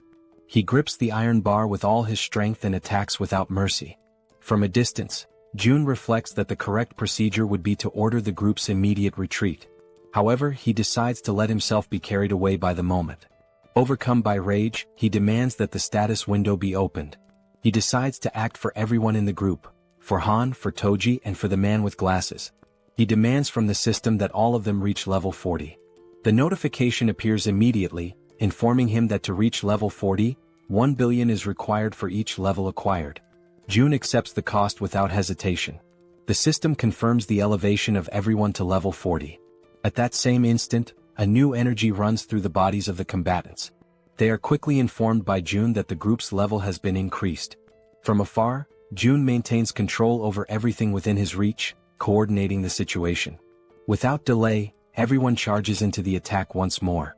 More than 10 million are consumed just to strengthen them in that moment, but that does not matter. The orcs continue advancing with terrifying resilience, seeming almost unbeatable. The entities that obey Toji spring into action. One of them reaches an orc, and the blow is decisive, severing its head in a single motion. June quickly reflects that, up to that point, with the accumulated money, they have managed to reclaim the territories that had been expanded. The resources are sufficient to cover personal consumption of electricity, gas, and water, in addition to the construction of new facilities. At that same moment, June issues a new command to the system, demanding that everyone's level be raised to 45. The notification confirms that Han Yeonju and Kang Dae-soo have reached level 45. June accepts the cost without remorse. For him, this amount is not a problem when it is used to strengthen Han's team in the face of an enemy that shows no sign of retreat. The battle continues for a long period of time. June causes the female archer, Moon and Kim Dae-jung to raise their levels. The system notifies that all three reach level 40. The remaining members of the group also have their levels adjusted to 40, ensuring that everyone remains at that threshold or above it. Among them all, three stand out for their combat efficiency. Han, Toji, and the Werbear woman reach level 45. This is the same level as the two-headed twin ogre. Three combatants now possess strength equivalent to monsters of that caliber. As they begin to fully unleash their power, it does not take long before the only ones still standing on the battlefield are the members of Han's group. After the battle, the group moves forward and comes upon a corridor. It is a dark passage, shrouded in silence and tension. Han and the woman accompanying him observe the place carefully. Even so, they continue advancing, always guided by their objectives. Whether it is raining or not makes no difference. They move forward without hesitation. At a certain moment they find a door. Han approaches and decides to turn the handle, but the woman tries to stop him, drawing his attention. He, however, shows no interest in retreating and opens the door to the room. Upon entering, they notice footprints and marks scattered everywhere. While Han remains inside the room, the other members of the group wait outside. Inside the room, knives and bloodstains are found. Han remains motionless, showing no visible reaction. Everyone observes the scene in silence, trying to grasp the weight of what lies before them. When the group draws closer and sees the condition of the room, the shock is shared by all. Soon after, Han finds another door and for the first time hesitates. Instead, he turns toward the group and signals that they should move forward together. His condition is visibly weakened, yet he still insists that he is fine. The female archer approaches to comfort him, wrapping him in an embrace and encouraging him to cry. He, however, maintains that this was something he had already expected. More than once he repeats that he is fine, trying to convince not only the others but himself as well. Amid the situation, the man with glasses sits down on the floor, unable to remain standing. Toji confirms with him whether this is truly what it appears to be, and the confirmation comes in silence and acceptance. On the other side, June watches everything closely. He reflects on the group's failure. Despite having fought with all their strength, they are completely alone in that world. June questions whether it is truly possible to save a country when he cannot even save the people standing right in front of him. At that moment, Han observes that no traces of blood are found in the houses. The possibility that they may still be alive somewhere cannot be ruled out. These words do not come from just anyone but from Han himself, and for that reason no one is able to respond immediately. Han reinforces that there is still no need to abandon hope. Then he checks whether June is present and asks him to call them over for a moment, expressing the need to rest for a while. Shortly afterward, the system notifies the summoning of the vassals. In the very next instant, Han's group appears in June's apartment, all of them visibly worn down by the situation. Thoughts continue to flow endlessly through June's mind. He wonders whether his own ambition caused him to arrive too late, and whether an earlier rescue could have changed the outcome. Han reaffirms his intention to rest for some time, but June remains in a complete state of shock over what happened to the families of the group. He repeatedly asks himself whether he could have saved them. When he analyzes the situation coldly, he concludes that his parents and his grandfather survived by their own merit and that even without his intervention, they would have been safe. June realizes that no one says anything, yet he feels as though he is being silently reprimanded for that result. He begins to see himself as responsible for the loss of the families, acknowledging that everything is the result of his greed. Crushed by that weight, Jun admits to Han that everything happened because of his ambition. The words come out as he cries, completely shaken. He acknowledges that, because of his choices, he lost the opportunity to save the families they loved. Regret consumes him and he states sincerely that he is truly sorry. Throughout the entire moment, Han shows no expression. Then he turns toward him and steps closer, observing Jun in that state of vulnerability. Jun apologizes repeatedly, overwhelmed by guilt. Han calls him by name and states that it is not his fault. Jun begins to cry even harder, trying to say something. However, Han interrupts him, asking Jun to lift his head and look around. He emphasizes that everyone there, without exception, was saved thanks to Jun's ability. Han states that being able to live without worrying about food, clean water, or monsters is a direct consequence of what Jun did. He reminds him that it would have been impossible to save Moon's grandmother and the Archer woman's family if Jun had not been there. Without him, they would not even have been able to confirm whether their families were alive or dead, much less have the chance to take revenge on those responsible for so much pain. In that brief silence, Jun notices how much Han endures everything just to appear fine. Even so, Han continues, stating that ordinary people like them would never have defeated those monsters without using their own strength, and that strength was made possible by Jun. A little embarrassed, even though there is no reason for it, Jun tries to say something but Han goes on. There is a lot of sadness in the world, he explains, but those sorrows do not deliberately choose someone. He stresses that Jun does not need to take responsibility for everything and that the fault lies with the world, not with him. For them, it is already enough that Jun simply remains there like a huge tree, creating shade where people can finally rest for real. Han laughs as he finishes speaking. At that moment, Jun realizes that he is more resilient and mature than he had imagined. He understands that he should be the one comforting others, yet it is he who is receiving support. His thoughts are interrupted when someone calls his name. It is Toji who asks him to cheer up, while the man with glasses also speaks up, expressing his gratitude. The Archer woman encourages him to hold on, and Moon makes it clear that without Jun he would never have managed to save his grandmother. The healer adds that she would also have died back then if he had not saved her, while the Werbear woman states that she would probably have gone insane without his help. One by one, everyone leaves, repeating words of thanks directed at Jun. Feels strange to him. He has always acted of his own free will, seeing help as a fair exchange. Even so, everyone calls him a savior and Jun questions whether he deserves that title. Han's words echo in his mind, being just a huge tree. He decides to try to be that. He decides to become the huge tree Han described. Until then, the goal of saving all of South Korea had existed only because the power he received seemed like too great a burden without a purpose. He did not desire it desperately, nor was he sure he could fully devote himself to it. He merely believed that he could continue hunting monsters, evolving his abilities and expanding his territory. Now he abandons the grand objective of saving all of South Korea. Instead, he decides to become a huge tree, a place where people who enter under his shade can rest. At that very moment, the system notifies that the trust of the citizen Han reaches 100%, granting Jun the throwing ability. At the same time, the loyalty of Kim Dae-jung also reaches the maximum value and is officially registered as a vassal. As a result, Jun's vassal limit increases. Shortly after Han's group leaves, Lee returns to the house accompanied by several people. He explains that Jun had asked him to bring everyone, which is why they came together. The door opens, revealing Jun, who thanks everyone for coming.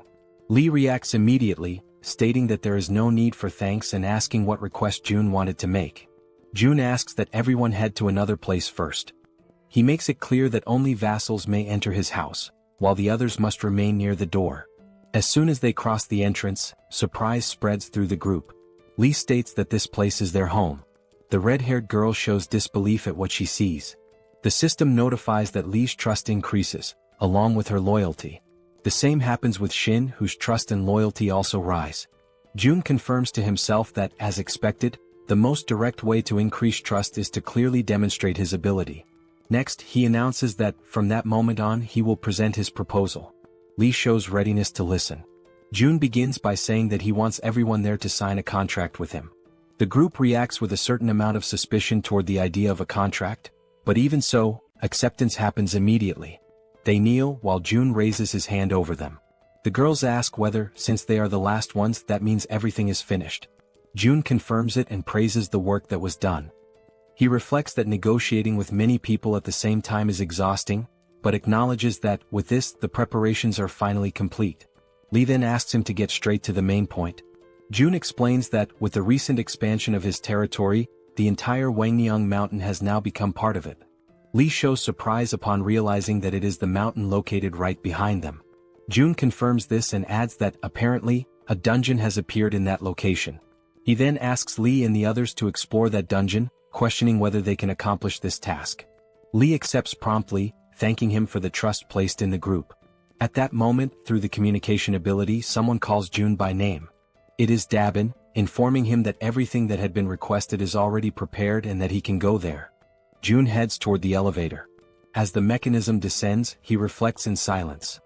With Lee agreeing to take part in the dungeon incursion, the matter enters a brief period of calm. Even so, something draws his attention.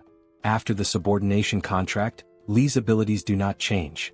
According to the system, he remains at level 40, holding the title of 12th Servant, Viscount Mage.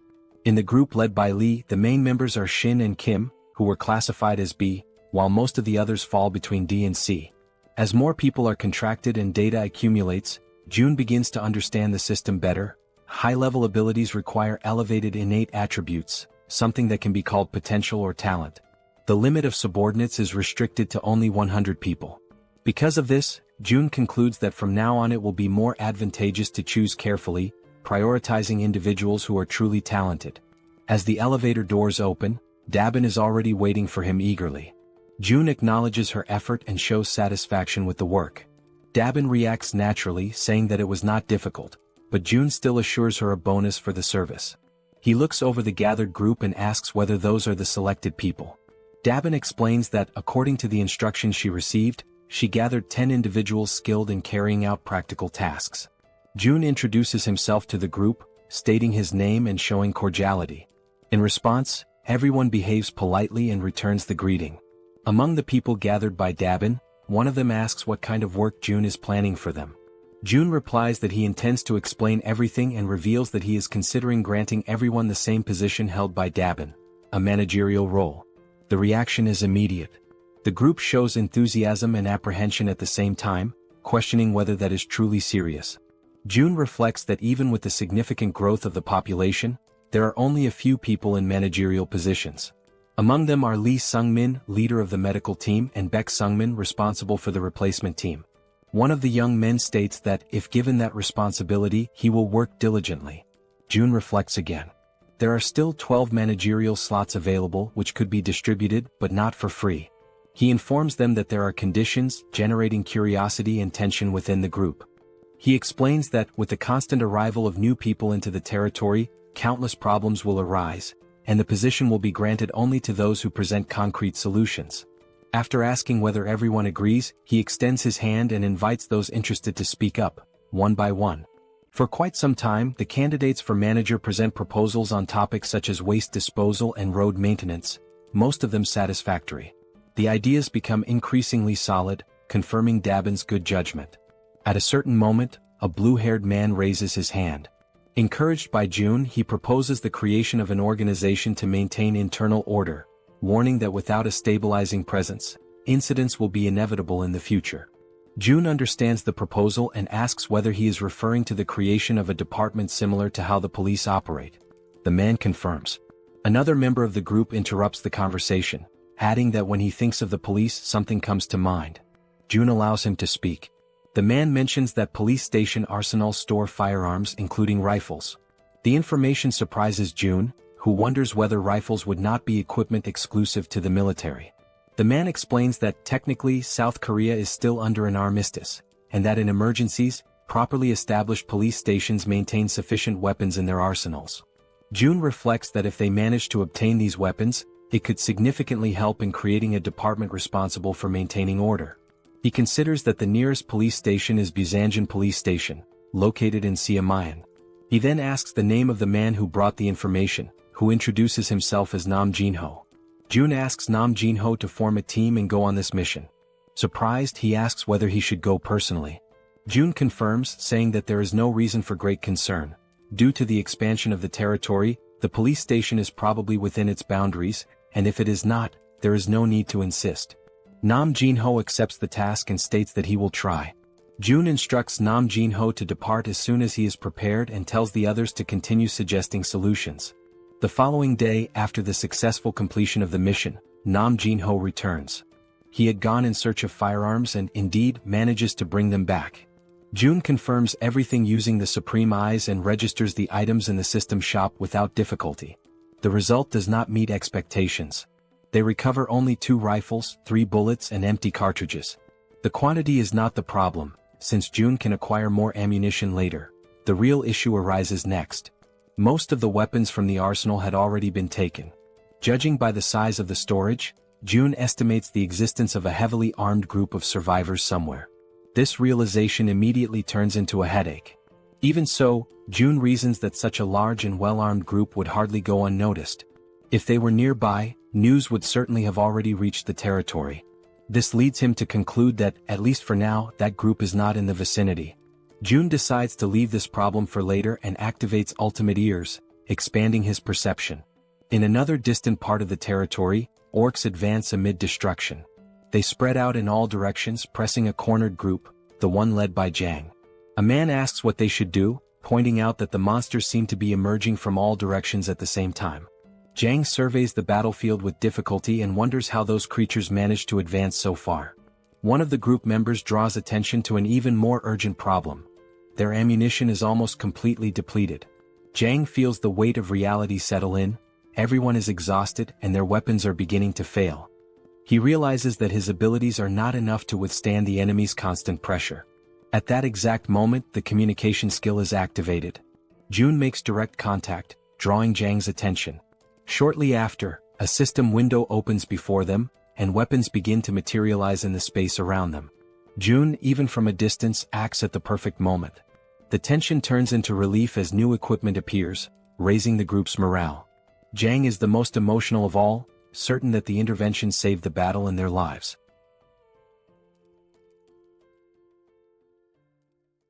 Jang immediately grabs a pistol and prepares to fire. He checks whether everyone is ready. The group responds affirmatively, showing complete readiness for the attack.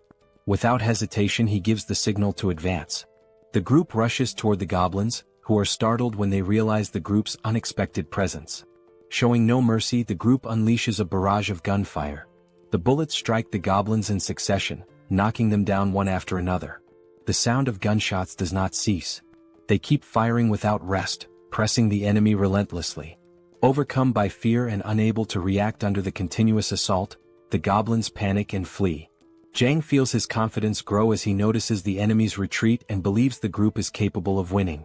With morale high, he reinforces the intention to move forward and rescue the captured families. June observes the entire scene from a distance, using his ability. The system notifies him of the hunt of yet another orc and the addition of wands to his wallet. As he watches the massacre, June reflects on the true power of a rifle. Even without the use of special abilities, relying solely on firearms, the horde of common monsters is completely crushed. He concludes that by mastering even the basics of firearm production, it is possible to generate enough destructive power to deal with enemies of this level. Because of that, he understands that Jang's group will not face major difficulties for quite some time and decides to entrust them with the remainder of the mission. His thoughts then turn to the other group. Lee's group finally reaches its destination. The system announces the discovery of a dungeon called Lizard Man Swamp. Lee positions himself at the entrance, while everyone notices that the interior is completely flooded. Heinkan shows concern, judging that advancing in that state seems impossible. Lee, however, remains calm. Using his water control ability, he shapes the liquid ahead, creating a solid path resembling a bridge. With the passage opened, he checks whether everyone is ready and leads the group into the dungeon. The system then notifies that this is the group's first entry into that location, granting double experience and rewards, since it is an unknown dungeon filled with unpredictable dangers. June had provided rifles to both Jang's group and Lee's group. As a result, Lee's group also possesses considerable firepower, indicating that clearing the dungeon should not be impossible. Still, June is intrigued by an item of information displayed by the system alongside the dungeon's formation. 0 out of 10. At first, he assumes it refers to a capacity limit, but soon realizes that this hypothesis does not seem correct. He decides that the answer will only come after completing the dungeon. Inside, Heinken observes that the water stretches all the way down, giving the sensation of being inside a massive aquarium. The red-haired girl agrees with the impression, comparing the place to underwater tunnels. At that moment, something draws Heinken's attention. He notices movement ahead and identifies enemies approaching. Based on their position, he calculates the exact direction and alerts the group. 3 enemies emerge, advancing straight toward them. Everyone prepares, alert to the imminent danger, while doubt arises about how those creatures are able to move underwater. Soon, the enemies reveal themselves as high-level lizard men with long, sharp fangs. Lee reacts immediately, positioning himself to defend the group while attacking at the same time. In a swift motion, he eliminates one of the enemies. The group is informed that only 2 remain and begins an intense offensive, firing their rifles even underwater. The projectiles cut through the liquid and strike the creatures, but the difficulty is evident. The lizard men move with extreme ease in that environment, making the shots less accurate. One of the members comments that if they could force them out of the water, the situation would become far more favorable. As the confrontation continues, Lee takes full control of the situation. He declares that water is his domain and orders concentrated fire. Next, he manipulates the surrounding flow, opening a large empty space in the middle of the water. Through that opening, the gunfire becomes precise and lethal, striking the enemies directly. The system then notifies the elimination of additional lizard men, with levels ranging between 20 and 22. June observes everything from a distance and reflects on the situation. They were lucky. Normally, in an environment like that, the lizard men would hold the absolute advantage. Inside a completely flooded dungeon, even moving would be extremely difficult. Creatures capable of moving freely through dark, low-visibility waters would become true reapers. However, Heinken's presence completely changes this scenario, as he awakens the Minimara ability, capable of identifying terrain within a 100-meter radius and distinguishing allies from enemies. Added to this, Lee Junhyuk shows a remarkable ability to handle adverse situations, completely reversing the group's disadvantage. Because of that, June concludes that there is nothing more he needs to support at that moment. With Lee and Heinken, and only a few allies providing covering fire, that is more than enough to conquer the dungeon. The group continues advancing and approaches the area where the inscriptions left by the defeated lizard men are located. Shortly afterward, Lee identifies the critical point and realizes they have reached the dungeon boss room. The door before them opens and Lee's entire group enters cautiously. As they cross the boundary of the room, something immediately draws attention. The environment is completely dry. There is no water at all. The absence of that element feels strange, especially considering the entire path taken so far. The suspicion arises that reaching that location may be a prerequisite for clearing the dungeon, while Heinken reflects that whenever something seems too simple, a sudden change usually follows. Soon after, an unsettling sensation spreads. He senses that something is wrong and quickly identifies the approach of an enormous volume of water. In a matter of moments, water bursts violently into the room. The group is startled but remains alert, ready to react. Lee focuses and uses his abilities to observe what emerges from that sudden torrent. When he finally sees it clearly, he is taken by surprise. Before them appears a creature never seen before. Its overwhelming presence leaves no doubt. The dungeon's boss monster has finally revealed itself.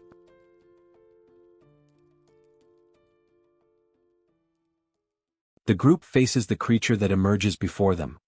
Almost immediately, everyone begins firing their rifles, unleashing bursts of gunfire in an attempt to hit it. However, the creature reacts by forming a shield of water in front of itself, completely blocking the attacks and preventing the shots from reaching it. The red-haired girl notices that the bullets are being stopped by the water, and Heinken realizes that their attacks are having no effect. In response, Lee shows that he understands the situation. If the enemy also uses water, then it is possible to counter its control with the same element. Heinken shows concern and tries to understand what Lee intends to do. Lee simply states that he will end this immediately and return shortly. Without wasting time, he lunges forward, moving at extreme speed. The water around him rises like a living current, lifting his body into the air. That mass of water surges forward with him, carrying him straight toward the opponent.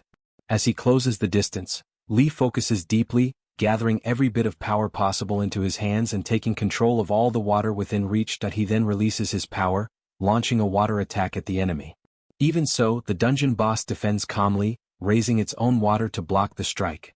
Observing the way the enemy reacts, Lee understands the limitation of that control, that if the boss is blocking the attack in a physical manner, that means it cannot move the water that Lee already controls.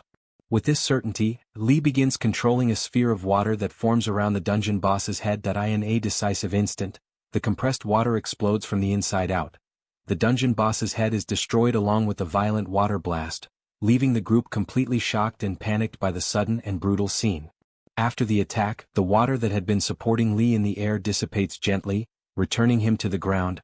Calmly, he states that the dungeon has been cleared. At that moment, the system issues notifications. The lizard man boss has been defeated, values are deposited into the wallet, and experience is added. Next, the system reports that Lee has eliminated the territorial leader of the lizardman's domain and that 10 crystals have been received as a reward. After the group leaves the dungeon, its description undergoes a slight change. The system announces that, from now on, the Lizardman Swamp Dungeon has a classification of 1 out of 10. This number represents the limit on how many times the dungeon can be cleared. June reflects on this and concludes that there are still 9 incursions remaining. If all of them are completed and the crystals are gathered, it will be possible to perform a mystical draw. In other words, this represents the chance to obtain another divine item, such as a communication ring. Using the communication skill, June contacts Lee and checks on his current condition. Lee responds that, although he is a bit tired, he is fine. Relieved, June makes a request, asking whether it would be possible to clear a dungeon once per day. The request surprises the group, leaving them momentarily stunned, yet at the same time pleased to be able to help. 10 days later, the system issues new notifications. Citizen Lee once again defeats the leader of the Lizard Man Swamp, receives another 10 crystals as a reward, and fully clears the dungeon for the first time, earning an additional 100 crystals. After the defeat of the final boss, Lee confirms that this was the last stage. The system reports that all possible dungeon completions have been used. It also notifies that the mystical draw consumes the accumulated crystals and that the total available amount reaches 400 crystals. Next, June communicates with the group members, acknowledges their excellent work, and instructs everyone to return and rest properly. With the mission concluded, June reflects that there are sufficient resources to carry out the mystical draw, and that only this final step remains. When he points toward the ground, an intense light emerges, so bright that he must shield his eyes, unable to keep them fully open.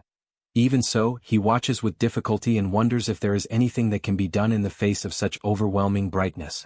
Suddenly, he is startled when he realizes what is beginning to form within the light. A crown slowly takes shape. The object floats into his hand, supported by an invisible force. The system then notifies him that it is a special crown which, when equipped, doubles all effects granted to citizens.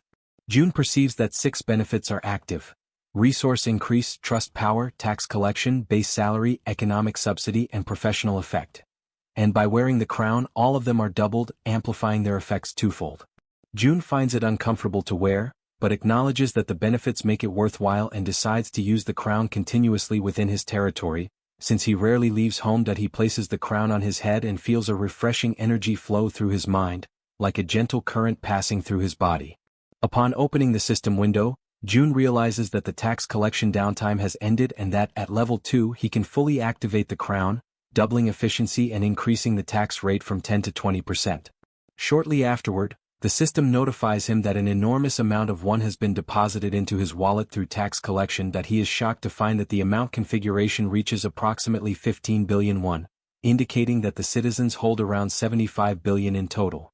June realizes that far more money is in circulation than he had imagined, which explains the increase in shop sales and indicates a significant rise in the citizens' purchasing power. To him, this is a positive development, as it shows that the citizens' wealth and stability are increasing. Now, with the crown in hand, June concludes that he must level up quickly and expand the number of item categories available in the shop.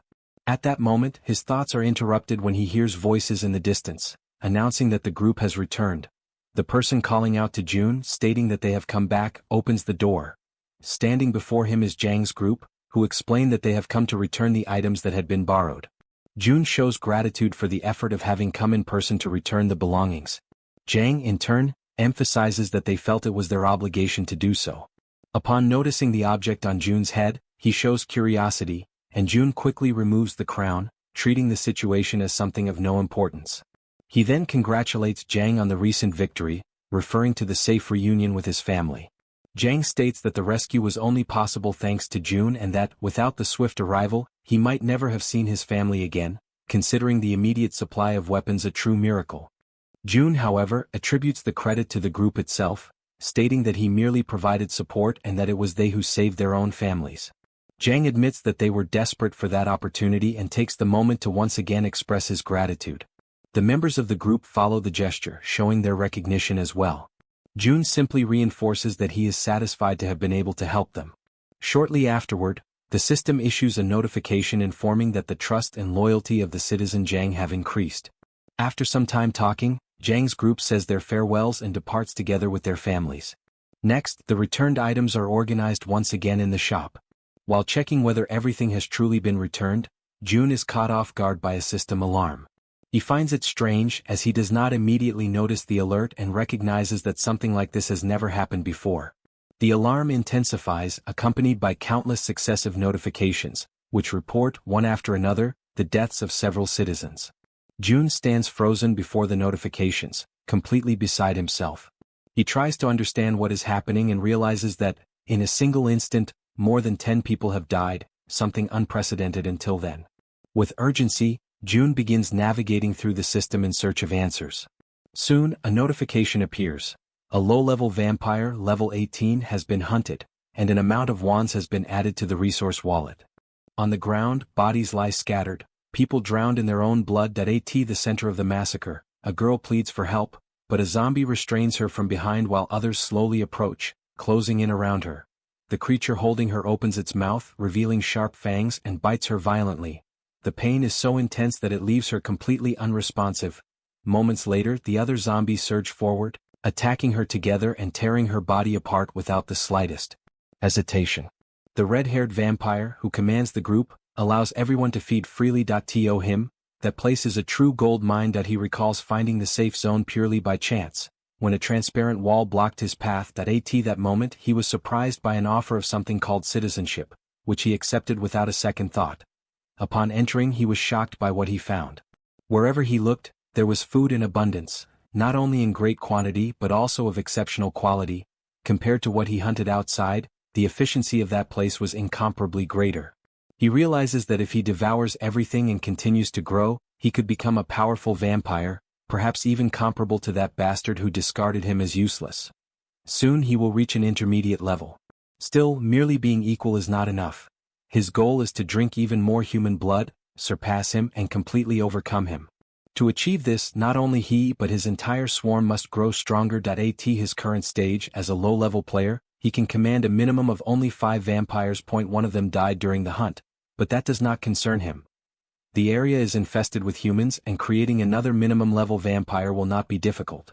As soon as he reaches the medium level, his subordinates will gradually evolve into lower-level vampires. When they begin creating even weaker vampires as if reproducing, the hive will grow exponentially. Then he will devour all the humans in the region without distinction and, finally, go after the one he hates so deeply. When that moment comes, he will have enough strength to defeat him and carry out his blood-soaked revenge.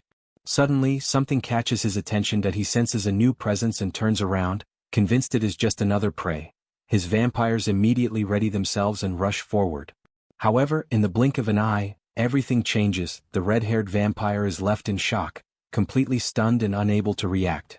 Without any warning, without a fight or resistance, his entire swarm collapses to the ground, annihilated in a single instant.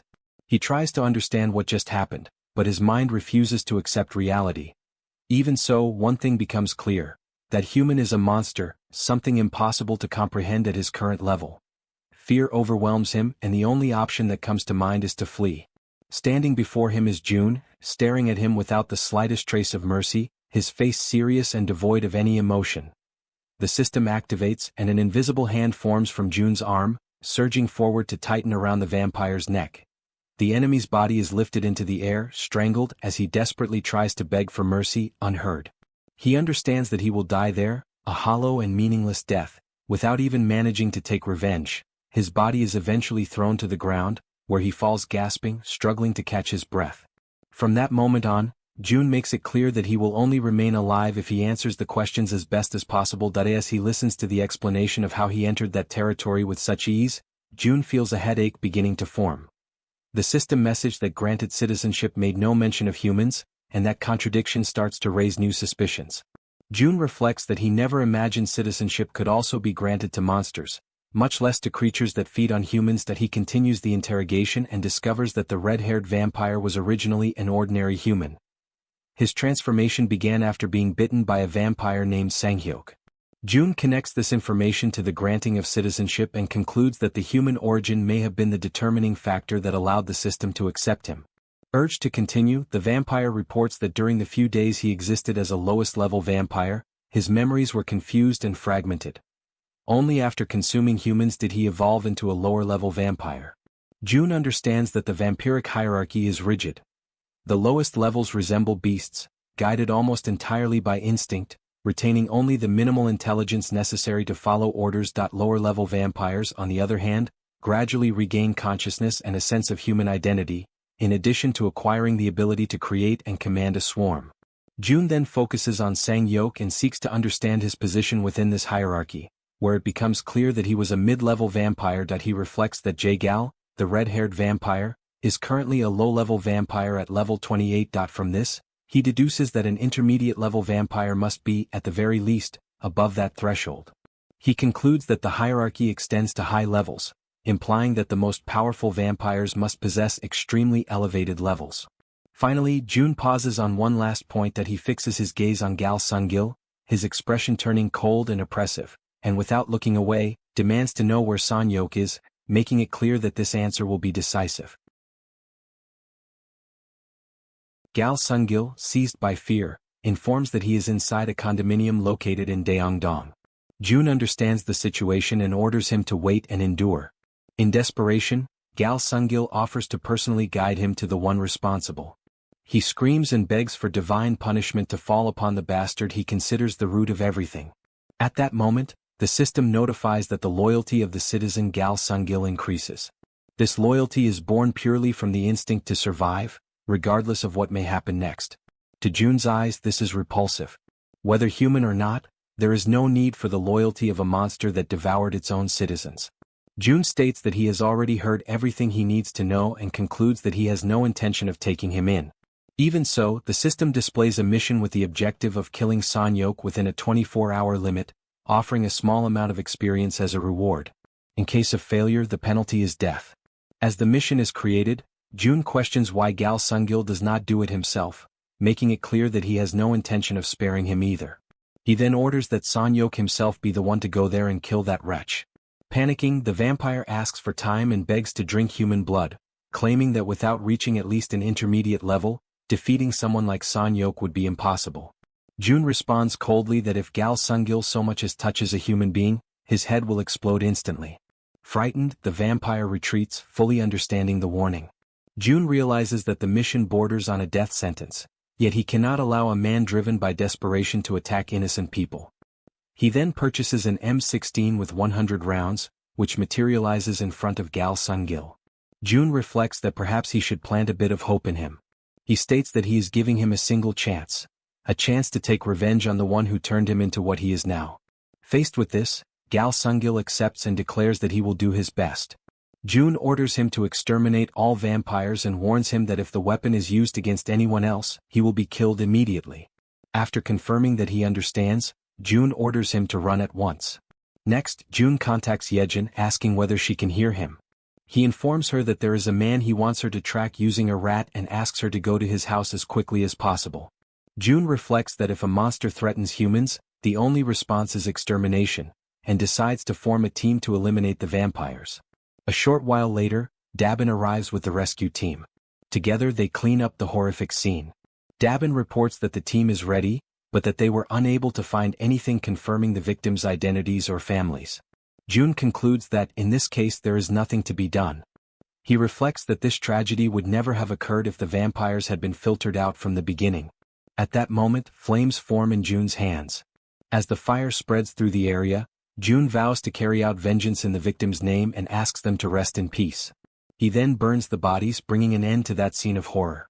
Meanwhile, inside a condominium, Gal Sungil runs through the corridors holding the M16, firing non-stop at every vampire that appears before him.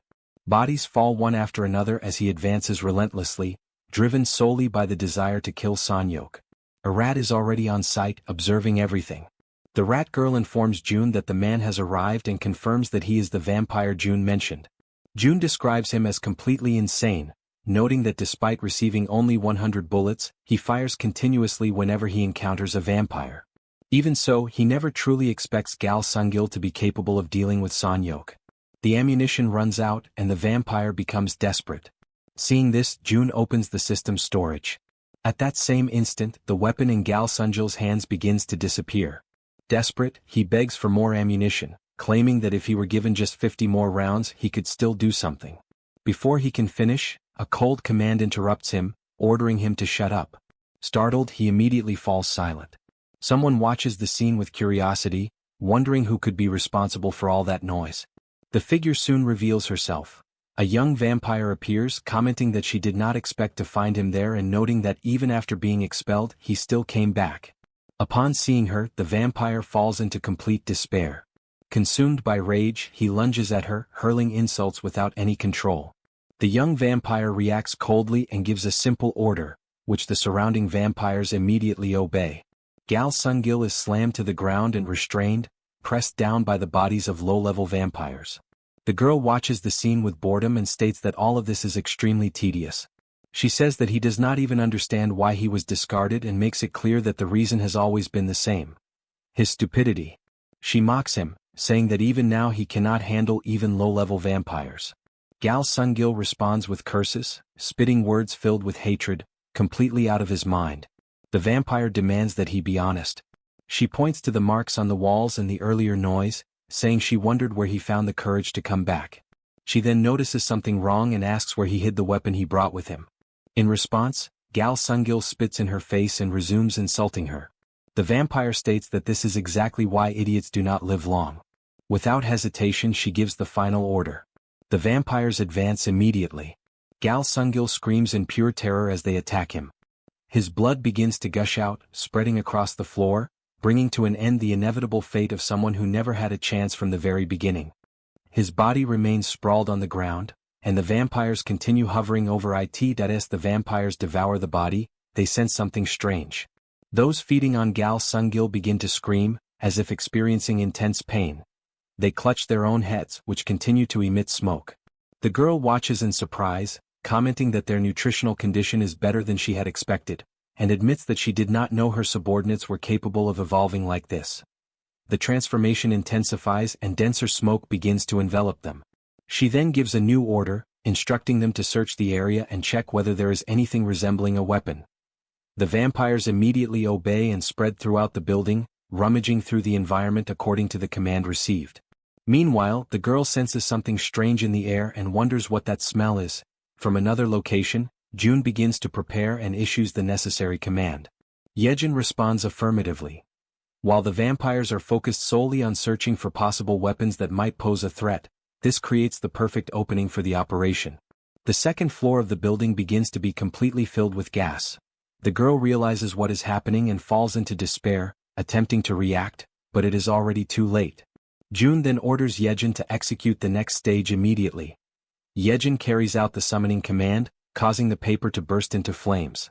Within moments, the interior of the building begins to glow intensely. The flames spread rapidly, engulfing the entire area. The system begins notifying the successful hunt of vampires of different levels. Faced with this, June feels somewhat more at ease and realizes that the vampires were far closer than he had imagined. If he manages to level up quickly and expand his territory, there is a good chance that this area will be included. He considers it a positive outcome to have discovered their existence now and decides that he will eliminate each one before they are absorbed into his territory. Later, Jaehyeon asks whether it is possible for creatures like those to exist within the current territory. June confirms that it is and explains that this is precisely why the situation is so problematic. As a result, Jaehyeon suggests imposing general sanctions or assigning some kind of restriction to everyone. June immediately rejects the idea, stating that it would be far too extreme. He reasons that if people who are not vampires are included in these sanctions, resentment will be inevitable. Jaehyeon understands the point. June reflects that such actions would cost him public support and could create unnecessary chaos. Furthermore, even with direct intervention, there is a limit to what he can do alone. He thinks that it would be ideal if there were a way to classify citizens according to their tendencies. At that moment, the system notifies that the total number of citizens has reached 30,000. Upon reaching this threshold, the achievement system is unlocked. Faced with the system window, June wonders what exactly this achievement system is. The sudden notification surprises him, which does not go unnoticed by Jaehyeon, who asks whether something happened. The system then explains how achievements function. By creating a specific achievement, it becomes possible to grant a title whose effect can be defined by the administrator. June accesses the achievement settings, and the system requests that he define the achievement's content. He defines that the achievement will be triggered if someone kills a person with citizenship. The system confirms that the content configuration has been completed and requests the definition of the title and the effects granted upon completion. June asks whether he can remove a title whenever he wants. The system confirms this, and he concludes that this will allow him to personally handle inappropriate cases. He defines the title's name as Assassin. The effects include an 80% reduction to all attributes, both hands sealed, and the appearance of an assassin's mark on the forehead. The system informs him that both the cost to define the achievement and the cost to grant the title upon completion are high. June decides to proceed with the configuration. The system confirms that the achievement setup has been completed. June reflects that his greatest concern has been resolved. Just as with murder, he can now punish most violent crimes through the achievement system, labeling criminals with titles visible to everyone. He realizes that this is not limited solely to punishments. It will also be possible to create positive achievements, such as something similar to a monster hunter. Jaehyeon comments that she had been thinking of another alternative. She suggests sending a direct notice requesting that the vampires voluntarily come forward. But June responds that he has just found a solution. Jaehyeon appears visibly relieved and comments that she does not know exactly what he did, but states that June is truly incredible. June thanks her, visibly embarrassed. He realizes that he had been absorbed in his work, and upon noticing Jaehyeon's beauty, he becomes briefly flustered and nervous. Before he can fully regain his composure, someone approaches and announces that they received the message and came as soon as they saw it. June responds that the door is open and asks the person to come in. The door opens, revealing a presence indispensable when it comes to dealing with large numbers of monsters. Even before the vampire extermination operation, June already knew that he needed to contact Jaehyeon. He then asks them to wait a moment, stating that before continuing, there is something that needs to be done first. Meanwhile, inside the condominium, several vampires are seated around a table. At the center of the room, one of them announces that everyone must listen carefully and informs them that Shin Saren is dead. Shock spreads instantly, and the vampires turn toward one another in alarm.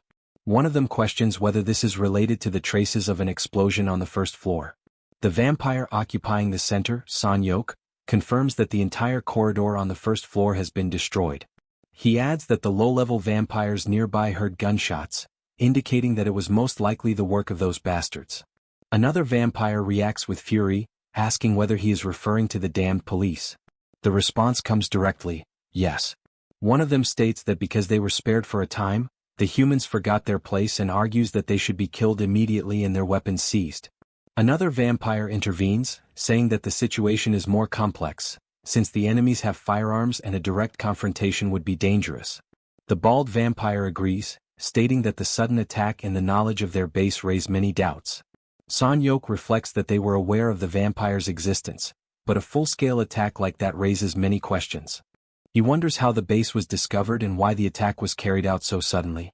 There are many things he cannot understand. The vampires interrupt his thoughts, urging him to make the call.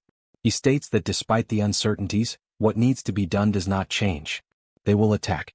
A female vampire reacts with enthusiasm, while another declares that this time they will wipe out every last one without exception. The leader explains that they will not confront them head-on in order to reduce casualties. The strategy is to exploit the enemy's limited supplies by infiltrating and bringing them down from within. The leader begins to assign responsibilities, but is abruptly interrupted. He turns around, confused, and asks what is happening. At that same instant, the door latch moves violently, followed by a dull thud that echoes through the room. Sanyok remains facing the door as he asks what is happening. On the other side, amid violent coughing, the creature at the door manages to warn that it is dangerous. with great difficulty and coughing without pause, he forces the door open and insists that everyone must leave immediately. The vampire inside the room questions the reason, but he replies that there is no time for explanations and orders them to get out at once. Through his coughing, his final words are almost lost as he mutters about a cursed rat. At that very moment, the rat appears and leaps forward. The vampire is startled at the sight of it, and the animal remains firm in its mission, spreading panic not only in him but also among those inside the room. Overcome by anger and urgency, the leader orders everyone to hold their breath and jump out the window while they rush to obey as quickly as possible. The system notifies that several vampires of different levels have been hunted. Even so, those who were inside the room continue fleeing. Through his vision ability, Jun locates the target and concludes that the vampire is Sanyok. He asks Jaehyeon to continue following with the rat through her connection to it. The strategy of the poisonous mist created by Hyeon eliminates many vampires, but most of them are low level. Those who were inside the room, however, likely belong to Sanyok's elite. Jun reflects that if they do not deal with him now, the swarm will grow again. Meanwhile, the rat continues the pursuit under Jaehyeon's control. Suddenly, the vampire turns swiftly and grabs the rat with his hand, demanding to know what it wants. With extreme force he crushes it, causing the rat to explode. At the same instant, the violent pressure echoes through Jaehyeon's mind. Jun asks if she is alright and she confirms that she is. He grows frustrated for not having eliminated the higher-ranking vampires before they discovered the strategy. Now they know that the poisonous mist is dangerous and that it is spread by the rats. Jun realizes they may retreat into hiding again or even relocate their base. Even knowing that Jaehyeon suffers mental damage every time a rat dies, Jun asks her to check whether the group has moved somewhere else. She hesitates but agrees. He realizes that the poisonous mist strategy using rats will no longer be viable and that he will need external help. For this, the only group currently capable of handling the situation is Han's group. Jun then activates the Absolute Eye and begins searching for Han through his vision, passing through corridors and different areas until he reaches a gym. There he finds Han exercising. The archer woman approaches him and asks how the weight feels. Han replies that it feels much lighter than he expected. She is surprised to learn that it is 350 kilograms, but considers that it may feel light because he has been training a great deal. Han encourages her to try as well, but she refuses. Even so, he insists and reassures her, promising that he will help. Frightened and hesitant, she eventually sits on the bench to perform the bench press. He instructs her to stop immediately if it feels too heavy. When she lifts the bar from the rack, she prepares to exert a great deal of strength, but is surprised to realize that it feels lighter than she imagined. Confused, she asks whether he is helping because she cannot understand why it seems so easy. Han laughs and assures her that he is not interfering. After returning from Janggui Jangjindong, Han's eyes once carried deep sadness. Now, however, that weight seems lighter. Jun watches the scene and feels relieved to see that Han appears better. He realizes they seem ready. He then decides to check on Toji and, using the Absolute Eye again, finds his soldiers fighting orcs. He notices that, compared to the past, the soldiers' movements have become far more natural. Their coordination is more fluid and organic, as if they have evolved along with him. While Toji controls his soldiers on the battlefield, the man with glasses approaches him and calls him by name. Toji explains that he has been training relentlessly after a period of surrendering himself to drinking. The man with glasses says that he too has reached a new level, becoming capable of doing something different. At that moment, he changes his appearance, making Toji turn around in shock at what he sees. Now, the man with glasses displays traits that resemble Black, the crow that accompanies him. Dark feathers form wings on his back, and his body partially transforms into that of a crow. The system then sends notifications. The skill Crow Control has been upgraded to Crow Communion. Another message informs that the Crow Communion skill allows fusion only with targets whose affinity has reached level 100. Observing this, Jun reflects on the meaning of Crow Communion. He remembers that the man with glasses has a crow and that feathers cover his body when he transforms, concluding that abilities can evolve through personal effort. By merging with the crow, his reconnaissance becomes more efficient, and if he can fly like this, his range increases enormously. From the evolution demonstrated, he and Toji seem ready. Jun realizes that only one person is left: Moom. He directs his vision to find him, remembering that Moom recently bought a car and has been hunting in distant locations. Now, Jun sees him seated in the back seat of the vehicle, while two girls occupy the front seats. Moom asks them whether they believe Toji and the man with glasses are simply drinking again that day. Kim De-jong, who is driving, replies that they should leave them alone as they will overcome it in time. Watching the scene, June realizes that, among all the factions in the territory, that group receives the greatest investment and is also the most powerful. Through the ring, he greets them after some time without contact, asks if they have been resting well, and then announces that the time has come to deal with something that will change everything. Elsewhere, the vampires gather and discuss the situation with evident tension. They insist that they must strike first, as what happened is already a declaration of war. Their comrades died because of a rat, and they refuse to stand idly by in the face of that. A vampire wearing a cap respectfully addresses Son-hyuk and declares that all he needs to do is give the order for them to act immediately. Another insists that the base must be relocated before anything else. However, the one in the cap argues that if the attacks continue in the same manner, they will all end up dead. Meanwhile, the other vampire counters that the enemies are merely a terrorist group accompanied by a rat and that there is no advantage in remaining in a location that has already been exposed. He then asks whether they even know who they are dealing with, to which the vampire in the cap responds irritably that it can only be armed police officers. Son-hyuk interrupts the argument and states that it is not the police. The two vampires stare at him and ask whether he knows who carried out the attack. Son-hyuk admits that he does not know who they are, but he is certain that no one in the police possesses those kinds of abilities, emphasizing the fact that after they died, the bodies disappeared. He recounts that, while fleeing through the window during the poisonous mist, he saw lesser vampires die and their bodies vanish. When his companion died, her body also disappeared, and he began to doubt that it had been destroyed in the explosion. Son-hyuk lists the events: gunfire, explosions, exploding rats, poisonous mist. There are far too many strange elements for it to be the work of the police, and if it is not the police, then it is an unknown group targeting them. Upon hearing him, one of the vampires declares that they must take the survivors and abandon the place immediately. He emphasizes that if they do not know who the enemy is, remaining there is far too dangerous. As he reflects, a memory surfaces in Son-hyuk's mind. In the past, someone asked whether that was truly his name and explained that he would be absent for a while. The vampire entrusted Son-hyuk with a mission: to devour everyone in that apartment complex, grow stronger, form a swarm and command it. In addition, he ordered him not to leave the place until his return. Son-hyuk expressed gratitude for the mission but questioned what he should do if something happened while his superior was away. The vampire praised his caution, then revealed where he would be staying and said that, if danger arose requiring his presence, Son-hyuk should seek him out. The memory fades and Son-hyuk utters the name Song Ji-won, stating that he is the fastest among them. Song Ji-won asks what he wants him to do. The leader then declares that they will remain there and will not move the base. He considers that, given the recent events, the enemies will likely attack again soon. Before it is too late, someone must deliver a message. He orders Song Ji-won to deliver a message to the one who created him, Lord Young-Young-hun. The message is clear: they need his help. Elsewhere, the ground is covered in blood.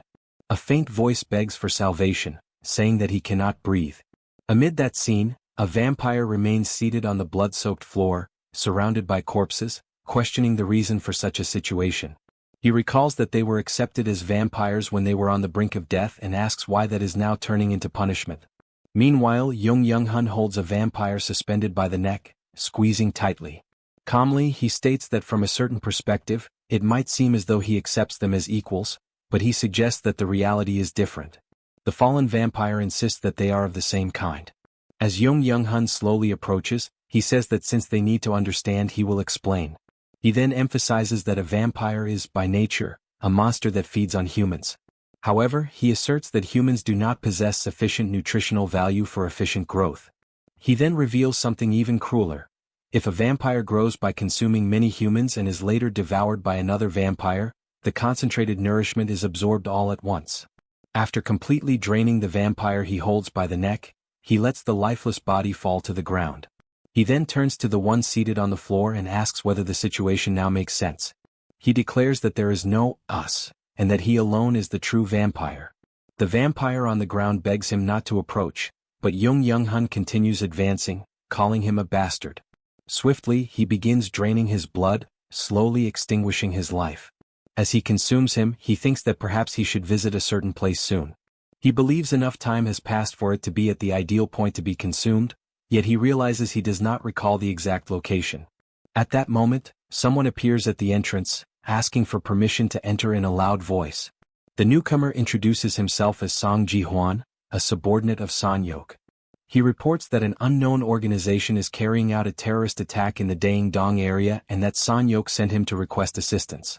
Young-hun casts a sideways glance at the vampire at the door and suddenly laughs, stating that he now remembers the place.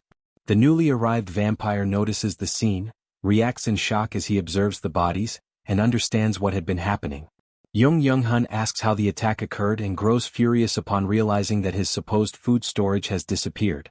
Later that night, Han's group arrives at the location mentioned by June.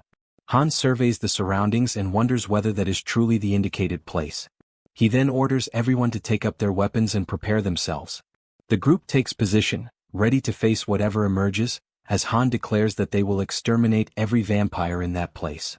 Sometime earlier, Han's group was left in shock upon discovering that they would be facing vampires. June explains that this is precisely why he called them there. Han confirms the name of the location, Daeyeon-dong, and asks whether the vampires are still there.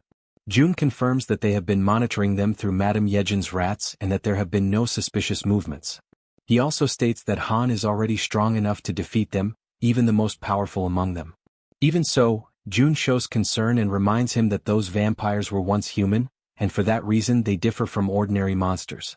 They can speak. They can beg for their lives when they are dying. And that cruel process can break anyone's heart.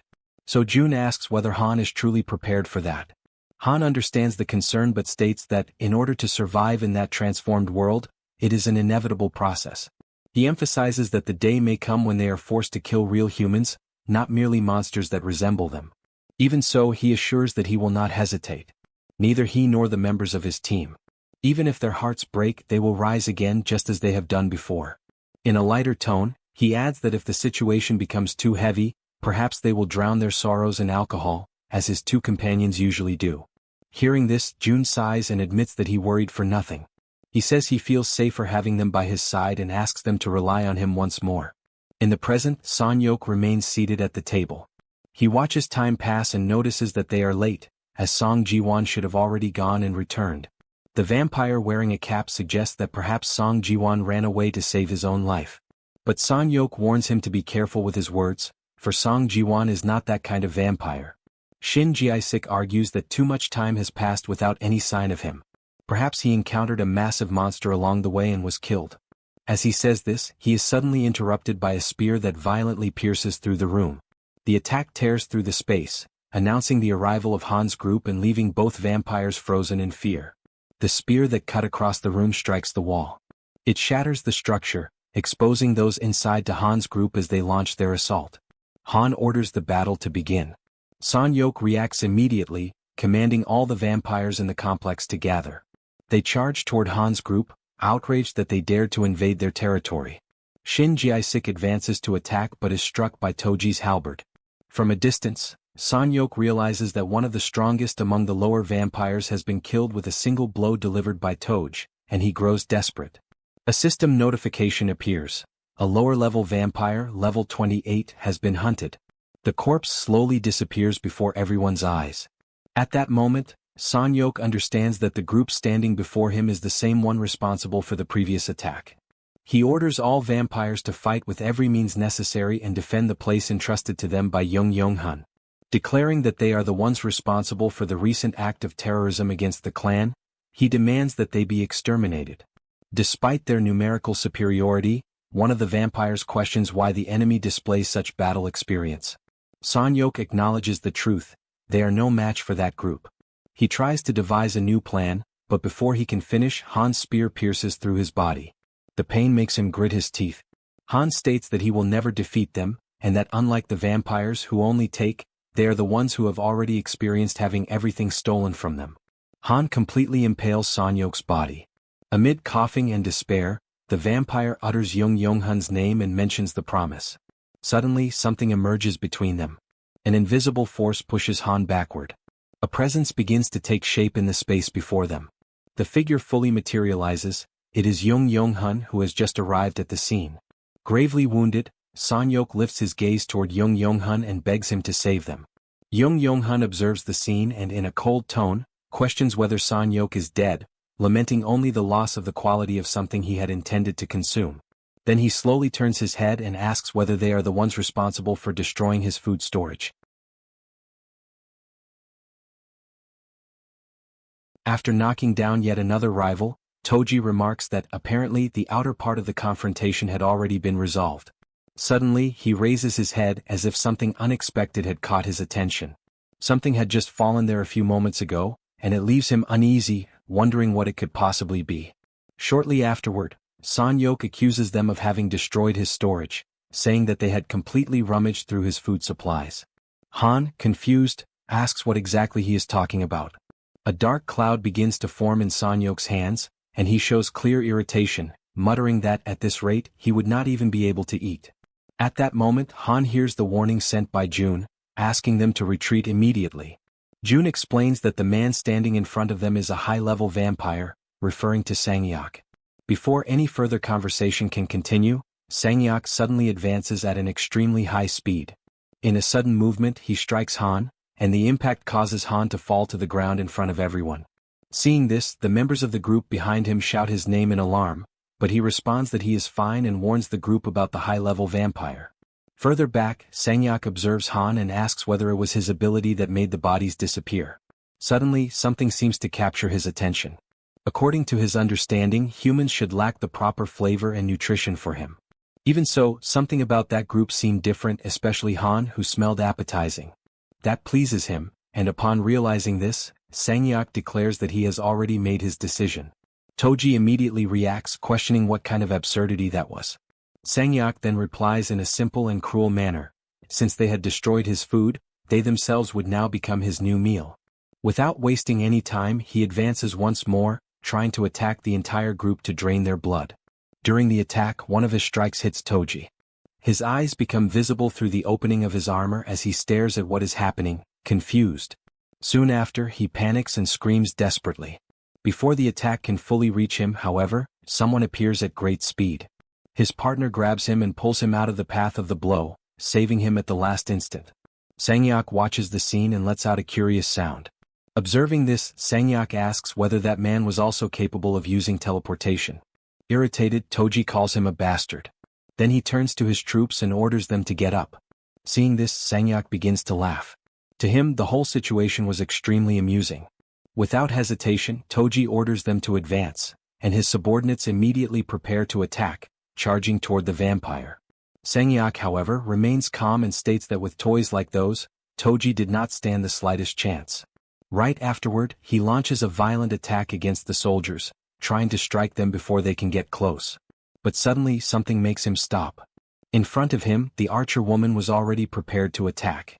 The system then announces the skill being used, Arrow of Light. The archer immediately fires. The luminous arrow cuts through the air at high speed and strikes Sang-yok directly. Without giving him time to react, the Werbear woman also launches her attack. She charges forward with an imposing presence, appearing much larger compared to the vampire at that moment. Sang-yok is surprised but still tries to react. Using his powers, he projects cords toward her and manages to intercept her. With her immobilized, Sang-yok throws her away with great force. Almost at the same instant, the archer woman fires another arrow. Sang-yok, however, was already prepared. He declares that he would not fall for the same trick twice and manages to dodge the arrow. But the moment Sang-yok raises his gaze upward, his expression changes. Above him, the guy with glasses was floating in the air while holding Han. Now Han was positioned above him, gripping his spear and aiming directly at Sang-yok. Concentrating all his strength into that single attack, Han prepares the final strike. Then he hurls the spear at high speed, causing a massive explosion at the location. After the impact, Han moves away and returns near his group, observing the result of the attack from a distance while smoke and debris continue to spread across the battlefield. From afar, Han carefully watches the battlefield. Even after the devastating impact of his spear, something leaves him impressed. Amid the thick smoke still lingering over the site of the explosion, Sang-yok remains standing. Without showing any sign of defeat, he stares at the group, questions what kind of beings they are, and decides to use all of his strength. His eyes turn directly toward the archer woman, and he decides that he will start with her. With cold and absolute conviction, he declares that she will be the first to die. According to him, if she had remained still, she might have managed to live for a little longer. As soon as he finishes speaking, Sung-yuk moves. He advances so fast that, in an instant, he is already in front of the archer to attack her. As he approaches, he insults her with contempt, calling her stupid. The archer, however, shows no sign of panic. She merely displays a small, almost imperceptible smirk. Between them, a system window appears, controlled remotely by June, and at that moment the archer states that it was checkmate. Sung-yuk reacts with surprise, not immediately understanding what was happening. Right afterward, the system issues a notification. A summon had been performed, a 20-kilogram plate. For a brief moment, he becomes genuinely frightened, unable to comprehend what that thing in front of him was. The summoned object fully materializes, and the archer calls him a complete idiot. After some time, Han's group observes Sang-yuk lying on the ground after being struck by the 20-kilogram plate. His head seemed crushed, but something disturbing soon begins to happen. Sang-yuk's head starts to regenerate, surprising the group, who recognize the ability of a high-level vampire. Sang-yuk appears to be awakening and slowly regains consciousness. He murmurs words filled with contempt, calling them filthy dogs and questioning how they dared to put him in such a situation. Han then approaches and states that Sang-yuk's body would not move the way he wanted, because the group had injected a neurotoxin while he was regenerating. Keeping his spear pointed at him, Han demands answers. He wants to know who Sang-yuk really is, who leads the vampires, and where that leader is at this moment. Faced with the threat, Sang-yuk lets out a low laugh. To him, the situation is pathetic. He never imagined that the day would come when prey would dare to threaten him like that. Even so, he decides to speak. He states that if they were curious about his origin, they should know that vampires were the new humanity. A humanity blessed by a certain being and endowed with a power far superior to that of ordinary humans. Han reacts with suspicion, wanting to know exactly what he is talking about. Sang-yuk then admits that, in truth, even he does not know who that being is with absolute certainty. However, there is something he does know, where the others are. Immediately, Han demands that he tell everything. Sang-yuk responds with disdain, questioning whether Han truly believed he could defeat them and reminding him that he was still nothing more than prey. Irritated, Han calls him a bastard and asks what he is trying to do. Sang-yuk begins to move his arm and pushes his own hand into his body in a disturbing gesture. While doing so, he states that exterminating vampires would never be easy and that he would not allow people like them to bring him down. Then he challenges Han to try. Almost at the same instant, the system notifies that a mid-level vampire had been hunted, and an amount in wands along with experience had been deposited into the wallet. Another notification appears. A high-level vampire, level 49, had been hunted. However, since the individual had died by his own actions, the reward value would be adjusted. The system reports that the leader of the Ion Pure Castle had been eliminated. With this, it would now be possible to build an advanced base in the Pure Castle Jaehyeon apartment complex. Another message appears indicating that the skill level had increased. Next, another notification states that the chamber declaration had reached level 25, causing the territory to begin expanding. When the territory expands, June collapses to the ground, feeling intense pain as the area enlarges. Beside him, Jaehyeon watches the situation and asks if the territory had expanded again, and June questions how she knew. The young woman explains that she had already noticed a pattern. Whenever the territory expanded, June ended up exactly like that. June reflects for a moment and realizes that Jaehyeon usually happened to be nearby whenever the territory expanded. Soon after, June asks about the situation in Daeandong, and Jaehyeon responds that the area was clear and that all the vampires had been exterminated. At that moment, however, June hears something through his communication ability. On the other side, Han reports that they had finished searching the complex, but he does not believe there are any survivors. June replies that this was exactly what they had expected and then asks the team to retreat and rest. After ending the communication, he turns to Jaehyeon and says that she had worked hard and could return now. She agrees and begins to walk away. But before leaving, she calls his name. Then she comments that resting was also important and asks him not to push himself too hard. June asks lightly if he really looked that worn out, thanks her for the concern, but says that he still could not rest. Soon afterward, he opens the achievement system. With the expansion of the territory, everyone inside it now becomes part of his domain, so June decides to create achievements to deal with vampires. June declares that the achievement had been defined.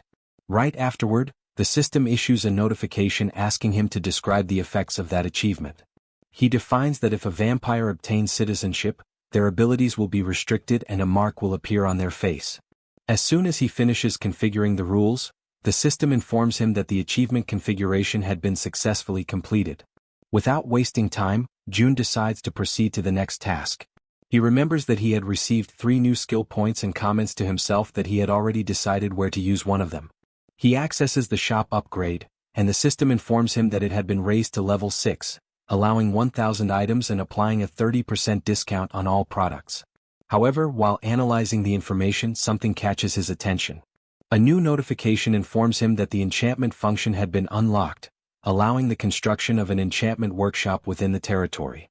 Jun frowns, surprised by the enchantment notification, and accesses construction mode.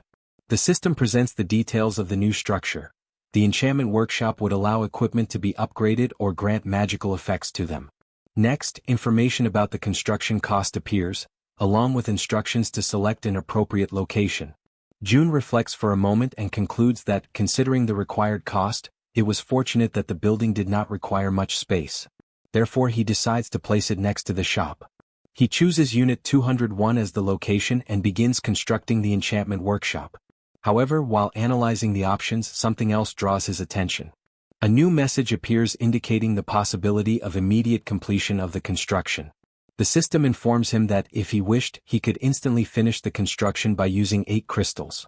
Another notification appears shortly afterward, asking whether he wishes to proceed with the immediate completion. Jun carefully examines the numbers. After reflecting, he realizes that each crystal reduces about 10 hours of construction time, but he decides not to use them, since he needs to save them for the mystic draw. The communication ability and the solution involving the crown had already proven extremely useful, so spending crystals there did not seem like the best decision. Thus he selects the option to cancel. The system confirms that the immediate completion had been cancelled. Jun decides to save the crystals for the mystic draw and also keep the 2 skill points to use later. After finishing the adjustments in the system, Jun walks to the balcony and looks out at the city before him. Within the territory, rescue and construction teams were working to restore what had been destroyed.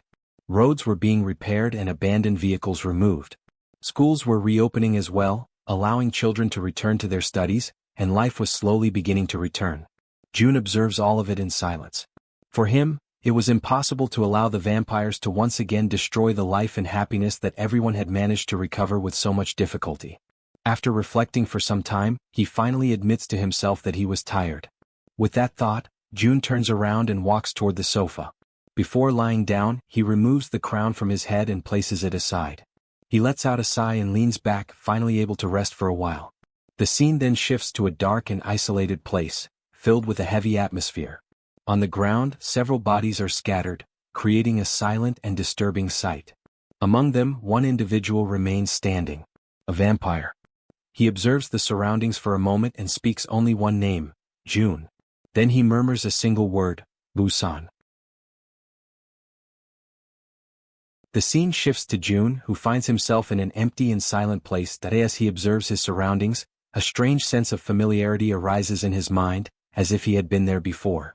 His thoughts, however, are abruptly interrupted when a voice echoes, drawing his attention. In front of him, several people begin to appear, all speaking at once, their voices overlapping in a collective lament. They say that their families have died, and that this loss has caused them unbearable pain. Amid their despair, they beg Jun to save them, insisting that he is capable of doing anything. The pressure grows as the pleas intensify, until suddenly, a new figure appears. It is the archer woman, holding her own father in her arms. His body remains motionless, showing no signs of breathing, while she, consumed by desperation, seeks help. Then another voice makes itself heard, carrying a melancholic and familiar tone. Yeonju speaks as if resuming an old conversation, saying that she had already said this before and that it would not be the last time. She confesses that she misses her beloved son.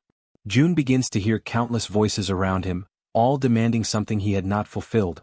The accusations blend together, confused and insistent, as if each one were trying to force an answer from him that he could not give. Gradually, all sense of calm disappears, replaced by a suffocating weight that takes over his mind. Suddenly, Jun awakens and abruptly rises from the sofa, still overwhelmed by anguish. He tries to catch his breath while looking around, disoriented. For a moment he questions where he is until he realizes that it was all just a dream. He thinks it might be because he has seen too many corpses, but acknowledges that, although he is used to nightmares, this one was different and far more real. As he organizes his thoughts, he begins to wonder why Yeonju has not contacted him yet.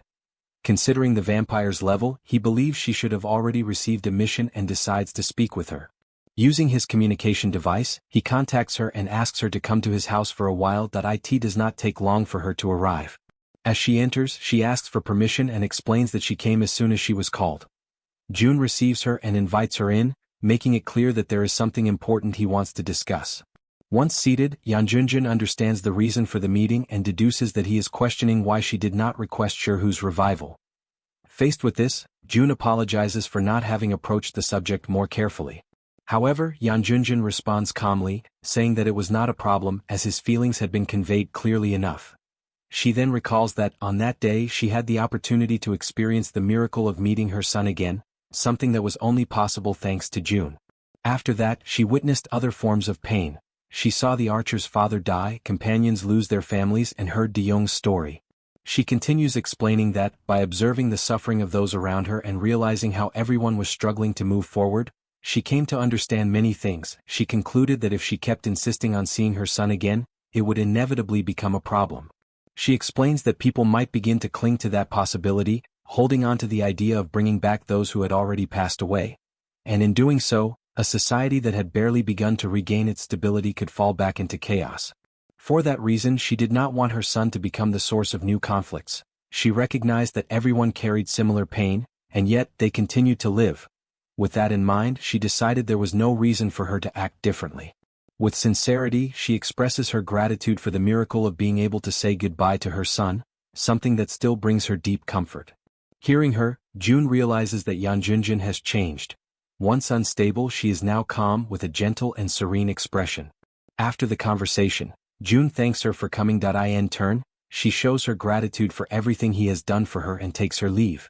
As he watches her depart, June reflects deeply. At that moment, he feels that Yeonjun is far more mature than he is. Her response, instead of demanding something, had been an act of acceptance and even comfort. He realizes that, in some way, she had come back not to ask for something, but to comfort him. With that feeling, he believes that if he were to go back to sleep at that moment, he would finally be able to rest in peace. After that, several weeks pass in the blink of an eye.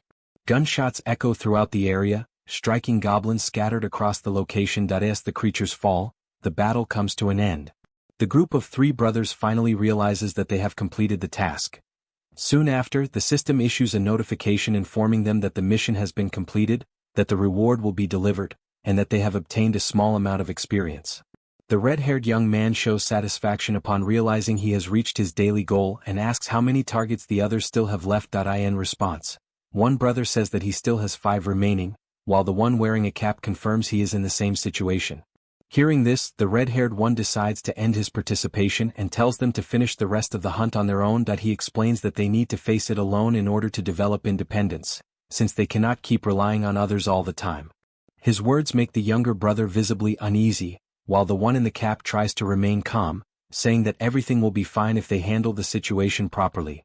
Even so, he acknowledges that without the presence of the more experienced ones, everything will become more difficult. Even understanding the younger brother's fear, he insists that they need to find a way to succeed on their own. That day, as a consequence of having fled cowardly during the Cyclops attack, they received a severe punishment, a daily hunting mission. Failure meant 1 minute of unbearable agony, something they had already experienced. It was a true hell that repeated itself every day, where failure brought such intense suffering that it could make anyone wish for death. Faced with that memory, both of them acknowledge, with regret, how deeply they repented what they had done that day.